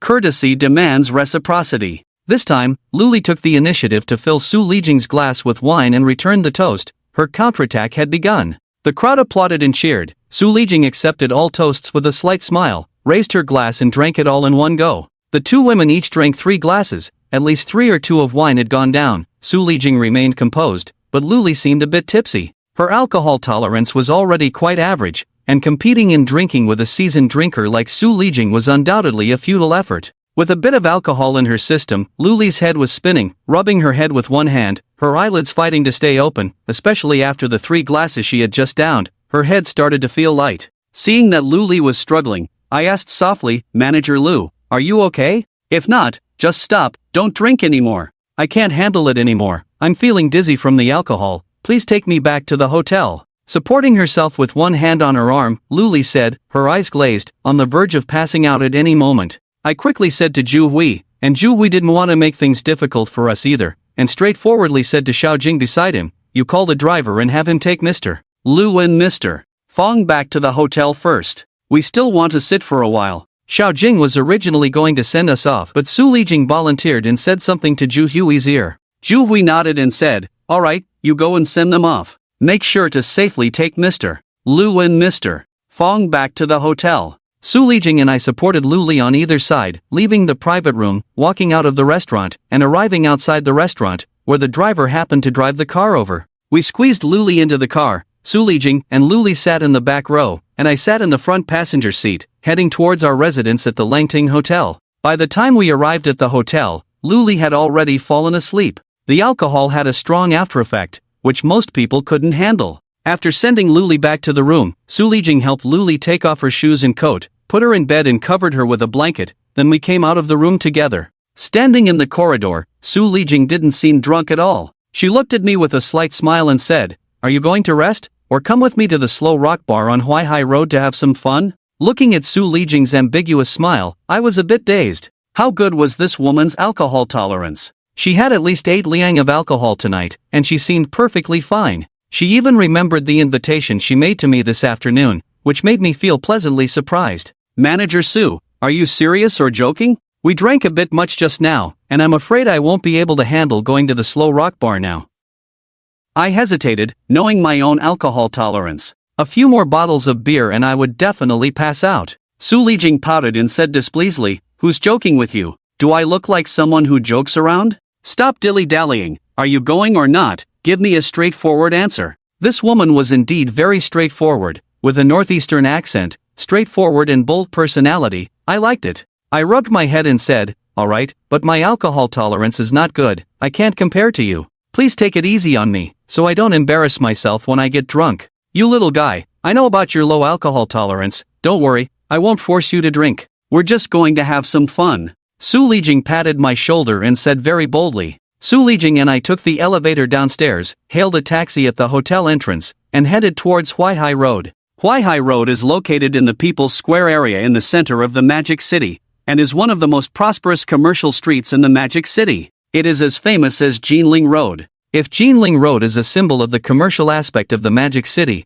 then Huaihai Road represents a certain taste and style. It is recognized as the most beautiful, modern, and stylish street in the entire Magic City. At night, the neon lights on Huaihai Road become even more prosperous, with a constant flow of people, lively and extraordinary, and various dining and entertainment outlets are at their peak. We got off at Huaihai East Road, strolled along the street, and headed towards the middle section of the road. There is a slow rock bar called the Hogong here, known for its rich programs, energetic DJs, and lively dancers, creating a vibrant atmosphere. Once you enter, it's easy to get into the mood for fun, so the business is exceptionally booming, with a constant stream of people every day, even attracting many people from nearby areas like Jinling and Hangzhou, who specially drive here to have fun at night. As we approached the entrance, we could already feel the enthusiastic atmosphere inside, with flower baskets lining the entrance and an arch made of balloons. A group of waiters in exotic costumes were shouting at the entrance, holding a variety of musical instruments and props, welcoming guests to come in and spend. The atmosphere here is great. If you hang out here tonight, I guarantee you'll never forget it, Su Lijing said with a smile. I nodded, full of anticipation in my heart, bought 2 tickets at the door, and then entered the harem under the guidance of a beautiful waitress. As soon as I entered, a wave of music hit me, with a sexy DJ on each of the 4 high platforms, spinning wildly. Next to the DJ, there were beautiful women in light veils with distinct curves dancing, their various fancy moves very enticing. These women were from China and Europe and America, with seductive moves and mesmerizing gazes. The explosive music instantly activated the cells in my body, making me want to dance and nod my head. The waitress led us to a table and asked what we wanted to drink. I looked at Su Lijing. She thought for a moment and said, "Let's have beer, a case of Budweiser. He can't handle hard liquor, so let him have some light beer to freshen up." Beer is only for rinsing your mouth? Looking at the woman in front of me, I was speechless with surprise. She must have come from a nightclub background. Women in public relations are really amazing. Okay, miss, that will be a total of 880 yuan. Cash or WeChat payment? The waitress asked. Damn, that's really expensive. A case of Budweiser costs only a few dozen yuan in the supermarket, but here it's marked up several times, which is really exaggerated. But considering the great atmosphere they've created, the rent and various expenses, all included in the drinks, it's understandable. Su Lijing said, WeChat payment, who carries so much cash when going out nowadays? You scan the code, I'll pay now. The waitress took out a QR code from her pocket. Su Lijing took out her phone to prepare for WeChat payment, but I quickly stopped her. How could I let a woman pay? Although I'm not rich, I can't take advantage of a woman. If I let her pay, she will definitely look down on me. I quickly stopped Su Lijing, waved my hand and said, "You don't need to pay, I'll do it, I have the money. It's okay, I can get reimbursed. You're a guest who came from afar, how can I let you pay?" Su Lijing waved her hand, saying generously, "Waiter, I need a receipt." The waitress nodded and said, "Sure, please settle the bill first, and the receipt will be brought with the drinks later." Hearing that it could be reimbursed, I didn't insist anymore, smiled awkwardly, touched my head and said, "I'm sorry to have you pay." Su Lijing paid with her phone, the waitress left, and soon brought a case of beer, a fruit platter, and a bucket of ice, placed them on the table, opened 6 bottles first, poured a glass for each of us, and then said, "Please enjoy, you too," and left. "Here, let me toast you, welcome to the big magic city of Shanghai." Su Lijing raised her glass, smiling. I also raised my glass, clinked with Su Lijing, then raised my neck and drank it all. After drinking a few glasses of wine, the performance in the harem began again. This time the music was even more intense, with several foreigners on stage, men and women dancing together, their moves very provocative. Women kept sticking out their tongues seductively, their eyes sparking everywhere, stimulating some young men to howl like wolves. The music was too loud, people had to shout to talk to each other. When talking to Su Lijing, I had to put my mouth close to her ear and speak loudly. Every time I got close to her, I could smell the shampoo in her hair, the perfume on her clothes, and the scent of her body, which intoxicated me. Especially when I saw the beauty mark at the corner of her mouth. When she stuck out her tongue to lick that mark, I couldn't help but feel a surge of warmth in my lower abdomen. With the passionate atmosphere in the slow bar, I wanted to reach out and touch her sexy, plump buttocks, and then lick that tantalizing beauty mark of hers. She was so sexy, so tempting. Su Lijing's light is this beauty mole, which can make men unable to control their feelings and unable to stop. Moreover, she seems to understand her charm very well. Every time she finishes drinking, she unconsciously licks her lips. The tongue is just right, skimming over that beauty mole, picking up a little bit of alcohol, making it even more soul-stirring and tempting. Su Lijing, you are really beautiful and sexy. I couldn't help but whisper in Su Lijing's ear. Anyway, when you're drunk, you let go, say shameless things, and speak your mind. Besides, I am very clear that no woman would reject compliments. Su Lijing smiled, showing a row of white teeth, coquettishly saying, "Really? Thank you, actually, I'm just average, just a little tidier than the average woman. This is not flattering you, you are really sexy and beautiful. Do you know? Especially this mole at the corner of your mouth, it's particularly attractive. When a man sees it, he can't help but want to get close to you." I continued to compliment shamelessly. Once the words were spoken, there was no turning back. Su Lijing blushed slightly, patted me, and said, "You, really, do you mean I attract people with this mole? Isn't my figure pretty good too?" "Both are pretty good, and your figure is on point. Hey, I want to know, why did you ask me out?" We just met, I think you should have many suitors, right? Just a phone call can bring a crowd. Why did you choose me? I finally couldn't resist my curiosity and asked my doubts. Su Lijing pursed her lips and disdainfully said, "Who told you I have many suitors? Over the years, I've only met scumbags who want to take advantage of me and spend my money. There are not many who act like real men." It is also possible that Su Lijing's profession and the people she deals with every day determine that she meets mostly nouveau riche or some fellow villagers struggling in the city, and the overall level is not too high, and the people her temperament can attract are mainly this type. Real elites may not necessarily like her type. Men generally think that this kind of woman is too wild, not suitable to be a wife, only suitable to be a lover. I said, maybe it's just not fate yet. Perhaps your true Prince Charming will soon come riding in on a white horse. Not everyone riding a white horse is a prince, it could be Tang Sang. Su Lijing pursed her lips, leaned close to my ear, and said, "As for why I invited you tonight, do you want to hear the truth or lies?" I smiled and said, "How do you say lies? And how do you say the truth?" Su Lijing bluntly said, "Lies are that you are handsome and charming. The truth is, I've always wanted to go to Shenzhen. I have relatives and friends there, and what? A boyfriend?" My heart sank. Turns out she already had someone in her heart. Being presumptuous is really not good. Su Lijing neither confirmed nor denied, saying, sort of, "My college sweetheart, after graduation, went to Shenzhen. Because I stayed in the city to work, he wanted to break up with me. I've been hesitant, whether to give up my career in the city and go to Shenzhen to be with him. Love and bread cannot be had at the same time." I smiled, neither confirming nor denying, feeling a bit uncomfortable in my heart. At this moment, a tall, slender woman in light gauze walked over holding a bottle of champagne, looked at me with a smile, and said, "Sir, would you like a bottle of champagne? It's very cheap."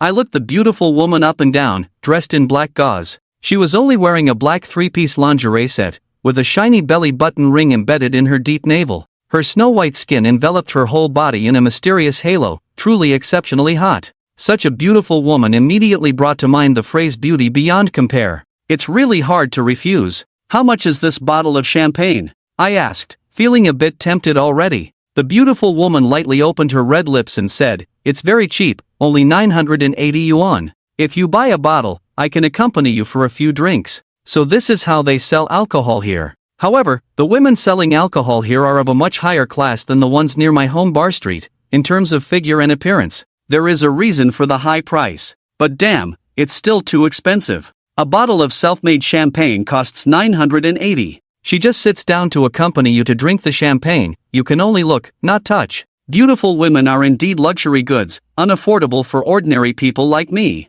But for those big bosses and tycoons, this amount of money is just a drop in the bucket, not worth mentioning. A few $100 can get you a few drinks with this kind of beauty, which is quite a deal. Since I've already asked, I looked at Su Lijing and asked, "Do you want to try a bottle?" "What's there to try? It's just a drink mixed with liquor, not worth much. The real value is this lady, she's really good looking. You want her to accompany you for a few drinks, then I'll leave first, you guys enjoy." Su Lijing said displeased. I didn't expect Su Lijing to be so generous. Women getting jealous is really inexplicable. And this alcohol-selling lady, clearly seeing that I have a female companion, still comes to promote. It's obvious she's uncomfortable. I quickly apologized to the beautiful woman selling alcohol. "Sorry, we don't want the champagne, you can try elsewhere." "Sir, it's really cheap, you should still get a bottle. It's boring with just the two of you, I can call a few handsome guys and beautiful girls to accompany you, more people make it lively." This lady persistently promoted her champagne, which was a bit annoying.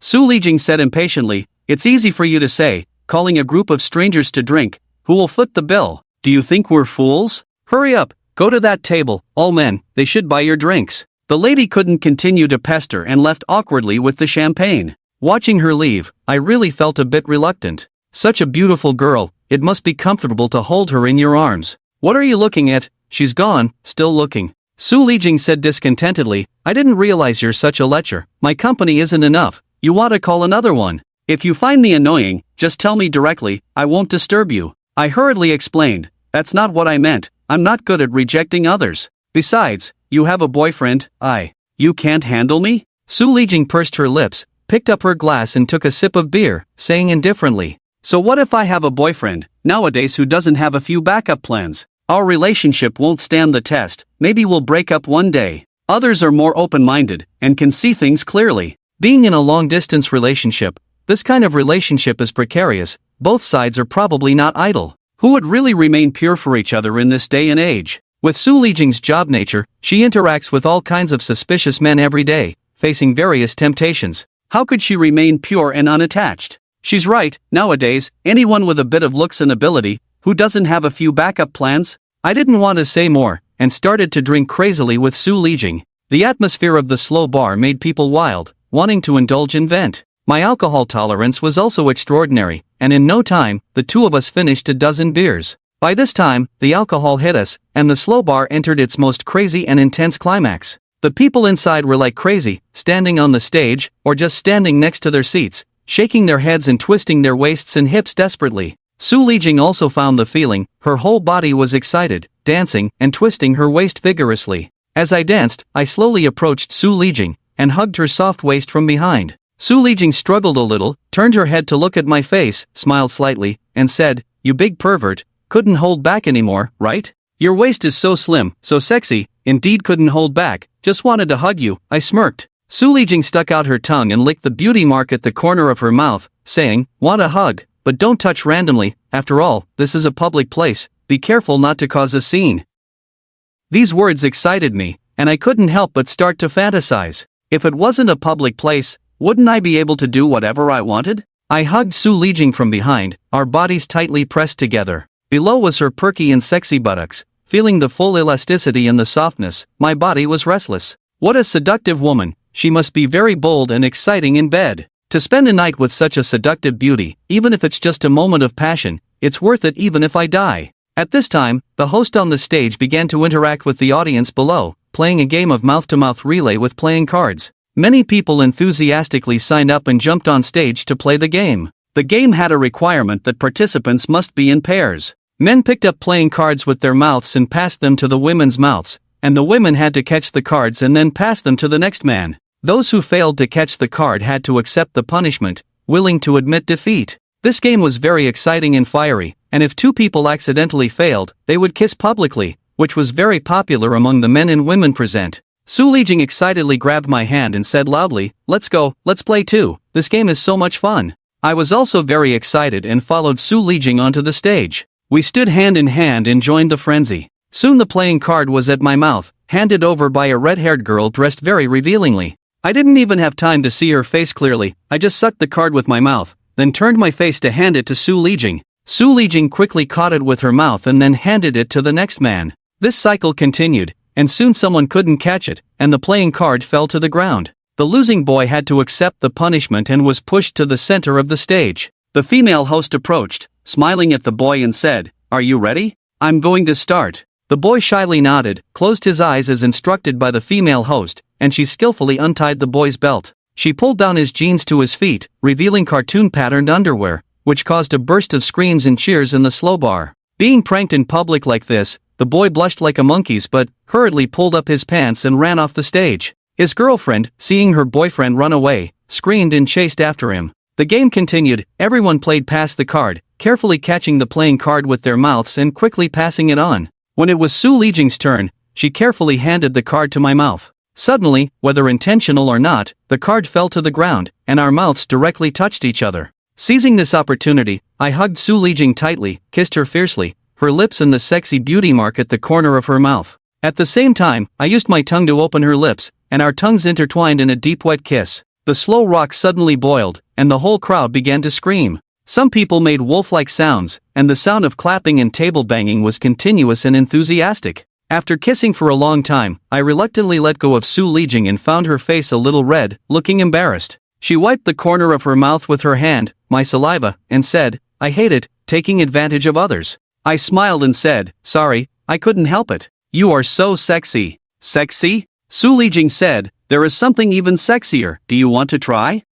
What?" I asked in confusion. Su Lijing showed a mischievous smile and said, "Do you want to know? Close your eyes, and I'll tell you." I knew she must have some bad intentions. Just as I hesitated, Su Lijing suddenly reached out and grabbed my crotch, making me feel a sharp pain in my hard place. Not only that, she also pinched with 2 fingers and smirked, "Wow, even like this, you really have bad intentions." This move, Dragon Claw Hand, once again triggered screams in the slow rock bar, and men and women excitedly whistled. I felt my face blush instantly, unable to resist such a fierce woman. In public, she was so unrestrained that even though my face was thick enough, I couldn't handle it. The game ended, and we returned to our seats. The wine was gone, so I bought half a dozen more from my own pocket and drank with Su Lijing. It was already midnight, and the slow rock bar entered its most intense and fiery moment. Various lights and fireworks, along with the crazy music and twisting bodies, made people feel like they were in a world where they could indulge and do as they pleased. In our heads, there was only one signal: play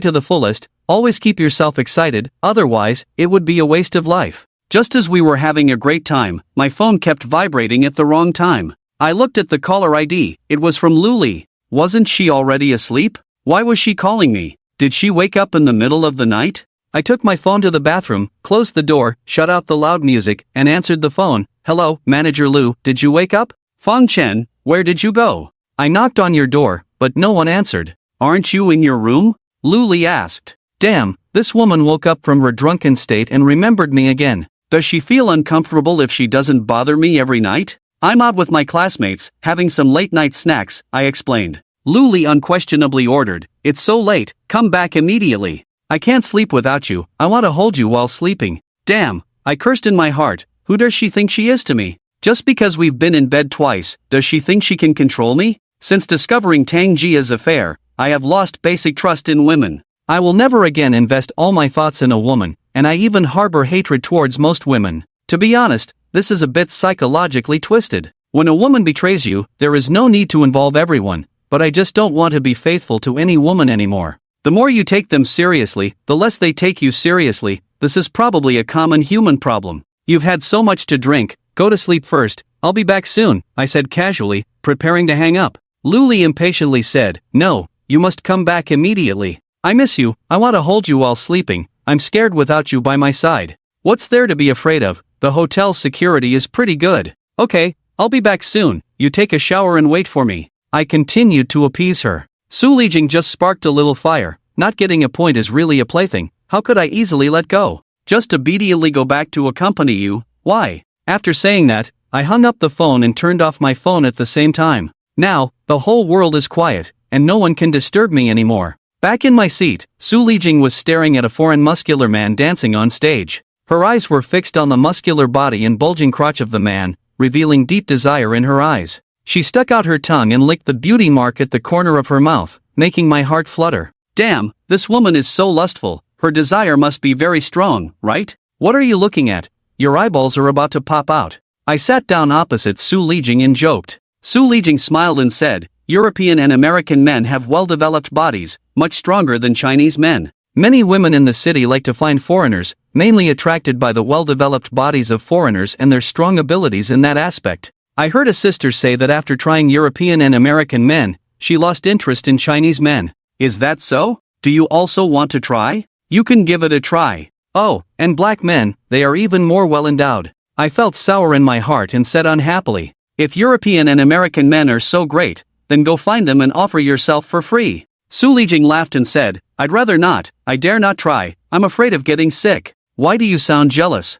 How dare I be jealous of you? What qualifications do I have to be jealous of you? I retorted gloomily. This is not jealousy, but it hurts my fragile national self-esteem. Su Lijing was indifferent and asked, who just called? Did your wife check on you? No, it was Lu Li who called, asking where I was, telling me to go back early, we are going to Jinling tomorrow. I said half-truthfully. Su Lijing curled her lips and disdainfully said, your leaders really control a lot, even after work hours, do the subordinates have to revolve around her all day? Who does she think she is? Oh, I see, do you have an affair with her? Su Lijing stood up and sat next to me, staring at me intently. No, what kind of person is Lu Li? I'm just a gopher, what does she see in me? I self-deprecatingly said. In fact, I couldn't understand why Lu Li would be interested in me. I'm poor, have no money, no abilities, except for looking decent, there's really nothing remarkable about me. People like me are a dime a dozen in Shenzhen and the city, at the bottom of society, earning less money than manual laborers. Su Lijing reached out and touched my nose, playfully saying, you still have your merits, at least you look good, which is quite appealing. I heard from colleagues that you teach well, have good eloquence, and can liven up the atmosphere, not inferior to Lu Li. Don't be fooled by Lu Li's long speeches, the effect is not as good as yours, the trainees responded very well. Oh, is that so? This praise made me feel a bit elated, indicating that I'm not as bad as I thought, there are still some merits. Really? Do people really say that? I said somewhat shyly. Su Lijing nodded and smiled. Of course it's true, do I need to lie to you? Here, let's toast to your wonderful speech. After that, Su Lijing raised her glass, clinked it with mine, took a sip, licked the beauty mark at the corner of her mouth with her small tongue. Seeing her move like this, my heart fluttered again, unable to resist. One hand wrapped around Su Lijing's neck, resting on her shoulder, my mouth inching closer to hers, really wanting another deep kiss like before. What are you doing? Trying to take advantage of me again, you pervert. Su Lijing chuckled and said. I smiled and replied, you already know the answer. Without hesitation, I pressed my lips down on hers, imprinting on Su Lijing's lips, extending my tongue to lick her beauty mark. Su Lijing symbolically resisted for a moment, but I stirred her emotions, and she wrapped her arms around my neck, engaging in a passionate kiss with me. It was too impulsive. I felt like my body was about to explode. In this chaotic atmosphere, a flame burned in people's hearts, craving indulgence. In public, many couples were already passionately kissing, hormones lingering in the air. After kissing for a long time, we both felt out of breath, so we finally let go of each other, our chests still heaving from excitement. It was already 1 o'clock in the morning, and the drinks on the table were finished. Su Lijing glanced at her watch and said, it's getting late, we should head back. Just like that? I felt a bit disappointed, not wanting to leave. I hadn't taken enough advantage tonight, feeling regretful. Su Lijing smiled, tucking a stray hair behind her ear, and said charmingly, it's too late, let's go back. If you don't leave tomorrow night, we can meet again.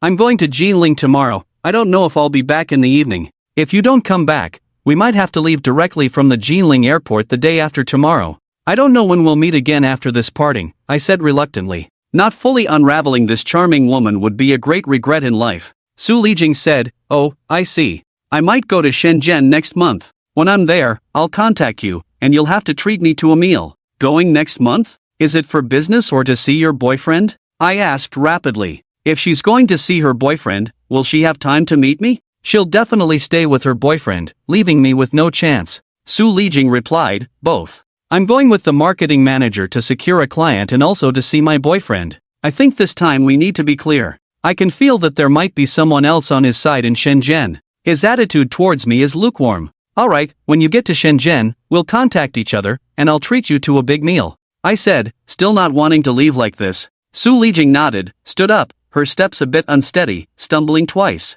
I quickly stood up to support her, taking the opportunity to hug her slender waist, gaining a small advantage. You really don't miss any chance to take advantage, she teased. I suffered a big loss tonight, you took advantage of me a lot. I won't be able to sleep tonight. Su Lijing said, a hint of indescribable charm flashing in her eyes, once again stirring my heart. If you can't sleep, I'll be there for you. How about we go to a nearby hotel and get a room for the night? You've had so much to drink, you should rest here tonight. No, I'm afraid when I'm with you, can it be good? You, this wolf, have been eyeing me all night. I can't let you have me so easily, that would be too cheap. Su Lijing chuckled playfully, hitting the mark with my thoughts. Oh well, it seems there's no chance tonight, there's always tomorrow. I supported Su Lijing as we left the palace, hailed a taxi on the roadside, and both sat in the back seat. Before taking her home, I might as well take advantage of the situation. The taxi drove all the way to Pudong New Area. Su Lijing also lives in Pudong New Area, not too far from the hotel where we stayed, not exactly close either, about a 10-minute drive away. In the car, I held Su Lijing, one hand touching her collarbone, the other hand stroking her hair, taking the opportunity to kiss her face a few times, satisfying my craving. Su Lijing was as gentle as a cat, lying quietly in my arms, letting me kiss and touch her, enjoying it all. I thought she also wanted it tonight, but out of a woman's modesty and caution, she was not willing to give in for the moment. If I had a few more days, I would definitely be able to win her over. It was clear that she was very experienced in this regard, understanding men's psychology well, knowing what men want, and of course, understanding what she wanted. The taxi arrived at the residential area where Su Lijing lived, the driver stopped the car, Su Lijing got out of the car, stood by the roadside, her hair tousled by the night wind, looking very enchanting. She waved to me and said, go back and rest early, we'll keep in touch another day, we have a long way to go. Yes, we have a long way to go. I waved back at Su Lijing and told the driver, to Langting Hotel. The taxi continued on and arrived at Langting Hotel 10 minutes later. I got off the car, paid the fare, walked into the hotel lobby, and took the elevator upstairs. Arriving at our floor, I got out of the elevator, went to my room door, took out the room card to open the door, and inserted the card into the slot after entering.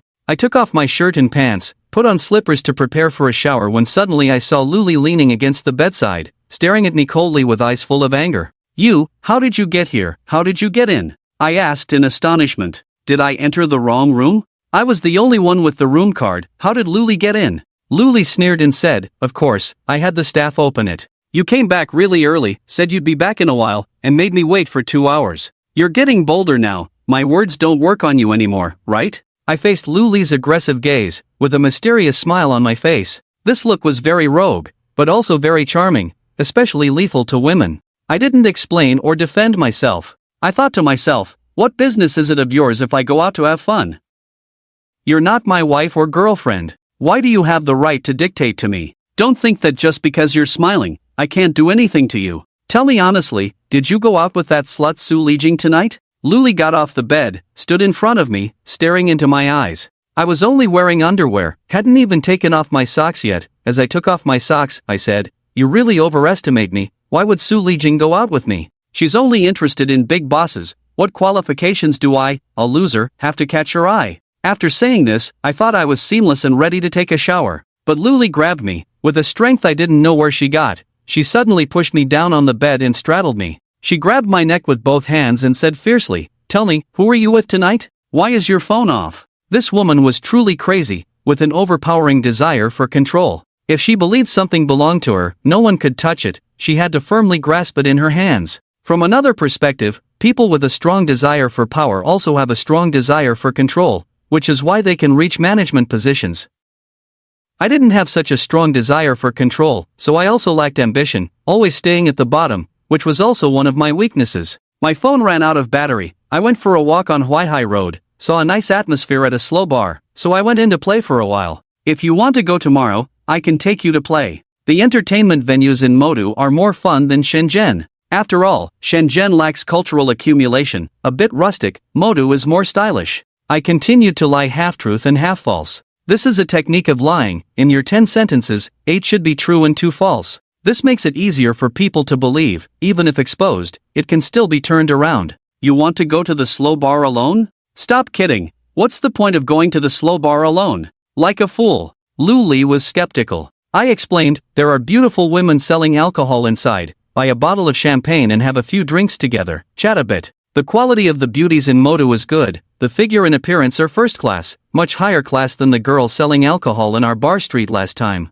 You pervert. I knew you wouldn't just stand there alone. The girl selling alcohol is so beautiful. Didn't you take her out to do something? Luli already believed 8 of my words. Towards strangers, women with no impression, the hostility is not so obvious. I smiled. I do want to, but it also depends on whether the other party is willing. The consumption there is too high, not something an ordinary person can afford. To take such a girl out overnight, without 10,000 yuan, you won't even get a touch. Luli said, you've touched more than one strand of my hair. Do you need to compensate me? I don't ask for much. Give me 20,000. She smiled, lightly touched my chin with her finger. I endured the pain and said, I've served you so comfortably, and you still ask me for money. That's not fair. Get lost. Luli blushed, got off me, pointed to the bathroom door, and said, go wash up quickly, sweaty and smelling of alcohol. Remember to brush your teeth, otherwise don't think about getting on my bed. I'll kick you off the bed. Yes, ma'am. I felt relieved, got off the bed, put on slippers, entered the bathroom, turned on the hot water, and started showering.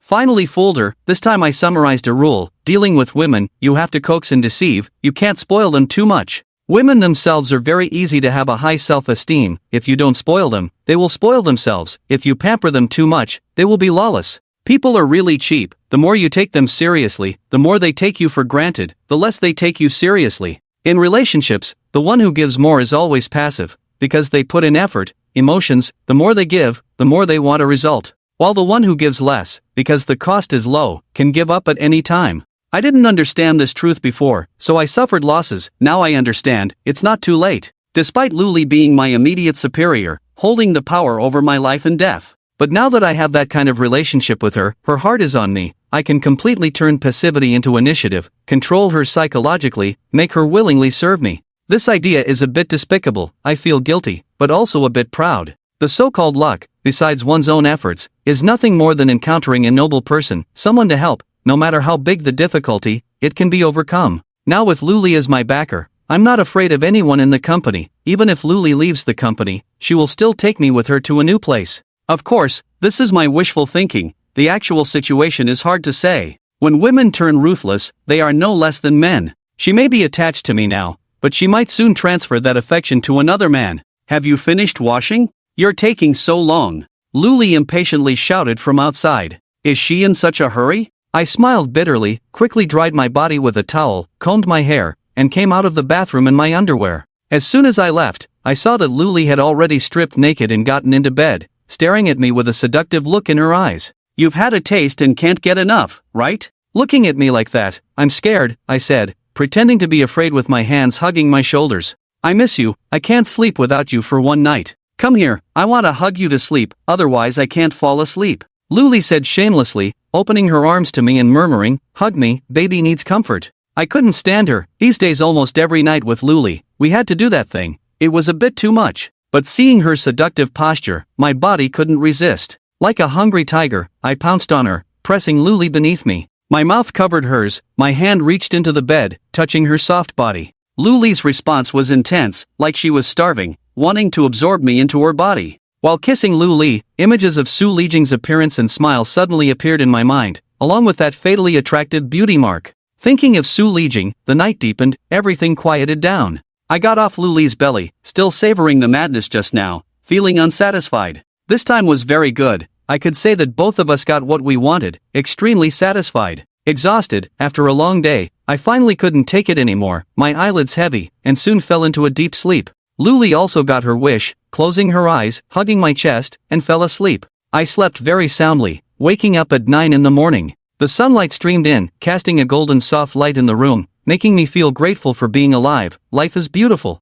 Today, there was no need to attend the training at Jingtian Group, so Xiaojing didn't come to disturb us. Without her interruption, we could sleep peacefully, as long as we wanted. Luli also woke up, looking at me with a sweet smile, saying, "You're awake, did you sleep well last night?"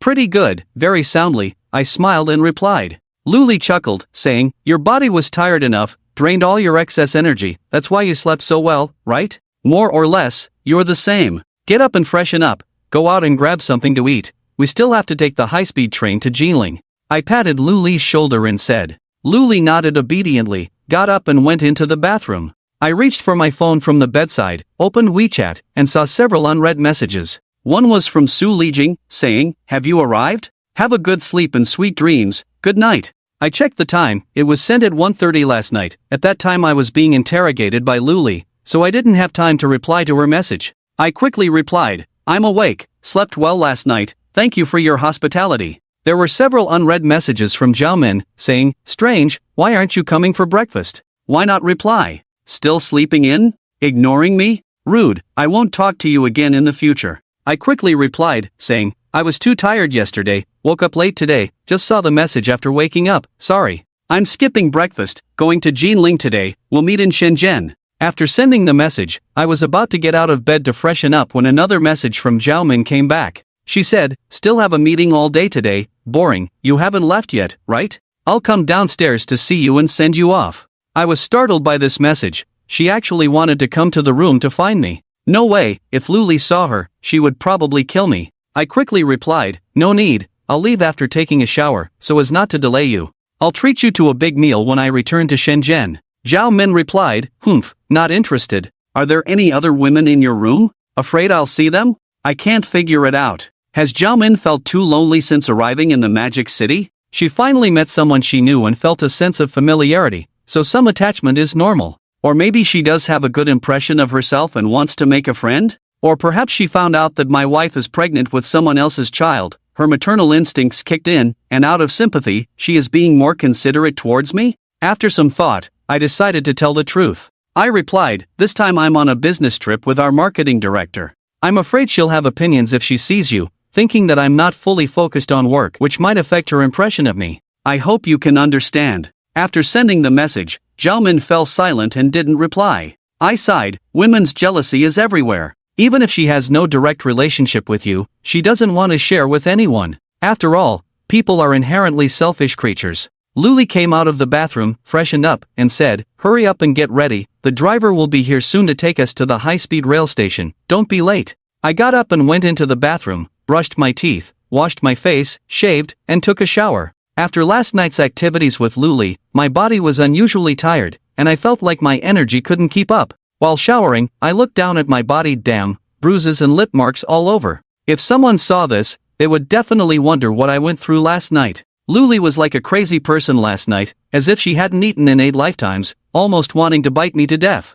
She was full of fierce retaliation and hysteria. I could feel that Luli was a woman with a story and experiences. She harbored grievances and hatred, but usually kept quiet about it, only erupting fiercely at certain moments. Like last night, she was ignited, her eyes full of killing intent, as if she wanted to fight someone. After showering, I came out of the bathroom, and Luli had already returned to her room to change clothes. I changed into clean clothes, turned on the TV, and made a cup of tea. I drank tea while waiting for the driver to pick us up. I drank too much last night, my stomach wasn't feeling well today, so I had no appetite for anything. Finally, at 10 o'clock, the driver arrived. He called Luli to let us know to come downstairs. Xiao Jing didn't come today, only the driver came to see us off. We carried our luggage downstairs and returned the room key at the front desk. After we left, the hotel would naturally inform the front desk to check out. They have a long-term contract with this hotel and settle their bill monthly. As I turned to leave with my luggage, I suddenly noticed Xiaomin sitting on the sofa in the hotel lobby. She said nothing, looking at me and Luli with a smile that wasn't quite a smile. Why was she sitting in the hotel lobby at this time? Shouldn't she be in the hotel's conference room for training? I really wanted to go up and say goodbye to Xiaomin, but Luli, who was almost at the door, turned back and urged me on. I could only smile awkwardly, wave goodbye to Xiaomin, and then drag my luggage out of the hotel lobby. I felt a bit lost and melancholic. Did Xiaomin deliberately wait in the lobby to say goodbye to me? Or just to see what my boss looks like? I shook my head vigorously. Women's minds are truly mysterious and unpredictable. The Cadillac sedan was already waiting at the door, and the driver helped us put the luggage into the trunk. He apologized, saying, "I'm really sorry for being late. Xiao Jing stayed up late with the guests last night, drank too much, and isn't feeling well today, so she didn't come. She called me and asked me to apologize on her behalf." They were both warm and polite, and my impression of Shanghai this time was very good. The people from Zhangtian Group are very professional and dedicated, they work with a sense of order, and are polite in their interactions. Their upbringing is very high, and it's comfortable to deal with them. This is something we should learn from. The people in our company generally do not have this kind of quality. You are too polite, you have taken good care of us already. Every day, picking us up and dropping us off, treating us to so many meals, we feel a bit guilty. Luli was also very touched, and her impression of Shanghai this time was very good. After getting on the car, Luli sent a WeChat message to Xiao Jing to express her gratitude and remind her to rest. Xiao Jing also replied, saying that she might go on a business trip to Shenzhen in the future and hoped that Lu would take care of her. After a polite exchange, the conversation ended. At the high-speed rail station, the driver helped us take the luggage out of the trunk and handed it to us. He smiled and waved goodbye, welcoming us to come again next time. We had already booked high-speed rail tickets from Shanghai to Nanjing online. After entering the station, we went through security and then waited in the waiting room with our luggage. In less than 10 minutes, the high-speed train arrived. The two of us followed the crowd onto the platform and boarded the train from Shanghai to Nanjing. After putting away the luggage and sitting in our seats, I felt that Luli was a bit lost. She leaned her head on my shoulder, closed her eyes, and said, "Fengchen, let me lean on you for a while. Do you have something on your mind?" I asked, looking at the bewildered Luli. Luli nodded and said, "Yes, but I don't want to talk about it for now. Please don't ask, okay?" I said, "Okay, I won't ask, and you don't have to say. When you want to tell me,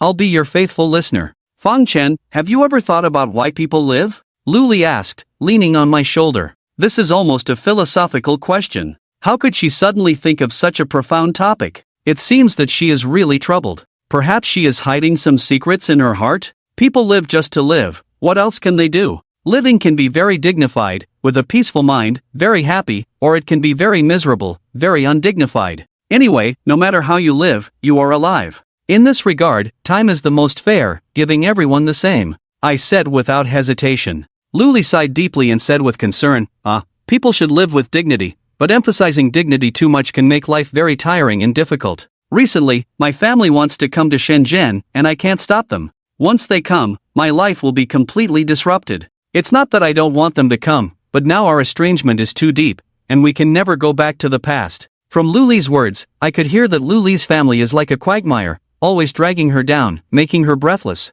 Over the years, Luli has indeed earned a lot of money, but has not saved much. Most of it has been given to her family, but in a poor and troublesome family, it's like a bottomless pit that can never be filled. Luli seems to have a younger brother who is not doing well, causing trouble outside all the time. When he gets into trouble, it's the family who cleans up after him. How much money has the family spent on him? Luli's earning speed can't keep up with his spending speed. There is such a quagmire-like family that has caused Luli too much disturbance and trouble. This is also why she is so outstanding, possessing such a strong ability to attract money, and still single to this day, one of the main reasons. Which man dares to marry her? If you marry her, you have to bear together with this family that cannot be helped up. I'm so tired. Can I lean on your shoulder and rest for a while? Luli asked. I nodded and said, okay, you rest for a while, I'll play some games. Luli closed her eyes leaning on my shoulder, not knowing if she fell asleep. I took out my phone, opened the game, and was about to play when my WeChat notification sounded. I opened WeChat and saw that it was from Li Yutong, with several pictures and a video. The first photo showed Wu Shanshui's wife Pan Hui sending her son to school. After putting the child down at the school gate, she entered the car. The second photo showed a man in his 30s suddenly appearing in Pan Hui's car. The two were having an intimate conversation in the car. From the angle of the shot, both of them were smiling, and the man's hand was on Pan Hui's thigh. Wu Shanshui's wife Pan Hui is also having an affair outside?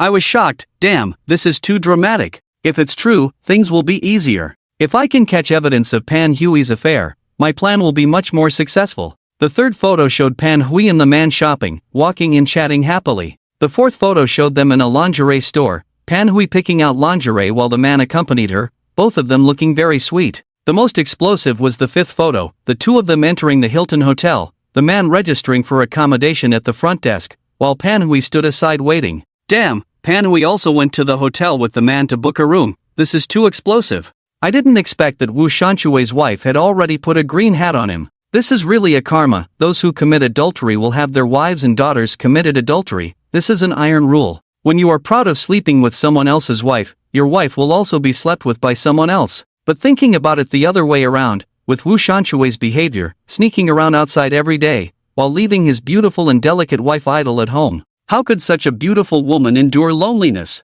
If the husband doesn't touch her for a long time, she will naturally sense what's going on. Unless the husband is sick, otherwise, such a beautiful wife, even if he is tired of her beauty, will still have intimate moments occasionally, right? Otherwise, a woman who is lonely in body and mind will definitely seek comfort elsewhere. Once I catch evidence of Pan Hui's affair, the next time I get close to her, I can have leverage to threaten her. She won't dare to resist. In such matters, once the first time happens, there will be a second time. After tasting the sweetness, one cannot help but continue. She won't be able to help herself. I replied to Li Yutong, asking, when was this taken? Is this man Pan Hui's lover? Li Yutong replied, this morning, my people tracked her and took these photos. They should be in a romantic relationship. Their relationship is very ambiguous. Although they are very cautious and restrained in public, their eyes cannot deceive people. And they went to the hotel, entered the same room. What else could they do inside? The following video is the evidence. Open and take a look. I quickly opened the video and saw that this set of videos was a series of continuous pictures.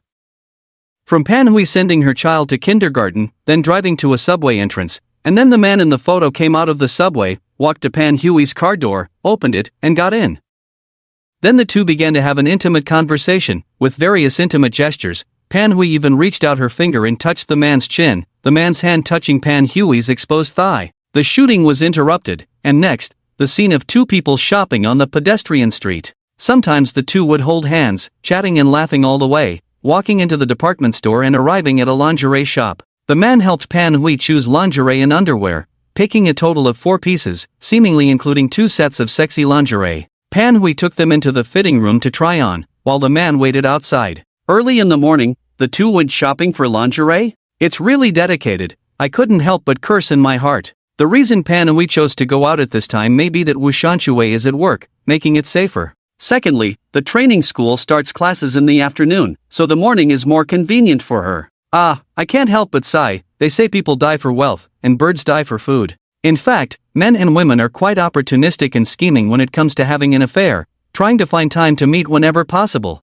The video then transitions to the inside of the Hilton Hotel. The man went to check in, while Panhui carried a plastic bag with lingerie, standing by and waiting. After the room was ready, the two walked side by side to the staircase and then took the elevator upstairs. What surprised me was that the video actually captured the inside of the elevator. The footage was clear, and even their conversation could be heard, seemingly discussing their families and children. Coming out of the elevator, the two walked to a room. The man took out the room card to swipe, and the door opened. They entered the room one after the other, and then the video cut off. Seeing the video end, I felt a bit disappointed, almost pounding my chest and stamping my feet. Damn it, why wasn't there a camera in the room? The scenery inside must have been infinitely beautiful, full of spring scenery, definitely a fiery flesh battle. What a pity, such a pity. I really want to see how Wu Shanshui's wife performs in bed. Is she also very wild? Speaking of which, the person who filmed this tracking footage is really amazing, not only with strong investigative skills but also top-notch tracking technology.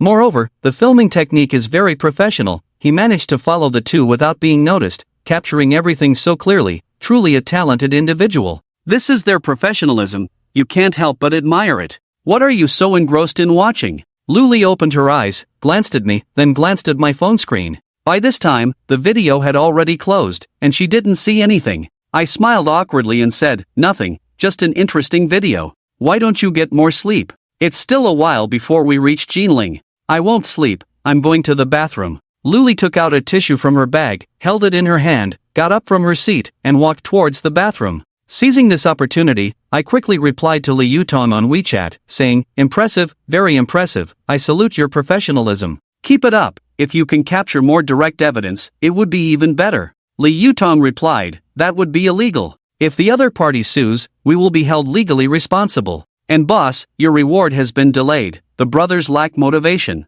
Are you asking for money? However, considering how professionally and effectively they work, it is indeed appropriate to give them some material reward. Without hesitation, I immediately transferred 1,000 yuan to him via WeChat. I wrote, brothers, you've worked hard. Li Yutong received the payment, smiled, and said thank you. Then he sent a clenched fist emoji, saying, thank you for the boss's reward, we will work even harder. Boss Fong, are you returning to Shenzhen tomorrow? We can have a face-to-face meeting. I replied, okay, I'll make an appointment with you after returning tomorrow, let's have a meeting. Li Yutong sent a handshake emoji and said, okay, I'll be waiting for you. After replying to the message, Luli came back from the bathroom. She glanced at me, sat down beside me, and said, Jinling Laomeng just called, he has sent someone to pick us up at the high-speed rail station, and he wants to treat us to a meal at noon, probably going to drink again. When the time comes, you drink 2 glasses for me, I won't drink, not feeling well. I nodded and said, okay, we have classes in the afternoon, so you shouldn't drink.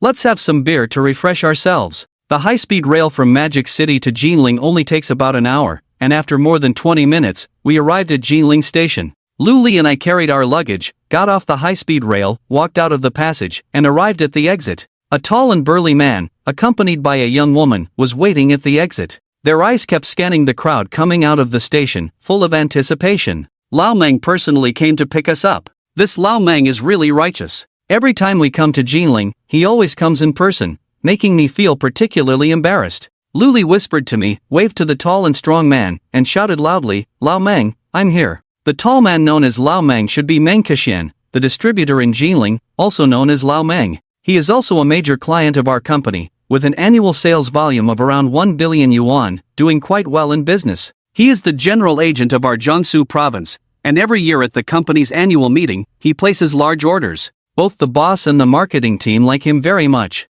Although Laomeng is the general agent of Jiangsu, he is actually Mongolian. He is very righteous, generous, and straightforward in his actions, exuding a strong sense of chivalry. Doing business with him is straightforward, which is probably one of the main reasons for his success. Just like today, as a big boss, he could easily send someone to receive clients. Others wouldn't say anything, considering the busy schedule of a big boss. But Laomeng still came in person with his assistant, which was particularly touching. Seeing Luli, Laomeng's face lit up with a smile. He approached with a briefcase, warmly extended his hand, and said, Ah, General Lu, I've been looking forward to your arrival. Welcome, on behalf of the people of Jinling. Look at you, the way you speak, it sounds like the tone of the mayor of Jinling. Can you represent the people of Jinling? Oh, by the way, it seems like your mayor of Jinling just went in. What, do you also want to go in and taste the flavor of Qinchi prison, enjoy the treatment of a deputy minister?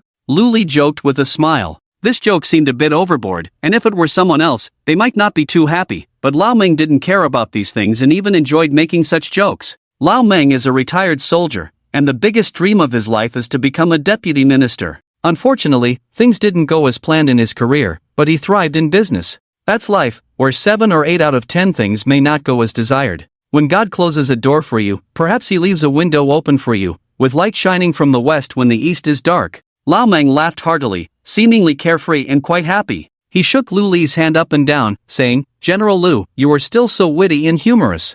I wanted to be the mayor of Jinling, but the central government didn't agree. Damn, if I were to be the mayor of Jinling, Jinling would have been more prosperous than it is now. I guarantee it would be more bustling than Tokyo." This guy really knows how to boast. After shaking hands with Lu Li, Lao Meng glanced at me and asked, "This brother, you look a bit unfamiliar. First time meeting, are you new to our company?" Fong Chen, our company's senior planner. He has been working in the marketing department, but has also contributed a lot behind the scenes. Many of the planning proposals in your company are his responsibility. He may not have the credit, but he has put in a lot of hard work for your company. Lu Li introduced, deliberately elevating my status a bit. Lao Meng immediately grabbed my hand and apologized. "Sorry, I didn't recognize you, brother. I have poor eyesight. I remember now, we met once at last year's annual meeting, and we even clinked glasses." "Lao Meng, you're too kind. I'm just a small player behind the scenes." I'm very honored that Lao Meng remembers me. Lao Meng's boldness at last year's annual meeting shocked the whole audience. We were all amazed.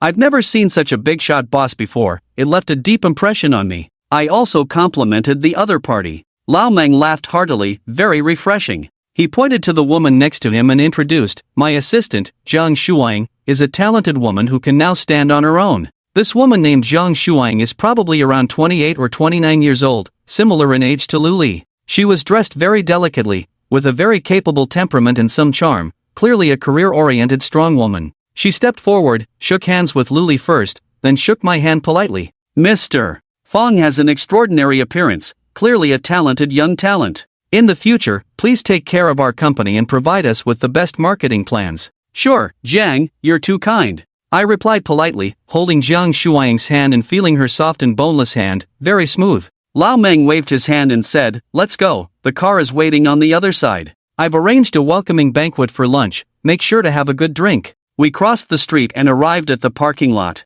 A stretched Rolls-Royce Phantom pulled up next to us. The driver got out, quickly opened the door for us to get in, then returned to the driver's seat, fastened his seatbelt, and drove off slowly. The air conditioning in the car was on full blast, making the hot day feel incredibly cool inside the car. Luxury cars are indeed different, with very spacious seats and even a car fridge. Zhang Shuang opened the fridge, took out a bottle of drink for Lu Li, and grabbed a bottle of mineral water for herself. "Lao Meng, what would you like to drink?" Zhang Shuang asked. Lao Meng decisively said, "What else can we drink? Open a bottle of Lafite. I feel a kinship with this brother, let's have a couple of drinks first." Lao Meng was truly a hero in drinking, starting before we even got to the dining place. This kind of hospitality was truly unique. But when I heard that a bottle of Lafite was going to be opened, I was really looking forward to it. After all, we've never had such good foreign liquor. It would be perfect if it was an 82. As a poor guy, we've only heard of Lafite and seen it on TV. But we've basically never seen or tasted it. There are many high-quality imitations and fakes on the market, making it hard to find the real deal. The production of genuine Lafite is very limited, and even fewer are exported to China. The cheapest bottle costs tens of thousands, not something everyone can afford. Even for fake or imitation ones, us working-class folks can't afford it. Zhang Shuang smiled faintly and took out a bottle of Lafite from the car fridge. The bottle had already been opened, with only half left. She took out 2 tall glasses and poured each of us half a glass. She handed a glass to Lao Meng first, then to me, saying, "Mr. Fong, try it. Is this wine truly produced by the Lafite winery in France? Some people are used to drinking imitations, so when they drink the real thing, they think it's fake. There's really no reasoning with them." I took the glass, silently cursing in my heart, is this girl mocking me? I haven't even had fake ones, let alone the real deal. How can I tell the difference between real and fake? But you can't say that. If you do, you'll show your weakness and make yourself look inexperienced. Lao Meng clinked glasses with me, then raised his head and drank half a glass of Lafite in one gulp. Drinking red wine is like drinking beer for Chinese people when it comes to drinking foreign liquor. I pretentiously held the wine glass, sniffed it under my nose. There was a grape fragrance, and the wine aroma was very strong. After sniffing, it was time to taste. I placed the wine glass to my lips, took a sip, swirled the wine in my mouth, savoring it slowly. The taste is indeed good. A rich aroma lingered in my mouth, leaving a pleasant aftertaste. After swallowing, there was a lingering fragrance in my stomach. I've had my share of foreign wines and grape wines, but compared to this, it's like washing your feet. Good wine is truly different. You get what you pay for. No wonder people work hard to earn money. Good things are expensive for a reason. If you don't have money, you can only watch from the sidelines. Great wine, Mang. This wine is really good, definitely authentic, no doubt about it. After finishing my drink, I couldn't help but give a thumbs up. I raised my head, finished the remaining half glass, savored the joy brought by good wine. Lao Mang was naturally happy, laughing heartily. If you like it, drink more. I actually prefer our domestically produced baijiu, it's exhilarating and stimulating. Foreign liquor, you can only rinse your mouth with it, basically can't get drunk. The only time was when I drank vodka, that's high-proof liquor. I finished a bottle and a half by myself, finally got myself drunk. It's even worse getting drunk on foreign liquor. The next day the headache is unbearable. You'd wish you could cut off your own head. Zhang Shuang grabbed the wine bottle, filled my glass halfway, smiling and saying, "Drink more, this wine won't get you drunk, it's fine. Lu, do you want to have some too?" You know, Lafite wine is hard to come by in China. This wine was brought back from France by Meng through someone. Oh, really? Then I'll have a glass too, to taste what Lafite is like. Luli smiled, seeing me enjoy it so much, she also wanted to try.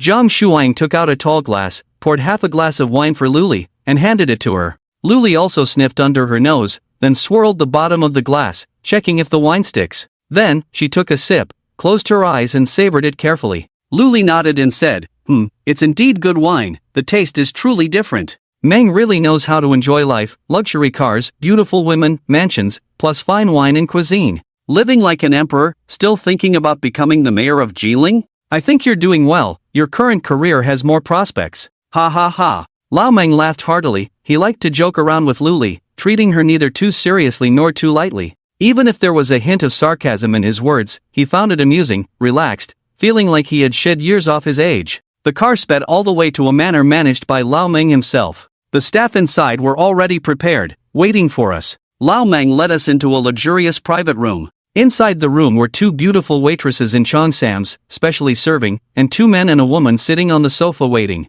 The two men were the sales director of Lao Meng's company and the director of the president's office. The woman was the marketing director of their group, named Inran. She looked to be in her 30s, very dignified, with sharp eyes that showed she was a formidable character. These people were all invited by Lao Meng to accompany us. In the afternoon, they would be responsible for taking us to the group training, to get to know each other first. Everyone take a seat. Lao Meng sat at the main seat and said, "My farm is not large in scale, but it is quite distinctive. We mainly operate some wild game, which has a good market. Nowadays, the meat and vegetables we eat are simply terrible, either from mass farming or greenhouse vegetables. The meat has no taste, the vegetables have no flavor, it's like deceiving people. On the other hand, some wild game still retains its original taste, worth a try. Mr. Lu, when you are here, treat it as your own home, don't be polite with me. Eating wild game today?" I was overjoyed when I heard it. Following Luli is really a blessing, having the opportunity to taste authentic wild game.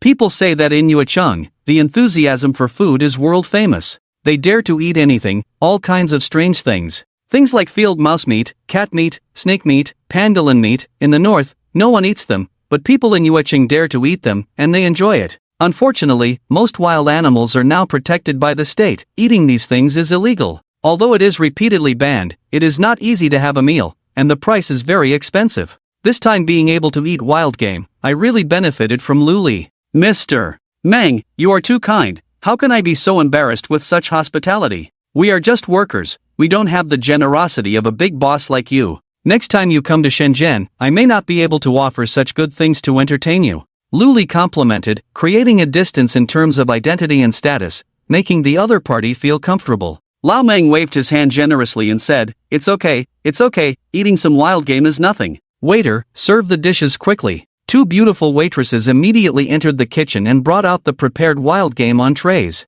Each person had a separate portion of wild game in a small plate. The first dish was wild boar meat, accompanied by a small pot of delicious wild chicken soup, served to each person in front of them. Looking at the shiny roasted wild boar meat and the fragrant wild chicken soup, my mouth almost watered. Everyone, taste this soup first, then try the roasted wild boar meat. The ingredients are the freshest, delivered this morning. Lao Meng introduced generously, took a sip of the soup first, nodded and said, it's a bit bland, you all try it, see if it suits your taste. Let's fill our stomachs before drinking. I picked up the soup spoon and took a sip. The taste was so delicious, the soup was cooked just right. I picked up a piece of tender wild chicken meat and put it in my mouth. It melted instantly, much tastier than the chicken you can buy in the market, hundreds of times better. I couldn't help but marvel. Oh, it's good to have money. With money you can eat the best things. I also want to make money, make a lot of money. After finishing the soup, I picked up a piece of crispy skinned and tender wild boar meat, put it in my mouth, and could feel the real taste on my tongue.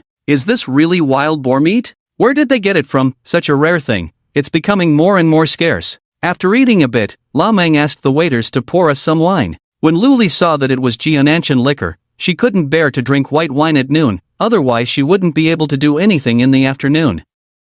She quickly covered the wine glass with her hand and said, Mr. Meng, I have a lecture in the afternoon, and Fong Chen will assist me, so we won't drink. If you want to drink, just have some beer, so you won't embarrass yourself in the classroom. Lao Meng said, oh, it's okay, just 3 cups per person. A banquet without wine is not complete. What is beer compared to wine? I've observed this brother, he has a good alcohol tolerance, similar to mine, 3 cups should be fine. Lao Meng is a straightforward person, very warm in his treatment of others. In their Mongolian concept, it is unacceptable not to drink when entertaining friends, it would be impolite. There's no way, then just drink less. The beautiful waitress poured a small cup of white wine for each of us. When she poured me the wine, I glanced at her. I saw that their cheongsams had very high slits, reaching the roots of their thighs, and they were bare-legged, with their thighs visible every time they lifted their legs, revealing the faint outline of their leggings, making me a little dry-mouthed. Why would a waitress dress so provocatively? Isn't that inviting trouble?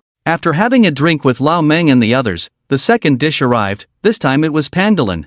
I don't know how it was prepared, but I know this thing is very rare, only traded on the black market. Just as I was about to taste the pangolin, my phone vibrated violently. I took out my phone and saw the caller ID. It was Tang Jia. I really didn't want to answer this call, but I knew that if I didn't answer, she would keep calling until I picked up. Sorry, I need to take this call. I took my phone, stood up, said to Lao Meng, and then walked to the balcony, closed the door and answered the phone. I said, what's up? What's the matter? Are you so impatient with me? Can't I call you if there's nothing wrong? Tang Jia was not very happy. My impatient attitude made her start to get annoyed. I said, I'm having dinner with a client. If you have something to say it quickly. It's impolite to disturb.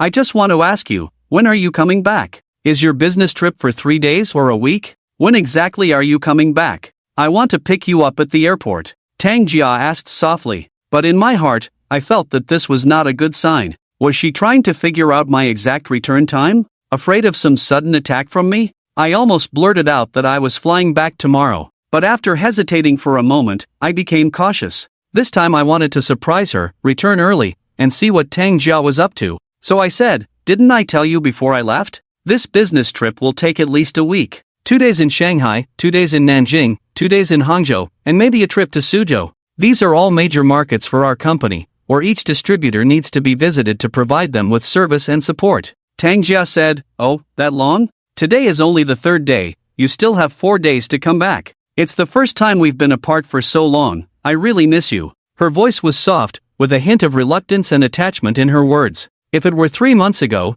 I would have been very touched to hear these words. But now, hearing these words, I felt a chill in my heart, and a cold sweat broke out on my back. How could someone say insincere words so naturally, so unpretentiously, showing how deep their scheming was, and how good they were at pretending in normal times? How did I not realize before that Tang Jia was such a fake woman? Or maybe every woman has the talent for acting, and at critical moments, they can naturally bring it out. No wonder they say life is like a drama, it all depends on acting skills. But then again, am I not acting too? We are all performing, just waiting for the day when the window paper is pierced, and everyone will understand without saying it. So let's play along, I said. It's a long time, the first time I've been away for so long. I miss you too. Are you doing well these days? Not as busy as before, right? Tang Jia said very gently. These 2 days have been a bit more leisurely. I was really busy before. Your luck is really bad, finally having time to accompany you, but you're not at home. When you come back, I'll take a day off to be with you, okay? I sneered in my heart and said, okay, I can't wait. I really want to fly back to your side right away. press you down, and let you give birth to a son for me. Tanga whispered, "Go away, you only think about that." "Okay, I won't talk to you anymore, I'm busy." "Take care of yourself outside, eat more, drink less, rest more. I hope you gain some weight. I don't like you being so skinny." After she finished speaking, she said bye and hung up the phone. There was a busy tone on the phone. I held the phone, feeling very complicated. Tanga suddenly called. I always felt that this was a test, or probing for information, just to know my exact whereabouts. If she really cares, would she go out every day and fool around with others? I thought about it and sent a WeChat message to Li Yuton, asking, "Boss Li, what is Tanga doing now? Did your people track her today?" After waiting for a while, Li Yuton replied, "Wait a moment, let me ask." I lit a cigarette and waited quietly for Li Yuton's reply. At this time, the door of the balcony was opened by Lao Meng's assistant, Zhang Shuang. She glanced at me and smiled. "Mr. Fong, haven't finished your call yet?" "Oh, I'll be right there, just one more call. You best go ahead and eat, no need to wait for me," I quickly said. Zhang Shuang smiled faintly, closed the door, and returned to her seat. Before I finished smoking a cigarette, Li Yuton's WeChat message arrived, with several pictures. The pictures were of Tanga and Wu Shanshui eating at a high-end restaurant, eating something like sashimi, just the two of them. They were eating and laughing. One of the photos happened to show Tanga feeding Wu Shanshui, looking very intimate. Damn it, she's such a bitch. Being with her adulterer, she still managed to call me. She asked when I would go back, and said she missed me. What a load of crap. I'm sure she called me just now to gather information. Perhaps to arrange for her affair with Wu Shanshui, so that when I go back, I won't catch them in the act. Thinking of this, a surge of anger rose in my chest, unable to go up or down. In my mind, I've killed Tanga and Wu Shanshui 1,000 times. Alright, very well. You guys wait for me, I'll let you have a few days of fun, and then I'll ruin you. Taking a deep drag of my cigarette, I opened the balcony glass door and walked back in, returning to my seat to continue eating and drinking. The fourth dish was steamed baby fish. Baby fish are also protected animals facing the danger of extinction, with very low production. But the meat of this fish is very tender and delicious, something that gourmets crave. I took a sip of the soup, incredibly delicious, with a very fresh and tasty meat. But with a lump of anger in my chest, even the most delicious thing tasted like wax. During the meal, I spoke less. Lao Meng and the others couldn't possibly focus on me all the time, chatting and laughing around Luli. After drinking 3 glasses of white wine, Luli refused to drink more, and the others who toasted her were replaced with tea. Lao Meng didn't force it, and he was having a great time drinking with the marketing director and office manager. "Hey, Mr. Fong, why do you seem a bit down?" Sitting next to me, and Ran, the marketing department director of Lao Meng's company, seemed to have been paying attention to me and asked me softly. I glanced at Ran. Her face was very close to mine, and the scent of her perfume wafted into my nostrils. It was a subtle fragrance, very fresh to smell. Ran is older than me, so I didn't pay much attention to her before. At such a close distance, I found that this woman is actually quite attractive. Beneath her dignified appearance, there is a scholarly air about her. Her tone of speech is steady, and her temperament exudes an air of scholarly elegance. No bloominess. This is the first time I've eaten such authentic wild game. I'm savoring it carefully. Otherwise, such a good thing would be wasted by me. I concealed. The woman could tell that I had something on my mind, indicating that she was very sensitive, observant, and detail-oriented. Ran smiled lightly, picked up her glass and said, "Maybe I'm overthinking it. Come on, don't just focus on eating, let me offer you a toast on behalf of our boss." I picked up my glass, clinked it with Ran, and drank it all in one go. After putting down the glass, I quickly ate a bite of pangolin. The taste was just right, perfect for drinking. No wonder so many people pay a high price to eat this stuff, it's really good for drinking. Ran seemed quite interested in me, maybe to avoid me feeling too neglected. She chatted with me from time to time, asking about trivial matters of life. I answered all her questions and chatted with her for a while.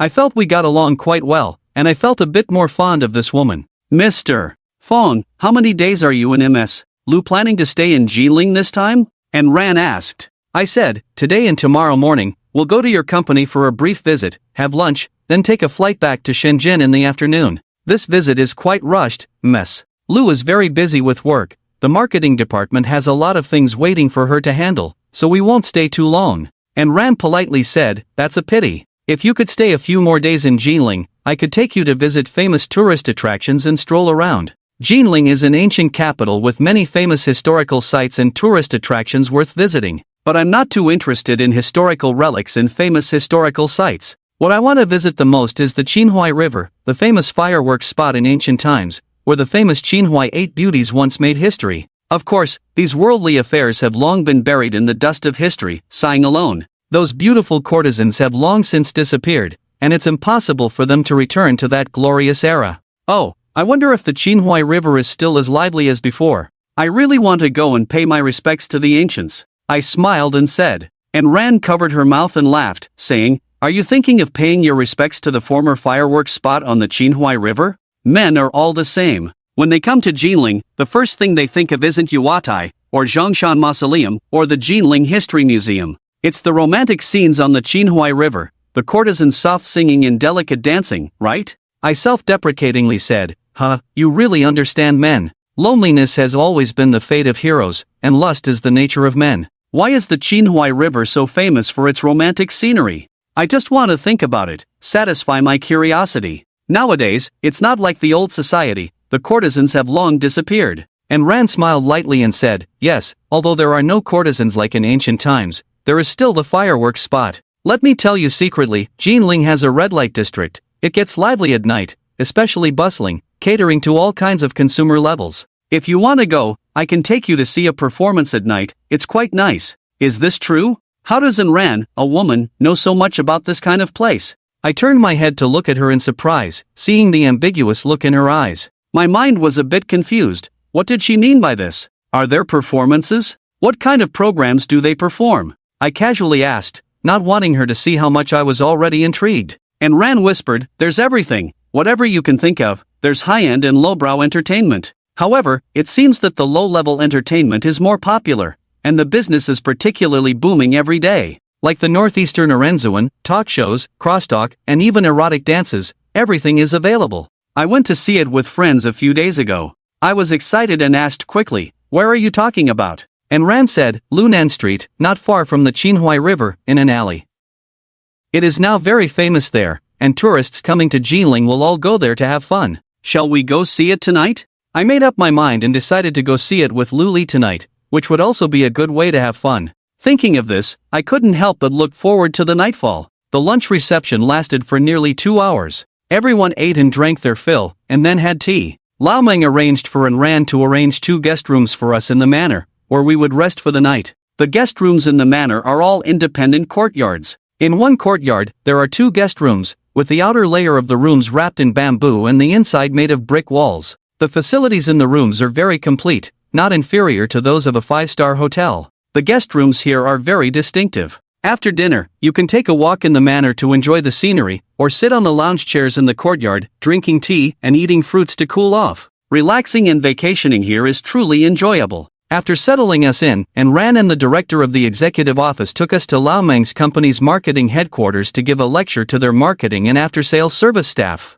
This lecture mainly focused on training in product expertise and differentiation from similar products. Nowadays, the competition in the tile market is becoming increasingly fierce, with similar products competing intensely in the market, engaging in price wars that are truly cutthroat. Some businesses in the terminal market are selling at zero profit or even at a loss just to attract customers, which constitutes vicious competition. Selling at a loss to attract customers, if more people play like this, everyone will end up in a bad situation. Therefore, branding and differentiation are the only way out. If your brand has a strong reputation, possesses advantages that similar products do not have, and maintains good quality, then you can sell at a good price. Consumers also know that cheap goods are not good. When there is a real demand, customers will still choose products with good quality and high brand reputation. It is for this reason that salespeople must have sufficient knowledge about the products they are selling, including performance, advantages, highlights, and the brand's reputation in the industry, among other things. This is also why every distributor values the training provided by the manufacturer's representatives, as the manufacturer's representatives have a better understanding and are more professional about the products.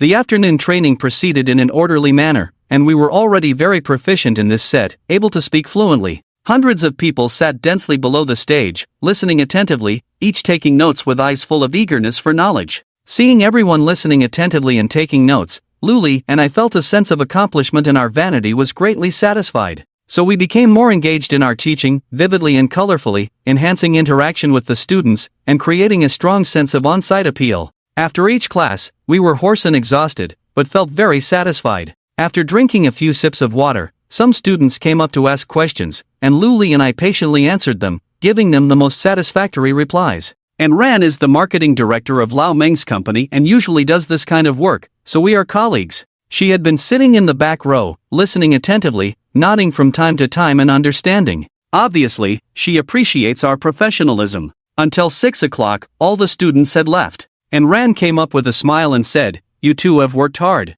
Today's course was very exciting, and I also benefited a lot. After all, the manufacturer is the manufacturer, more professional than us," Luli said while packing up, and Zong's praise is exaggerated. "Aren't we just here to earn a living? Without some skills, how can we survive, hee hee." And Ran glanced at her watch, raised her head and said, "Oh, it's already past working hours, time flies. Tonight, Meng Zong will entertain other clients and won't have time to accompany you. Our marketing department invites you two to eat some specialty foods in Jinling. Let's go, I'll take you there." I asked, "Where are we going to eat?" And Ran replied, "Confucius Temple, it's a famous food street in Jinling with all kinds of snacks. I guarantee it will satisfy your taste buds." At this point, and Ran mischievously blinked and said, "Confucius Temple is very close to the Qinhuai River. After dinner, we can go to the riverside, enjoy the breeze, reminisce about the past, and pay tribute to the ancients." With that, we understood each other without saying a word, exchanged smiles, and tacitly understood. In fact, the Qinhuai River was not only a place of fireworks and moonlight but also a cultural center in the Jiangnan region. Confucius Temple and other cultural buildings still remain, making it the busiest and most crowded place in Jinling to this day. When it comes to flower streets and alleys, the Qinhuai River in Jinling is second to none. Since the southern dynasties, the Qinhuai River has been a gathering place for the nobility. Taverns lined both banks, with lively music and countless merchant ships shuttling day and night on the river. Many courtesans resided there, singing and dancing lightly, with melodious music in the air, attracting literati and talents. During the Six Dynasties period, the area around the Qinhuai River and Confucius Temple became a gathering place for literati and scholars. The Wui Lane, Zhuke Bridge, and Taodia Ferry on both banks turned into poetry and wine, passed down for thousands of years. Wui Lane was the center of the cultural scene in the Six Dynasties period. After the Sui and Tang dynasties, the Qinhuai River gradually declined but attracted numerous literati and scholars to pay their respects.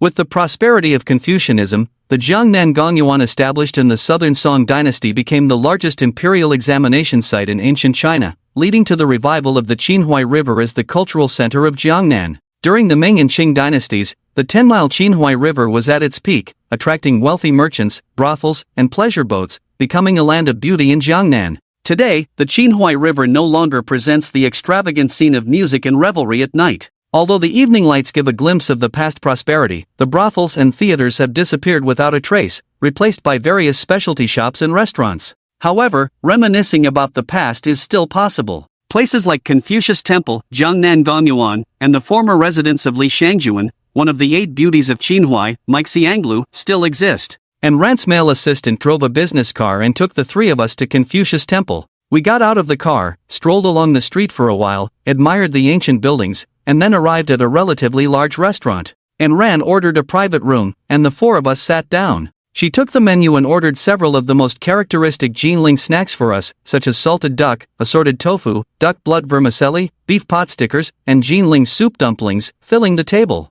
After ordering, she also asked for a jar of daughter red wine from the restaurant, a perfect match for Jinling snacks. During the meal, we naturally discussed Jinling's culture, including its rise and fall as a capital city, starting from the Ming dynasty when Zhu Yuanzhang established his rule in Jiangnan, built the capital in Jinling, and then launched the northern expedition to capture the Yuan dynasty's capital. Later, Emperor Yangle Zhu Di moved the capital to Beijing to guard the borders. We also talked about the extraordinary talents and romanticism of the literati in Jiangnan, as well as the glory of the Jiangnan Gongyuan. These topics were mainly discussed between Ran and me, while Lu Li and the male colleague who drove barely spoke. I wonder if they were not interested or unfamiliar with this historical and cultural knowledge. Perhaps they were afraid of revealing their ignorance. Personally, I am quite interested in the history and culture of the Ming and Qing dynasties and have read many books on this subject. When it comes to talking, I can't stop talking. All kinds of historical allusions come out of my mouth, like a treasure trove. Anrun and Lioli listened attentively, gradually showing admiration in their eyes. As for the male colleague, he seemed somewhat unnatural. As a native of Jinling, he felt ashamed of his ignorance of history and culture. He gradually became hostile towards me, probably thinking that I was showing off and overshadowing him. making him very uncomfortable. Men and women alike enjoy being the center of attention. Once they feel overshadowed by others, they immediately become hostile. Perhaps because I know more about history and culture, Anrun's gaze towards me changed, showing appreciation and admiration. Women, after all, have vanity. Sometimes people need to package themselves with material possessions, while other times they need to embellish themselves with culture. The less cultured a person is, the more they fear being called uncultured.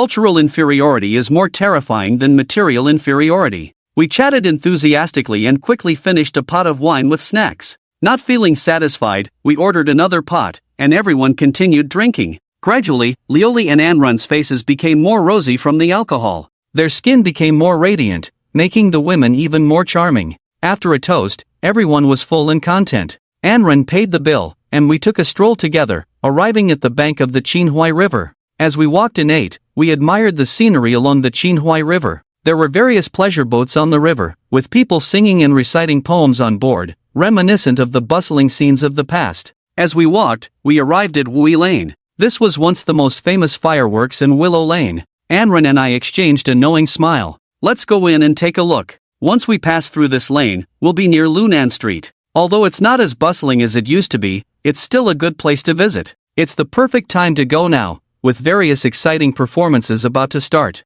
Would you like to go? Anrun smiled and said, looking at me first, then at Lioli. With our leader present, I couldn't make a decision and remained silent, waiting for Lioli to decide. Since we're all here, let's go. It's good to broaden our horizons. Lioli said nonchalantly, showing her eagerness to explore. After all, being in the ancient capital of the 6 dynasties, it would be a pity not to appreciate the beauty of Jinling, a regret in life. Anrun smiled and said, let's go then. I'll lead the way, follow me. Xiao Zhang, you shouldn't drink tonight. Go park the car near Lunan Street, it'll be more convenient when we leave later. Xiao Zhang, the male colleague, was sent away. Anrun led us through Wui Lane, introducing us to the historical sites as we walked. As we passed through this famous lane, our field of vision suddenly widened. After a few turns, we arrived at Lunan Street as Anrun had mentioned. At the entrance of the street, we saw many tea houses, restaurants, and various theaters. In fact, these were all deceptive businesses, mainly engaging in more discreet activities.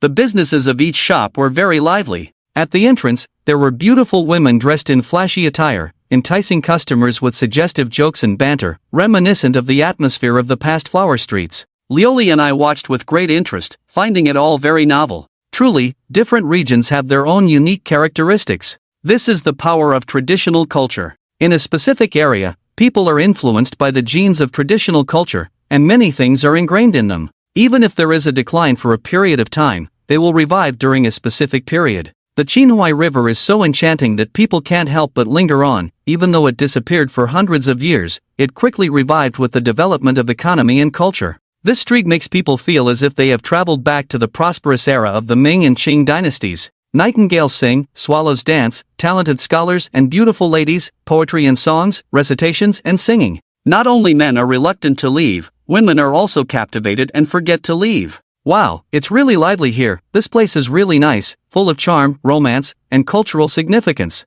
Shenzhen, there is no doubt that this is a good place. It still retains the historical and cultural heritage of Jinling, which is profound. I couldn't help but say. Anrun smiled contentedly and said, it's natural, the land shapes the people, wherever you go, you sing the local songs. Jinling is a famous historical and cultural city, naturally it has its unique features. Shenzhen, after all, developed from a fishing village after the reform and opening up, it is a new immigrant city, with not as rich historical and cultural heritage. But new cities also have their advantages, that is, they are not constrained by rigid rules. After various cultural collisions, they naturally form their own regional characteristics. People in the marketing department are all cultured to some extent. We chatted as we walked into Lunan Street, looking around as we walked. We were occasionally intercepted by beautiful women and handsome men trying to persuade us to visit their shops. Anrun had good places to recommend, so we politely declined all the interceptors along the way, and finally arrived at a comprehensive entertainment square called Dogwan Garden. Dogwan Garden can be described as a mix of entertainment, with a variety of performances. If you want to listen to music, you can go to a private room and find a professional singer to sing for you while playing an instrument. If you like opera, there is Huangmei Opera. If you like high-end performances, you can find them too. Of course, most people prefer more down-to-earth things. such as crosstalk, fast-paced storytelling, duet performances, lively dances, various exotic dances, and so on. These are just surface things. The real business is that these performers all have a price. As long as you can afford it, various rewards are naturally available. And you can also find so-called agents to negotiate, have a meal together, accompany you to eat, drink, and have fun. As for what happens next, you can discuss it yourself. This is very similar to the old society's brothel business. Those actors can actually be paid to sleep with. But their value varies. The more they put on airs, the more the gentlemen and ladies flock to them. Of course, there are also those who directly engage in the flesh trade, but the bottom line is, you have to be able to afford it. In this seemingly prosperous place, the only truth is money. Money is the hard currency, and it makes sense wherever you go. Anran led us to a small private room, where the waiter served tea, snacks, and melon seeds, and gave each of us a hot towel to wipe our hands. Then he asked, "Gentlemen, what can I do for you?" Anran wiped his hands and said, "Bring us another jar of Shaoxing wine, 2 appetizers, nothing else for now. If we need anything, we'll let you know."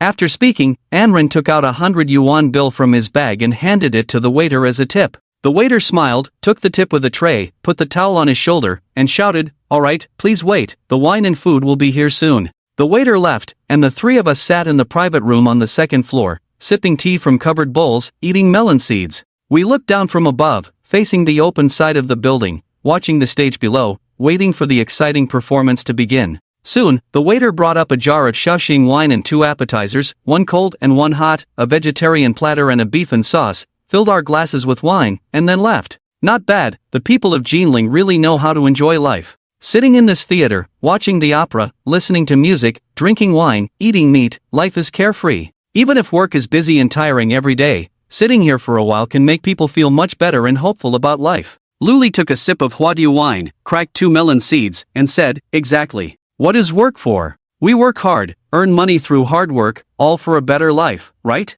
People should be more open-minded. Living, first of all, should be worthy of oneself. Sometimes when I am too tired from work, coming back home to chaos with kids making noise and elders nagging, feeling upset and confused, I just want to find a quiet place alone. Sometimes, I go to the cinema alone, watch a movie, drink a beverage, munch on popcorn, and feel quite happy. It improves my mood a lot. Some time ago, a friend brought me here, and I immediately fell in love with this place. When feeling upset, I like to come here alone, order a pot of wine, a couple of side dishes, drink wine, eat food, watch the show, have a good time, and feel more comfortable. So, entertainment and leisure are good things. People shouldn't be too tense. They need to find time to relax." With this topic, Luli and Anran had a lot more to talk about, and they began to share women's troubles. Although Luli is not married, her family situation has caused her a lot of trouble. She often feels extremely suppressed and miserable. When feeling depressed, she can only vent through overtime work. But this is not the best way to release, so her heart becomes even more suppressed.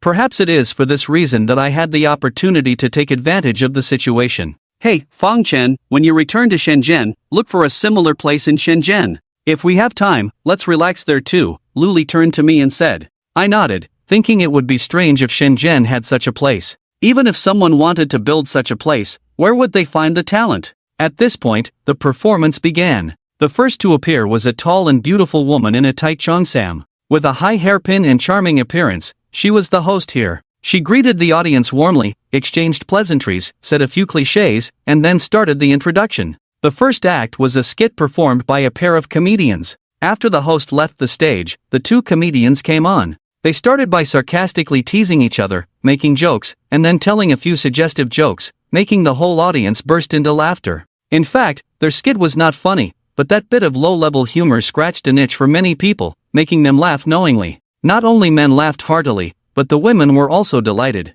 It can be seen that this kind of humor is truly appealing to people of all ages and genders, and the common people all enjoy it. The following programs became more exciting one after another. The earlier skit was just an appetizer, while the duet performance by a man and a woman that followed was more direct. With vivid expressions and actions, it was not humorous but rather comical, yet in this small theater, it was enough to arouse the audience's interest. Some guests in the audience started buying gifts to reward them and invited them to have a drink together after the performance. Then a female singer took the stage. The song was average, but her attire was provocative, and her expressions and actions were exaggerated. The suggestive tones in the lyrics sent out ambiguous signals, pushing the rhythm of the duet forward, and the atmosphere became even more lively. Guests started buying flower baskets and sending them up. I saw with my own eyes that a guest grabbed a handful of money and stuffed it directly into the actress's clothes, and the actress laughed uncontrollably. After giving so much money as tips, after the performance ended, she naturally had to reciprocate, and went down to have a drink with the boss and network a bit. I turned my head to look at Lu Lian and Ran. Both of them seemed absent-minded, one hand knocking on melon seeds placed at the corner of their mouths, without any further action for a while. What were they thinking? Were they thinking that if they were the ones performing on stage, would someone also generously tip them? Following that was a segment of sensual singing and dancing. Muscular men and beautiful women dressed provocatively, performing boldly on stage, making various seductive moves, with captivating gazes, displaying the art of seduction to the extreme.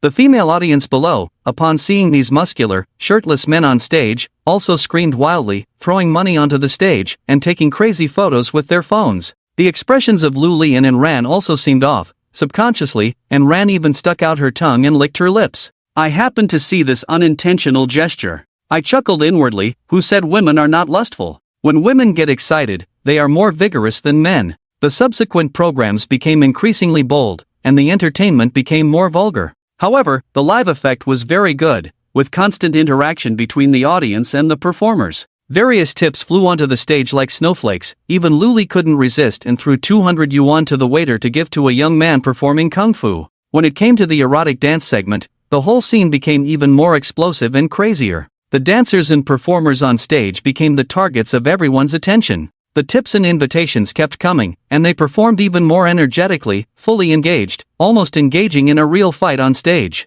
Lu Lian and Ran couldn't sit still, their bodies kept moving, and their gazes became elusive. And Ran pretended to be indifferent, but she looked directly at me, making me feel embarrassed and my face turned red. And Ran bit her lip, then stuck out her small tongue to lick the corner of her mouth. This gesture was so suggestive that it made my head spin, and I felt a rush of blood to my head. You two sit first, I'll go to the restroom, Luli said, and I happened to see Luli's pants. As soon as Luli left, and Ran's gaze towards me became even more brazen, almost shameless. My heart was pounding non-stop. The performance on stage continued fiercely, and Rant's bold gaze watched the very bold performance on stage. She leaned towards me a bit, picked up her glass, took a sip of Chinese liquor, and her throat felt a bit slippery. Her lips trembled slightly, her eyes shifted back to me, and she whispered, "Tonight's show is not bad, right? Is it hot and exciting enough?" "It's not bad, quite lively. I don't find it that exciting," I nodded and said. I didn't have as strong a reaction as Lu Lian and Ran because, in terms of scale and excitement,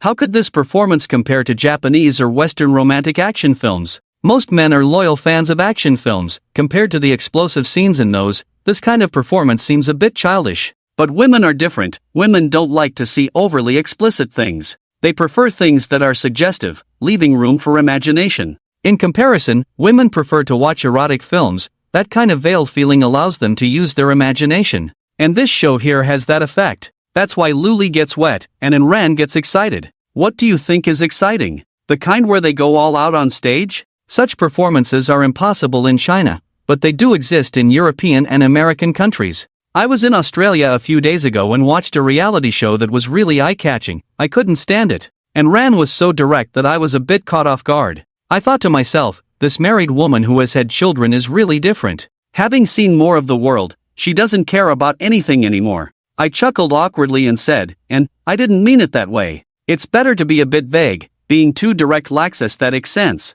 Hey, let me ask you a question. Have you slept with Luli? And Ran blinked and asked. I cursed in my heart. Why is this woman asking such a boring question? Whether I did or didn't, what's it to you? What, do you also want to try out my spear? I forced a laugh and said, no, and you can't say such things casually. Lu is my direct superior. If this were to spread to our colleagues at the company, how would they see us? It wouldn't look good. Ha, you're just pretending. And Ran rolled her eyes disdainfully and said, I can tell at a glance, your relationship is very ambiguous. Luli looks at you strangely. She has brought male and female colleagues on business trips to Jiling before, but this time she only brought you. That in itself is a problem. But it's normal, men and women working together, it's not tiring. Luli still doesn't have a boyfriend, but she's a normal woman and she also needs a man. It's understandable. At this point, I really wanted to investigate the real inner thoughts of Ran, a married woman who has had children. I asked back, since you understand, isn't everything normal then?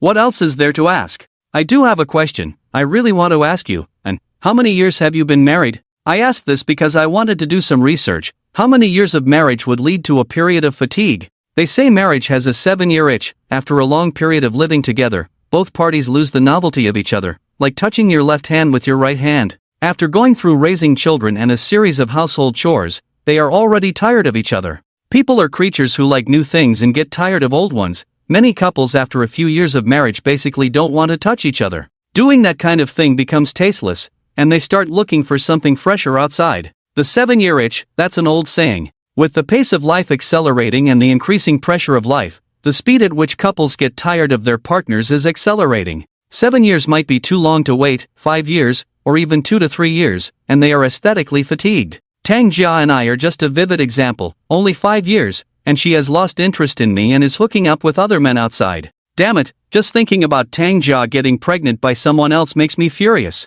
7 years, the child is almost 4 years old. Why are you asking this question? And Ran was stunned for a moment and asked curiously. I smiled and said, 7 years, the 7-year itch, and, are you generally satisfied with your husband? How often do you have sexual intercourse on average? You little brat, asking so directly, do you have any good intentions? Are you married? And Ran was not angry, but seemed quite interested in this topic. I smiled and said, let's research it, see if this 7-year itch is really a curse. Not many people can escape it, right? I've been married for 5 years, but we don't have children, so there are only 2 years left until the 7-year itch. My wife, like you, is a career-oriented woman, focused on her career. She wants to wait a couple more years before having children. And Ran said, 5 years of marriage and still no children, you guys are really something.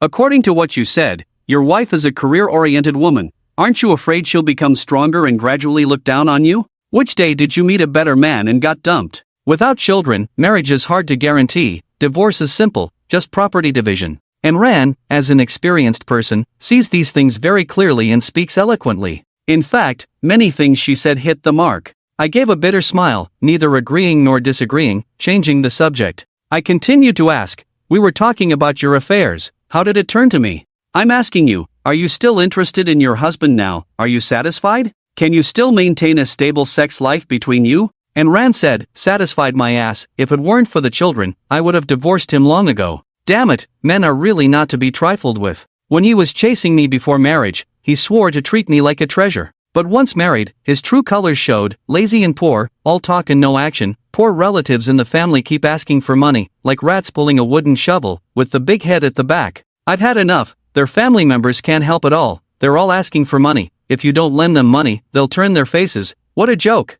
He wants to touch me now, I don't even want him to touch me, just thinking about his poor relatives makes me upset. And Ran is full of anger when she mentions her husband, showing extreme dissatisfaction with her current life. This is a broken life. Entering marriage means dealing with trivial matters of two families. Especially marrying a Phoenix man, everyone is pointing fingers at him. Poor relatives, poor friends, it's good if they don't cause trouble for you. Don't even think about them helping you. I smiled and said, so, you basically have no sex life now? Then how does he satisfy his physical needs? If you don't let him touch you, he will definitely cheat when he wants to. Can you bear it? Who cares? Let him find whoever he wants, just don't bother me. Marrying him, I've been unlucky for 8 lifetimes. The biggest regret of this life is marrying a Phoenix man. No, he's not even a Phoenix man, just an ordinary civil servant, barely making any money all year round, not even as much as my pocket money. And Ran said indignantly, her eyes full of anger. I cautiously asked, then, what about you? You're a normal woman, you also have needs,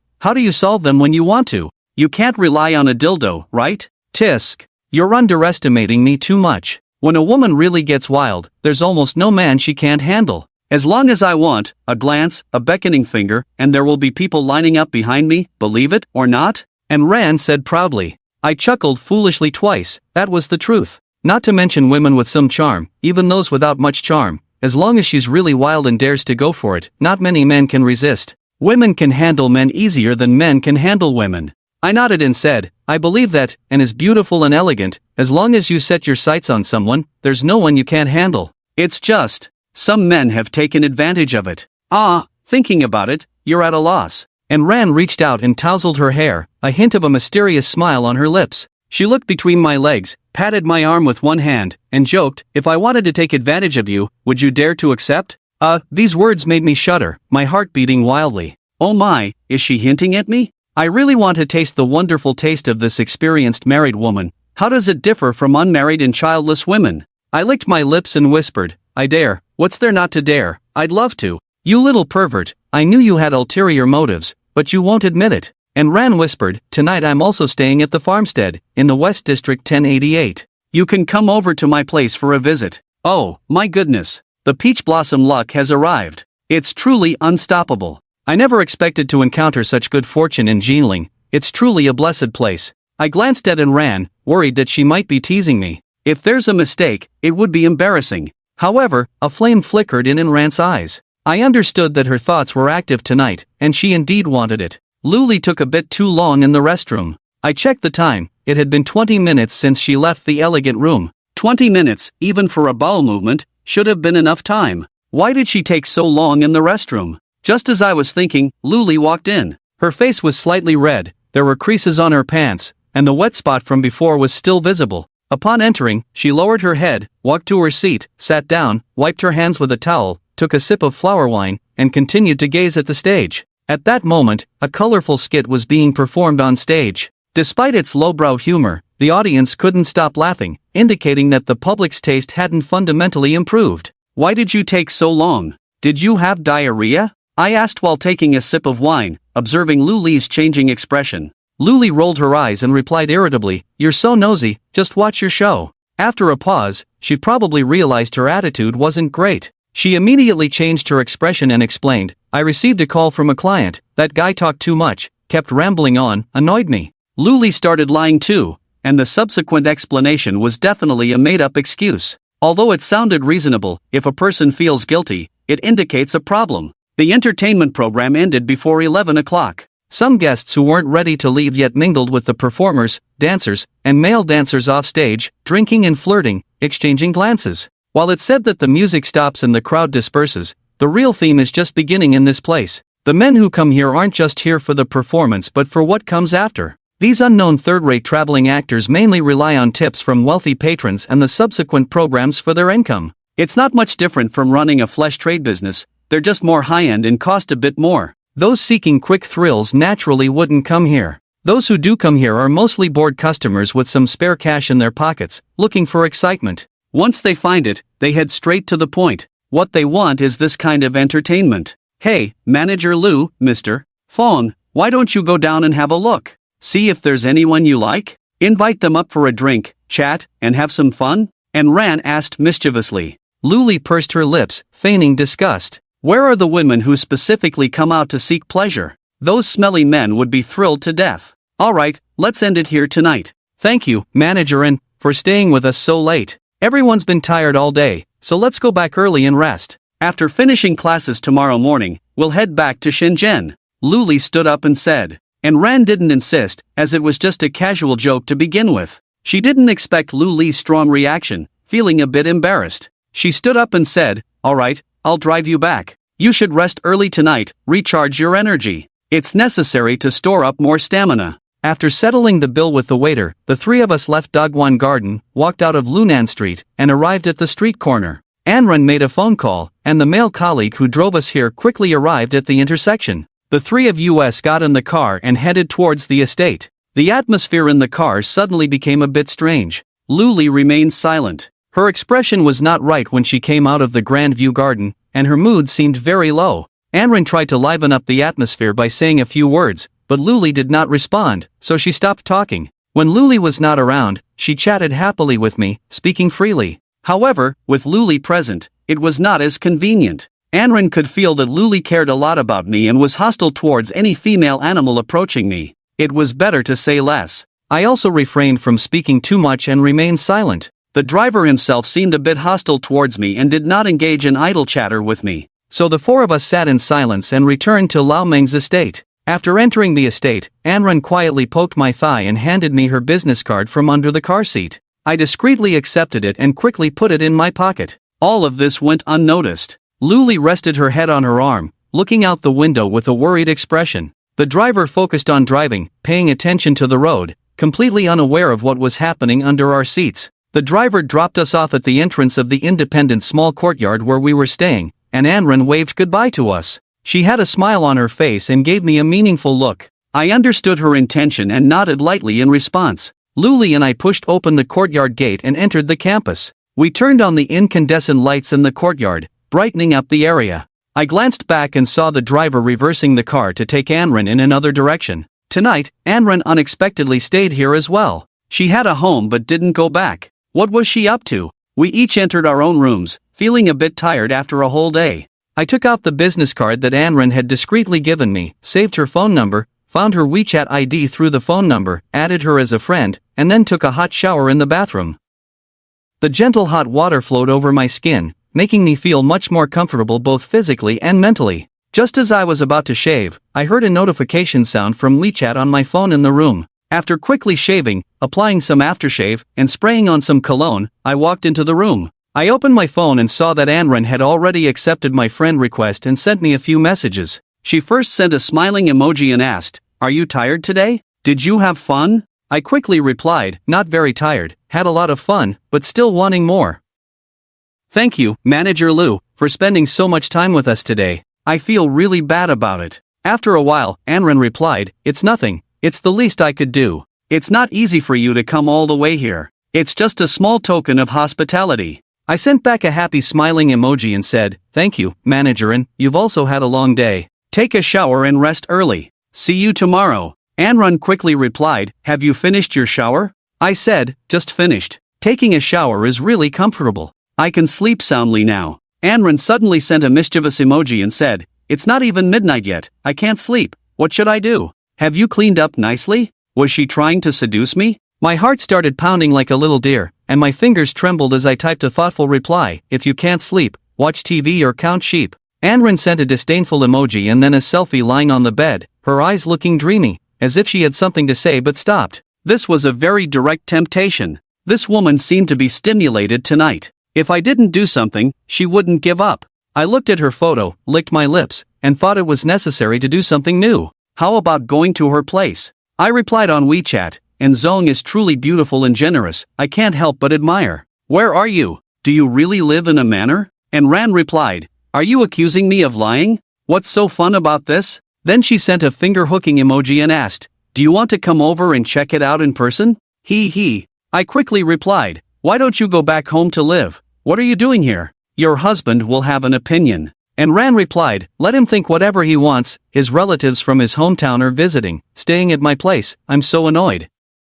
Do I have to go back and serve his poor relatives? I've been living here for several days, his relatives won't leave, so I'm not going back." So that's the case. It seems that the 7-year itch is indeed powerful, and Ran is currently having a quarrel with her husband. They have been Cold War for a long time. The more such moments, the more women appear to push men away on the surface, but deep down they crave for men's care and affection. They often say that men are not good, but their bodies are honest. Once softened, they are easily captivated and hard to get rid of. I replied, "Send me your location, I'll come over and chat with you, let's catch up." And Ran replied with a smiley face, saying, "We can chat, but I warn you, don't have any inappropriate thoughts about me. I've practiced Taekwondo, if you dare to lay a hand on me, be careful, I won't be polite." I replied, "I won't. If you're not comfortable, then I won't come over." And Ran directly sent the location, which was indeed inside the manor, less than 200 meters away from me, and then there was no response. I knew this was a clear signal, love comes or not, if not, forget it, no need for so much nonsense.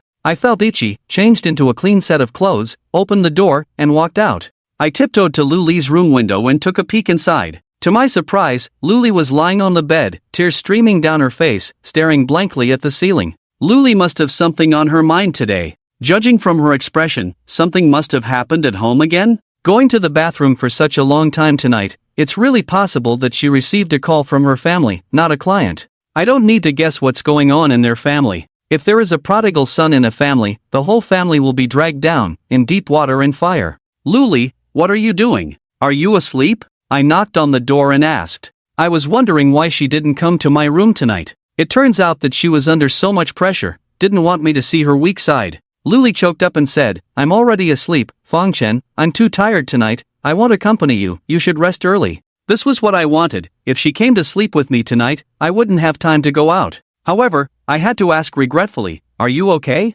I noticed that your mood wasn't quite right today, did something happen at home again?" "No, nothing happened, I'm just tired, I want to sleep early." "Fangchen, I'm sorry, I can't be with you tonight, you should rest well. When we get back to Shenzhen, we'll find another opportunity to go out. Luli's voice sounded a bit hoarse. It seemed she had been crying alone just now. I felt a bit sorry. Luli has been good to me. At the time when she needed care the most, I couldn't be there for her, feeling a bit guilty. Oh, then rest early, I'm going to sleep too. Good night, sweet dreams, I said softly. Luli responded, and soon the light in her room went out. I took a deep breath, looked up at the bright moonlight above my head, and walked out of the yard stealthily. I gently opened the courtyard door, then closed it, and quietly followed the location sent by Anran, my heart pounding like a little deer. Although Anran's place was less than 200 meters away from where I lived, it was still quite far in terms of the curved distance. I walked along a path paved with warm goose stones and arrived at the No. 08 courtyard in the west area.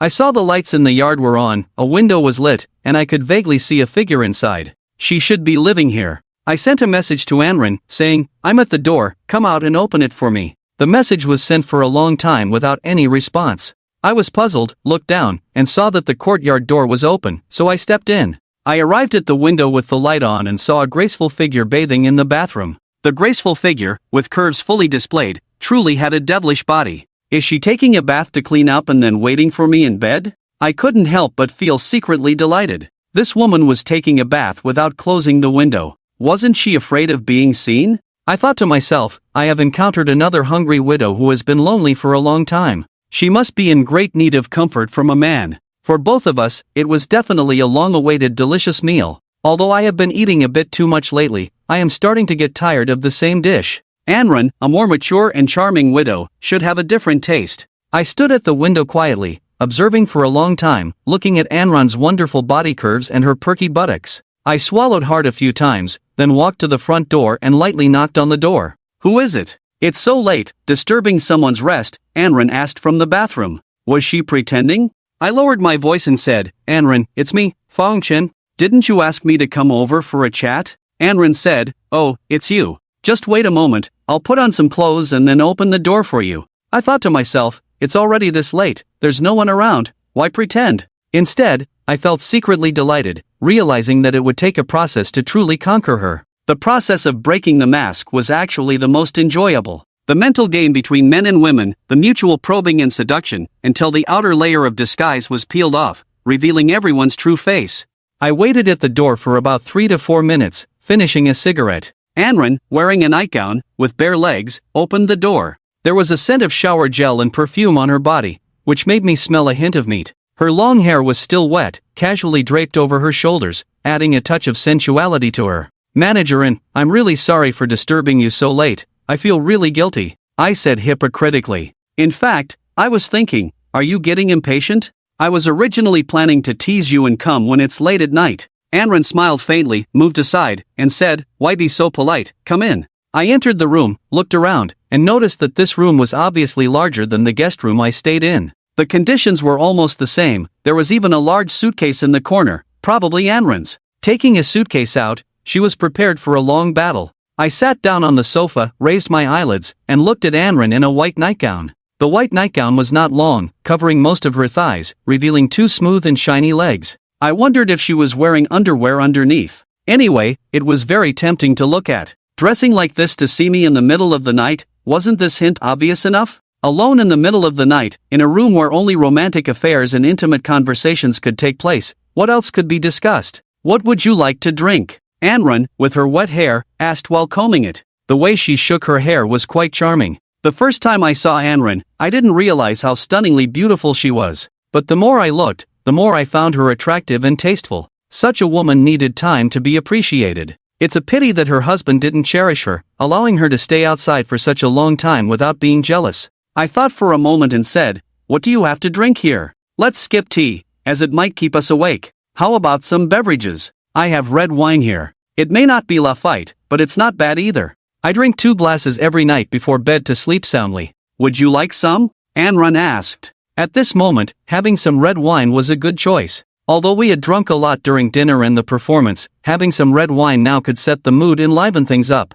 Once we had a starting point, everything else would be easier. As the saying goes, wine is a matchmaker. With wine as a medium, everyone could hide behind it, and afterwards, there would be excuses. For example, saying nonsense like being drunk, knowing it's nonsense but still a reason, believing it oneself. I smiled and said, indeed, it's great to have good feelings, fine wine, and a beautiful companion on this lovely night. What more could one ask for in life? You're quite eloquent, showing off your culture, Anren said with a faint smile. She bent down to take out a bottle of red wine from the fridge, with more than half left. She uncorked the bottle, took out 2 tall glasses, filled them halfway, handed one to me, and held one herself. She then took out a fruit plate from the fridge and placed it on the coffee table next to me, sitting down beside me. Holding up the tall glass, she said, "Come, let's have a toast to this beautiful night." "It's a great pleasure to have a cultural person like you to share a drink and conversation with," I replied. When Anren bent down, her nightgown rose up, revealing a large section of smooth thigh and even the imprint of her buttocks. I had already seen it all when she was showering earlier. But now, with an extra layer of nightgown on the outside, it felt different, creating a more ambiguous and seductive feeling. I raised my glass, clinked it with Anren's, then brought it to my lips and took a sip. The taste of the wine was quite good and smooth.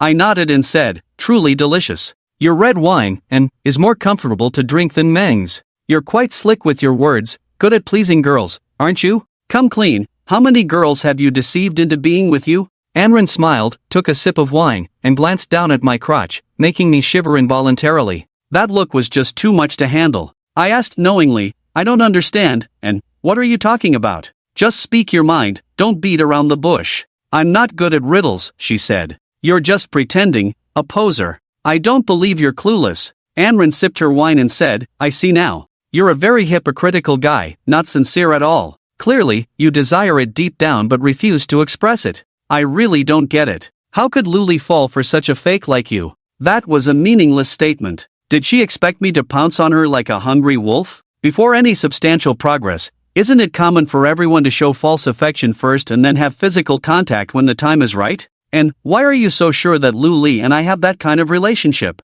If we have that kind of relationship, can I still come to your place tonight? Can Luli let me go on a date? I finally admitted to myself that I had found a good excuse, and Ran remained silent, bowed her head in thought, seeming to agree. If Luli and I were in a romantic relationship, we would definitely sleep together at night. How could she let me come out alone? "Well, you are quite eloquent. Then why are you coming to my place tonight? Are you going to discuss Tang poetry and song lyrics with a married woman, or talk about love affairs?" And Ran asked provocatively, sending out a decadent signal with her eyes. I leaned towards and Ran, one hand resting on the sofa, staring at her as I spoke. "I'll go along with whatever you want. If one wants to discuss Tang poetry and song lyrics, then I'll accompany you to the end. If one only wants to talk about love affairs, then of course, I'll be all in. Ha ha." And Ran burst into laughter, raised a hand, and lightly touched my chin. She said, You are quite smooth-tongued. Go along with whatever you want? You are a man, you should take the initiative. Do you want me to make a move on you? What do you take me for? Are you that desperate?" The signal was too obvious. My arm on the sofa slowly approached her shoulder, but she initially resisted the contact, moving away slightly. However, to my surprise, Ran leaned towards me, her shoulder trembling slightly. She then leaned in closer, giving me a sidelong glance and said, "Kid, you're quite bold. Do you know my background, yet you dare to touch me?" This statement reminded me. I had no idea about her background, yet I dared to make a move. If she turned hostile, I wouldn't be able to leave Jinling City tomorrow, which would be too much of a loss. She was a dangerous woman. I retracted my hand from her shoulder, sat back a bit, and maintained a certain distance from Ran. However, something unexpected happened. Ran saw me retreat but leaned towards me, resting her head on my shoulder, closing her eyes and whispering, "Did I scare you? I'm sorry. I was just joking, don't mind me. Actually, I really want a solid shoulder to lean on now. Even if it's just for a short while, it would make me feel much better." I was still a bit timid. After all, Jinling was her territory, so I had to be cautious. Ran placed a hand over my lips, whispering, "Shh, don't speak. Just be quiet for a while and let me lean on you. I'm tired inside, I've been suppressing myself for too long, feeling very bitter. I used to think that women could live independently without relying on men. Now I realize I was wrong. Women are ultimately weak. At critical moments, they still need a strong and supportive arm to lift them up. And Ran leaned on my shoulder, eyes closed. Her body weight pressed against me, allowing me to smell her fragrance, stirring up my emotions. Shouldn't I do something? Am I just standing here like a wooden stake? That would be really foolish. I reached out a hand, gently touching Ran's collarbone, then her cheek. My other hand bypassed her shoulder and reached her chest, giving it a light touch. and Ran let out a soft moan twice, then fell silent, looking like she was enjoying it. The initial move was effective, boosting my confidence. The other hand continued to gently stroke Ran's cheek, feeling very tender. Her cheek was smooth and felt good to the touch. When my fingers reached her lips and touched them, Ran suddenly opened her mouth, sucking one of my fingers inside. With just this move, they knew very well what men needed the most and where their weaknesses were. This made me realize that she was a woman who had been developed and trained by someone, and she understood the pleasures very well. I lowered my head, kissed Anran's earlobe gently, and whispered softly, "Anran, I want you." "Then what are you waiting for? A grown man, do you expect me to take the initiative?" Anran said softly, her words vague, but I understood them immediately. At this moment, both men and women are the most sensitive and emotional. The sweet words between them may be incomprehensible or boring to outsiders, but the parties involved understand them the best and are willing to speak some cheesy and nonsense words. This is like a seasoning, very important. The rest will follow naturally. I turned her head, covered her lips, and then my hands were not so polite, touching sensitive areas and moving to certain places. "You're really good, it seems you're quite skilled, I underestimated you," Anran gasped. I didn't say anything, smirked, and removed all the disguises on Anran, revealing her true self. A flawless body appeared before me. With such a perfect body, how could she have had children? She was almost like a young girl. The remaining steps were simple, not suitable for children, so I won't say more. Unexpectedly, Anran's reaction was very strong, extremely shy, with awkward movements and very passive. This didn't match my perception of a mature woman. She made me feel like a girl who had just experienced certain things. In her madness, there was still a sense of restraint, and in her shyness, there was unease. "Do you know? Besides him, you are my first man. I've grown up, and only 2 men have touched me. Besides him, you are the only man in my marriage, inside and outside." Anran murmured. This shocked me to the core. Is this even possible? Isn't this nonsense? How could I not believe that a woman like her could be so conservative? Leaving aside other things, with her qualities and looks, there would definitely be no shortage of men pursuing her. Even if she was more reserved, it wouldn't make sense for her to have only experienced 2 men in her life. But then again, she had no reason to lie to me. What would be the point of lying to me? She didn't expect me to make her rich or help her advance in her career. We were already in such an intimate situation, both being married, so it would be ridiculous for her to lie about being so virtuous. The difference between women and men is that men can fool around outside, at most spending some money, without much consequence. But women are naturally cautious and lack a sense of security. Especially married women need to pay attention to their reputation and dignity. They are timid and therefore dare not act recklessly. It's not that they don't want to, but they dare not, and they keep their distance from anyone who might threaten their lives. Their first thought is self-preservation. "Rare, it seems I've struck gold, I should cherish it," I casually said, just to respond. Anran took it seriously and said, "Remember, cherish me well. Don't treat me as a casual woman, it's just that after meeting you today, I felt a bit moved. I know you don't have much time, you'll be leaving tomorrow, so I invited you over tonight. If you think of me in a despicable way, I will be sad." I casually replied, "Okay, got it. I won't look at you that way, and I won't think of you in a despicable manner, you are my woman." Now, it's hard to judge which of her words are true and which are false. I can only take them all as true. Unexpectedly, after hearing this, Anran actually cried, tears streaming down her face. She hugged me, crying, and cooperating with me. Damn, why is she crying now? It's really disappointing. I originally thought it would be a collision of thunder and fire, like Mars hitting the Earth. How did emotions come into play? Playing with emotions is too costly, ordinary people can't afford it. Playing with it, either you get yourself involved, or something bad will happen. In the end, when you calculate everything, it's all not worth it. I don't care about these anymore, I only care about what I want. Women confuse love and sex, they themselves don't understand whether love comes first or sex. But one thing is certain, as the probability of sex increases, women will love the man more and more. But men are different, they can completely distinguish between them. With more sex, love may decrease instead.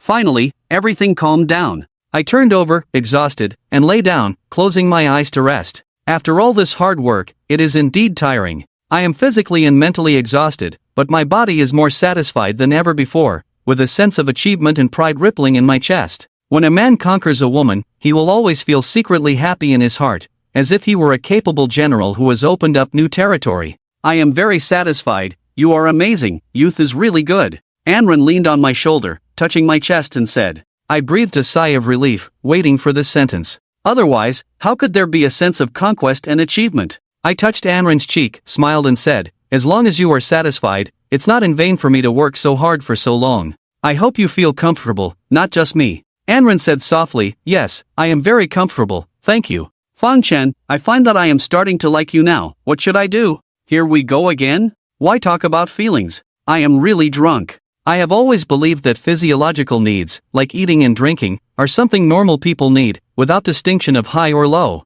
If the origin of human marriage is for procreation, then this need is also the bond and means to maintain the relationship between husband and wife. Once two people lose this intimate relationship, the distance to part ways is not far away. But our traditional moral concepts always emphasize ethical morality and a sense of responsibility. Disregarding people's basic needs is against human nature. They say that a woman's marriage is to marry for food, but what about when she is full? Does she just do nothing? This is obviously impossible. When one is full, a person always seeks some spiritual needs. After basic needs are met, spiritual needs come first. Whoever can make me physically and mentally happy is my true love. Anren, I also quite like you, but we are in different places after all, it's not realistic. I stuttered. Anren sniffed and said, I know, long-distance relationships are very painful, but we are both married. I can't divorce in the short term, a long-distance relationship is safer. When I have time in the future, can I come to Shenzhen to see you? Naturally, I was happy to accept. If you come to Shenzhen to see me, of course, I can play for free with such a high-class woman. And without any cost? And the feeling, why not? Anyway, my marriage has become a mess, no one knows how it will end. Even if I have 10 or 8 lovers now, I don't feel any guilt morally. Okay, welcome. The people of Shenzhen welcome you at any time, I said with a smile. Anren smiled, you rascal. You are so eloquent, but I like it. Are you still up for it? I still want more. Anren looked at me with shining eyes, with a greedy look in her eyes, making me feel uneasy. How long has it been? My body hasn't recovered yet, and she wants to drain me again? This rhythm is not something an ordinary person can bear. Come on, who's afraid of who? If you have the guts, just drain me dry, I said with a smirk. Anren smirked, bent down, opened her mouth, and covered mine. I was busy until 3 in the morning, almost exhausted, before Anren let me go. Even so, she was still not satisfied, reluctant to part. But I had to go back, or I wouldn't be able to get out of bed the next morning, and wouldn't be able to do anything tomorrow. Moreover, when Lioli wakes up in the morning and finds that I didn't come back at night, she will definitely dig deep and ask me, how do I explain? On the way back, I felt my legs were weak, walking with a limp. I was really exhausted, almost fainting. But deep down, I felt very satisfied, a sense of unprecedented satisfaction and accomplishment. It feels great to conquer a woman, the supreme honor of a man. It is said that through conquering the world and conquering women, the ultimate goal, what men ultimately want to conquer is still women. Back in my room, I collapsed and fell asleep. I didn't even have a dream, just slept until 8 o'clock. If Lioli hadn't knocked on the door and called me, I would have kept sleeping. I got up, washed up, changed into my last clean clothes, and walked out of the room. I saw Lioli sitting in a chair in the yard, with a pot of tea and 2 breakfasts on the table. I smiled awkwardly and walked over, sitting across from Lioli. Lioli poured me a cup of tea and said, were you so tired last night? Did you go out like a thief? You slept so late, weren't you planning to get up unless I called you? I picked up the teacup and took a sip, explaining, the bed here is too comfortable, so I overslept, sorry. Hey, what time is Mr. Meng's company's car coming to pick us up? We're not going to Mr. Meng's company today. The headquarters just called me, there's a problem in the marketing department that needs me to go back and solve it immediately. The company has rescheduled our flight time, after breakfast, we'll go straight to the airport and return to Shenzhen. Lioli said after eating breakfast, speaking lightly, but with a hint of worry between her eyebrows. Something happened within the company? I was surprised, but I didn't know about the senior management's affairs, and couldn't guess what had happened, so I decided not to think about it. Since we were going back to Shenzhen soon, my own issues were also put on the agenda. When I returned to Shenzhen, I would have to deal with my family matters. Just thinking about Tang Jia and Wu Shanshui made me feel a surge of anger. I cursed in my heart, this pair of despicable lovers. Tang Jia, Wu Shanshui, you wait, I'm back, and you'll get what's coming to you. This time, I won't be merciful to you. After breakfast, Lioli and I packed our luggage. After a while, Mr. Meng's company's driver arrived in a business car and parked outside the yard. This time, Mr. Meng didn't personally see us off, but sent his assistant Jiang Shuang to bid us farewell. Jiang Shuang got out of the car, walked into the yard, smiled at us, and said, "General Lu, why are you in such a hurry this time? Just arrived in Jiling and eager to go back. I was originally planning to spend some time with you tonight, go to the most bustling place in Jiling." Lioli apologized. "I'm really sorry, the company notified us at the last minute, changed the itinerary, and required us to return immediately. This time is really too rushed. Next time when you have a store celebration, we'll come and stay for a few days, personally stay in your store, help you sell goods and so on." Jiang Shuang said, "Since that's the case, we won't keep you any longer. Have a safe journey. Originally, Mr. Meng was going to see you off in person, but there's an important contract to sign today, so he can't make it. Let me apologize on his behalf. Meng is really too polite. He is so busy, yet he still remembers such trivial matters. I really feel guilty," Lu Li said, feeling touched by Lao Meng's kindness. We came out of the yard dragging our suitcases, and the driver helped us put the suitcases into the trunk and closed the door. Just as we were about to get into the car, and Ran drove a silver Lingji sedan over. He got out of the car, glanced at me, and walked up to Lu Li, saying, "What's going on? Manager Lu? Aren't we supposed to go to the company training today? Why are you leaving so soon?" Lu Li explained the situation, and Ran reluctantly held Lu Li's hand, saying, "This time is really rushed, I really can't bear to see you go. In that case, I'll go to the airport to see you off." As Ran said this, she intentionally or unintentionally glanced at me. I thought she was talking to me, but it was inconvenient with so many people around, so she only said it for Lu Li to hear. Lu Li was very touched, held Ran's hand, exchanged some pleasantries, and then everyone got into their respective cars. And Ran parked her car on the side of the road and got into the business car. She sat in the seat behind me, very close to me, and I could even smell the faint scent of perfume on her. Thinking back to the madness of last night, I was still very excited, not feeling enough, savoring the lingering memories. Married and with children, mature women really have a unique charm. Like a wolf, with strong endurance, that crazy energy made me linger and unable to extricate myself. Such a flavorful woman, how could her husband bear not touching her? Giving up such a high-quality wife for his poor relatives and friends, his head must have been kicked by a donkey. The business car continued towards the airport. On the way, Jiang Shuang chatted with Lu Li, while Ran chatted with me sentence by sentence. The topic mainly revolved around the history and culture of Jiling, but the underlying implication in every sentence expressed her reluctance to see me leave so soon. It seems that I served her well last night, and she was quite satisfied with my performance. Overnight, she not only took my kidney but also took my heart. In fact, I have also concluded that seducing women is not as difficult as it seems. It all depends on a man's methods. In modern urban areas, lonely souls are everywhere. Men fear loneliness, while women fear solitude. Lonely women are extremely eager for a man's comfort. As long as you find the right opportunity, opening a woman's heart is not difficult at all. Once something happens between a man and a woman for the first time, they will unconsciously think of you. The body's memory is the deepest, and the second time is a natural progression, it goes without saying. What is difficult then? The difficulty lies in seizing the opportunity, which requires accurate judgment and a bit of luck. In fact, regardless of whether a man has money or looks handsome, there is always a chance. There will always be someone who thinks you are good. 30 minutes later, the business car arrived at the airport. We got our boarding passes, and Jiang Shuang and Ran bid farewell to Lu Li and me respectively. Jiang Shuang only symbolically shook my hand and then let go. And Ran, on the other hand, held my hand tightly and secretly scratched my palm with her finger, with a smile on her face, saying, "Mr. Fong, let's part ways here. We'll meet again if fate allows." I smiled and said, "Well, the future is long. Let's meet again in the future, hee hee." The phrases "the future is long" and "in the future" are quite suggestive. If we hadn't had that kind of relationship, there wouldn't be a future like this, and now it has indeed become the future. Everyone tacitly understood, showing each other a knowing smile. After passing through security, we waited at the boarding gate for a while before boarding. As I boarded the plane back to Shenzhen, my mood became complicated. Melancholy, bitterness, grievances, anger, humiliation, and a hint of relief. What awaits me on this return trip? Tang Jia's affair has been confirmed, it's an ironclad fact. A woman who has changed her heart cannot be brought back even with 9 cows, this is a rule. What is puzzling is that Tang Jia is still trying hard to conceal it, pretending to have a warm and affectionate appearance. What is she thinking? What is her intention? Lu Li leaned on my shoulder, resting her eyes. From the side, she didn't sleep well last night, her face was haggard, and there were tears in the corners of her eyes. When she woke up this morning, I found Lu Li looking troubled and listless. I don't know if it's because of the sudden phone call she received last night, or the notice from the company's CEO this morning. Anyway, she looks very troubled. Ah, so tired.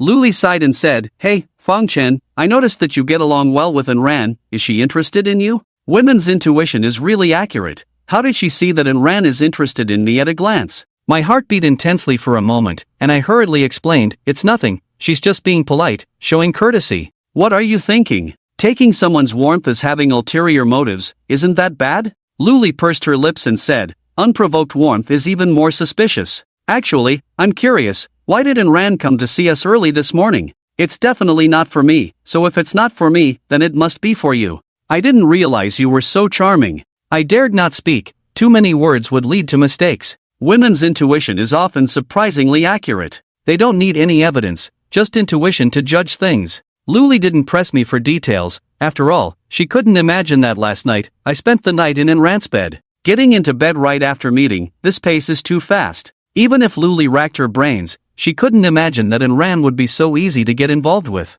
After all, women are creatures who lack a sense of security. They wouldn't casually get together right after meeting for less than a day. After a 2.5-hour flight, our flight landed at Baoan Airport. After 3 days away, Shenzhen, Laozi finally returned. Coming out of the exit, Guan Shan, the deputy director of the marketing department, came to pick up Luli in a company car. Upon meeting, he took the luggage from Luli's hand, led us to the parking lot, and then put both Luli's and my luggage in the trunk before driving us to the company. It was almost noon, arriving at the company at this time, just in time for lunch. "Director Guan, what's going on? I've only been away for 2 days, and the marketing department has made such a mess. What are you guys doing?" Luli said, displeased with a black face. Deputy Director Guan drove without saying a word. The marketing department made a mistake, and as the deputy director, he was also to blame. Luli was urgently recalled to clean up their mess, and she was burning with anger. But what exactly happened in the marketing department? Both of them remained silent, not mentioning anything in front of me.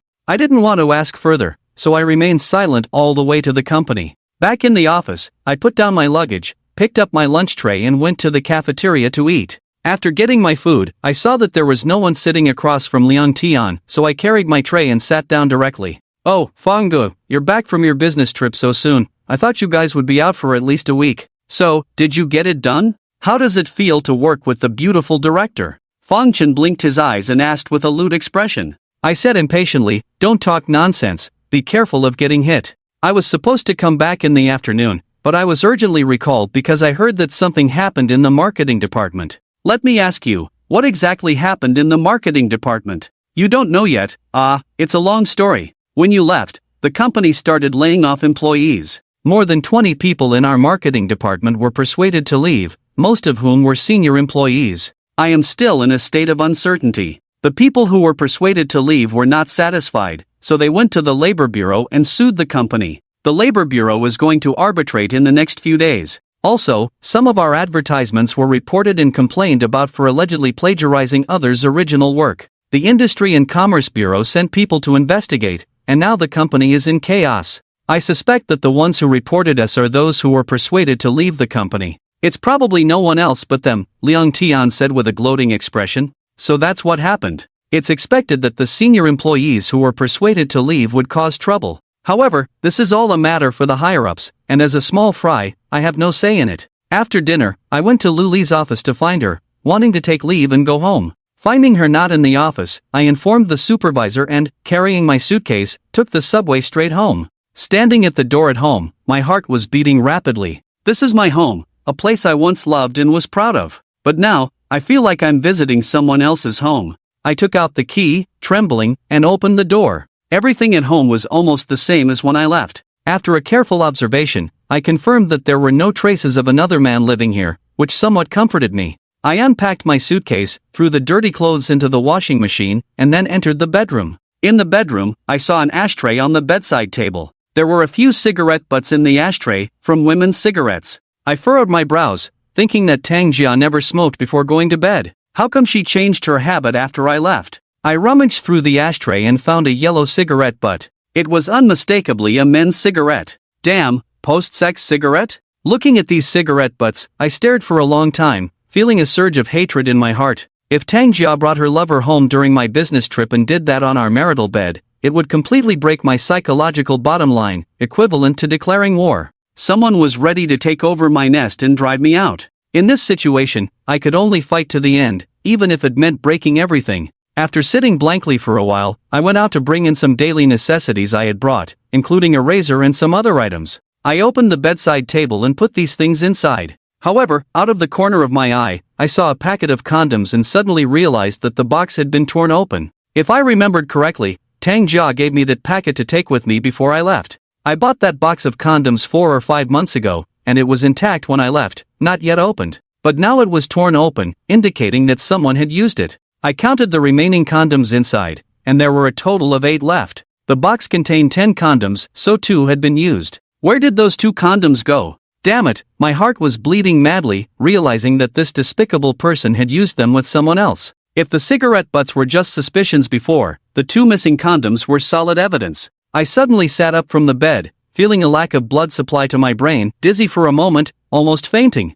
This discovery greatly stimulated my nerves, completely crossing the line. Damn it, I shouted in my heart, this is my home, my marital bed, my private world. How dare Tang Jia, this despicable person, bring another man to my home and do that on my marital bed, completely disregarding my existence. Does she have any bottom line left? Does she have any moral integrity left? Although I was originally cold-hearted towards Tang Jia, I still had some fantasies. Her repeated compromises and displays of weakness in front of me gave me a subconscious illusion our relationship is not beyond repair, as long as I am willing to compromise, and when she has had enough fun, she will come back.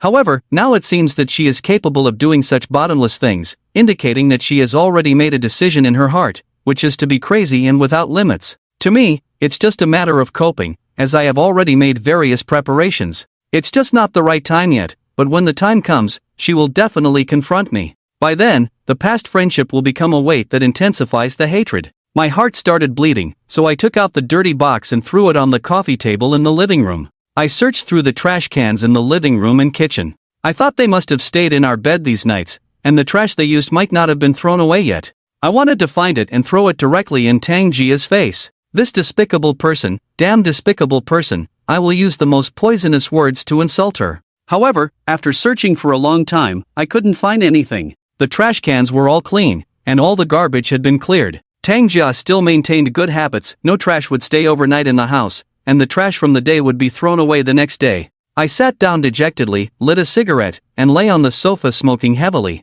I had planned to come home and take a nap, as I hadn't rested well outside these days, especially after fighting with and ran half the night last night, leaving me physically exhausted. After waking up, I planned to go downstairs to the market to buy some vegetables, cook some dishes, and if Tang Jia came back early in the evening, we could have dinner together. Before taking action, I didn't want her to notice anything, so I didn't want our relationship to become too strained. But now it seems that the plan has failed, and if she brings that wild man back to provoke me, I will be furious. Go eat shit. My mood became very bad, leaning on the sofa smoking one cigarette after another, making my throat uncomfortable. I felt blocked, indulgent, and murderous. Tang Jia, you despicable person. I never expected you to be so despicable. What has possessed you to do such bottomless things with that man? How dare she bring her lover home and even to our marital bed? What does she think of me? Have I done something to deserve her contempt? By doing such things, it shows that I have no place in her heart. This discovery made me feel incredibly humiliated and sad, with my heart bleeding on the ground.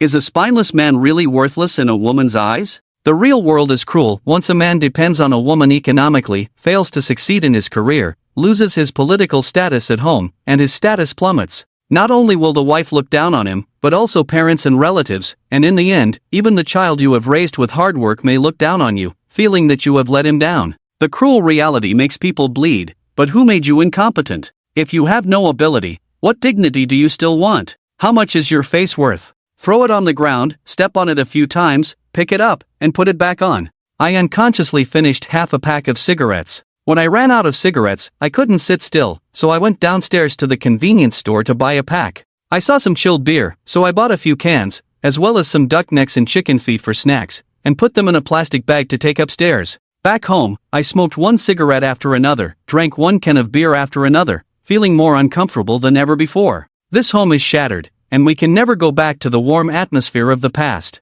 After drinking for a while, my WeChat suddenly rang. I picked it up and saw that it was a message from Li Yutong. He asked, Mr. Fong, have you settled back in Shenzhen? Seeing his profile picture flashing, I realized that I was not without a trump card. In fact, I had already prepared myself mentally, but facing this reality, I became unsettled. I already knew the outcome, so why care about the process? I replied, I'm back, any new developments? Li Yutong replied on WeChat, yes, I want to have another face-to-face talk with you. Are you available to come out tonight? I thought about it, feeling extremely bad at the moment, not suitable for meeting people. I said, let's do it later, I'll make an appointment with you, it's not convenient now. Li Yutong said, okay, I'll wait for your call. I have the latest information in my hands, I will give it to you when we meet. But you should also pay up. We have basically completed the task ahead of schedule. I said, no problem, I won't shortchange you, we will have more opportunities for cooperation in the future.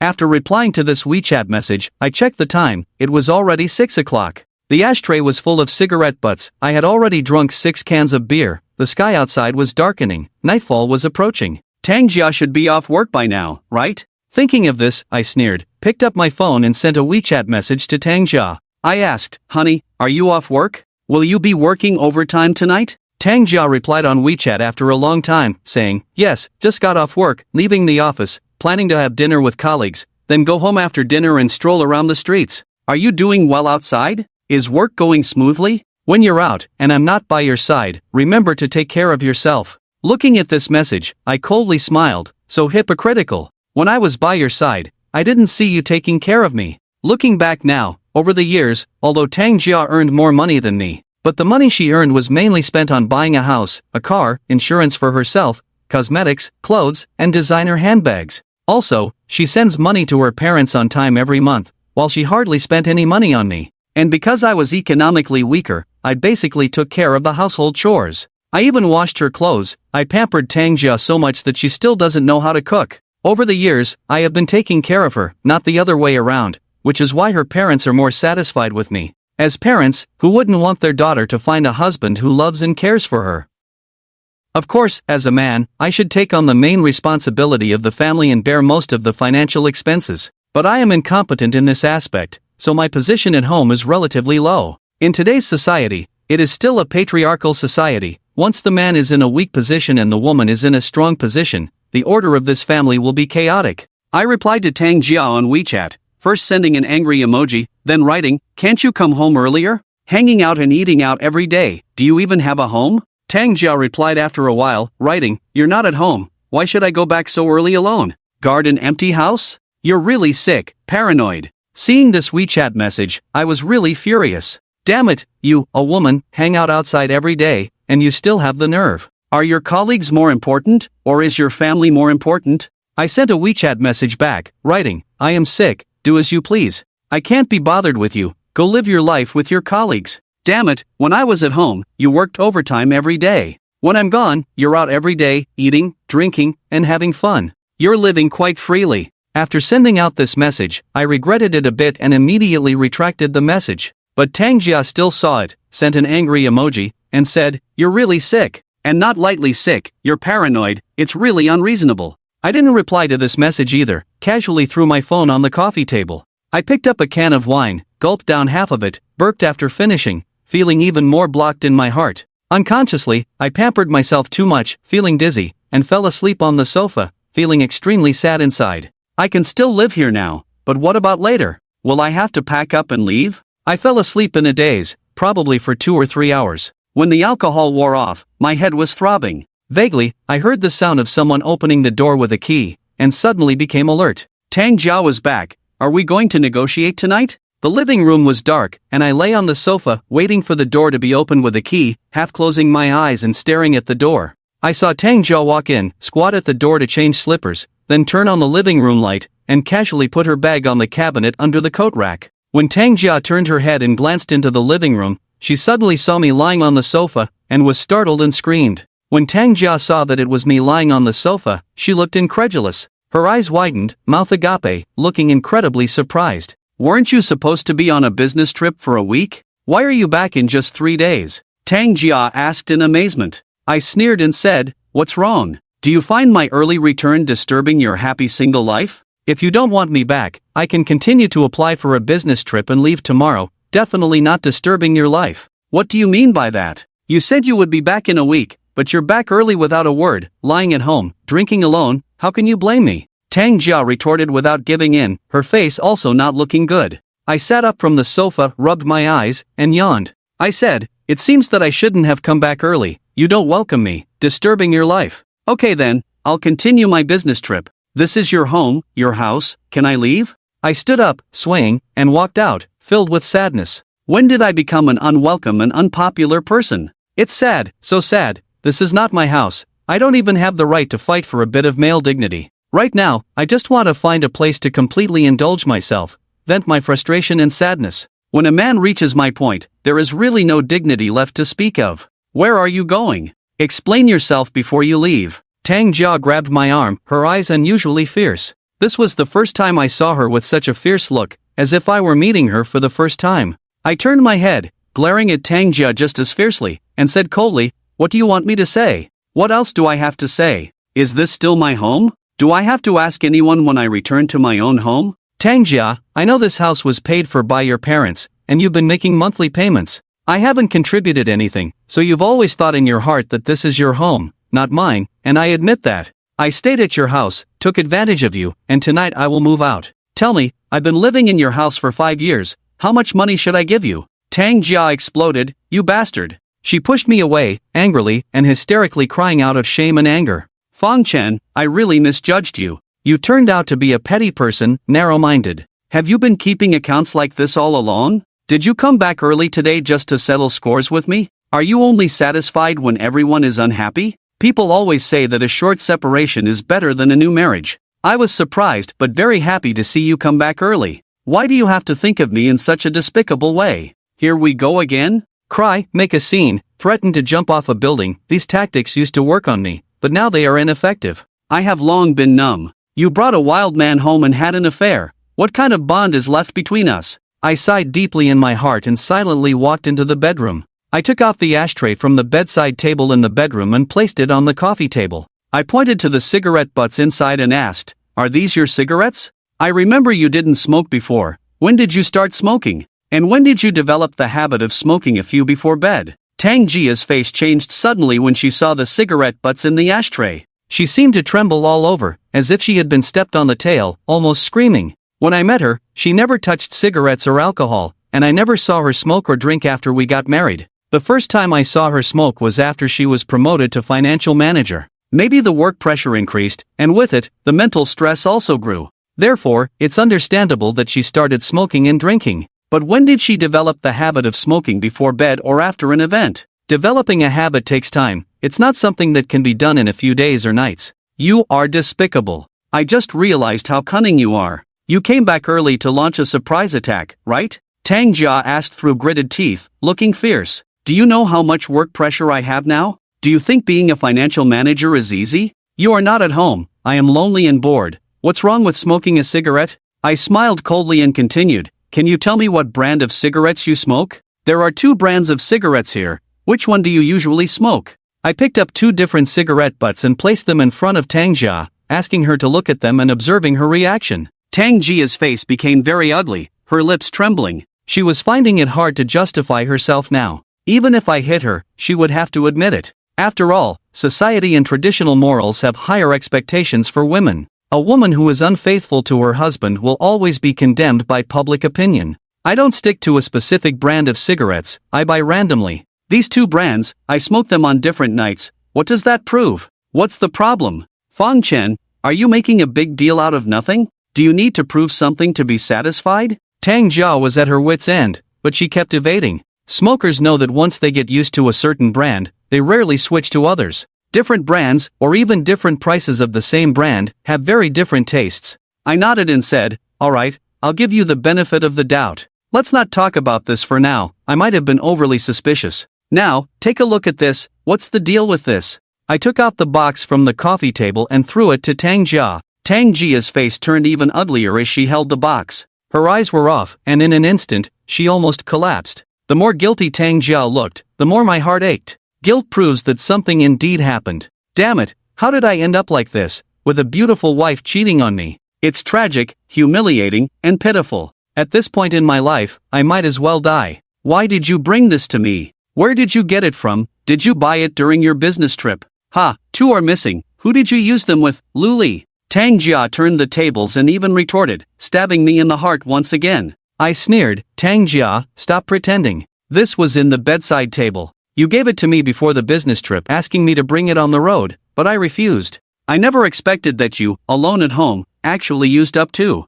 Don't tell me you used them for blowing up balloons. Tell me, what happened to those 2? Where did they go? Tang Jia rolled her eyes. Nonsense, I can't be bothered to explain to you. But her eye rolling seemed so forced, revealing her guilty conscience. Suddenly, there was a knock on the door, thud thud thud. Visitors at home? Hearing the knocking, Tang Jia's face became even uglier, not knowing where to put her legs. She hesitantly walked to the door, timidly asking, Who is it? Tang Jia, it's me, open the door quickly. A man's voice sounded outside the door. Tang Jia's voice trembled as she said, Tang Jia, is not here, you got the wrong place. Stop messing around, aren't you Tang Jia? Open the door. The man said with a smile. Tang Jia didn't want to open the door, and I sneered, feeling my heart breaking. The bastard actually found the doorstep. I walked to the door, pushed Tang Jia aside, opened the door, and saw a man with an ambiguous smile on his face. However, when the man saw me, his smile froze for a moment, looking more like crying. Wife, I'm looking for you. Don't you introduce this gentleman? I coldly glanced at Tang Jia standing there like a wooden chicken, then stared at Wu Shanshui, who looked embarrassed. At that moment, all I wanted to do was pull out a gun and shoot that bastard. Tang Jia's voice changed, her expression uncertain, and she awkwardly introduced, our company's general manager Wu Shanshui. General Manager Wu, are you here to get the data materials for tomorrow's meeting? They are in my bag. Wait a moment, I'll go get them for you. In fact, I pretended not to know. Tang Jia's introduction was unnecessary. At a glance, I recognized Wu Shanshui, that bastard. I had seen him countless times in photos, including his wife and children's pictures, all of which I had. I never expected that this audacious bastard would come to my house again late at night. What does he want? Nesting here? Or continue fooling around with Tang Jia on my marriage bed all night long?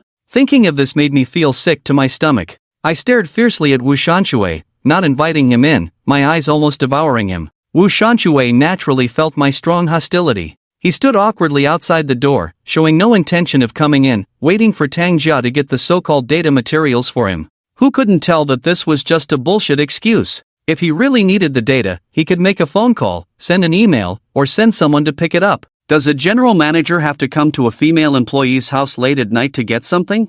Aren't we all civilized people? Don't we know how to avoid suspicion? Wu Shanshui awkwardly explained, Feng Shang, I'm really sorry to disturb your rest so late, I feel bad. I won't come in, just take the things and leave, not to disturb your romantic world. The bastard is quite eloquent, after all, he is a general manager with strong adaptability. At such an awkward moment, he could easily defuse the situation, finding a way out for himself, speaking better than singing. Damn, our romantic world? If I hadn't come back today, wouldn't this be your romantic world with Tang Jia? Looking back now, Tang Jia's reaction to seeing me at home was so intense, she screamed in shock. Perhaps she had already made plans with Wu Shanshui to stay overnight at my house tonight. But I suddenly came back, completely catching her off guard, which surprised her greatly and disrupted her plans. Maybe she should have informed Wu Shanshui to not come tonight. But she was entangled with me and hadn't had the chance to send a message yet, and Wu Shanshui had already arrived at the door, catching them both off guard. I stared at Wu Shanshui, as if there was a knife in my eyes that could pierce his heart. But I had a fake smile on my face and said, Mr. Wu, it's rare for you to visit. Please come in and have a seat. You are my wife's superior. I should be flattering you. Come in, let's have a drink together. No, it's too late. I don't want to disturb you. I'll just get the documents and leave, so as not to cause you any trouble. Wu Shanshui waved his hands repeatedly. Even a fool could tell that I was full of hostility. How could I treat him kindly? If there was a knife at hand, I might have already stabbed him. I smiled on the outside but held a knife in my heart. This was the first time I had a direct contact with Wu Shanshui, which was actually a good opportunity. I believe that in the future, I will have to deal with him, so it was necessary to make some contact and get familiar with the enemy. I wanted to see what Tang Jia's reaction would be when she saw Wu Shanshui and me sitting together chatting and laughing. I continued to warmly invite, don't be shy, I was just drinking alone earlier, feeling bored. Mr. Wu is here, perfect timing to have a drink with me. Without saying a word, I pulled Wu Shanshui in and we sat down in the living room. I opened a can of beer, handed it to Wu Shanshui, and took one for myself. I drank the remaining half of the can and clinked glasses with Wu Shanxue, saying, "Let's have a drink. In our hometown, when guests come, we must serve good wine in dishes. Unfortunately, there are not many dishes tonight, only duck necks and chicken feet." Mr. Wu, please don't mind, just have some to go with the wine. If Mr. Wu doesn't like these junk foods, how about asking Tangjia to cook a couple of dishes? No, I came by car, can't drink. You are too kind and polite. Wu Shanxue waved his hands repeatedly, feeling extremely embarrassed, beads of sweat forming on his forehead. As the saying goes, a guilty conscience needs no accuser. If he drank too much at my place, he wouldn't be able to explain if I did something to him. At this moment, Tang Jia came out of the study with a stack of documents in her hand. I couldn't see what it was, but I knew it must have been put together hastily to show me. Tang Jia saw Wu Shanxue had actually come in and was sitting with me, holding a can of beer. Her face once again turned ugly, looking strange and avoiding eye contact. Why are you drinking again? Mr. Wu came by car, right? Better not drink, to avoid drunk driving. Oh, all the documents are here, take a look to see if there are any mistakes. You are most familiar with the original data, check if there are any errors. Tang Jia pretended and handed the stack of documents to Wu Shanxue. Wu Shanxue put down the beer, took the documents, and quickly glanced at them. He nodded and said, "No mistake, this is the data, and the original data is accurate." "That's it then, I'll leave first. You two continue your private time, I won't disturb." I stood up, smiled insincerely at Wu Shanxue, and warmly tried to keep him. Mr. Wu, are you leaving already? Won't you have a drink? Could it be that you don't like it because I have wine but no dishes? How about this, dear, you go to the kitchen and cook a couple of dishes, I'll have a drink with Mr. Wu. When the big boss comes to the house, we should be hospitable. No need, really no need, I came by car, can't drink. Go, no need to see me off. Wu Shanxue left as if fleeing, stumbling over garlic at the doorstep and almost knocking on the door. It can be seen that he was also extremely nervous inside, just pretending all along. Watching his departing figure, I really wanted to rush to the kitchen, grab a kitchen knife, and chop this bastard up. But I held back. A gentleman takes revenge, it's never too late. I will make him pay a heavy price, not now, but in the near future. Tang Jia escorted Wu Shanxue to the door, watching him enter the elevator. Then she closed the door, walked back to sit on the sofa, looking at me with a complex expression, her face changing constantly. At this moment, what is she thinking? Is she wondering why I was so enthusiastic towards Wu Shanxue? Or is she pondering what I have discovered and how much of the truth I have grasped? Or just guessing based on intuition, without any evidence? Your boss is quite nice, very easygoing, no airs, for such a trivial matter so late, he still had to come in person, really takes things to heart. It's just that he's getting old, looks a bit ugly, and seems to have indulged in alcohol and women excessively, emptying his body early. Even wearing a few $1,000s worth of Armani on him doesn't show any taste.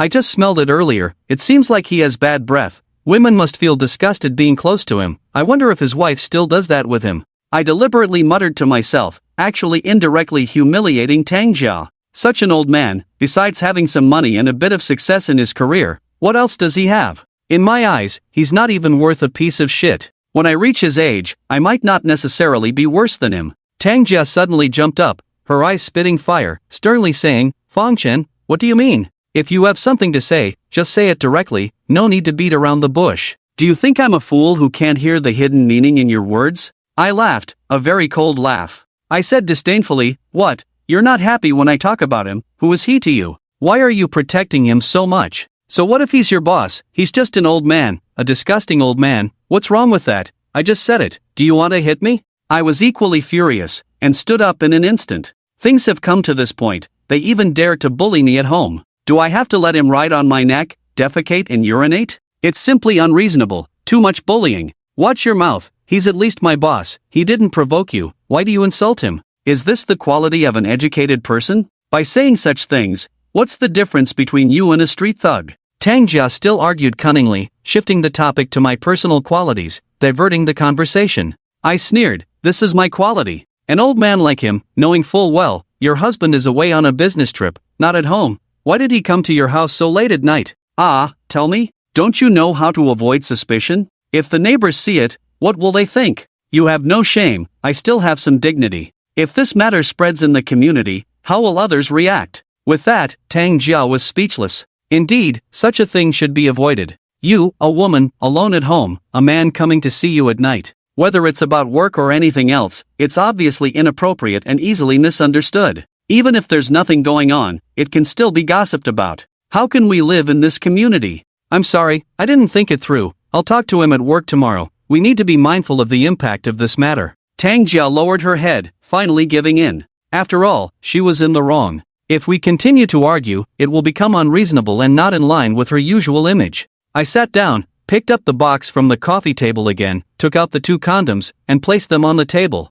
I continued on this topic and asked, "Now give me a perfect explanation. Why are 2 missing? Where did those 2 condoms go?" Returning to this topic, Tang Jia's face changed again, as if she had been stepped on the tail and jumped up. She trembled all over and said, "Fang Chen, if you want a divorce, just say it directly." Is it fun to frame me like this? Frame you? Which man would frame his own wife in such a matter? Is this a glorious thing to do? At this point, Tang Jia was still stubborn. What's the point of continuing to argue when I'm angry? You, a woman, alone at home, where do you need condoms? Even if you're lonely, there are many ways to solve the problem. Do you need to use 2 condoms? Don't tell me you put them on your fingers to play with. Am I crazy? Framing you with this thing. You tell me, where did those 2 condoms go? If you can give me a perfect explanation, I will kneel down and apologize to you, okay? I was trembling with anger. When someone does something wrong and refuses to admit it, is this the face they show? Tang Jia said with a grim face, "Alright, you said it. If I can prove my innocence, you must apologize to me. You keep suspecting me over and over again. I have reached the limit of my patience. If you continue to be unreasonable like this, we really can't continue. Let's go our separate ways." Seeing Tang Jia speak so resolutely and confidently, I began to feel a little guilty. Yes, I didn't have solid evidence. Just losing 2 condoms, can it prove that Tang Jia is cheating? Although I am confident that it's not groundless, I don't have full certainty about this matter. Upon careful analysis, Tang Jia is not a fool. How could she be so crazy as to bring a man home to spend the night, and how would she explain it if the neighbors saw it? And we have surveillance cameras in our community. If I want to confirm whether Tang Jia brought someone home, I can easily check the surveillance footage with the property management. But I must be firm and say, "Alright, if you can prove your innocence, I will apologize to you. And accept your punishment. Alright, your word is final." Tang Jia's face turned pale. She turned and went into the bedroom, squatting in front of the bedside table. She opened the drawer, rummaged through it, and found another unopened box of condoms, holding it in her hand as she walked out. She threw it in front of me and said hoarsely, "Look, this is the box I gave you before you left. This box was opened by you. Think carefully, did you use it yourself? Think it over, do you still want to continue accusing me?" I carefully looked at the box of condoms, still the brand Durex. It was exactly the same as the opened box, full and unopened. What's going on? How did another box appear? I held the box in a daze, trying hard to remember, did I use up those 2 condoms myself? Over 3 months ago, I did buy 2 boxes of Durex at the pharmacy. It was to celebrate Tang Jia's promotion, and my needs were quite strong, so I usually bought 2 boxes at a time. However, after buying them, Tang Jia was working overtime all the time and basically had no chance to use them. It was only in the days before the business trip that Tang Jia took the initiative twice at night. But whether those 2 times, like before, took safety measures, I couldn't quite remember.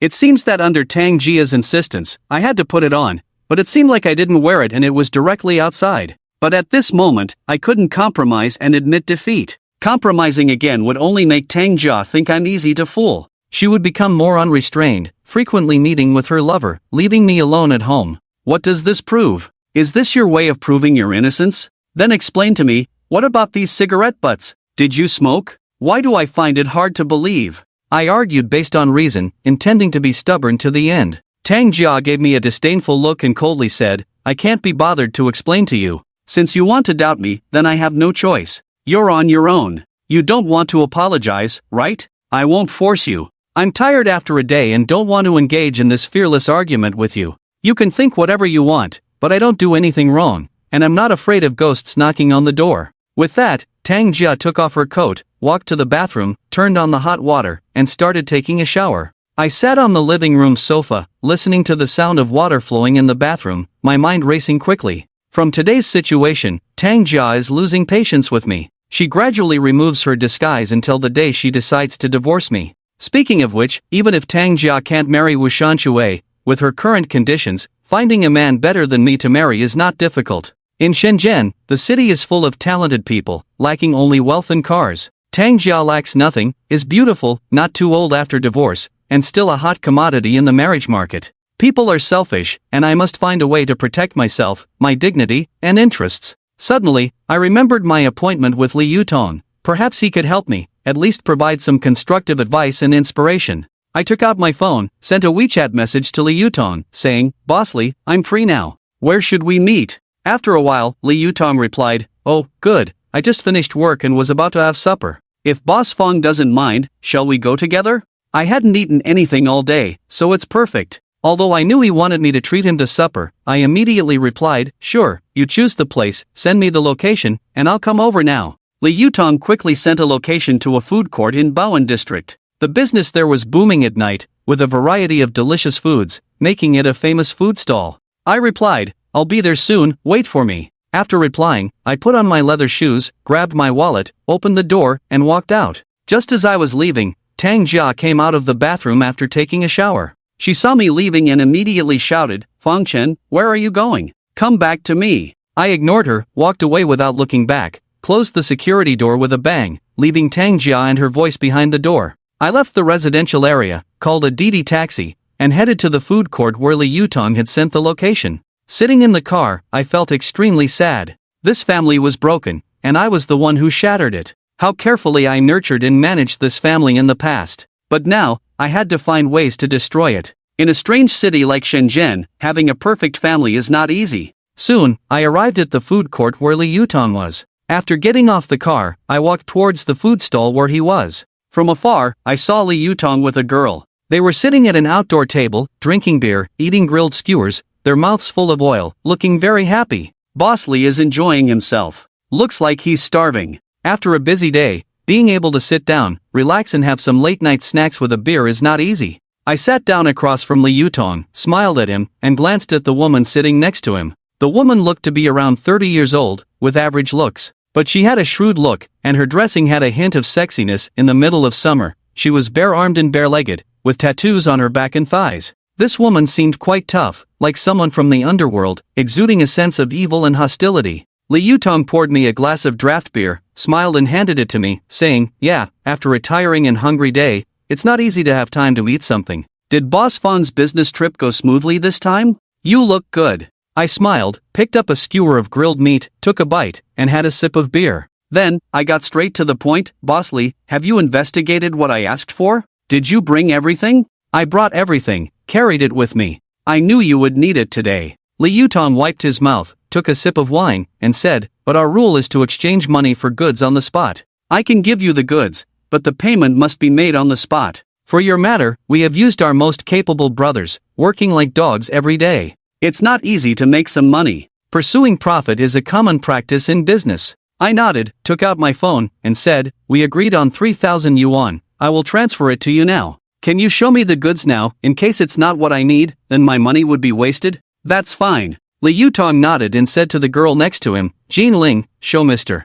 Fong the documents. We do business with integrity, without deception." Jean Ling wiped her hands, picked up the briefcase next to her, and took out a file folder. After checking it, she handed it to me, saying, "The information you need is all here, Mr. Fong, please have a look. What we investigated is more detailed than what you need." "Oh, I didn't expect that someone who looks harmless on the surface would be so complicated. Investigating a case of a wife's affair, we even found a corrupt embezzler. Even foreign-funded companies are so corrupt, the world is really going downhill." "Wait, what does Jean Ling mean by this? How did it involve economic crimes? Who committed the crime? Tang Jia, or Wu Shanxue? Miss Jean, what do you mean? Who is the embezzler? I don't quite understand," I asked in surprise. If Tang Jia is still suspected of economic crimes, then this matter will escalate and be uncontrollable. Jean Ling pursed her lips and said, "It's all in the documents, take your time to read them. Digging out the radish brings out the mud.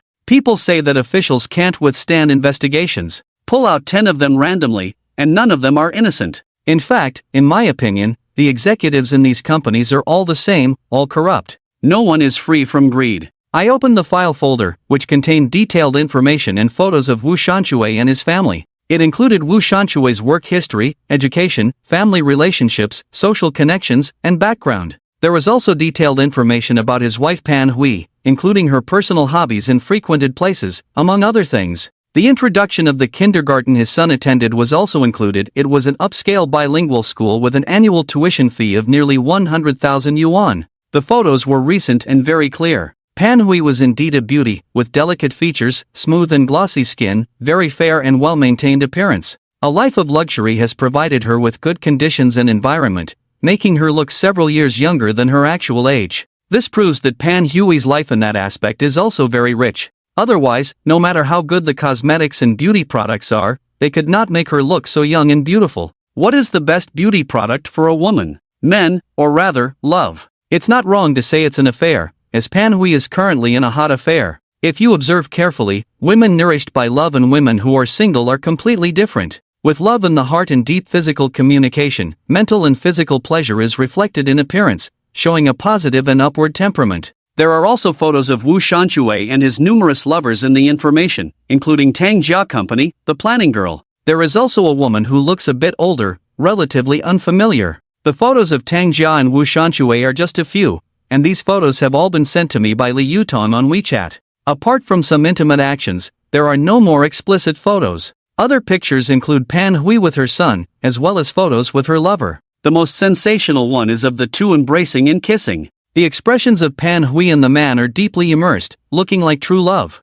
Further back, there is information about Wu Shanshui's parents, which is quite general, with photos that seem to have been obtained from household registration records. Next is the information about Wu Shanshui's current company, which is the subsidiary where Tang Jia works. Oriental Communications is a large communication equipment group with a strong presence, occupying a significant market share in the southern market. One piece of information indicates that Wu Shanshui has made significant investments in stocks and futures markets, diverting funds from some small clients into their company. After completing the transactions, he promptly transfers the funds back to the company's main account, playing with ease. How did you obtain such confidential information? I looked at this information, feeling a bit panicked. Not because of Wu Shanshui's financial maneuvers, but because of the methods used by this detective agency. They are not a public security agency, yet they were able to obtain such confidential information through private channels, which is quite shocking. Are modern people really devoid of privacy? As long as one is determined, anyone's secrets could easily be uncovered. Could others also investigate the things I did in Modu and Jinling? Thinking about this, I couldn't help but feel anxious. Jinling ate a skewer of meat and said while chewing, "In fact, this matter is not as secretive as you think." The former financial manager of Oriental Communication Equipment Company was persuaded to resign by Wu Shanshui. For this, their company also paid a large sum of compensation and hush money. That woman was also one of his mistresses, colluding with him to embezzle the company's finances. The two were in cahoots, one managing the business and personnel, the other managing the money bag. You could say they complemented each other and cooperated seamlessly. Later, conflicts arose between the two. The specific reasons are unclear, perhaps due to uneven distribution of profits. Moreover, that woman's husband also found out that his wife had an ambiguous relationship with her boss, and he went to the company to negotiate with Wu Shanshui once, leading to a complete breakdown between him and the former financial manager. That woman anonymously reported Wu Shanshui to their headquarters, but Wu Shanshui saw through it and then thought of kicking her out. But it's not easy to get rid of a financial manager, as all the company's accounts are in their hands. In order to achieve the goal of replacing her, Wu Shanshui used all means necessary. He spent a lot of money, sought help from the underworld, threatened and intimidated, using the former financial manager's child and family's lives as leverage, and the woman finally compromised. Although this matter was later suppressed, due to the previous commotion being too great, there are still quite a few people who know about it. In any case, if the former finance manager had not voluntarily resigned, Tang Jia would have had no chance to be promoted. Moreover, she skipped the level of deputy manager and directly went from supervisor to manager, with a minimum annual salary of 300,000. She can be considered to have taken advantage of the former manager's oversight and made a leap in her career. Indeed, embezzlement by those in charge of supervision themselves, even in very advanced foreign companies, shows that there are loopholes in the management system that can be exploited by those with ill intentions. This Wu Shanshui is quite audacious, daring to embezzle public funds. He is not afraid that in the event of a stock market crash, the funds will be locked up, and he will not be able to cover this hole in the short term. Once the headquarters conducts an audit, not only will his future prospects be ruined, but he will also have no place in the industry and will likely end up in prison. Tang Jia filled the vacancy left by the former manager. There must be something fishy going on here. There must be some kind of shady deal going on. Wu Shanchue is so greedy that the finance manager he chose must be someone he trusts. The premise is that the person is obedient and compliant, so that he can continue to embezzle company assets for his own gain. This requires the cooperation of the finance manager, and the two must collude, share risks, and of course, share benefits, in order for this cooperation to last.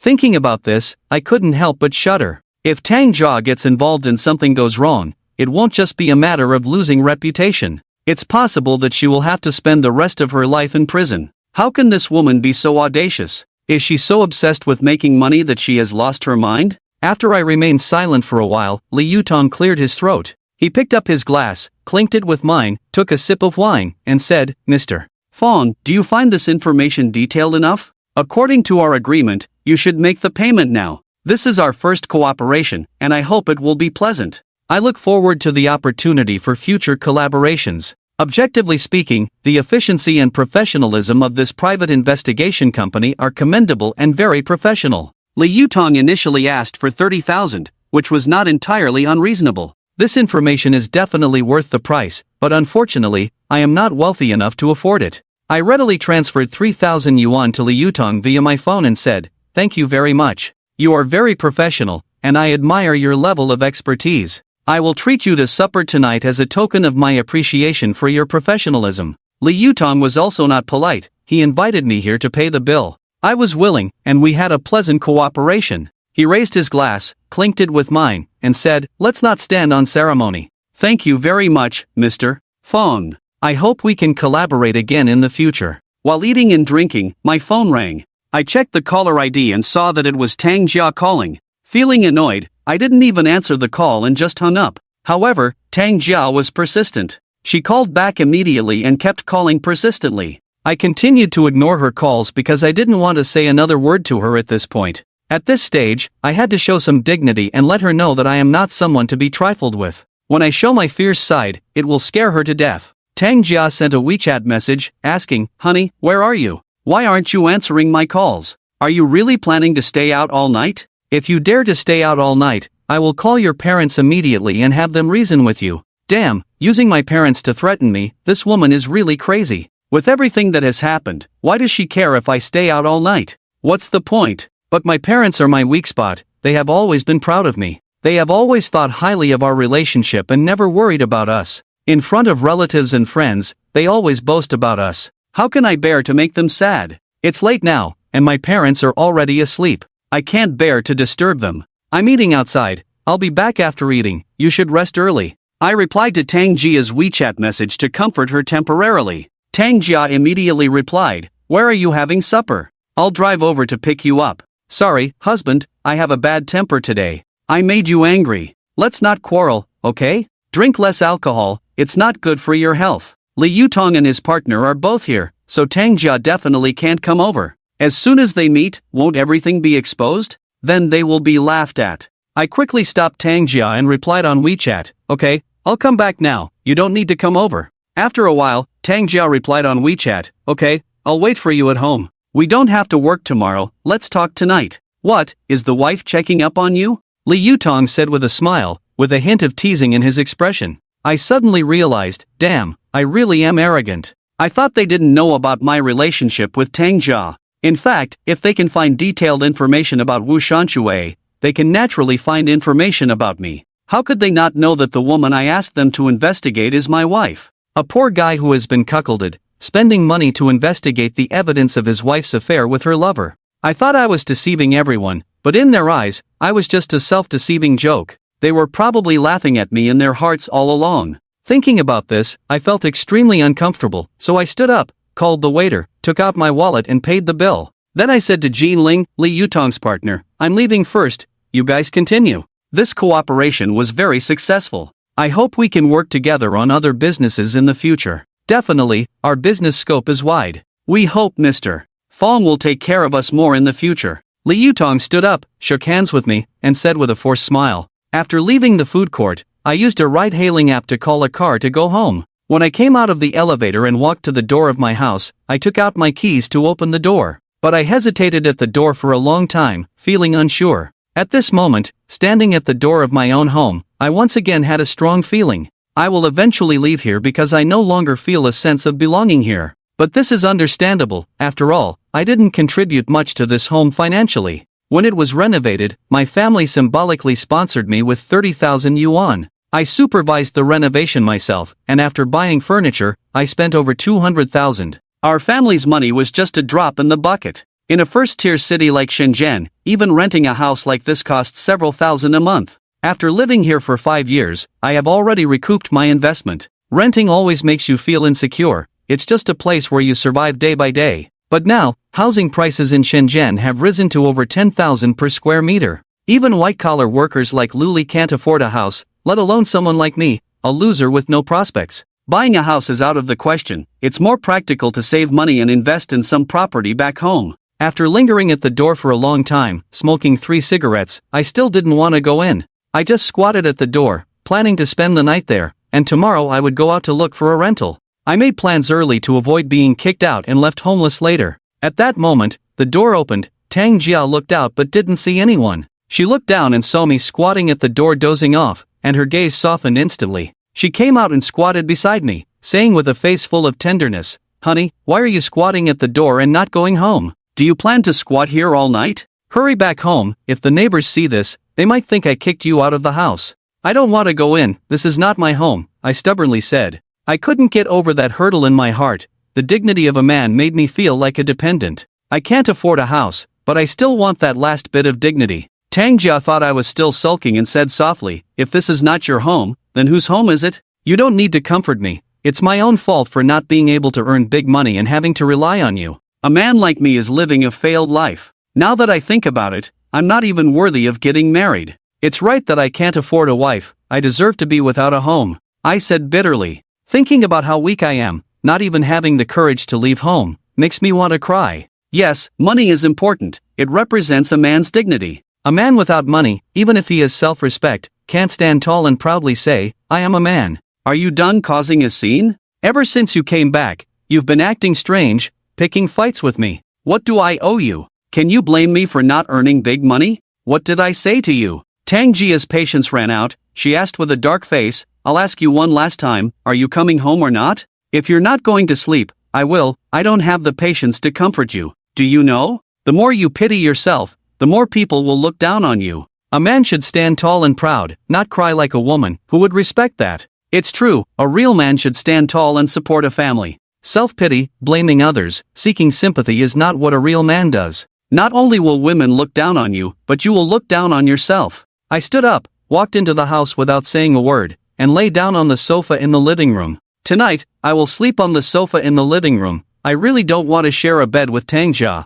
I don't want to live this life of sharing a bed but having different dreams anymore. Having a woman like a flower by your side, but her heart is thinking of another man. How would you feel when you know the truth? Are you planning to sleep here? Is this your way of saying you want to sleep separately from me? What did I do to offend you? You've caused enough trouble. When will it end? Tang Jia stood in front of me, glaring at me with anger in her eyes. My uncooperative and deliberately picky attitude completely infuriated her. For her, this was also a kind of humiliation. I waved my hand and said, "Go rest, I've had too much to drink, I smell of alcohol, I don't want to bother you. Let's rest well tonight, tomorrow is not a workday, we can talk things out. If we're going to talk, let's do it now. I need to go buy something tomorrow, I don't want you to affect my mood," Tang Jia said. I sat up, lit a cigarette, took a puff, and said, "All right, let's talk. You go first. Go take a shower, brush your teeth, sober up. I don't want to talk to a drunk who can't think straight. It'll just be a mess and we won't get anywhere," Tang Jia said with a stern face, sitting across from me and taking a sip from the half glass of red wine in front of her. It was then that I noticed a bottle of wine on the table, along with 2 small dishes and a fruit platter. There was even a red candle prepared. It seemed that while I was out, Tang Jia went out and bought wine and snacks. She intended to have a serious conversation with me over a drink. Unfortunately, I had already eaten supper outside, so her thoughtful gesture could only be enjoyed by herself. "Go quickly, I'm done washing up. Have a drink with me. It's been a long time since I felt so relaxed. Today, I just want to be with you, have a good drink, and chat." Tang Jia's voice became gentle. To be fair, although Tang Jia was pampered and the only daughter, her temperament had always been good. She was not the kind of overly spoiled girl. Her family could be considered a cadre family. Her father was a deputy bureau-level cadre in their small city. Her mother was a teacher, also considered a cadre's child, a second-generation official, and had very good upbringing. Being able to marry Tang Jia was a proud achievement for me. As a winner in life, I was proud and satisfied for quite a while. I changed into slippers, took off my shirt and pants, leaving only my underwear, and walked into the bathroom. Turning on the hot water, I washed while picking up a toothbrush to brush my teeth. After marrying Tang Jia, I developed better habits. I must bathe and brush my teeth before bed, and wear pajamas. These are the quality of life that only elites have. I didn't have these habits before, I was more casual. After being with Tang Jia, I did develop good habits and my temperament changed significantly from before. Although I only earn a salary of just over 4,000 a month, I live a high-quality life, all thanks to marrying Tang Jia. Such a perfect wife, perhaps should not have belonged to me, because I am not a match for her. This may be fate, fate plays tricks on people. After showering, I felt much more comfortable. I put on my pajamas and came out of the bathroom, returned to the living room, sat down across from Tang Jia, raised my eyelids, and looked at the tipsy Tang Jia. Tang Jia's fair skin, after drinking red wine, showed a hint of blush under the light. She was soft and leaning on the sofa, looking both lazy and charming. It felt like we were back to our honeymoon. Have a drink with me. Tang Jia pointed to the highball glass next to me and sighed lightly. She took another sip of wine, looking very content. I picked up the glass and took a sip. The wine tasted good, it was imported red wine, very comfortable to drink. Tang Jia paid great attention to the quality of life. When buying things, she never bought cheap goods, always opting for the best, never willing to compromise on material things. Fang Chen, there is a problem between us, but where exactly is the problem? Tang Jia sighed again, looking helpless. I sneered in my heart. What are you pretending for? Where is the problem, don't you know in your heart? What man can tolerate his wife cheating and having an affair? The seriousness of a woman cheating lies in the fact that once her body goes out, her heart follows, leaving home. But men often separate sex from love. The body may stray, but not necessarily the mind. I said, there is a problem. The problem is that over these years, you have been moving forward, advancing continuously, while I have been standing still, left far behind by you. In terms of height or thoughts, I can't keep up with your pace anymore. I didn't feel this strongly before, but now, I increasingly feel that I am not good enough for you. Perhaps from the beginning, I lost at the starting line. You should find someone who matches your status, at least a man who matches you. Tang Jia suddenly became excited and launched a tearful accusation at me. Do you not feel irresponsible saying such things now? Talking about matching status, then why did you marry me in the first place? Why don't you try to move forward? Why do you insist on standing still? I've been with you for 5 years, now that I'm getting old, you don't want me anymore, right? This statement is really ridiculous. Who is getting old and unwanted? People tend to like to position themselves as the weak and the victim when something goes wrong. Your youth was given to me, then who did I give my youth to? Your prime is valuable, does that mean my prime is worthless? You now have a car and a house, and have become a senior executive in a foreign company, respected wherever you go, so why do you look old and faded? You are appreciating in value, becoming more and more sought after.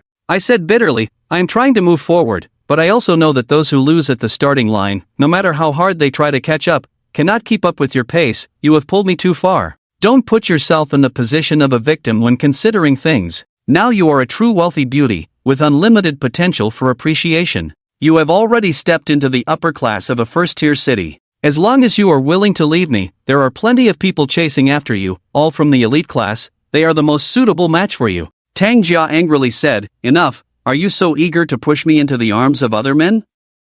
Are you out of your mind? What did I do wrong for you to treat me like this? Did I let you down? Or did I let down your family? Or did I cheat on you outside? Speaking of cheating and having affairs, Tang Jia looked very calm, without a hint of guilt. I was a bit dazed. Is her mental strength really strong? Or is her heart really clean? In theory, anyone who has done something wrong would feel guilty to some extent, but she seemed to have no guilt at all. But thinking back to a few hours ago, when Wu Shanchue knocked on the door, her panicked expression, it made me have to believe that the relationship between her and Wu Shanchue is definitely not simple. Imagine this, a woman goes to the hospital for an abortion, and it's actually the company's CEO who accompanies her. He is so considerate of you, your relationship with him is pure, who would believe that? Tang Jia continued, a woman, once divorced, will have to bear a bad reputation, only to be picked and chosen by others. What qualifications do I have to choose others? Fang Chen, I am really disappointed in you. Your paranoia is getting worse.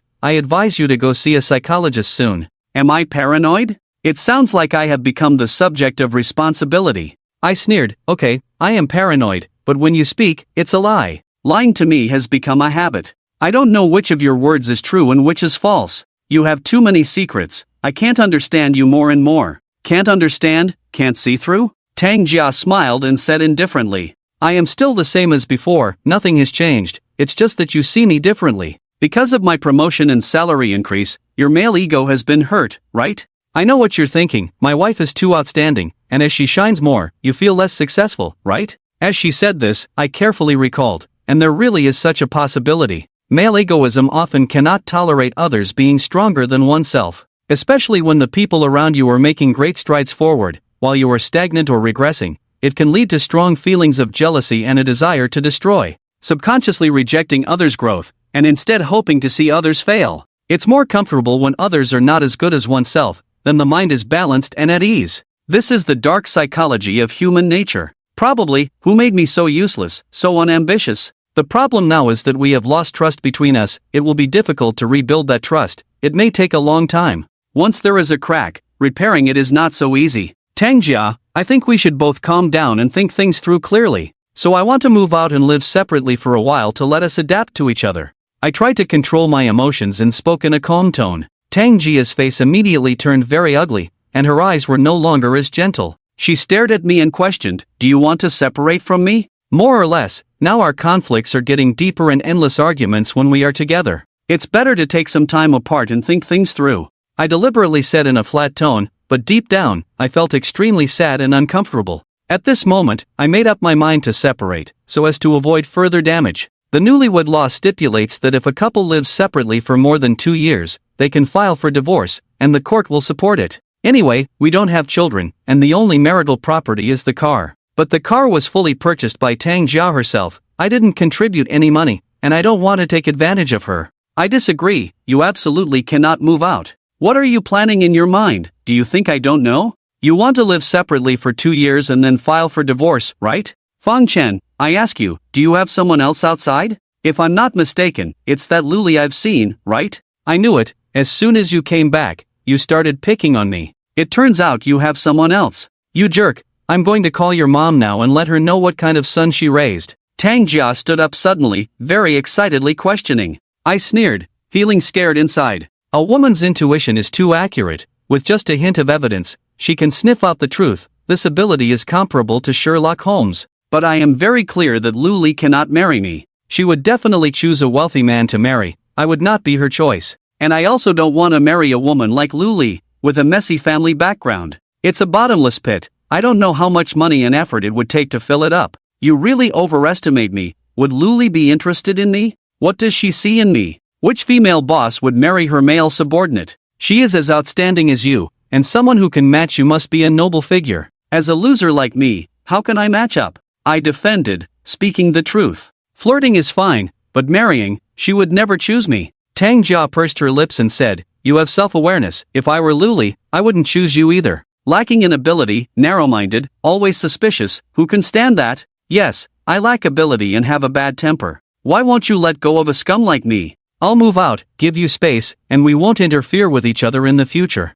You can do whatever you want, and I'll live however I want? For the sake of our past as a married couple, let's give each other a way out," I said with a bitter face. Tang Jia firmly said, "No, when I say no, it means no. My mom is coming in a few days. If she knows that we are in such a mess now, still living separately, she might have a heart attack. If my mom gets seriously ill because of this, I will fight you. Damn it, why is your mom coming at this critical moment? My mother-in-law is a retired teacher. She used to be a vice principal of a high school, very educated, kind, and treated me well. From the bottom of my heart, I still respect her. It's just that she is not in good health and has a heart condition. She had to retire early because of her heart condition when she was in her 50s. Otherwise, before retiring, she could have become the principal of a high school. That school was a provincial key center, and the principal was a high-ranking official. Not being able to become a high-ranking official was the biggest regret of my mother-in-law's life. I asked suspiciously, "Why is your mom coming?" I stayed at home well. Why did I come here to get hot in this heat?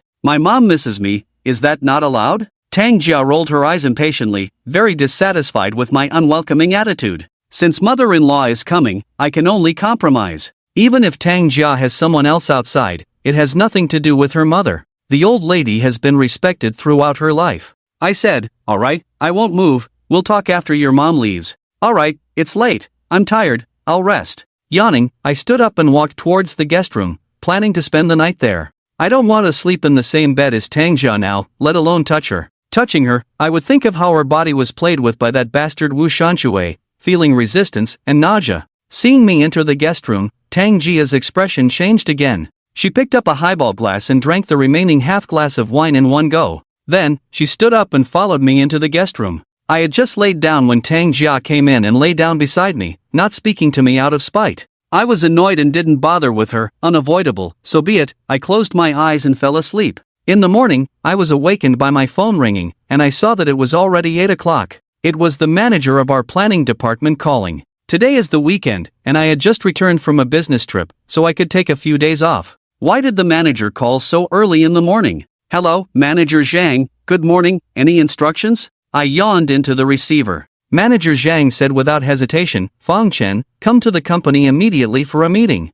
The meeting at 9 o'clock, no one can be absent, especially you cannot be late, understand? Oh, okay. What's the matter that's so serious? I asked as I put on my clothes. Manager Zhang said, personnel adjustments and appointments, you will know everything during the meeting. Stop talking nonsense, come over quickly. Okay, I'll be there at 9 o'clock sharp. I said. These days, the company was downsizing and making significant personnel adjustments. From the tone of the manager, it seemed like there would be major personnel changes in the middle and senior levels. What else? I must attend on time. Could it be that I am also involved in this adjustment? Will I be laid off? Or will I be promoted? I couldn't help but speculate. Tangjia sat up, looked at me and said, today is the weekend, why do you have to go to the company? What happened? Good things, maybe, this time I will be promoted, even losers have their day. I pretended to be surprised, but I had no idea. Really? Then congratulations in advance, you finally made it. Tangjia said indifferently. As a mere planning department supervisor, she didn't really care, and there was still a big gap in salary compared to hers. I felt slighted and uncomfortable. I sneered, you don't care about a mere supervisor. But you don't have to mock me. Aren't you the one who went straight from supervisor to manager? Just became the finance department manager for a few days, and you already look down on a small supervisor? By the way, you went directly from supervisor to manager without transitioning from the position of deputy manager, which doesn't follow the rules of the workplace. Could there be some deal behind this? It's possible to switch jobs, but within the same company, this is definitely not normal. What do you mean? Are you getting paranoid again? What kind of deal could I have? I suspect you, after 7 years, you still haven't made it. Suddenly, you're promoted, did you make a deal with your superiors? Tangjia retorted angrily, looking very displeased. Who doesn't want others to say that they have made progress step by step through their own efforts? Even if there are real transactions, who would be willing to admit it? I don't want to argue with you. I need to hurry up, or it wouldn't be good to be late for the meeting. I'm in a good mood and don't want to argue with Tangjia. I got out of bed, changed into clean clothes, quickly washed up in the bathroom, washed my face, brushed my teeth, shaved, applied some Deboa Sodi honey, and sprayed on some men's cologne. Today may be a very important day for me. After getting promoted, it's a turning point in my career. If I get laid off, I can only start over and slowly find a new job. It's not difficult to find a job as a planner, but the positions available generally have lower salaries. I'm almost 30 years old, so if I switch jobs, with my years of experience and qualifications, I could still get a decent position in another company. In any industry, companies that want to recruit people naturally have to offer better benefits than their current company, otherwise why would anyone join them? After washing up, I left the house feeling refreshed, walked to the subway station, and took the subway to the office. At 8:50, I arrived at the office and found that the marketing department staff had returned for a meeting. On a big weekend, the company doesn't let people rest and suddenly calls for a meeting. Many people have opinions and sit together discussing, a sense of panic spreading among the crowd. This time, are they going to continue laying off employees? Or are they going to make position adjustments? No one is sure, everyone is worried. Fong, have you heard? It's said that this time the company is going to promote some people and adjust others' positions. They might also lay off some people, change the blood, and then bring in some fresh graduates to replenish the workforce. The company is making big changes this time, a major overhaul. Liang Tian leaned over and said to me, "This guy has been put on standby, which means he will be kept for a while. If there is no significant promotion, he might end up like others, being sent to the remote Songgang factory to work on the assembly line. This is actually a disguised dismissal. People working at the marketing headquarters are used to the urban lifestyle and social circle here. Who would want to move elsewhere? Besides, they are used to working in air-conditioned offices. Who can tolerate the high temperatures and rudimentary conditions in a factory? The last batch of people who were persuaded to leave did not want to go to the factory and had to resign voluntarily. The company provided compensation, but these people still hold grudges and went to the labor bureau to complain. Some people are scheming behind the scenes, copying others' work and then reporting the company after it's used. Their methods are despicable. I really look down on these people. Their minds are too dark. They only want to take advantage and refuse to suffer any losses. Their character is really not good. Although I'm not the boss, I can understand the boss's difficulties and efforts. Any company needs to make a profit to survive. It can't afford to keep non-value-adding employees. If there are too many people in a company who don't generate profits, the company will slowly decline, and everyone will suffer together in the end. Risks and profits coexist in modern enterprises, and regular turnover is also necessary for survival. Who told you this? Everyone is on standby, and you are so well informed. I really admire you. I pretended to be indifferent. I believe that even if there are layoffs, Luli will try to protect me. If I do get laid off, with Luli's connections to many big shots in various companies, she should be able to help me find a job. Moving to another company, I might be able to improve my position and benefits a bit, so it might not be a bad thing. So, my mindset is still relatively stable. Liang Tian chuckled and said, "Look at you, everyone is saying the same thing. It's all over the company. Don't play dumb in front of me. You've been getting close to Director Liu, and you came back from a business trip together. I don't believe you didn't hear any rumors. You must be the first one to know the inside story. You already have a good idea in your heart, pretending with me, right? Pretend my foot." I rolled my eyes impatiently. This kid is really nosy, especially annoying. I said, "They are directors, what am I? Can you casually talk about the confidential matters of the company's top management to me? You really need to watch your mouth, or you'll ruin yourself sooner or later with that foul mouth of yours." It was almost 9 o'clock, and all members of the marketing department walked to the main conference room. Everyone had a notebook in hand, looking serious and preoccupied. During its peak, the marketing department had over 100 people, but now less than 2/3 remained. Nearly 1/3 of the staff in each department had left. This summer, the company is expected to recruit a group of fresh graduates and possibly interns to make up for the shortage of staff. We took our seats, and at exactly 9 o'clock, Luli and several managers from the marketing department walked in and sat down at the top positions. Everyone looked very serious, as if something big was about to happen. Luli is now the highest leader here. Without her speaking, no one dared to speak, and everyone just sat quietly. After waiting for about 5 minutes, the marketing general manager, Guadanian, walked in. With a gentle smile on his face, he sat down at the top left position and said with a smile, "Brothers of the marketing department, I'm here to attend your meeting. Any objections?" How could there be objections? We are more than happy. Welcome General Guo to guide our work. Let's applaud and welcome General Guo, Luli said with a smile, leading the applause. Everyone started clapping, and Guadanian raised his hand and said, "No need to be so polite, today is a special day. Our respected chairman, Mr. Yi Rongsong, will also attend this meeting. You can warmly welcome him later, it's a bit too early now." The chairman, who rarely attends department meetings, is unexpectedly attending this time, which is somewhat unusual and carries a special significance. The chairman only values 2 departments the most. One is the sales department because the survival of the company depends on sales. The other is the finance department, as finance is the core lifeline of the company. This power must be tightly held in one's own hands. The boss is like a pen, controlling the company's lifeline. Next is the human resources department, as talent is the key to whether a company can thrive and develop, so the boss also pays more attention to it. Although the marketing department builds the company's brand, enhances its image and reputation, it does not directly generate profits and is a department that incurs expenses,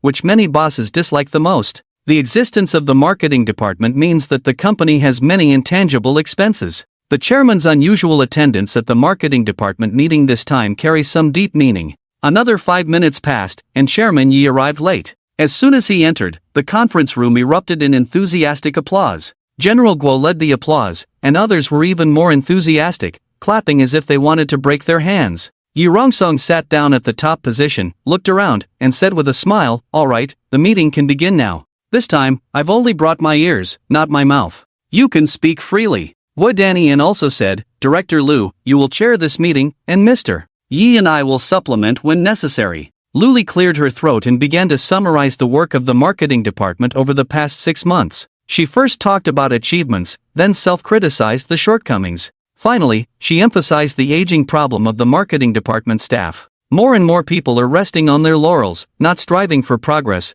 with rigid thinking, just occupying a position without doing anything. At the same time, Luli also summarized the issues of the employees who were persuaded to leave this time, filing complaints with the Labor Bureau, reporting to the Industry and Commerce Bureau, and the company's promotion of product plagiarism, and proposed improvement suggestions for the current personnel system. Yu Rongsung suddenly interrupted Luli and said, Alright, you have summarized all of these, let's get to the point. You announced the adjustments and personnel appointments in the marketing department this time. Oh, okay. Luli responded, her expression becoming serious again. However, she lightly opened her lips and began to announce several appointments. Upon hearing these appointments, everyone was shocked. The extent of this adjustment was really significant, with a major turnover in the design department, product department, promotion department, training group, as well as the supervisors and managers of the planning department. Our planning department supervisor was transferred to the logistics service department to serve as a supervisor. Manager Zhang Biying was demoted by 1 level to become an assistant manager. The planning department was about to undergo major changes. If the manager is demoted to assistant manager, who will take over as the manager? There was a commotion, with people whispering and discussing. Luli continued, I will temporarily serve as the manager of the planning department. If Manager Zhang can achieve results within 6 months, he will be promoted and reappointed. Now, I will announce several appointments. Based on the decision of the company's marketing headquarters, planning department's former planning specialist Fong Chen is promoted to acting deputy manager and planning department supervisor. A 3-month assessment period, after passing the assessment in 3 months, will be officially promoted to deputy manager of the planning department, responsible for daily planning and promotion as well as new employee training in the planning department. Upon hearing this appointment, the meeting room exploded. Oh my, Fong Chen, this guy, has climbed up the ladder by attaching himself to Luli, finally on the path to success. I was also shocked to hear this appointment, finding it hard to believe. There was a sense of illusion, that this person is someone else. How could it be me? If it's true, why didn't Luli give me any hints beforehand? Why keep it a secret? Is there really someone named Fong Chen in the marketing department? As far as I know, besides me, there isn't even one person with the surname Fong, so I must not have misheard. I raised my head, looked at Luli with astonishment, then shifted my gaze to Guo Danian. Guo Danian remained calm, just nodding and smiling slightly at me. I also glanced at Chairman Yi Rongsong, who also appeared calm, showing no ripples on his face. There was even a hint of admiration in his gaze. I have been with this company for almost 7 years, during which no one has noticed me, let alone truly appreciated me. I have been buried for 7 years. Could it be that my luck is finally turning, and I am about to rise to the top? Oh my, am I a buried treasure? Because treasures will shine sooner or later. Of course, I am not the only one promoted this time. There are changes in every department, with people moving up and down. The management has made significant adjustments, a level of change rarely seen in recent years. The ceramic tile and furniture market is becoming increasingly difficult, with market competition intensifying. The era of huge profits is over, and the profits of every company in the industry are decreasing. Therefore, business owners are desperately changing personnel, infusing new blood, changing mindsets, and seeking talents more suitable for the current market. The commercial era is so cruel. Everyone has opportunities, but everyone can also be eliminated. This has become the norm. The era where one person works for a single company for a lifetime is a thing of the past. Everyone must face the harsh competition. Those who cannot adapt to this rule will be eliminated. After announcing the appointments, Luli glanced at each person who was demoted or newly promoted. Her gaze lingered on my face for an extra 2 seconds. Then she said, Everyone, I believe you should all be clear about the rules of the workplace. Whoever can create value and profit for the company is the most needed person in the company, and no one can replace them. Conversely, those who cannot create value and profit for the company will be eliminated, because companies have no obligation or ability to support idle individuals.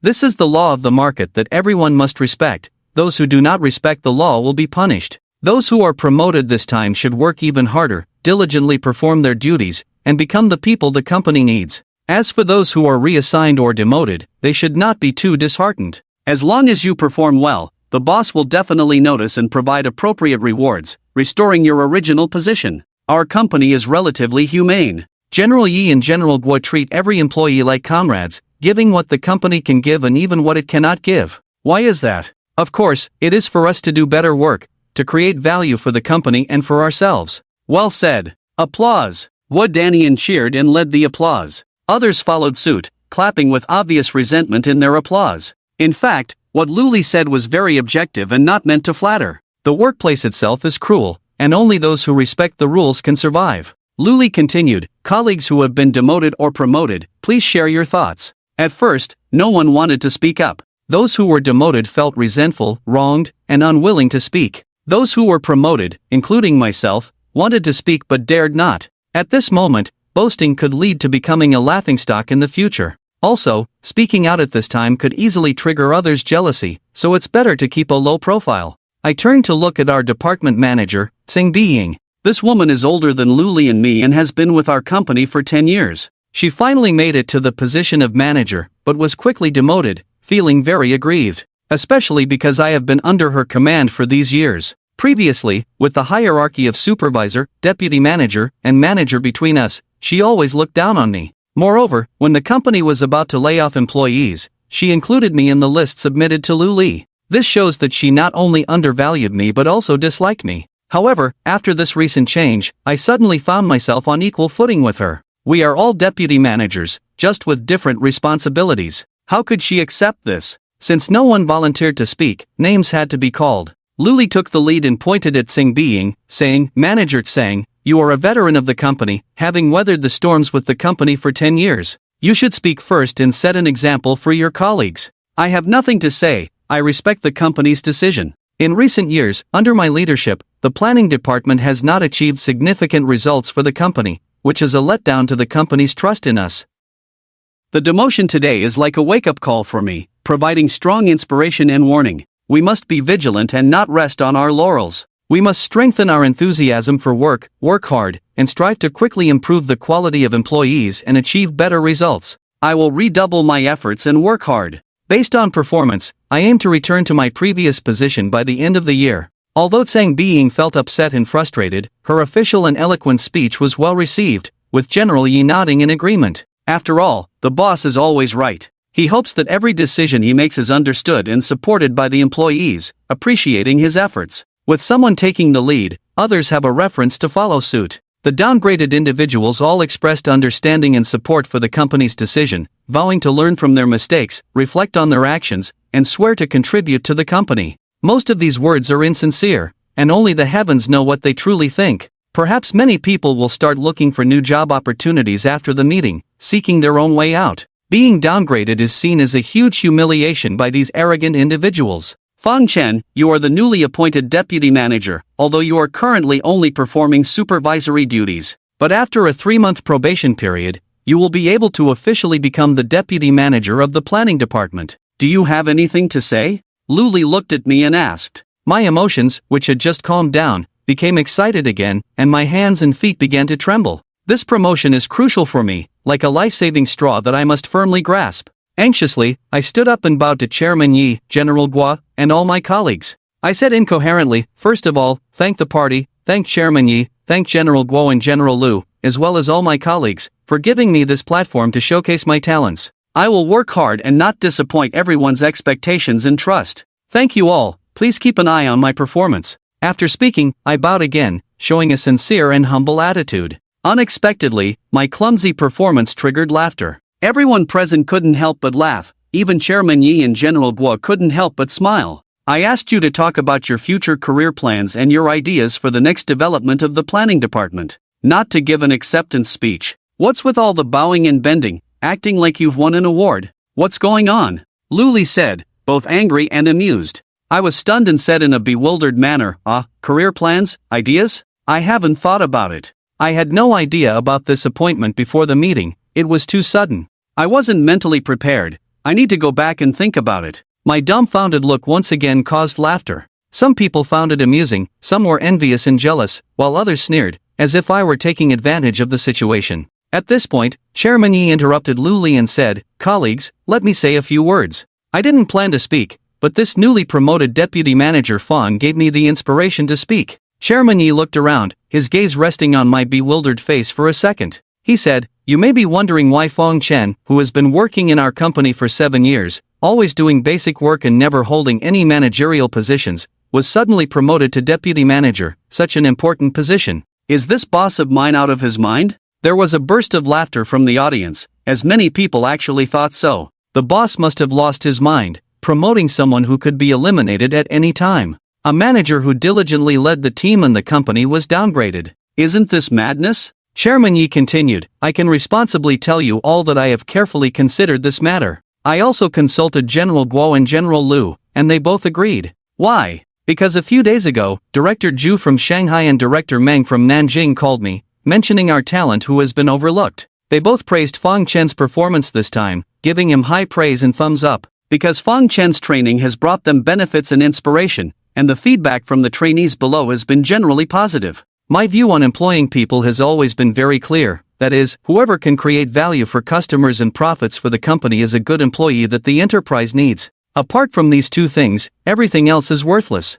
Don't tell me about how there is no reward without hard work, that's deceiving oneself. No reward means no hard work." Are employees who work overtime all day good employees? Not necessarily. It indicates that your work efficiency is low. Tasks that can be completed in 8 hours, or even 6 hours, and done well, if you insist on taking more than 10 hours to complete, not only is it inefficient, but it also wastes the company's resources and delays customer efficiency. Alright, that's all I have to say. Fong Chen, work hard and achieve results. The company will recognize your efforts. Good employees who contribute to the company will not be treated unfairly. Everyone needs to understand, as long as you achieve results, your superiors will definitely notice. Don't be afraid of your talents being buried. Applause. Once again Guadanian and Luli led the applause. This time the applause was very enthusiastic. Many people applauded voluntarily. Because suddenly everyone understood a truth. As long as you work hard, everyone has a chance. This kid Fong Chen is so mediocre. A few praises from customers and the boss listens and approves.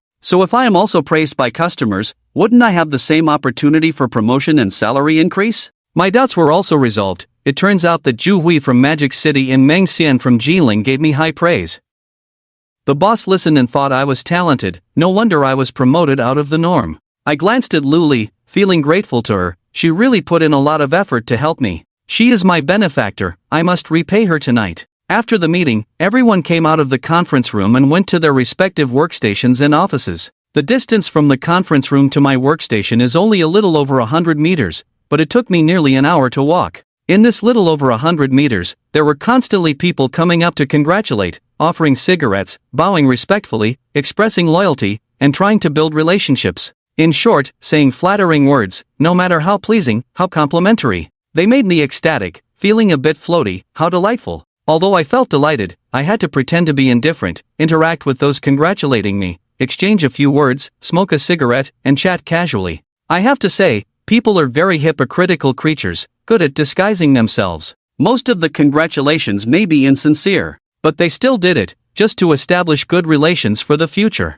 Everyone is not a fool. This appointment was personally chosen by the boss. That also means I have entered the boss's field of vision, and it is very likely that I will replace Zhang Biying and become the manager of the planning department in the future. It's always good to maintain a good relationship with the boss's favorites. Of course, there are also those who ignore me, even blatantly look down on me, such as Zhang Biying, who was demoted, and the supervisor Bao Pingfang, who was pushed out of the planning department. Both of them didn't even look at me, full of hostility. After the meeting, they walked back to their offices with dark faces. Finally back at my workstation, I turned on the computer. My mind was very excited. I looked at the web page on the screen, but didn't absorb a single word. This is a turning point in my life, a cause for celebration. Who should I notify first? After thinking about it, I didn't have any friends worth sharing my joy with. In the past, I would have informed Tang Jia first, but now I can't even think of it. There is something in my heart that I don't want to confide in her anymore. In my heart, she has already been blacklisted.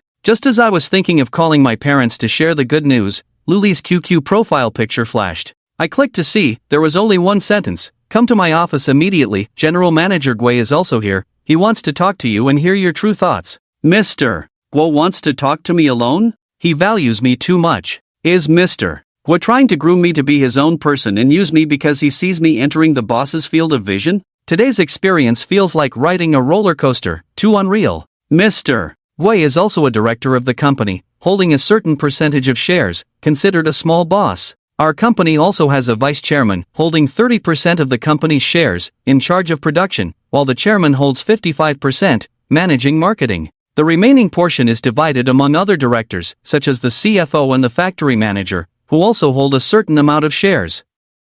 In private enterprises, power is also a pyramid structure. There is only one person standing at the top of the tower, naturally the big boss, Director Yi. Below the top of the tower are the other directors, whose power may vary in size but is generally at the same level. Further down are the department heads and the CEO's office, each in charge of a portion. Although they are not shareholders, they enjoy year-end bonuses and various generous benefits. Below the department heads are the managers of various specialized departments, with deputy managers and supervisors below them, and the lowest level consists of the largest number of basic office staff. This group is just a screw on the huge machine of the enterprise. Whether you are there or not, you will be replaced at any time. I got up and walked quickly to Lu Li's office. Halfway there, Tang Jia sent me a message on WeChat. She wrote, "Honey, are you done with the meeting? Let's have lunch together at noon. I want to eat spicy crayfish, will you take me there?"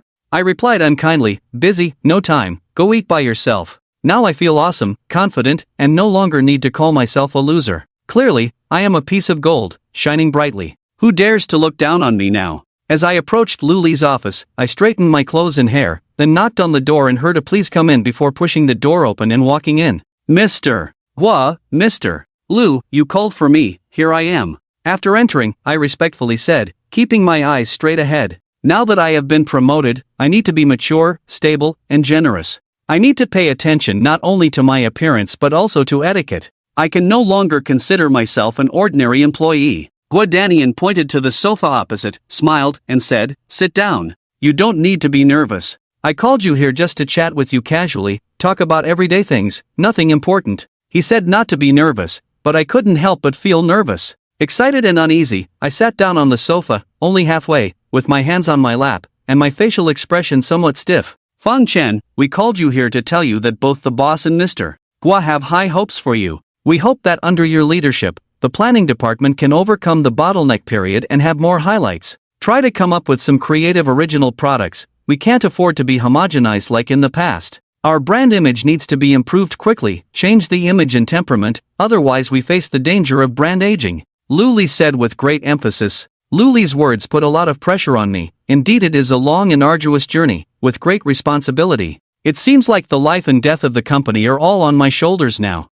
Mr. Hua also added, "In short, Manager Fang, do your best. This time, both Mr. Lu and I have recommended you to the boss to be the deputy manager of the planning department. We are now in the same boat. If you do well, we will shine. If you fail, we will lose face. Do you understand what I mean?" "I understand. I will definitely do my best. Thank you so much, Mr. Hua and Mr. Lu, for taking care of me. I will not let you down." I nodded repeatedly, my face filled with a grateful smile. Actually, at this moment, I was secretly cursing in my heart, the hypocritical Guadanian. This guy never paid attention to me before, didn't even give me a glance. How could he recommend me? He just realized that the boss appreciates me, so he's trying to gain some favor with me, take credit if things go well, and ignore it if they don't. He's good at playing his cards right. But Guadanian isn't completely useless. He saw my loyalty, was satisfied, and gave me a little benefit. He said, "I just spoke to the administration department and asked them to immediately clear out a separate office for you. It should be almost ready now. Go take a look later. If you're not satisfied with anything, just tell the administration manager directly, and they will adjust it according to your wishes. Once you're in management, you have to treat people differently from regular employees. It's true that once you become a cadre, the treatment is different. Overnight, I actually have my own separate office now. No more squeezing with a group of people at the workstation. It's clear who comes and goes. There's no privacy during work hours. It's inconvenient to do personal tasks. I've had enough of it. Now, I have my own separate office. In the future, when guests come, I can make tea in the office with an electric stove, chat, and have a pot of tea until the end of the workday. Just thinking about it is delightful." After a while, the manager from the administration department arrived. He reported to Guadanian, "General Gua, Vice Manager Fang's office is ready. Please have Vice Manager Fang take a look and let us know if there's anything unsatisfactory. We can make improvements." "Alright, Fang Chen, follow Manager Yen to your office. I'll talk to General Lu about the next marketing tasks." Actually, you can move your office supplies in today. Feel free to provide any suggestions for improvement, don't hesitate to ask for help. Guadanian's words made me ecstatic. I stood up, bid farewell to Guadanian and Lu Li, followed Manager Yen from the administration department, left Lu Li's office, passed through the general office area, and arrived at a row of separate offices. I saw a sign on one office door that read, Deputy Manager of Planning Department's office. This must be where I'll be working in the future, and I was overjoyed. Manager Yen opened the door, turned on the lights and air conditioning inside. She said, Manager Fong, this is your office. Take a look, if there's anything that needs improvement, just tell me, and I'll arrange for it immediately. I walked around the office. It wasn't large, just over 10 square meters, but it was well equipped with office supplies. A brown executive desk, an executive chair, a desktop computer, and folders on the desk. There were 2 black swivel chairs opposite the desk, a long sofa against the wall, a large marble coffee table with tea set and electric stove, and 2 single sofas. In addition, there were bookshelves and a refrigerator, with 4 pots of lush green plants in the corners.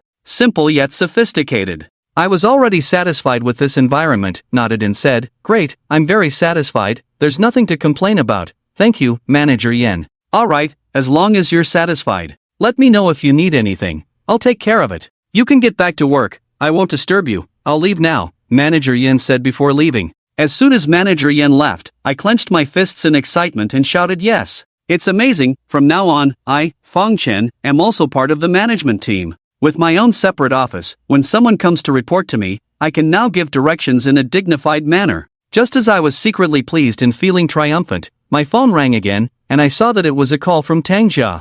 I don't want to answer, but I know her style. If I don't answer, she will keep calling until I break down, unless I turn off my phone. But now I am in management, my phone must be on 24 hours a day, I can't just turn it off casually. Hello, what's up? Didn't I say I'm busy? Why do you keep bothering me? I said impatiently. Tang Jia said, have you finished work? I'm downstairs at your company now. You're coming down now, and I'll take you to eat spicy crayfish for lunch. Even if you're busy, there's always time for a meal, right? What? Tang Jia is downstairs at our company. What does she want to do? Coming to the company, having a meal, is it that important? Originally, I was planning to take Luli out for lunch at noon to show my gratitude. But with Tang Jia's interference, that plan is definitely ruined. I said, how did you manage to come to the company? Is a lunch date necessary? I remember in the past, I couldn't even make a lunch date with you. Aren't you busy all the time? What's going on today that you have to have lunch with me? Tang Jia said, I happen to have free time today and want to have a meal with my husband.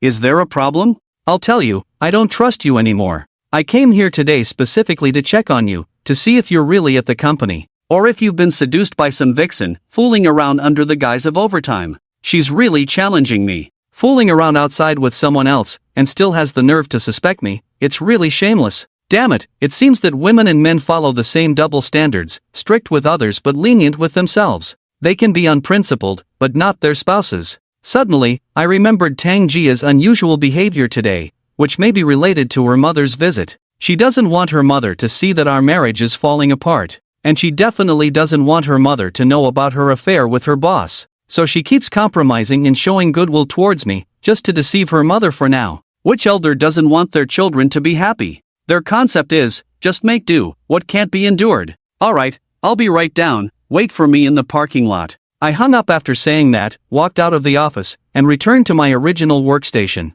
Amidst envious glances, I shut down my computer and took the elevator downstairs. Tang Jia was indeed waiting in the parking lot downstairs, leaning against the car door. Today, she deliberately wore a pair of pencil pants, a white silk blouse on top, her hair styled up high, and wearing sunglasses. With high heels, she looked especially tall and slender. This outfit earned her many points, fashionable, sexy, and elegant, attracting many passing glances. Tang Jia also enjoyed this attention, probably thinking that by dressing up so beautifully, she was giving me face. Little did she know, seeing her like this made me feel even worse. What's the point of being beautiful when your heart is already with someone else? It won't be long before she becomes someone else's wife. Seeing me coming down from upstairs, Tang Jia squeezed out a smile, waved at me, and called out, honey, over here. Why dress like this for a meal? Is it necessary? I said with a stern face, looking reluctant. The more attention she attracts now, the more uncomfortable I feel. An ugly wife is a treasure. It's safer to find a wife who isn't too attractive. If your wife is too beautiful, you can't keep her to yourself, there will always be others eyeing her. Tang Jia smiled, turned around, and said indifferently, "Am I beautiful? I bought this outfit when you were on a business trip. I specifically wore it to show you. People want to dress up nicely when they go out. Don't I have to keep up appearances for you? I may be beautiful, but what about my dignity? Alright, I don't want to argue with you either. Let's go. Didn't you say you wanted to eat crayfish? Let's go eat," I impatiently said. I originally wanted to tell her that I got promoted, and it was a big leap, becoming a deputy manager. But when I saw Tang Jia, I lost the desire to speak. In our company, the deputy manager's annual salary is only around 150,000. With year-end bonuses, deductions for social security and personal income tax, I can only get around 160,000. Under Tang Jia's pressure of over 300,000 annual salary, I earn less than half of what she does. There's really nothing to boast about. We got in the car, and Tang Jia drove us to a gourmet street in Nanshan district. This place gathers delicacies from all over the country, and a restaurant's spicy crayfish is especially famous. It's usually packed in the afternoon, but less crowded at lunchtime. Inside the restaurant, Tang Jia ordered a plate of spicy crayfish, a plate of fragrant and spicy, 2 side dishes, and specifically got me a bottle of beer, putting on plastic gloves to eat. While peeling the shrimp, Tang Jia put the peeled shrimp into my plate, encouraging me to eat more. The taste was indeed good, even better than the restaurant in the city. I was sweating profusely from the spiciness, my tongue almost numb, so I quickly drank a sip of chilled beer. Tang Jia was also struggling with the spiciness, pouring herself half a cup of beer to endure it. Although the crayfish was numbingly spicy, it was really satisfying to eat. The spicier it was, the more you wanted to eat. Hey, didn't you say there's a meeting today for personnel adjustments? Did you really get a promotion and a raise? You've been like a clam all the way, not saying a word of heart to heart, feeling like a stranger, inviting you to dinner, and you're still reluctant. Tang Jia said softly. I sighed and said, I did get promoted, but even if I climb to the position of director, the salary and benefits in our private enterprise can't compare with your foreign company. Your annual income can match that of our director. With this salary of mine, even if I save every penny for a year without spending, it's still not enough to buy a square meter of a house. Just thinking about it makes me feel disheartened. Don't we already have a house? Why are you always thinking about buying your own house? I'm your wife. Why are you so clear about separating things with me? Besides, one shouldn't always compare with others, just compare with oneself. Aren't you progressing now compared to before? From an ordinary employee to a supervisor, it's also a leap. It's worth celebrating. Come, let's have a drink. This meal is a celebration for you. Tang Jia raised her glass and said, clinking glasses with me, then drank half a glass of wine in one go. I smiled. Tang Jia made sense. One should compare with oneself. Advancing a little every day is progress. Always comparing with others is self-inflicted suffering. In this world, there are plenty of people stronger than you, and plenty of people weaker than you. Always comparing with others will exhaust oneself. Raising my glass, I took a sip of beer and said, you're right, I finally made it through. But this time, it's not a supervisor position. If it's not a supervisor, then what is it? Did they change your position? Tang Jia asked suspiciously. I smiled and said, no, they didn't. It's a deputy manager position. Now I have my own independent office. But there's a 3-month probation period. After the probation period, the board of directors will formally appoint me. During these 3 months, I'll have to work overtime, work hard, or else if I don't pass the probation period, it'll be a big loss. What, deputy manager? Tang Jia widened her eyes, looking at me incredulously, full of disbelief. Seeing Tang Jia's surprised expression, I felt secretly pleased. You always thought I was a loser.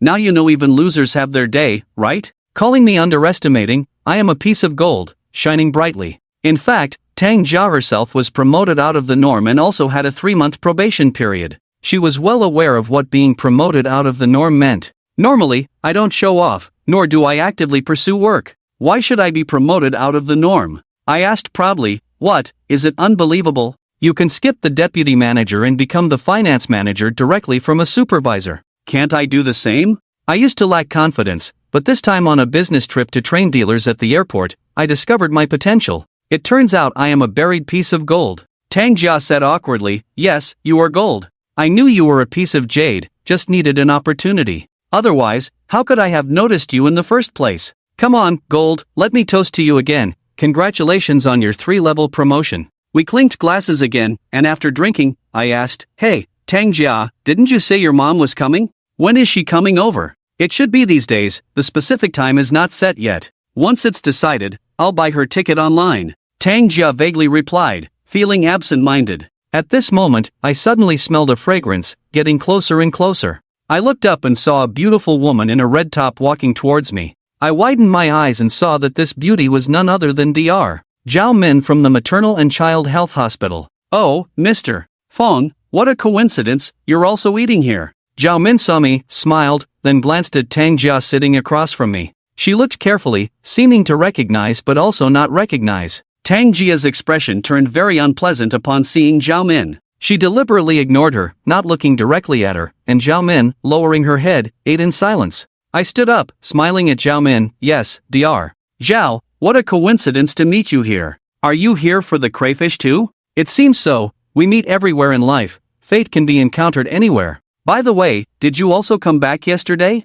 Zhao Min smiled and glanced at Tang Jia, saying, isn't that right? In such a big city, we can stay at the same hotel and meet again just after returning. Oh, is this beauty your wife? Quite romantic, spending the weekend together. Yes, my wife. Tang Jia, this is Dr. Zhao Min from the Maternal and Child Health Hospital. I deliberately introduced Zhao Min to Tang Jia, as she was the one who performed her abortion surgery. It hadn't been long, so she shouldn't have forgotten. Seeing Zhao Min, her reaction became unnatural, which was the effect I wanted. It was clear that Tang Jia really didn't want to acknowledge Zhao Min. Having a good meal suddenly turned awkward for her. Encountering someone who made her uncomfortable, her mood instantly turned very bad. But she couldn't show it. She just raised her head, gave a forced smile to Zhao Min, looking very strained and unpleasant. Hello, Tang Jia, nice to meet you. We seem to have met before, don't you remember me? Seeing Tang Jia's indifferent attitude, Zhao Min felt a bit annoyed and uncomfortable. She deliberately reached out her hand to shake hands with Tang Jia, wanting to embarrass her. Helplessly, Tang Jia had to reluctantly shake hands with Zhao Min, saying, hello, Dr. Zhao, it seems we haven't met before. I have no impression at all. Really? Haven't we met? Zhao Min blinked and said deliberately, think about it again, not long ago, you seem to have visited our hospital. Tang Jia's face turned very ugly. What's wrong with this girl? Why force someone to acknowledge you when they clearly don't want to? You have had surgery on me, but I paid for it, and I don't owe you anything. Why do you put on the appearance of a savior?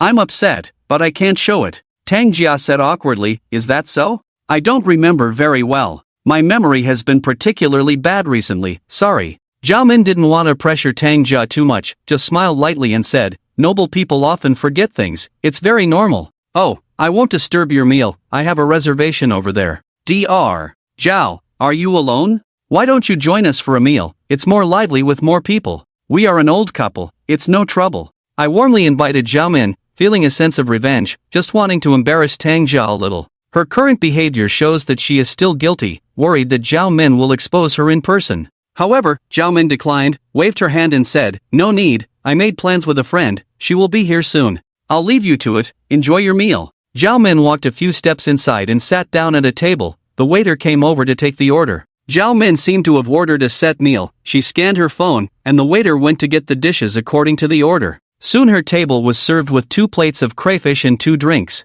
Tang Jia, Dr. Zhao performed the abortion surgery for you at the Maternal and Child Health Hospital, right? Why are you pretending not to know her on purpose? I asked knowingly. Tang Jia's abortion matter has been explained to me, with very convincing reasons. She just fooled me. So there was no need to hide the surgery, but there was still a hidden agenda. Tang Jia thought I didn't know, but I had already investigated it thoroughly. It was Wu Shanchue who accompanied her for the abortion surgery, a detail she had to conceal, otherwise it wouldn't make sense. However, looking back, this was just Zhao Min's side of the story. What is the truth? Only Tang Jia knows best. Tang Jia's face suddenly turned sour, and she asked, how do you know her? How did you know she performed the surgery on me? Did you investigate at the hospital? She is my colleague Liang Tian's classmate. She came to our company once and met Liang Tian. A few days ago, I met her when I was on a business trip to the Magic City. She was also attending a meeting in the Magic City, staying at the same hotel as me.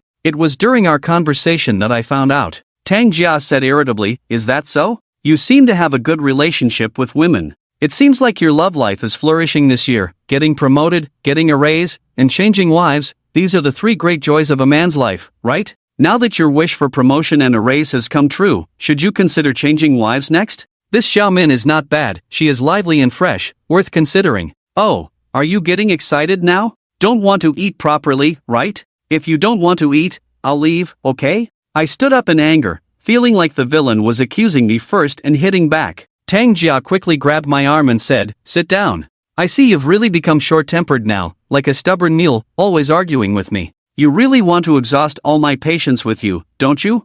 I sat back down, picked up the glass and took a sip of beer, feeling quite uncomfortable. I wanted to make things difficult for Tang Jia, but ended up losing my temper and feeling uncomfortable. A mouthful of anger stuck in my chest. I lost my appetite. I ate a few bites in a bad mood, and finished a bottle of beer. I looked at my watch. It was already past 1 o'clock. I had to go to work at 2 o'clock. I took off the plastic gloves, called the waiter to pay the bill. When the waiter came over with the bill, he said, "Sir, the total is 368. I'm here.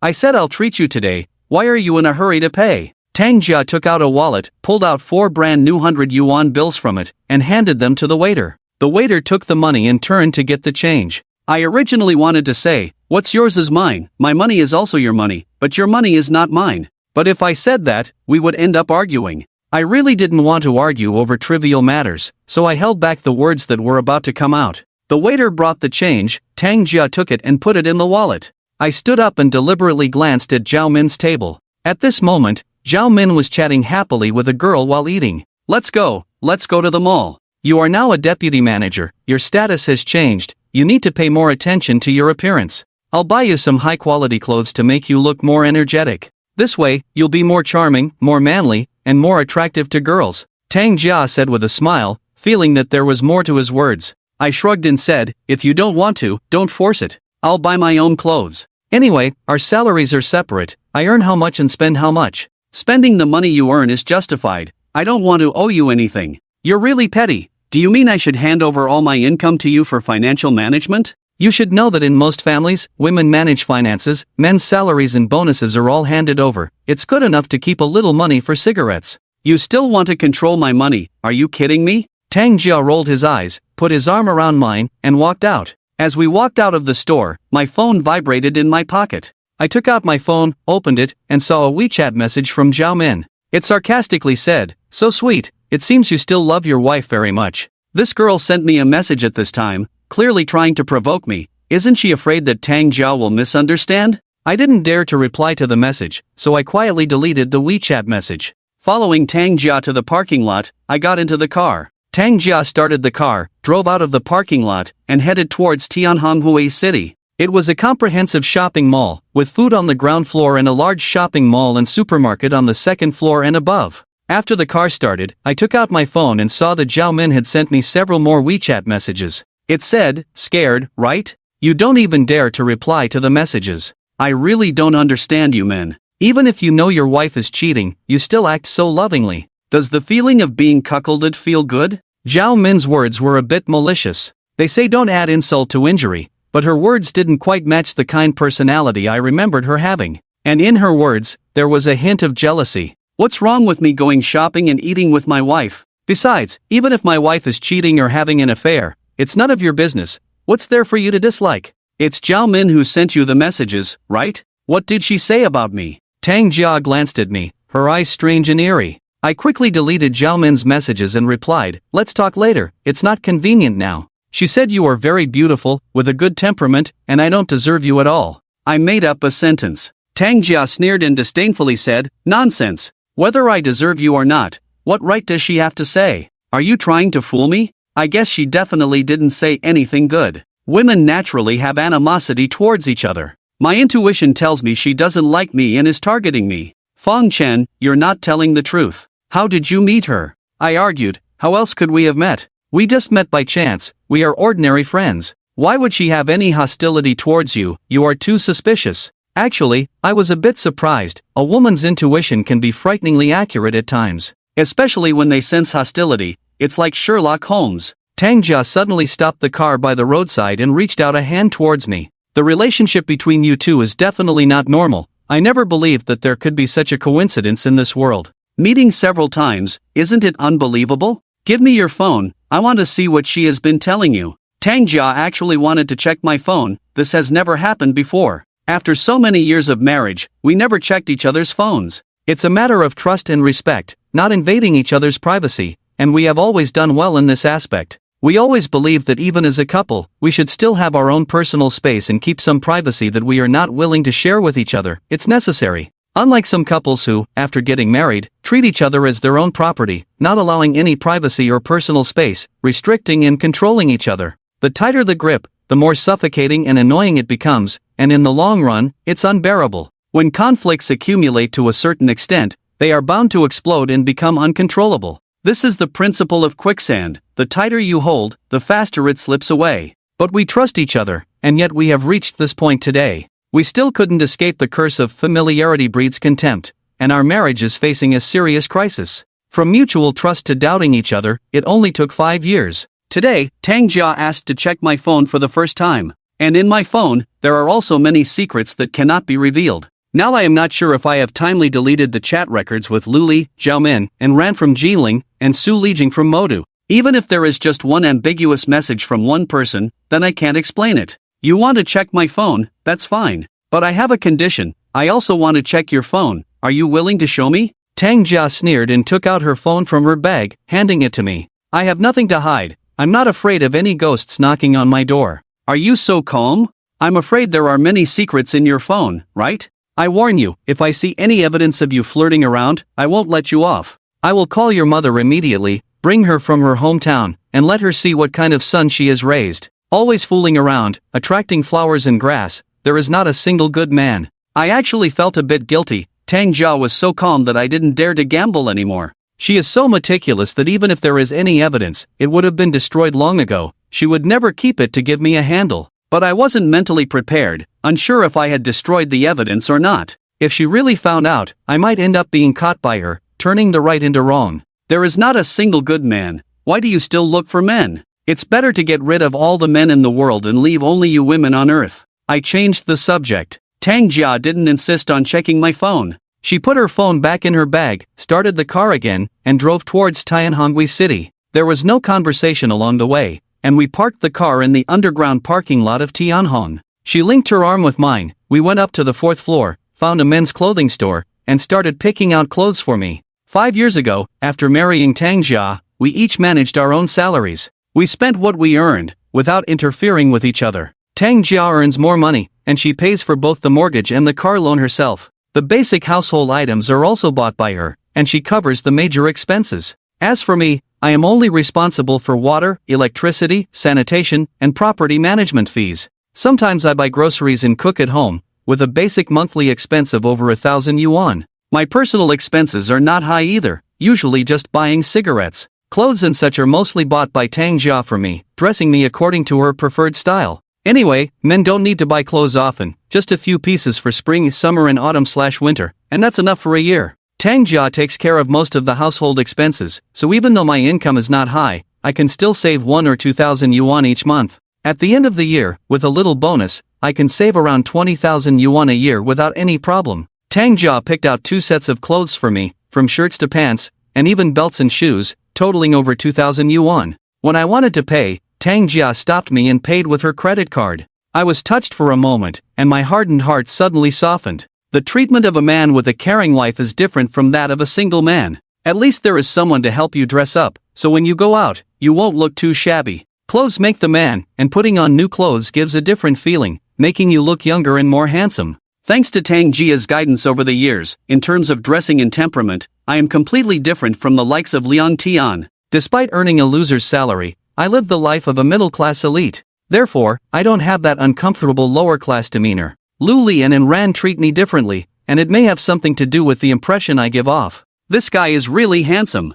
I couldn't help but praise myself in front of the fitting mirror. When I wear this outfit to the office, I'm sure to turn heads. When the company recruits a new batch of fresh graduates and interns, I believe I can charm a lot of them. Tang Jia smiled and helped me put on a blue tie, saying, "Look at how proud you are, not humble at all. Hey, you are in high spirits now, and I dressed you up so handsomely, it seems like I'm asking for trouble, making it easier for you to pick up girls. Men are lustful, it's in their nature. A man who can't pick up girls is not a good driver," I proudly said. Tang Jia's face fell. She grabbed the tie she had just tied for me and said through gritted teeth, "I warn you, I'm dressing you up to make you more confident in front of people, not to go out and flirt with girls. If you dare mess around outside, be careful, I will kill you, and then kill myself." I sneered in my heart, "Ha, Who are you scaring? Sooner or later, you will take the initiative to ask for a divorce from me. I dress up not to seduce young girls, but to deal with Pan Hui, Wu Shanshui's wife, and make that scum feel jealous. But someone has already done this for me. However, I am very unhappy about this matter. I don't need others to do it for me, I must do it myself. Thinking of Pan Hui's delicate features, charming smiles, and her graceful figure, I licked my lips with my tongue. That woman is a stunner. Falling into Wu Shanshui's hands is truly a waste. Now I want to deal with Pan Hui, not just to retaliate against Wu Shanshui, but to taste the flavor of this stunner, which must be quite unique. Seeing me lick my lips with my tongue, Tang Jia seemed to misunderstand, rolled her eyes, and scolded me unhappily. Pervert, what dirty thoughts are you having? Look at your despicable appearance, like a perverted wolf, so disgusting. I chuckled a couple of times and scratched my head, saying, thank you for buying me clothes. It's getting late, and I'm already late. I have to go back to work. Now that I'm a leader, I have no choice but to set an example for those below me. Let's go, I'll drive you to the company. I have some things to take care of in the afternoon, we're both busy. You come home early after work tonight, I'll buy groceries and wait for you to come back and cook. Tang Jia picked up the packed clothes, linked arms with me, and went downstairs together.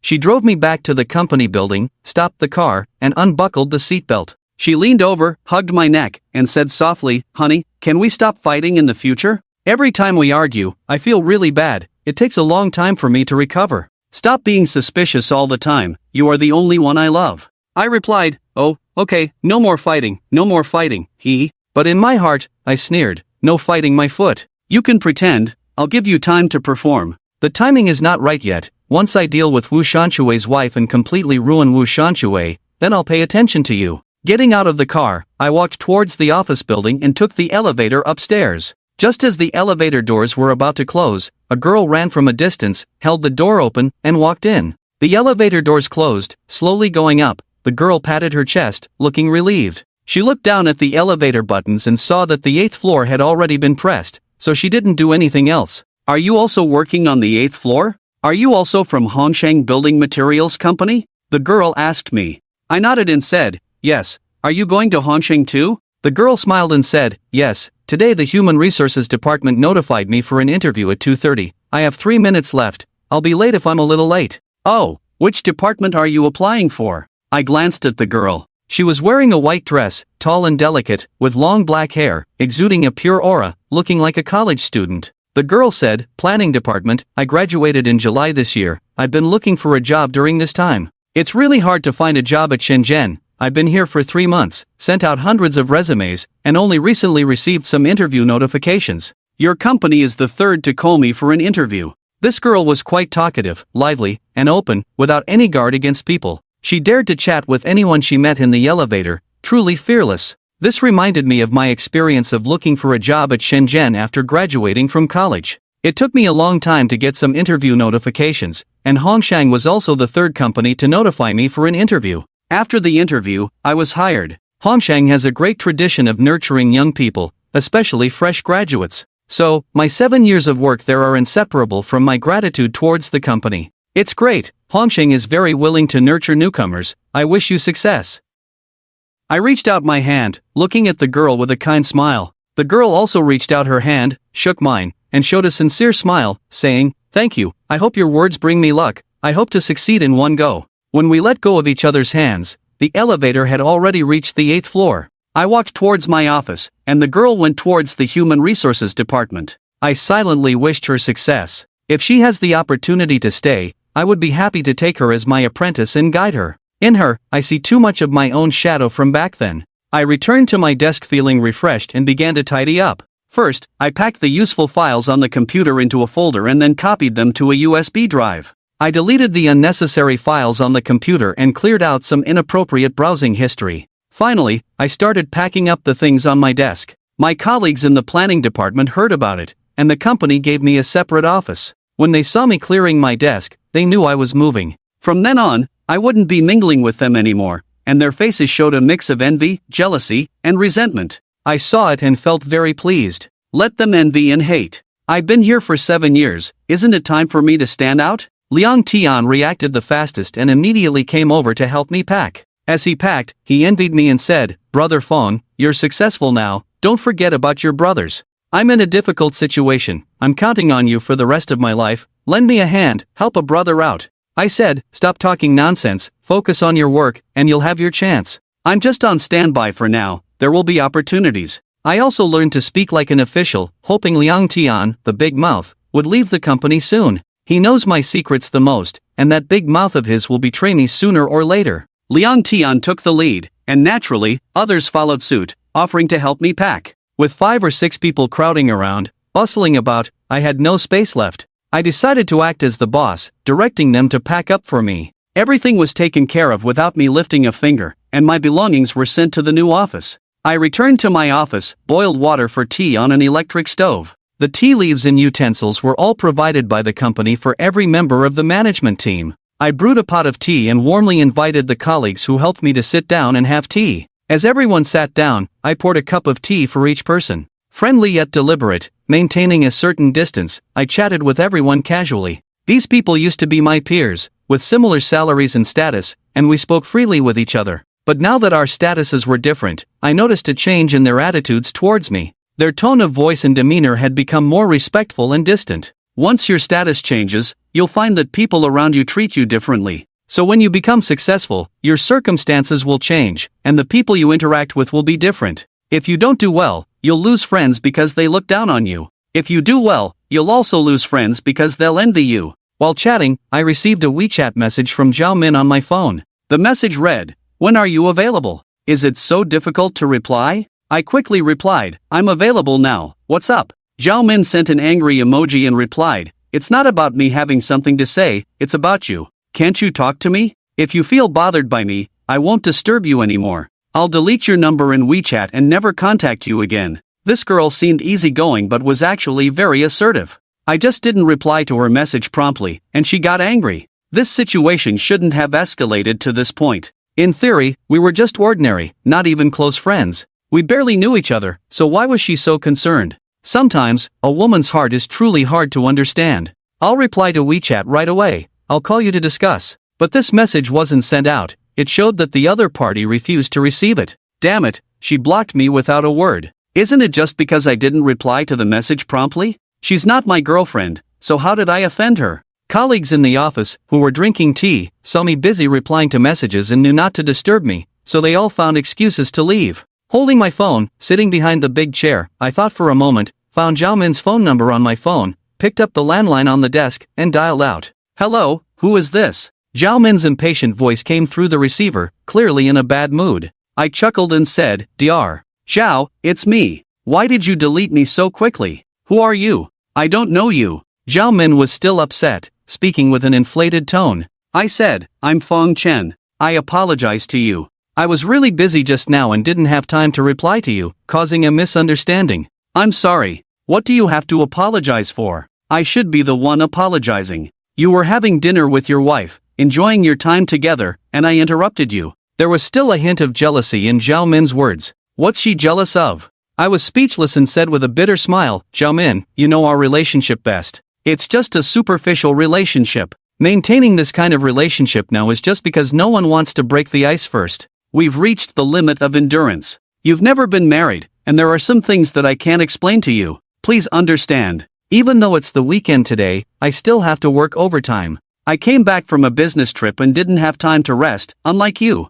"Overtime? You're working overtime today?" Zhao Min asked in surprise, her tone already much softer. Obviously, after my explanation, her mood had improved a lot. I said, "Yes, it's tough. That's how it is in private companies. The boss wants us to work 24 hours a day. Working a job requires putting in all your time and energy." "Where is your company located?" "I have nothing to do today, so I'll come to your company. I'll also see how Liang Tian is doing." "It's been a long time since I last saw him.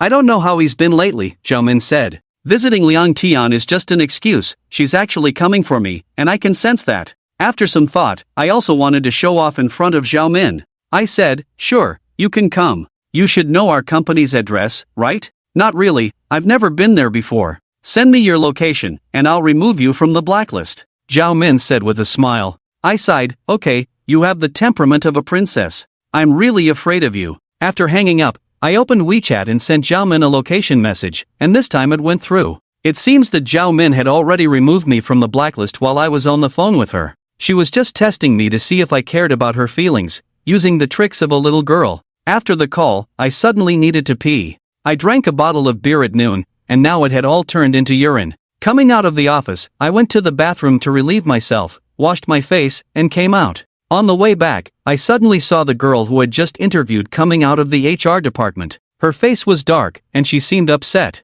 Unlike the hopeful and confident expression I had seen before, she seemed like a completely different person. "Hey, beauty, why the long face? Did the interview not go well?" I greeted the girl with a friendly smile on my face. The girl almost cried when she heard my words. She said with a sad face, "I failed. They said my major doesn't match, I have no work experience, and I'm not worth training. I was rejected in the first round. How could this happen? The previous HR department wasn't like this. It's normal for fresh graduates to lack experience, and whether the major matches or not is not really a problem. Rejecting a hopeful newcomer with such lame excuses is a bit too cruel, and I feel sorry for her. Don't lose heart yet, come to my office and let's talk first," I invited the girl. The girl seemed to see hope again, wiped her tears and said, "Oh, sure, may I ask who you are? I forgot to ask for your name."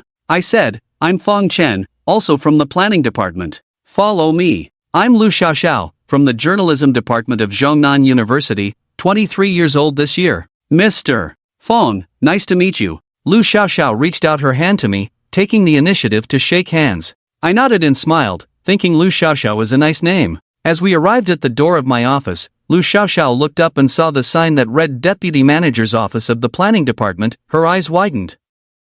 She was speechless for a while, then said, "You are the Deputy Manager of the Planning Department? I'm so lucky. Don't be too happy yet. Whether you can stay depends on whether you have the potential," I said. "The requirements for planners by the HR department are different from ours. I just want to give you a chance. Whether you can make it depends mainly on yourself, understand?" I said with a serious tone. Actually, deep down, I had already made a judgment. This girl should stay, not for anything else, but for her lively and cheerful personality. I want her on the team. Sitting down in the office, I poured out the tea I had just drunk, boiled water, and made tea again. Lu Xiaoxiao was sensible, knowing that this was her chance to shine. She immediately took the hot water pot from my hand and said, "Manager Fong, let me do it." This girl had a good eye. If a person is observant and adaptable, they have potential for development. I was glad for my insight. Those people in the HR department were really clueless. They almost missed such a good seedling. Lu Xiaoxiao filled the pot with water, put it on the induction cooker to boil, poured the tea leaves from the purple sand pot into the trash can, and then washed the purple sand pot with water. Seeing several types of tea leaves on the table, she raised her eyes and asked, "Manager Fong, what tea do you like?" "Pick what you like, I don't mind. Let's chat while drinking tea," I said with a smile. From the details, it was clear that Lu Xiaoxiao was a well-mannered girl, and she must have grown up in a good family environment. These life details and basic etiquette are not taught in school.